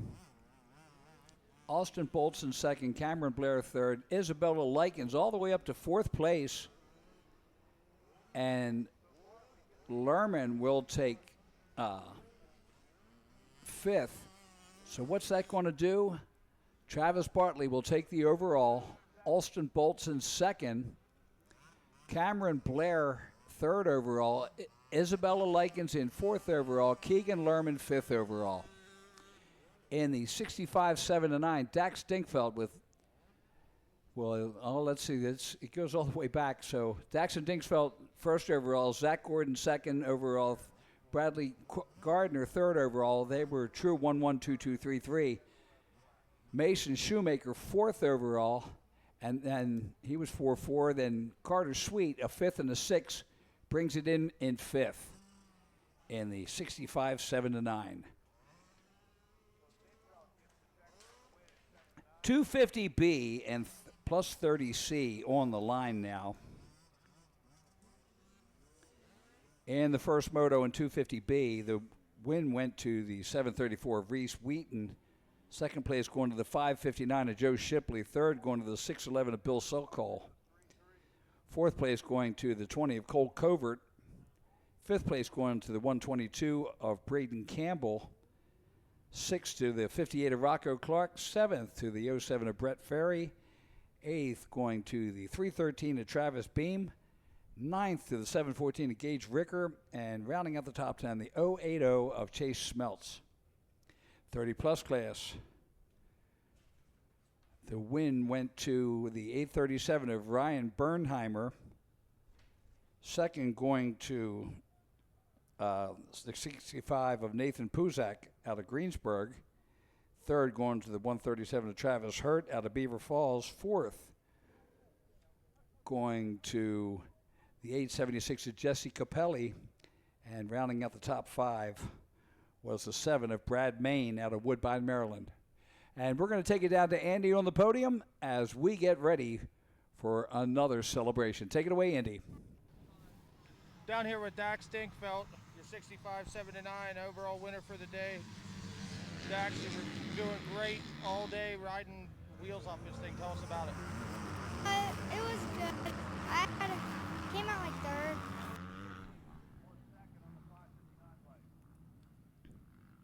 Thanks, buddy. I'm on my brother Austin, PR2, Mitten, MX Tire, Dunlop, DBK, and everyone else. Thank you. Dax Dinkfeld, your 65cc 7-9 winner. Put over to our 65 10-11 winner. Well, you seem to be a familiar face up here now. Tell us about your racing, man. You've had a great weekend. I just try to ride it. Try not to hit any of the big bumps. And just Well, you've certainly done a good job on that this weekend. Why don't you tell us who you want to thank? Jet, Salvatore Warehouse, Soko Performance, Steel City's Men Clinic. Your 65cc champions, Daxton Dinkfeld and Travis Bartley. All right, thank you, Andy. And boy, we got a barn burner out here. Reese Wheaton now taking over the lead. Second is Bill Sokol, the 6'11", and the 5'59" of Joe Shipley.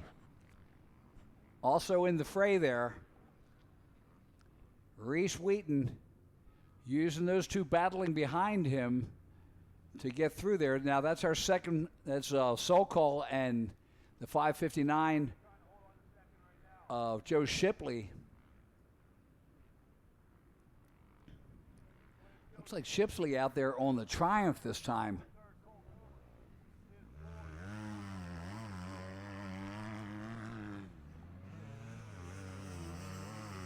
Ah, look at that battle. Shipley makes the move on the 6'11" of Bill Sokol and takes over second. So Shipley now into second. Reese Wheaton has checked out while these guys are battling as they come up over the Scott step up. Down the Dragon's Back they go.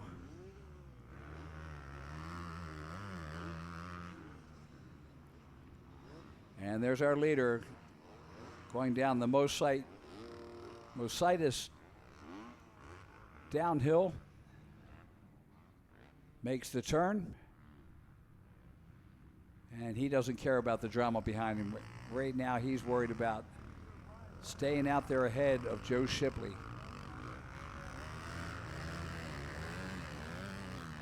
The more they battle, the better off he is. There's Shipley. You see him coming as they both come up through the triple doubles.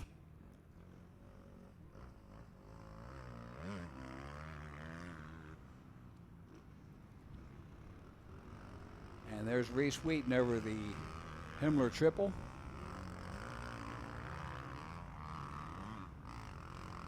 And through the MX tire off camber.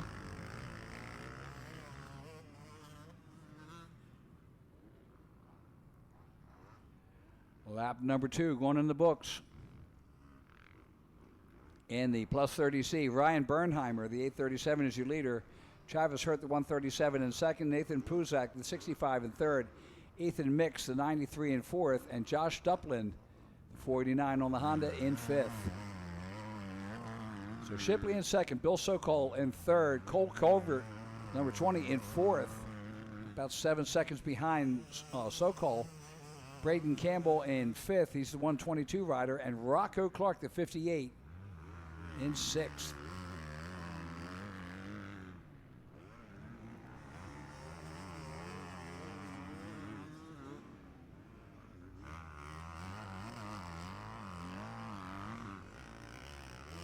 Reese Wheaton down the Mositis downhill. And there is his 6'11" of Sokol in third place. Oh, and Sokol goes down hard.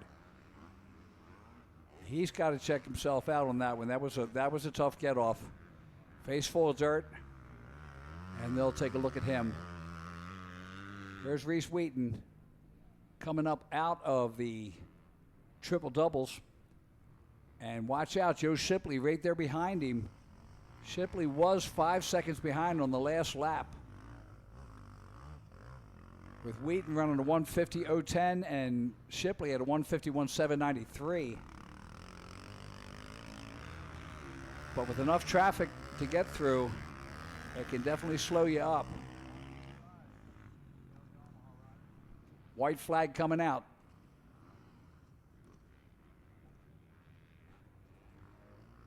As Wheaton makes it through, Joe Shipley, the 559, 4 seconds behind, and he ran a 149.966 versus Reese Wheaton's 150.010. So Shipley on the move. Sokol still back in third, but he's 3 seconds behind Shipley. Cole Colbert is 7 seconds behind Sokol. No, Colbert has taken over third. So Colbert has taken third. Braden Campbell, the 122 in fourth. And, of course, remember that Sokol went down. So we're hoping that he's back up. If Brett Ferry now in fifth. Travis Beam in sixth. Oh, tough break for Sokol.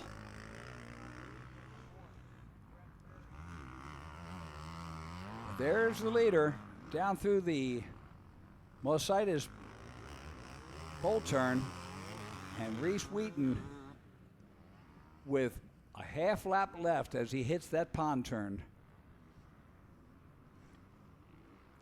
And that'll do it for the B class today.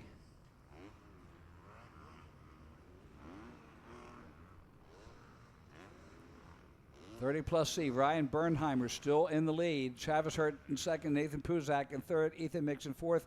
Jesse Capelli in fifth.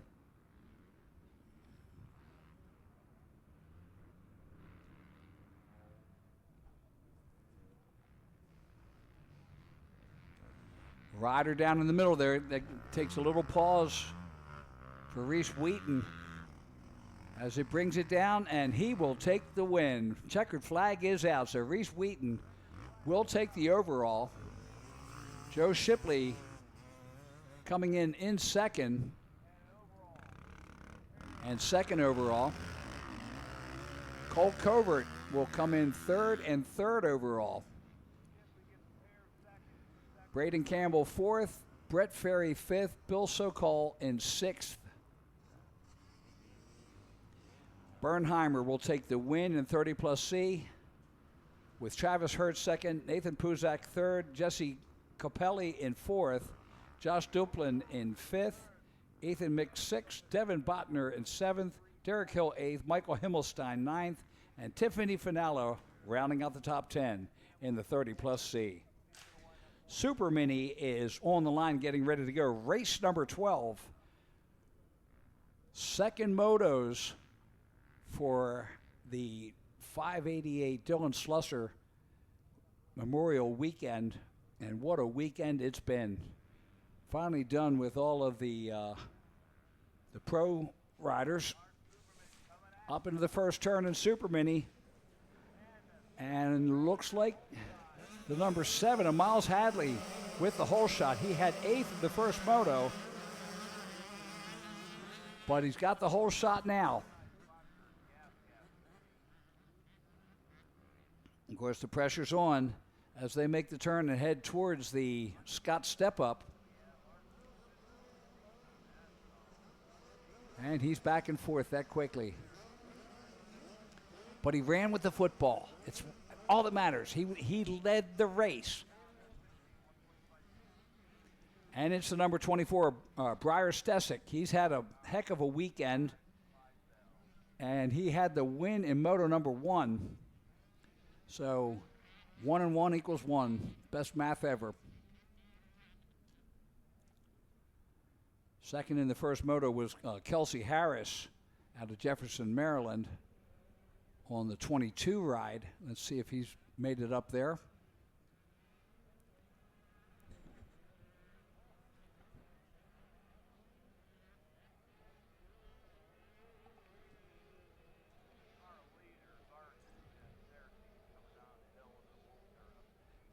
Not sure.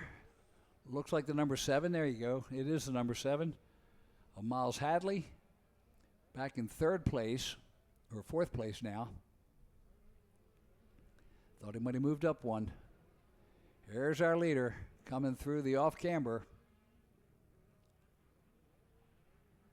Briar Stesick out of Colliers, West Virginia on the Jones and Roman MX School Husqvarna.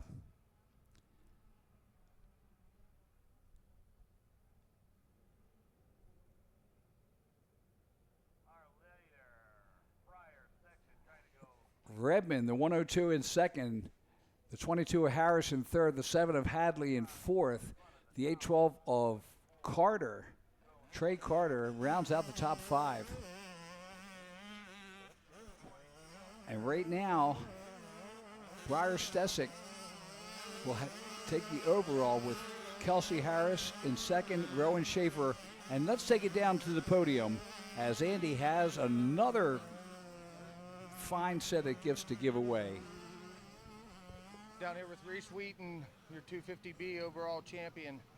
Reese, you went 1-1 today. Tell us about your race. Yeah, I came out, I think, 2nd or 3rd. Made the pass early and raced my own race.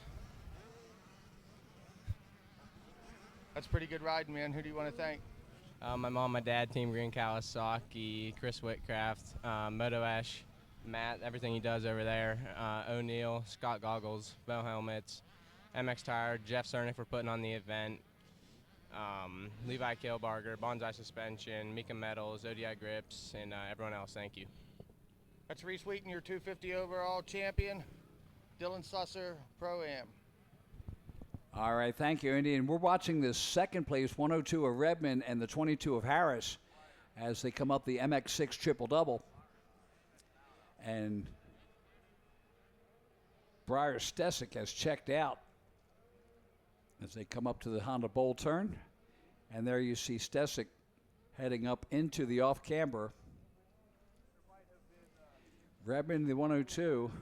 Paxton Redmond on the KTM. Kelsey Harris, the 22, in 3rd place on the Husqvarna. And his 2nd and 3rd right now would put him into 2nd position overall. Redmond, the 102, powering through and puts number 2 in the books. See Kelsey Harris right 1 second behind him. Briar Stesick running a 202.089. Kelsey Harris a 206.895, and Redmond, Paxton Redmond, a 207.460. But Redmond in 2nd and Harris in 3rd.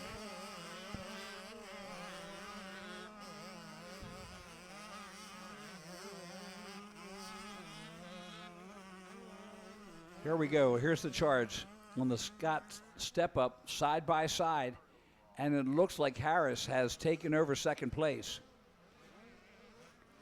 Kelsey Harris out playing with the big boys in the Super Mini 1216. There's the number 24 on the bottom screen. That's Briar Stesick headed down to the pond turn. And there's the Mositas Bowl turn where Kelsey Harris has taken over 2nd and the 102 of Paxton Redmond in 3rd.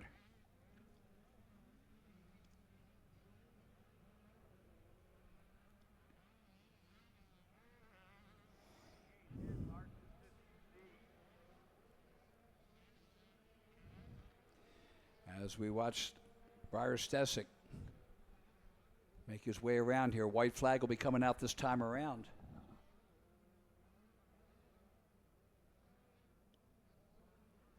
As he makes his way down to the Pro Action finish line area, and you see the white flag. One to go to. So I jump in my Toyota.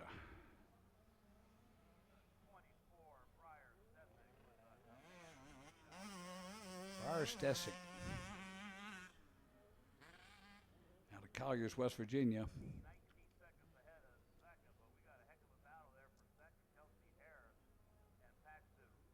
Still got a couple years left in Super Mini.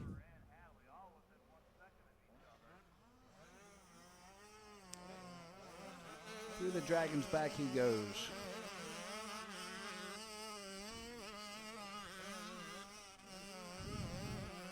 Kelsey Harris, the number 22, in second place. And the 102 of Redmond, Paxton Redmond in third. Rowan Schaefer, the 196 in fourth. Miles Hadley, number 7 in fifth.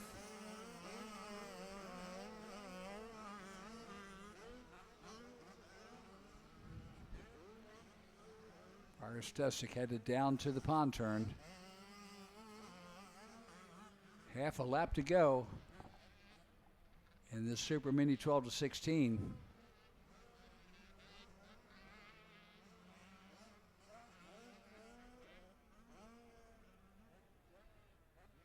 Down in the valley, comes up to the Honda Bowl turn.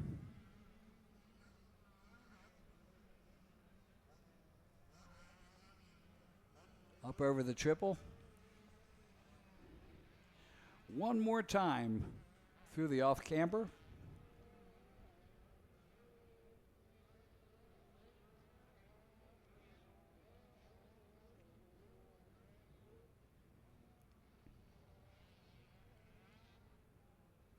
And the checkered flag is out. So Briar Stesic with the win, and that will give him the overall. Kelsey Harris with the 2-2 will take second overall as she comes through. She's about 18 seconds behind on that last lap. Paxton Redmond, the 102, comes in third. Rowan Schaefer, the 196 in fourth. And Miles Hadley rounds out the top five.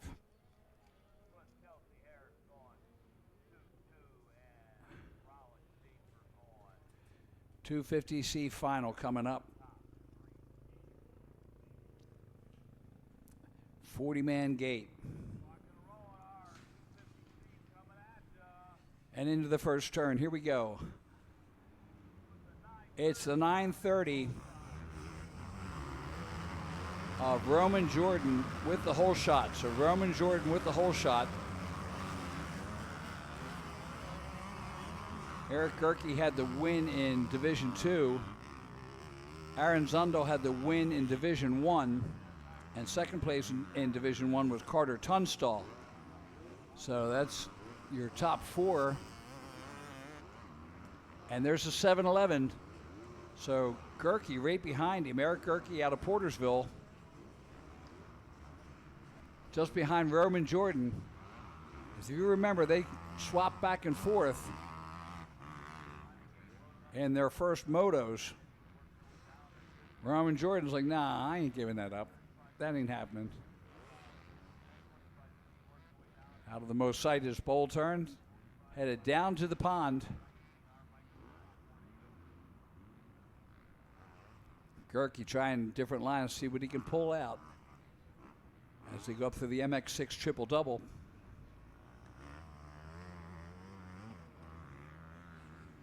Roman Jordan on the Bauer Excavating, McKinley Holding Excavating, Corn Thicket Podcast, Uncle Tyler Jones of Roman MX School, Yamaha. And of course, Eric Gerke on the Jones of Roman MX School, Hillview Motorsports, Team Green, Cycra, Sunstar, O'Neill, Scott, OGO, No Toil, ODI, Fuel Dunlop, Braking, Liat, Mobius, Kawasaki.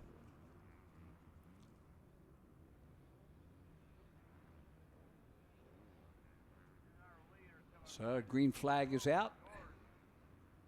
Roman Jordan in the lead.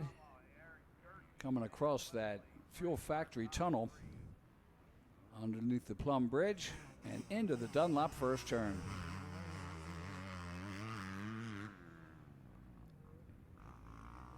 Wesley Frankie, the 773, is in third place. Dominic gets the 66 in fourth on the Kawasaki.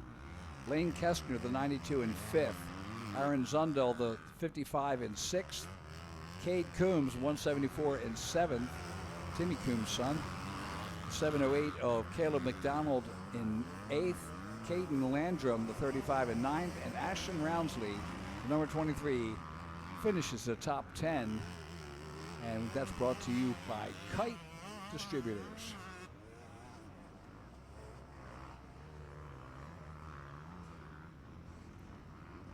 Look at this battle. Roman Jordan in the lead. Eric Gerke in second. Had a tarp, you could cover them both right now.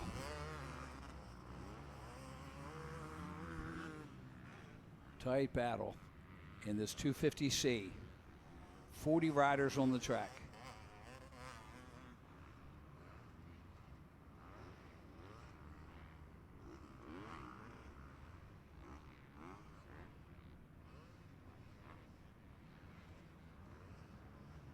So Jordan making his way around for lap number 2.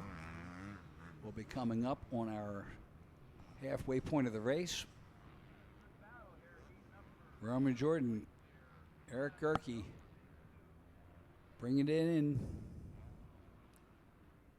Lap number 2 is in the books. Frankie is about 5 seconds back on this last one. Looks like he's going to be a little bit further this time.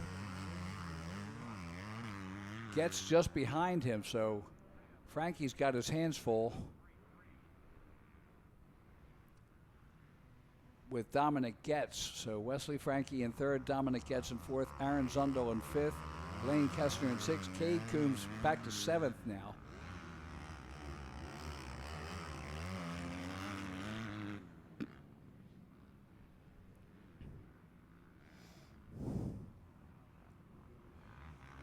Oh, and the second place rider goes down. So Gerke takes a spill in the tail of the Dragon, that little off camber there. And that allows Roman Jordan to scoot away.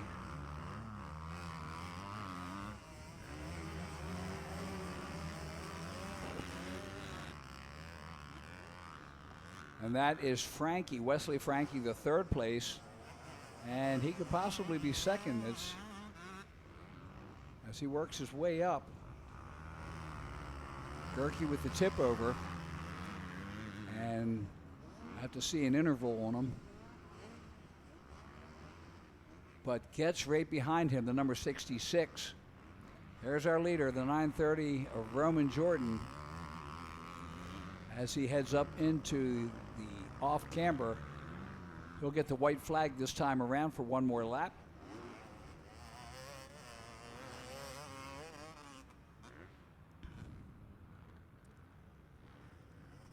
White flag is out. Roman Jordan.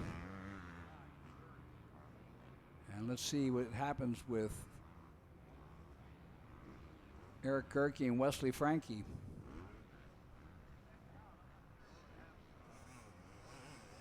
Down through the first turn, Roman Jordan goes.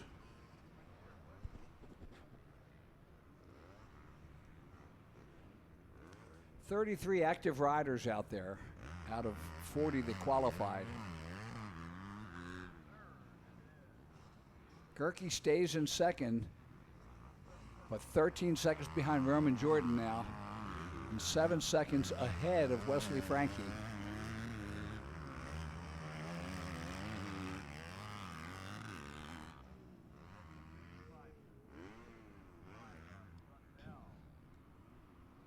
Down the long Ositis downhill into the bowl turn. Roman Jordan. Last lap.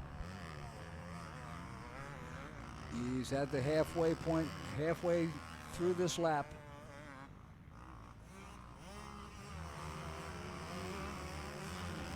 Through the triple double. And down towards the Honda bowl turn. Coming up on a lapper.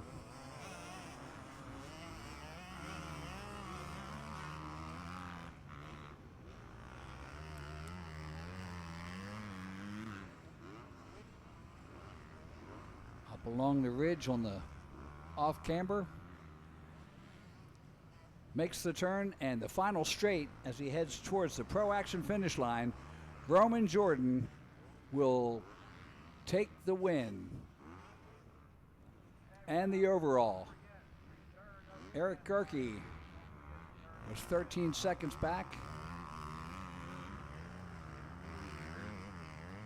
And Gerke will take second, the 7-11. That'll give him a second overall, going first and second, with Roman Jordan going second and first. And of course, that always wins. 3 does not equal 3. Wesley Frankie brings it in third. Dominic Getz in fourth. Aaron Zundel in fifth. Lane Kestner in sixth.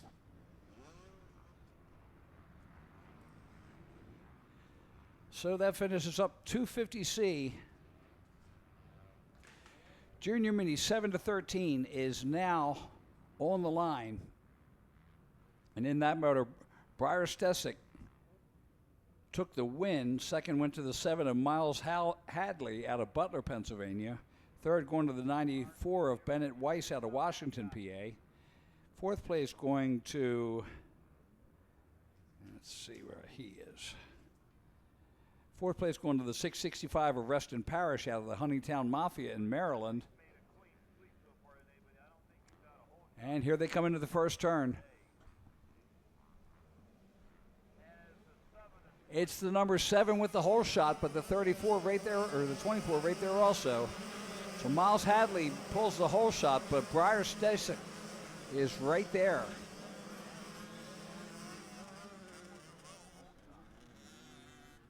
As we watch him come around to the Scott step up and onto the Dragonback, it's the 24 of Briar Stesic on the Jones Roman MX School Husqvarna.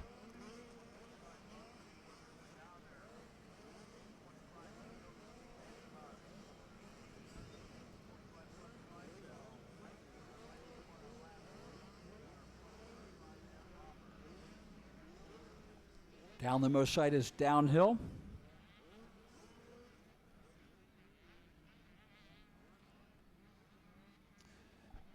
Miles Hadley out of Butler, Pennsylvania, still in the second position on the Podium Works Service Incorporated Dunlop Twin Air Braking Sunstar Renthal ODI Gas.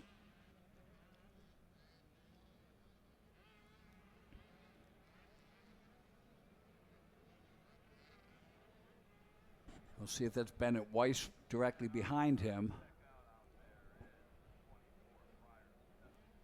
There's your leader through the Honda Bowl turn. Briar Stesic. Here's the battle for second, and it is a change. So Miles Hadley goes back to third.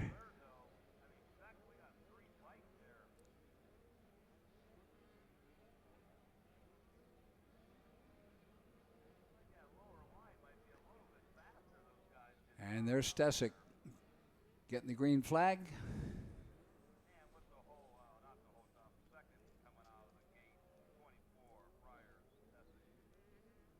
Bennett Weiss, the number 94, in second.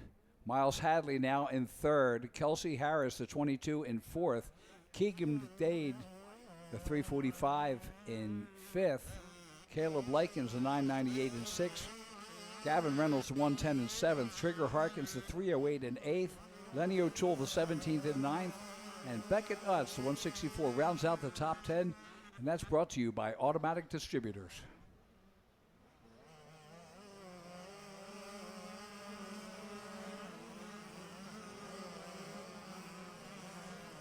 All right, let's send it down to Andy at the podium, where he's got a real happy Roman Jordan on the podium. Down here with Roman Jordan, 250C overall champion for the day. Roman, you had a really good race, man. You got out front, put the work in on your way to the Reddits on the qualifier next weekend, really putting the work in and starting to show. Why don't you tell us about your race? It was pretty good. It was fun battling with Eric until he went down, but I mean, I always keep going down, so somebody's got to do it. You did a great job today, man. Who do you want to thank? McKinney Hoeing Excavating, Bauer Excavating, Gates Trucking, Jones and Roman, my mom, dad, Gert, and the Corn Thicket. Going to present you with the number 1 plate. Congratulations, man. Well deserved. Thank you. That's Roman Jordan, your 250C overall champion for the day. Back to you guys. All right, thank you, Andy. And here we are watching the number 24 of Briar Stesic as he comes up through the off camber to put lap number 2. We're at the halfway point of the race when he comes through the Pro Action finish line area.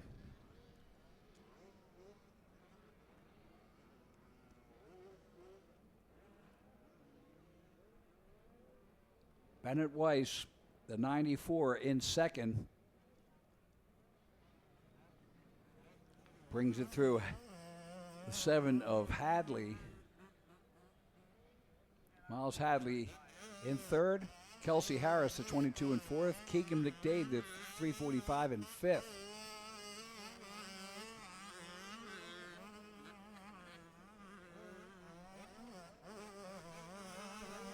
As they bring it back onto the Dragon back, up over top of the Scott step up. And there's Briar Stesic.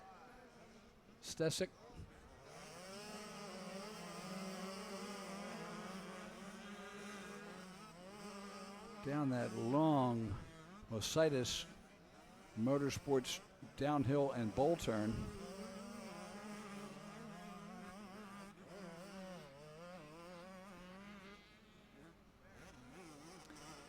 And there is the 94 of Bennett Weiss.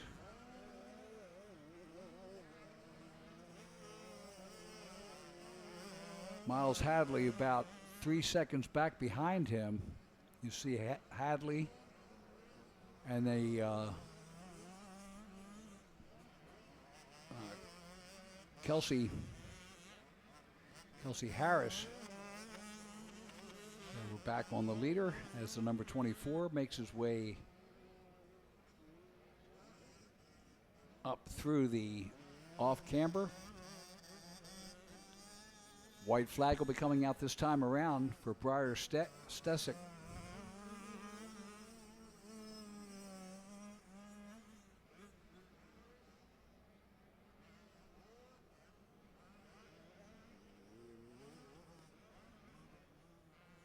Briar Stesic up over the fuel factory tunnel. Down that long first straight into the first turn.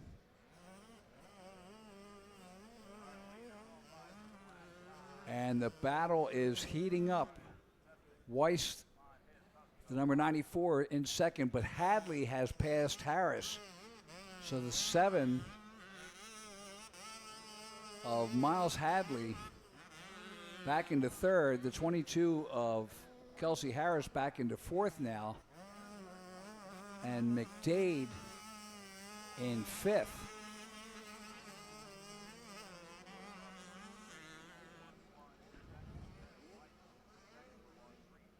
And that's going to knock Kelsey Harris off the podium. She's back into fourth now, unless she can get back around Miles Hadley.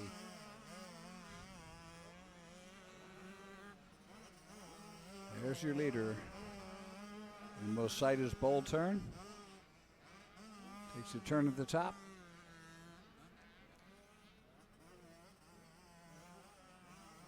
Around the pond, he's at the halfway point. He's got 1.5 laps left. This time the white flag will be coming out as he goes through the MX6 triple-double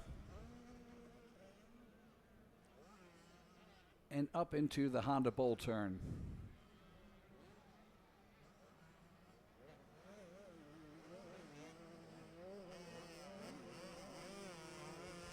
Briar Stesic.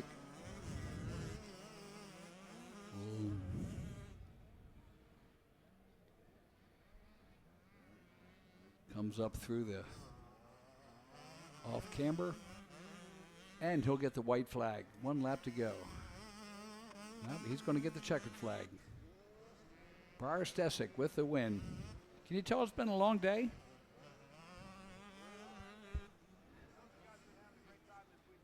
So race number 14 is in the book. Briar Stesic will take the overall with the first and first. Bennett Weiss will take third and second. We'll give him second overall. Miles Hadley, the number 7, comes in third overall. Kelsey Harris, fourth overall. And Gavin Reynolds takes fifth overall. Race number 15. The 35 plus and 60 plus. And the first moto, Steve Roman took the win out of Export, PA. Second place went to the 30 of Michael Sigmund from Accident, Maryland. Third place going to the 44 Chad Vaselli from Dubois, Pennsylvania. Fourth place going to the 916 of Nathaniel Kronk out of Waynesburg. And rounding out the top five was the 215 of Christopher Corcoran out of Foldensby, West Virginia. In the 60 plus, the win went to the 40 of Ray Niebel. Second place going to the 278 of Rick Barrett out of Clarendon. Third going to Chris Kriebel, the 662 out of Parker. Fourth place going to the 142 of Michael Esquino out of Jeanette. And the fifth place to the 41 of Tom Nagel out of Duncansville. They're on the line getting ready to go. 5 races to go after this.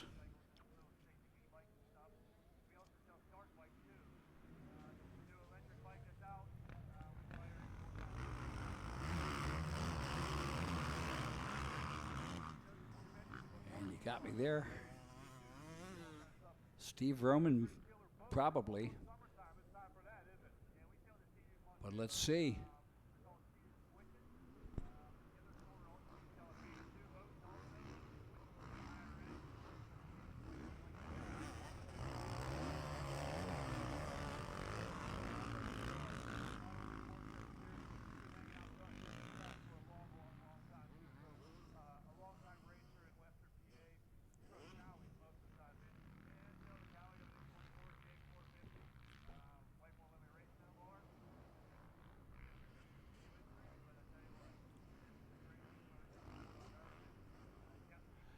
Oh, look at this battle for second.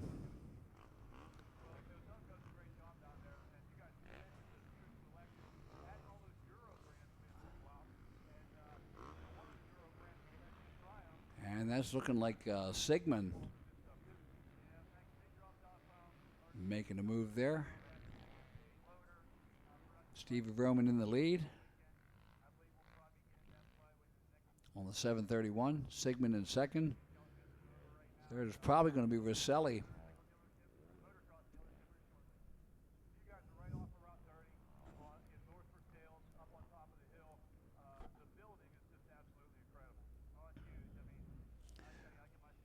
Rowan brings it around on lap number 1. Okay, and now take it down to Andy on the podium. Okay, get ready. Briar Stesic tried to get you down here early for a super mini win, but you went right back down and lined up again. But the same results in both classes, man. You got the overall wins for the day. You've been doing some great riding this weekend, putting on a clinic with these guys. Why don't you tell us about it? When I pretty much, I don't know, I got a good start in super mini, got a good start in 85. Yeah, passed for the lead in the second corner, stayed out front whole race. Who all do you want to thank for these great wins? My mom, my dad, motocross school, Fast Track Moto Co., Power Sports, Next Level Performance, Mental Performance Coaching, Dunlop, Bebop, Scott, Fast House, Keystone Terry, and everybody else. Thank you. Congratulations, Briar, on a great week. And we'll present you number 1 plate, and we'll send it back up to Kevin. All right. Happy rider down there. So Steve Roman, the 731 is your leader. The 30, Michael Sigmund in second. Third is the 916 of Nathaniel Kronk out of Waynesburg. He was fourth in the first moto. And that's our second place of the 30 of Michael Sigmund on the Mositis Motorsports, Cruisin' Tiki's Key West, Thor, Parts Unlimited, Fast Track Company, Kawasaki. There's third, the 916 of Nathaniel Kronk on the Roundhouse Power Sports, Kronk's Tree Service, Bell 100% Fly Guarantee, Bonsai Suspension, Pro Taper Cherby, Pro Circuit Dunlop, and Throttle Syndicate Kawasaki. As he brings it through the traps, Steve Roman running to 156.803. Michael Sigmund at a 156.645. So Sigmund running faster. Nathaniel Kronk, he's kind of lumbering along at 2:00.755. But you know what? They're out there doing it, and I'm in here talking about it. So they're way faster than me.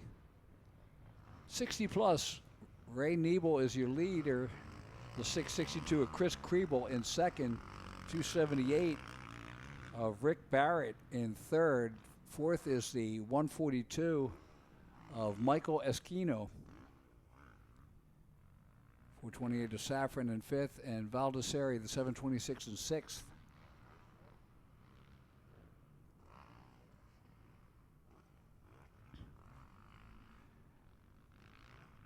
And there's the 30 of Sigmund. He's your leader. Or excuse me, second place. Stevie Roman would slap me right in the head for that one. Sigmund headed up over the MX6 triple-double. 2 laps in. White flag will be coming out this time around for Steve Roman.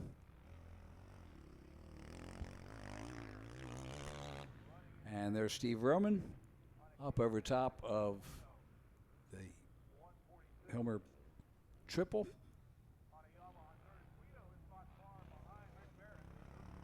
Through the off-camber.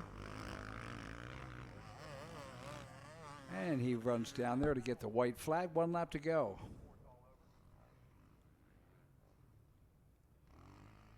Stevie Roman doing it right. 5 classes, 10 motos total, 2 of them being pro. He is the manimal.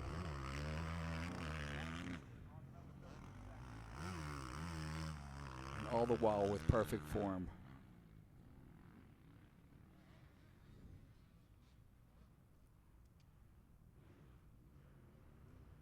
So as Roman brings it up over the Scott step up and into the dragon back. Sigmund the 30 right back there behind him.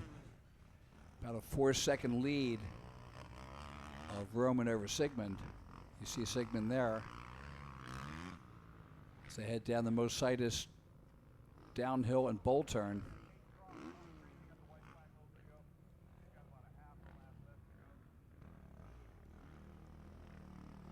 And there's the second place rider, Michael Sigmund, out of Accident, Maryland.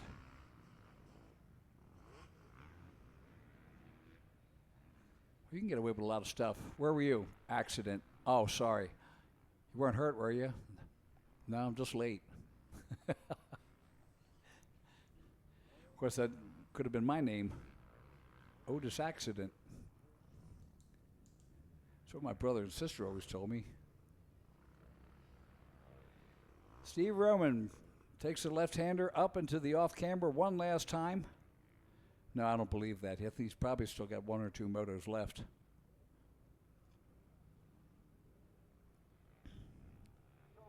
Brings it down, and the checkered flag will fly.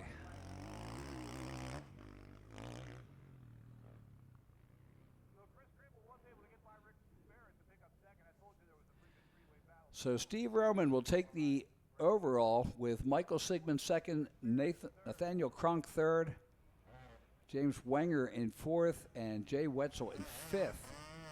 And in the 60 plus, it's going to be Ray Niebel with the overall, Chris Kriebel in second, Rick Barrett in third, Michael Esquino in fourth, and Jeff Safran rounds out the top 5. And by the way, Jeff Safran, 1 year younger than me. He's 67, I'm 68. Race number 16. It's time for the quarter leaders. The 125 BC is on the line, ready to go. Joe Shipley, the 559, had the win in moto number 1. Second was the 955 of Landon George. That about scared me to death. That was the plaque falling off the wall. I think I have to check my underwear. So Landon George, the 955 came in second. Third was the 930 of Roman Jordan out of Chicora, PA. Fourth place going to the 11 of Dylan Walsh out of Orangeville, PA. And fifth place, the 122 of Jonathan Palmer out of Hummelstown. And there we go, Joe Shipley just ahead of Landon George into the first turn. So Shipley, your leader. Landon George, I believe, in second. Here they come over the Scott step up.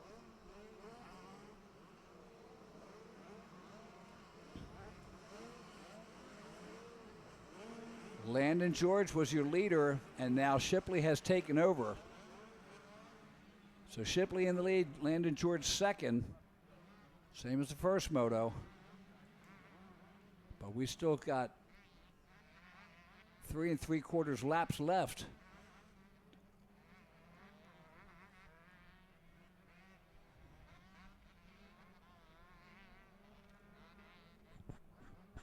There's the battle for third.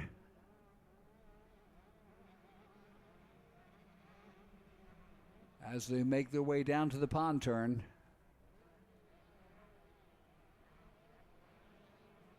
Why do I need contrasting numbers?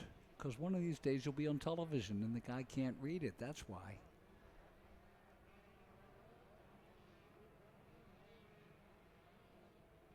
He'll probably be almost famous. The 930 of Roman Jordan back in fourth.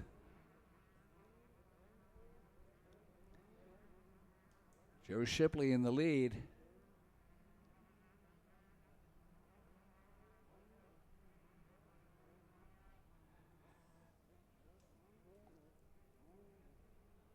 The 955 of Landon George in second. There's your leader.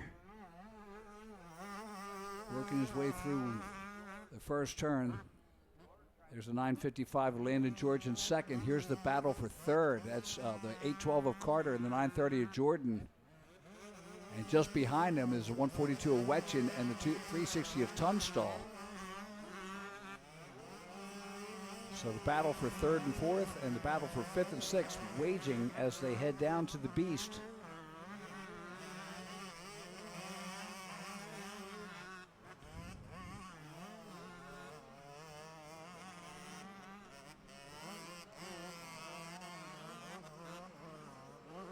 There's the 930 of Roman Jordan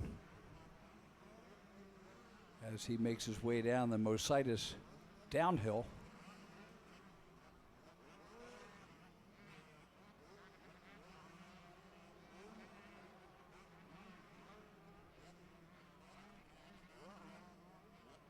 Joe Shipley in the lead with Landon George in second. Landon George about 5 seconds back.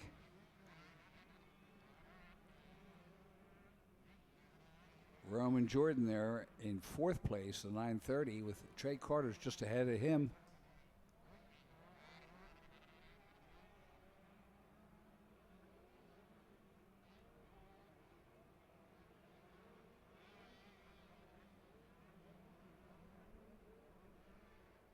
That's a 955 of Landon George, and I believe that's Roman Jordan, the 930. Now in third place, Trey Carter, I'm not sure where he is. Shipley comes through the traps, puts lap number 2 in the books, running a 155.585 on these quarter leaders. And Landon George, the 955 in second. Roman Jordan, the 930 in third. So we did have that right. You see the battle for second waging right there.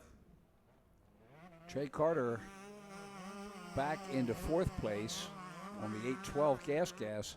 Fifth is Carter Tunstall on the 360 Husqvarna. Sixth is Colton Wetchin, the 142 on the Yamaha. Seventh, Jonathan Palmer, the 122 on the Yamaha. Eighth, the 15 of Ethan Jarvis on the KTM. Ninth is the 787 of Ryan Kittelstad on the KTM. And rounding out the top 10, Ryder Benninger on the 794 Yamaha. And that was brought to you by MX6 Racing.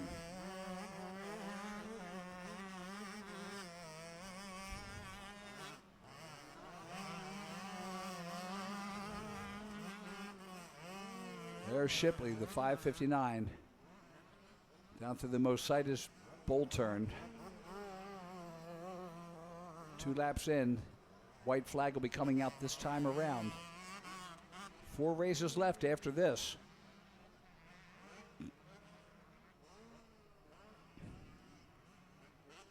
Race number 16 on the track right now, the 125 BC.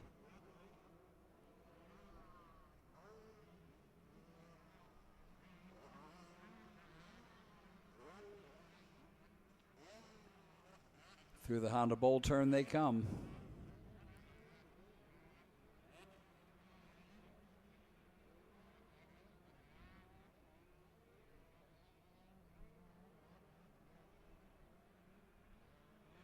That's the 930 of Roman Jordan.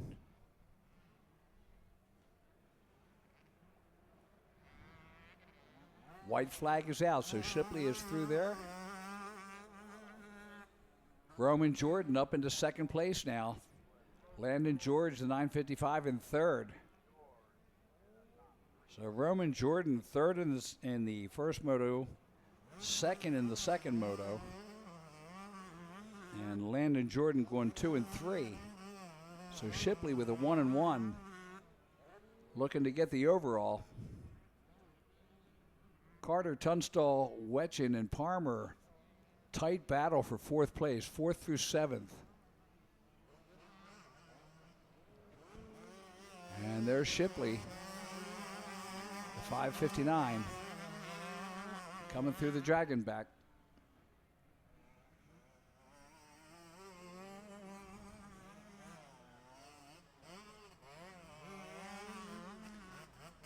Down the Mositis downhill into the bowl turn.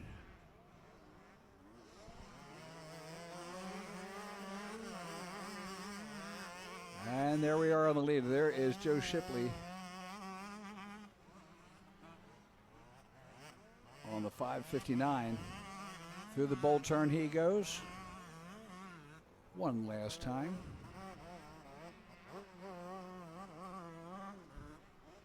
Up into the MX tire off camber.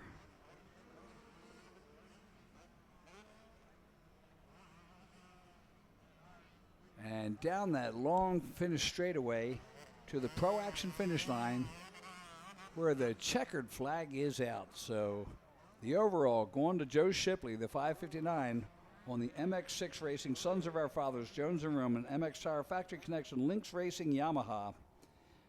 Second going to Roman Jordan, the 930, and he will get second overall. Landon George, third overall. Carter Tunstall, fourth overall. Jonathan Palmer, fifth overall. Race number 17, the plus 25C is on the line. The win in Moto 1 went to Ryan Bernheimer, the 837 out of Johnstown, Pennsylvania. Second place going to the 09 of Charles Shropovich out of Seward, Pennsylvania. Third place going to the 65 of Nathan Puzak out of Greensburg, Pennsylvania. Fourth place going to the 929 of Noah Cheripka out of Pittsburgh. Fifth going to the 471 of Dominic Picasa out of Plum, Pennsylvania. They are on the line getting ready to go. Race number 17, 3 after this.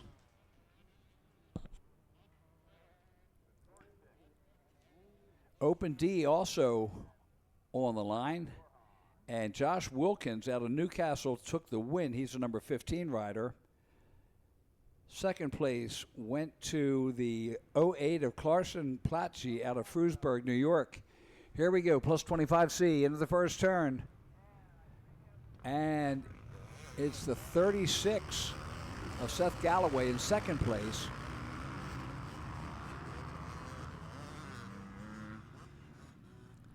Somebody snuck around the outside, and I did not get the number, so I apologize for that. I was looking at Seth Galloway, and boom, missed that one.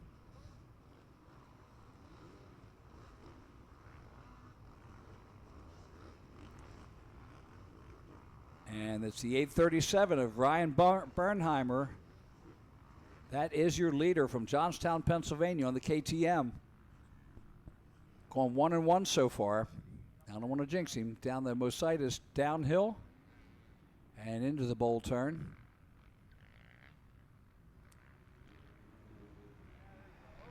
The number 36 of Seth Galloway in second, and look at this battle for third.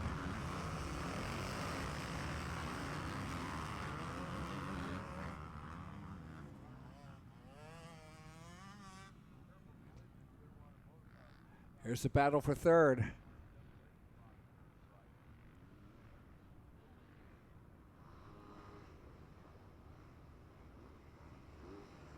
It's the 09 of Hrapovic, moves into third.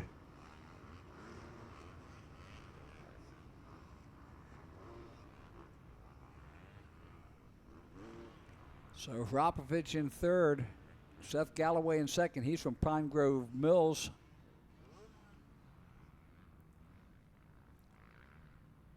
And there's Bernheimer. Comes in, gets the green flag. We are underway.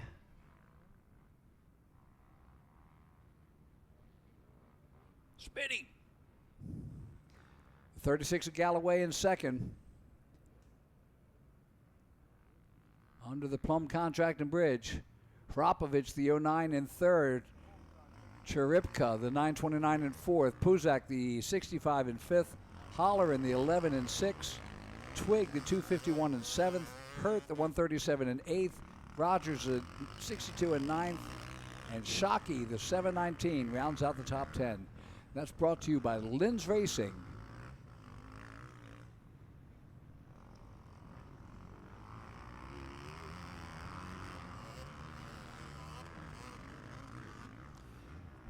There's your leader, Ryan Bernheimer. One lap in, down through the tail of the Dragon. Plus 25C. On the track.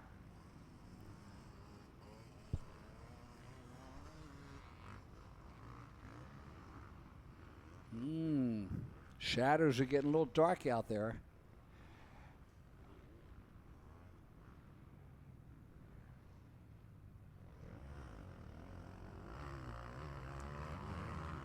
Galloway and Hrapovic making their way around, the 36 and the 09. Wilkins, number 15, winning the Open D. The 413 of Buchanan second, the 155 of Zahoran in third. Fourth is the 08 of Placi. Fifth is the 259 of Lakorchik.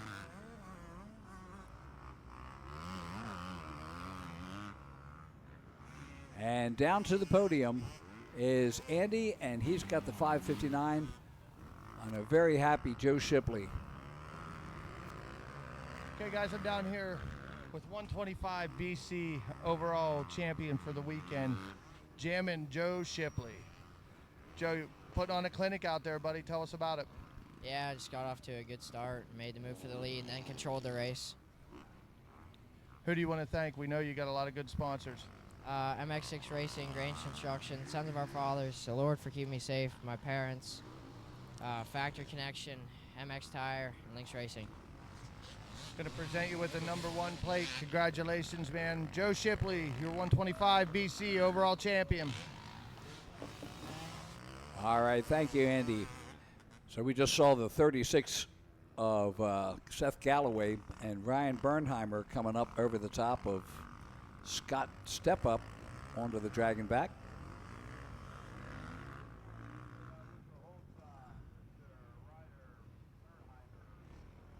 Makes the turn at the base.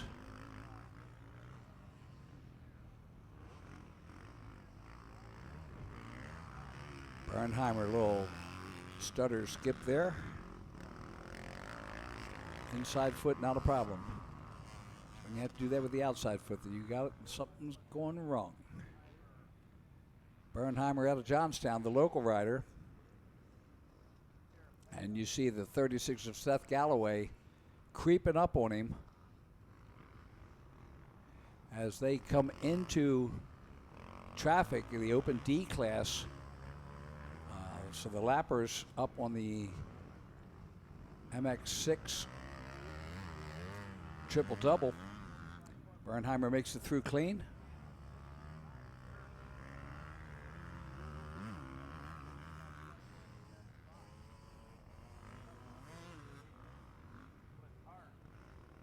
Three more after this race.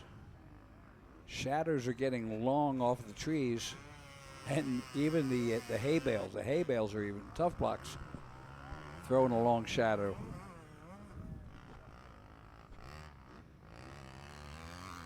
And look at this, the 36 has caught up. So Seth Galloway making a race out of it. There is Ryan Bernheimer just ahead of him. 2-second lead and a lot of traffic.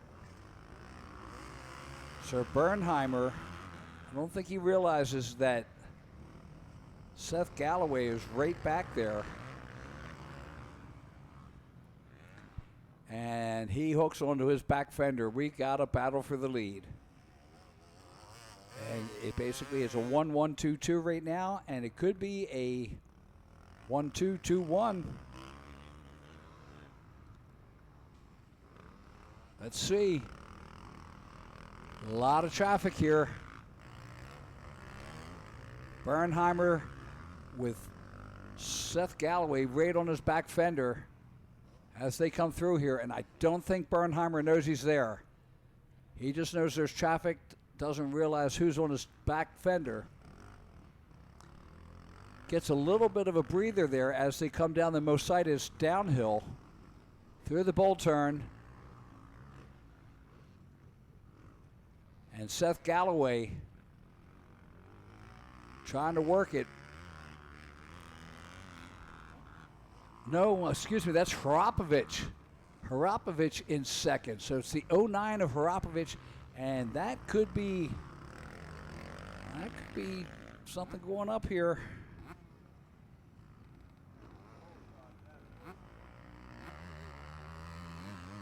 One, 1-2-2.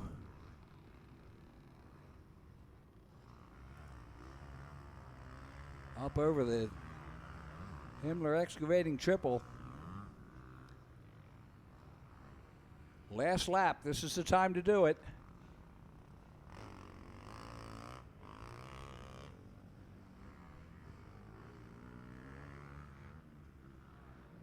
And Ryan Bernheimer will take the win. Charlie Harapovich comes in second. Cheripka in third. Galloway in fourth. Puzak in fifth. Holleran in sixth. Twig in seventh. In the Open D, Wilkins will take the win. Placci in second. Lakorchik in third. Buchanan in fourth. Taylor in fifth. So race number 17 is in the books. Race number 18, 45 plus. And this is amazing. This is a race that Stevie Roman is not in. Only because he's not old enough. But Galen Dixon, the 930 from Weatherly, took the win on the Hot Shot Cycle FMF Fox Suzuki. Second going to the 72 of Neil Hart from Delmont. Third going to the 42 of Brett White from McKees Rocks, Pennsylvania. Fourth going to the 33X of Jared Gantz from Fanitsburg, Pennsylvania. Fifth going to the 89 of Tom Taglieri out of Conestoga, Pennsylvania. And the Clydesdales plus 250. Christian Ruff, the 33C, took the win from Newville. Second place going to the 489 of Josh Duplin from Johnstown. Third place going to the 13 of Jesse Stallman from Monongahela. Fourth place going to the 134 of Kirk Rogers. And fifth to the 558 of Chad Scheffler from New Alexandria. Two sign is up. Race number 18. And here we go. 45 plus.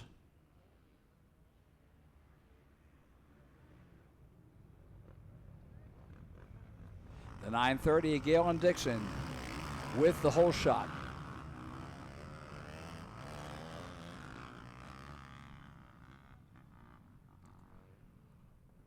Oh, look at this. pass on the outside. Let's see if that's Galen Dixon regaining. Nope. Looks to be a new leader.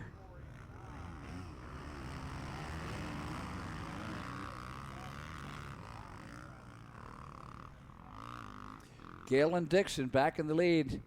I believe that the leader ran off the track and going to have to tuck back in where he can.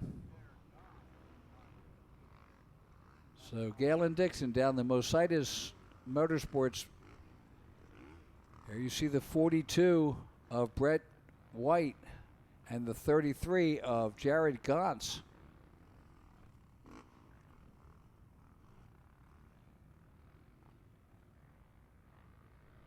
That could be Alexander Schmeltz, the 081.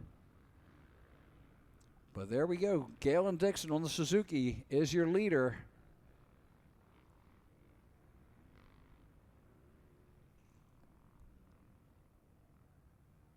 Now that's the 33 of Gantz and the 72 of Neil Hart.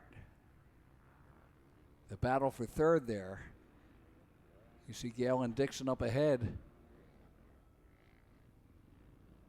Third, fourth, and fifth on the screen right now. Galen Dixon makes it through. That's the leader. Good battle. Look at that second place.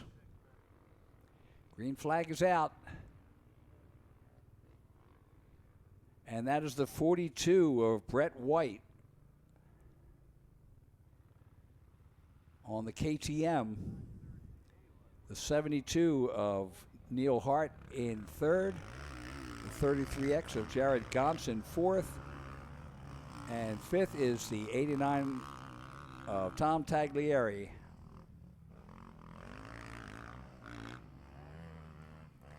And the Clydesdales, Christian Ruff, the 33C, is your leader. Josh Duplin, the 489 in second.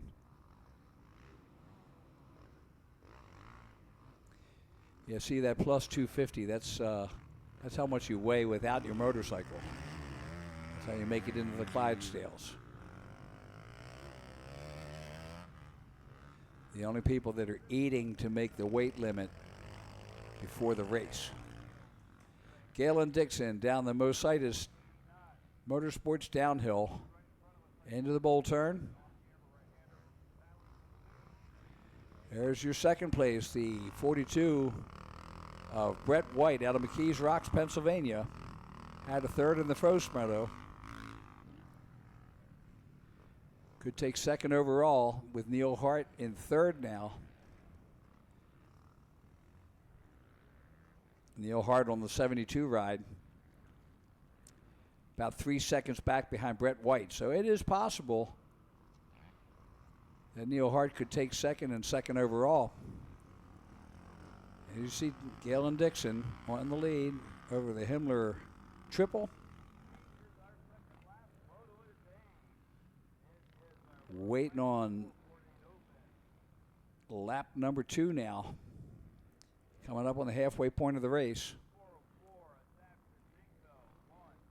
There comes Dixon.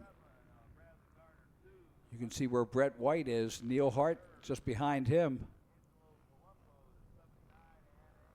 There's the battle for third, and that could be Jared Gantz and Neil Hart. So the 72 and the 33X.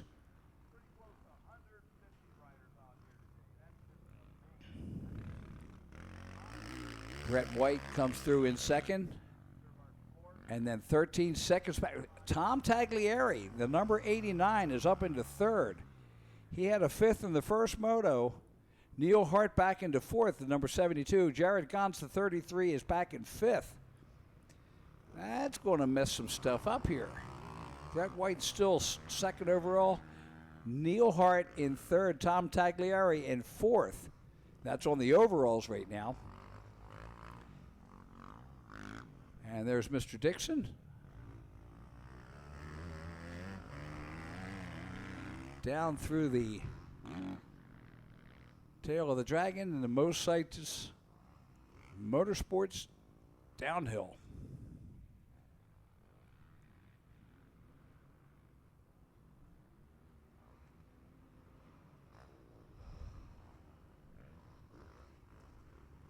Dixon down to the pond turn. 1.5 laps left. Who'd have ever thought we'd have had dust today? There's your second place. That is Brett White on the KTM. Up the MXP triple-double. There's your leader over the Himmler excavating triple. Makes a left-hander into the MX tire. Off camber.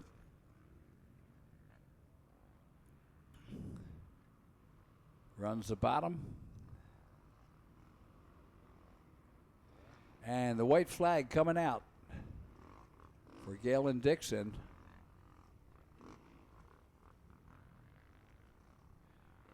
Two races left after this for the weekend.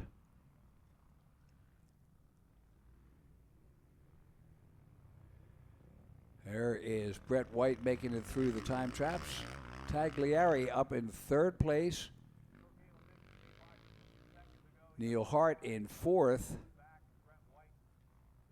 Now we got Hart passing Tagliari. So Tom Tagliari back to fourth now. So that puts Neil Hart back up on the podium in third.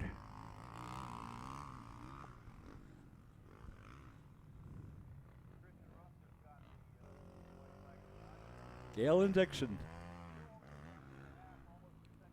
going through the tail of the Dragon.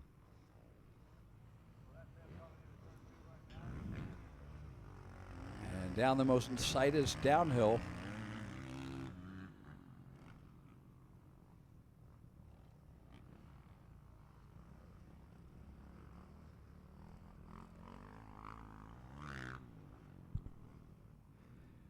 Down to that pond turn. And that will make it 1/2 lap to go in race number 18. In the Clydesdales, the 33C of Christian Ruff is your leader. 1.8 seconds back, the 489 of Just Duplin in second.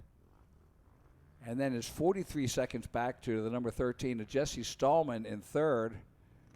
Kirk Rogers, the 134 in fourth, and Chad Scheffler, the 558 in fifth.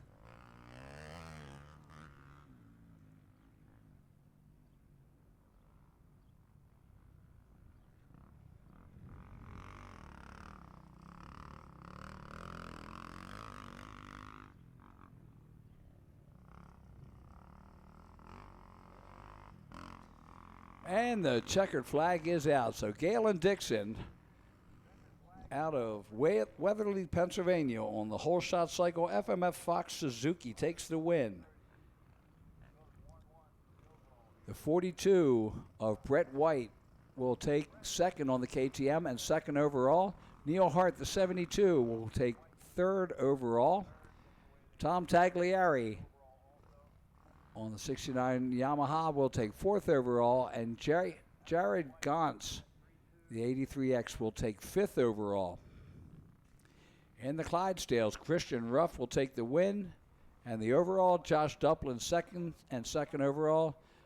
Jesse Stallman third and third overall. Kirk Rogers fourth and fourth overall.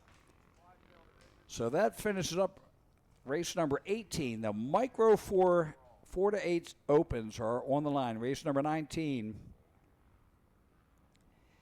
And the win in moto number 1 went to the 404 of Dax Dinkfeld. Second place going to the 7 of Brad Gardner.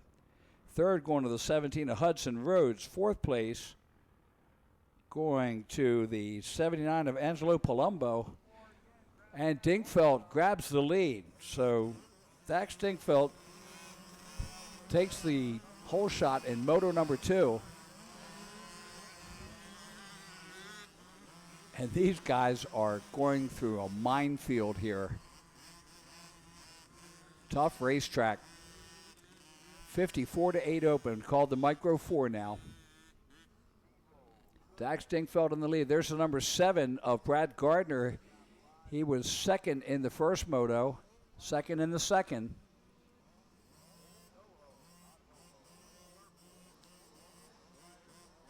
Now these guys are in some major rude awakenings here on this track. This track is deep and gnarly. Brad Gardner in second. Oh, got a rider down and hurt.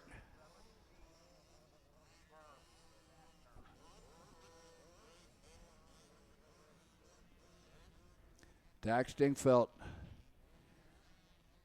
and Brad Gardner out of Roughdale, Pennsylvania. Dingfeldt on the Dirt Bike Kids Minton Cycle PR2 MX Tire Scott Skull Candy Cobra. Bradley Gardner on the Mag Unlimited Trucking Diesel Black Mountain Enterprise Minton Cycles Jones and Roman Cobra.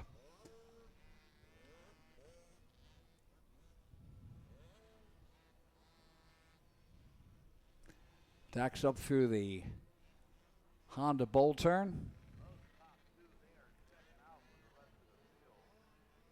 Does the Himmler Excavating triple. Uh-oh. Which way did he go? Which way did he go? Oh, there he is. So Dax brings it through the off-camber. And where's Brad Gardner? I know that's what the camera was looking for. And green flag is out. Dax is on the track and in the stats. Brad Gardner comes through in second. 3 seconds back on lap number 1, both on Cobras.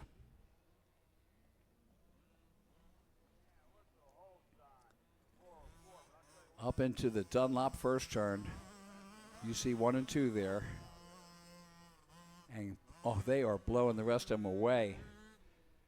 Zayden Reicher, the 65, is third on the Cobra, 25 seconds back. Tucker Jarrett, the number 30, in fourth. Owen Sweet, the number 5, in fifth. Rivers Rice, the 39, in sixth. And Zayden Reicher, 25 seconds off the pace of Bradley Gardner and Dax Dingfeldt. Shadows are getting long. Look at that. Looking from the fuel factory tunnel down towards the first turn.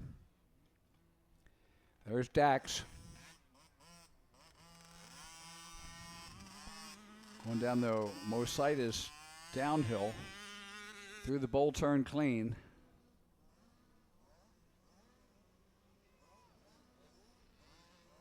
Bradley Gardner, you can see him there just going towards the turn. Dax makes the pond turn. 2.5 to go. Up the MX6, triple double. Dax not afraid to launch it. Really doing well after moving up to the 65, 7, and 9 now.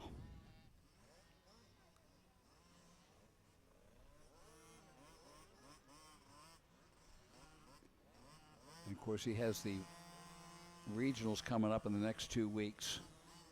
Youth regionals at Tomahawk. There's your second place rider. That is Bradley Gardner out of Roughdale. Reicher, the 65, in third. Good 30 seconds back now. And there's Dax at the halfway point of the race. 1 race left after this. Race number 20 is coming up.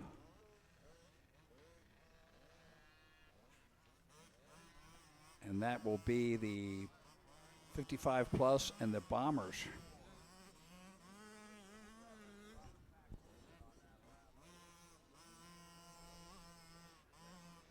Dax Dingfeldt. Look at this. They've tightened it up. Gardner is on him as they head towards the Scott step up. There's Dax. And look at that. There's the 7 of Gardner. Bradley Gardner tightening it up. Around the base of the Dragon's back, headed towards the Dragon's tail. Oh, coming up on lappers now.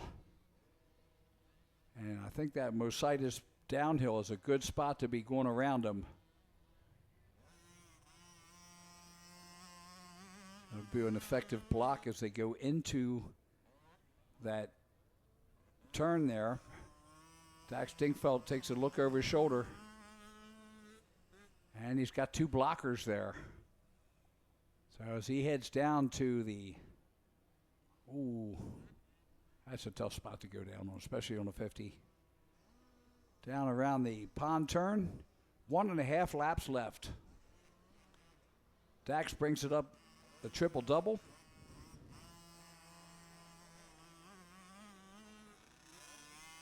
Down into the valley. The valley so low. The valley solo. Into the Honda Bowl turn. And up over the Himmler Excavating triple. White flag will be coming out this time around. Dax takes the bottom wisely. Going outside, he's going for everything easy he can. It's just like, dude, I just have to finish one lap. White flag comes out, 1 lap to go for Dax Dingfeld. Bradley Gardner right there behind him. 5 seconds back. Owen Sweet up in 3rd place. Zayden Reicher 4th. Rivers Rice in 5th. Tucker Jarrett in 6th. Dominic Bentley in 7th.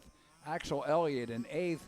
Wyatt Bertuzzi in 9th. And Lathan Maturko, the 814, rounds out the top 10. That's brought to you by McMahon Cycle Sales.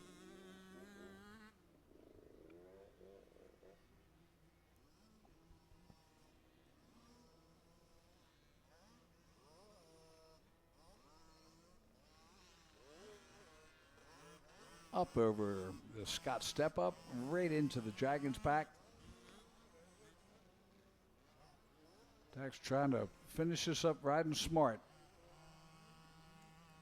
More lappers ahead. As they come through the tail of the Dragon, he wisely takes the middle course there. And around those two.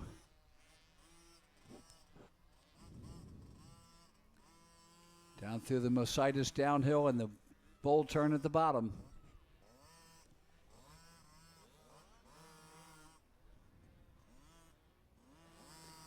There's the number 7 of Bradley Gardner. It ain't over yet. Dax Dingfeld brings it around the pond turn. And up the MX6 triple double, which he does the triple double. Triple double, no trouble. Into the Honda the Bowl turn, that's where the trouble could be. Makes it through clean. You go, boy. Over the Himmler triple.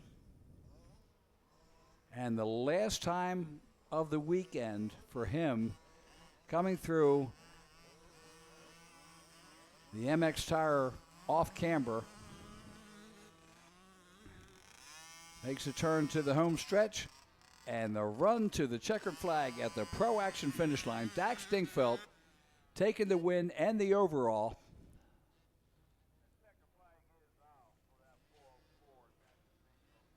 And here comes Bradley Gardner brings it in second. And they are 1-1-2-2. So Dax Dingfeld with the overall. Bradley Gardner second. Rivers Rice will come in third overall. Axel Elliott 4th, and Owen Sweet will do 5th overall. So Owen Sweet taking 3rd in the second moto. Zane Reicher 4th, Rivers Rice 5th.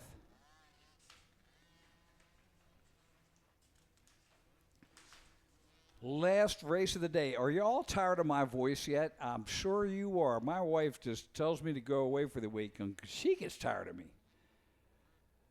Race number 20 on the line, the 55 plus. Galen Dixon, the 930 from Weatherly, took the win in Moto 1. The 40 of Ray Nebel from Pittsburgh taking second. The 45 of Joe Goodman from Pittsburgh taking third. Fourth going to the 18 of Matt Sempa out of Tyrone, Pennsylvania. Fifth place going to the 278 of Rick Barrett from Clarendon. Sixth place going to Rich Trunzo out of Donora. He's on the 75 ride. Seventh going to Joe Kimes out of Bel Air, Ohio on the 104 ride. Eighth place going to the 647 Robert Capelli out of Latrobe.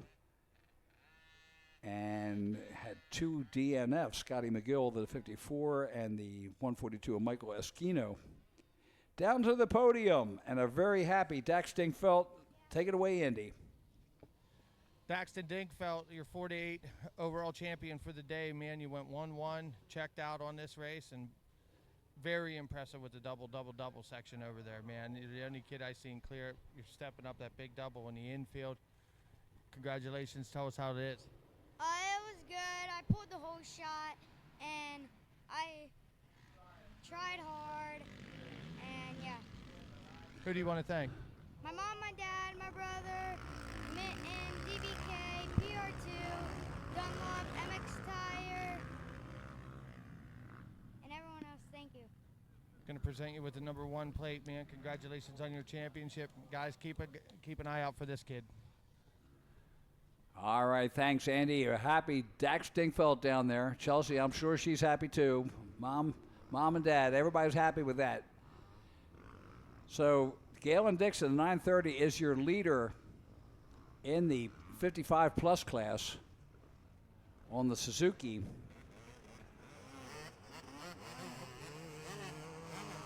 As he makes it through lap number 1.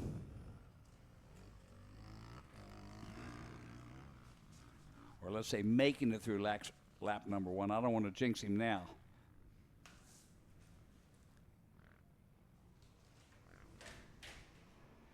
And here's your second and third. Looks like the 45 of Joe Goodman in second. There's the 278 of Rick Barrett.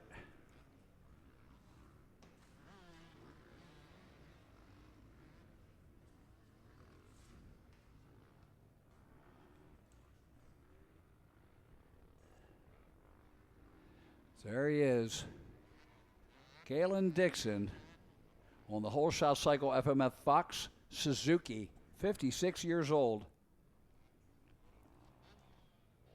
leading in this 55-plus class. There's your second place. It's the 18 of Sempa. No, I think he's in third place. So Sempa back there ways. I think he's in third, and the other old guy, that's the 75 of Trunzo in fifth. So Dixon in the lead, Ray Nebel, the 40, in second. Oh, Goodman, the 45, up into third. Sempa, the number 18 rider, in fourth, and 278 of Barrett in fifth. So Rick Barrett in fifth, Joe Kimes in sixth, Rich Trunzo, the 75 rider, in seventh.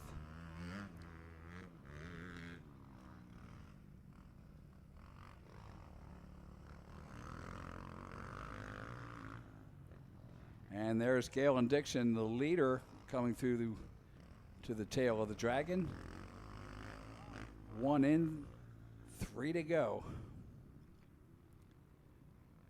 Dixon, he's a little careful coming through there. He might have realigned his clutch lever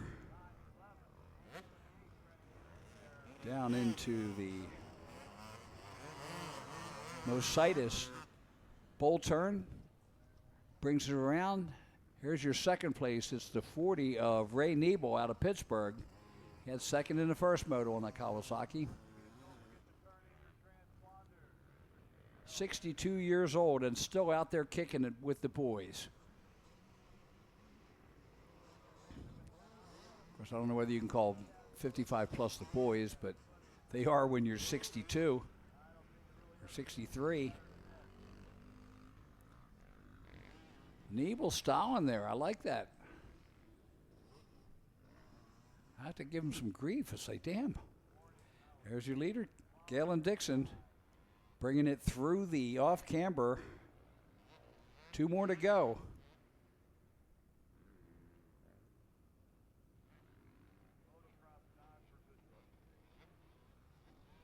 Galen Dixon at the halfway point of the race. 2 laps in, 2 to go. There's Niebel bringing it down. That's finished straight away to the Pro Action finish line. Joe Goodman, the 45 on the Honda, still in third. Matt Sempa, the 18 on the Honda, in fourth. Rick Barrett, the 278 on the KTM, rounds out the top 5. In the Bomber, the 828 of Bill Kirkwood is your leader on the Yamaha. Nathan Yoho, the 911 on the Yamaha, in second. Kirk Rogers, the 134 on the Honda, in third. Christopher Yothers, the 010 on a Suzuki, in fourth. And Eric Pryor, the 198 on the Honda, rounds out the top 5. There's the 45 of Goodman in third as he goes into the Dunlop first turn. 2 laps in, 2 to go. There's your leader coming down the Mositis Motorworks downhill. Once he gets around there, it'll be 1.5 laps left at the pond turn. So Rogers, the leader in the Bomber class. Yoho in second, Kirkwood now in third.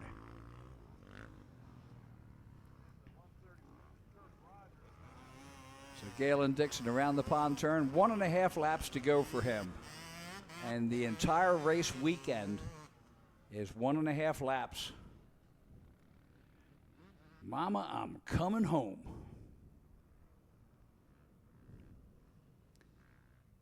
Of course, that's what Galen Dixon's saying the same thing, too. Up over that Himmler excavation triple.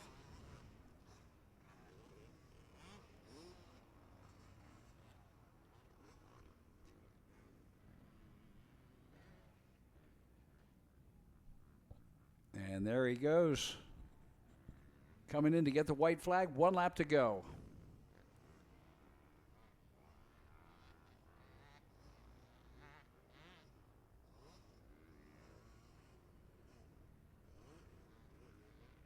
So Galen Dixon over the Fuel Factory Tunnel.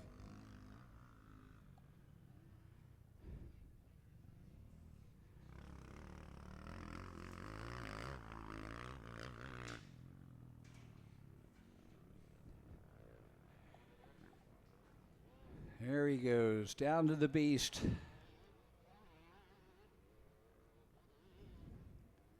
Makes the turn, brings it up to the Scott step up one last time. Coming into the Bombers class, that's the Pryor, the 198.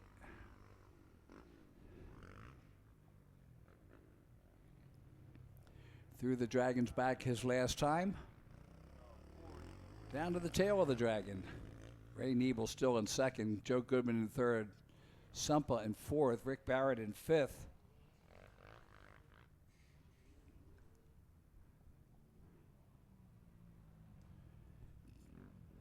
Dixon around the bowl turn.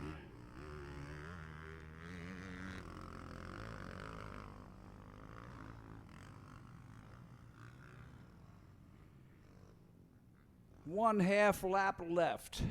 That is 0.5 if you're doing it digitally. Up through the MX6, you can see how far the shadow has moved. The MX6 triple double, one last time. Up through the Honda Bull turn.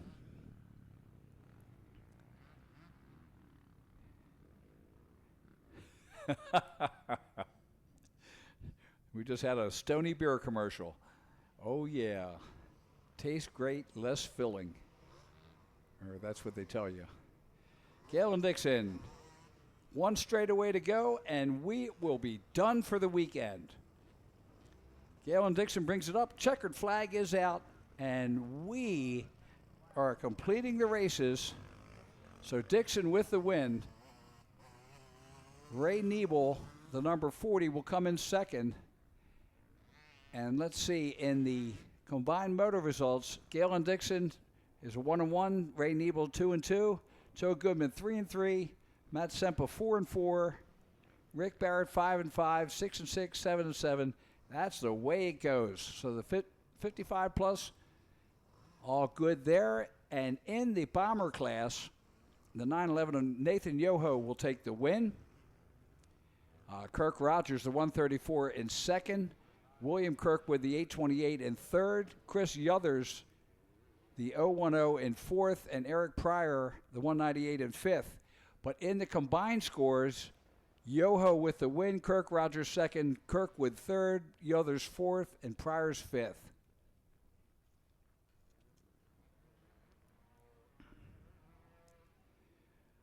A 2-1 always beats a 1-2. Yoho, a happy camper in the bomber class. And oh my goodness, it's almost Stony Beer light time. Then my long drive back to the Baltimore neighborhoods and fly south to Florida tomorrow. And I'm pretty sure we're going to be going down to the podium for one more interview. As you can see, the sun setting on Pleasure Valley. Man, what a fantastic weekend it has been. I've had such a good time giving away $45,000. You just have no idea. Money I don't have. I sure am glad somebody else has got it. And we here at rmgsports.net are so grateful for everybody showing up this weekend. Our next event will be July 6th and 7th right here at Pleasure Valley, and it will be the Jeremiah Jones AMA ATV Pro National. And, of course, they ran their Pro National this weekend at High Point, just down the road from us. And I think I'm safe to say that Joel Hetrick took the win.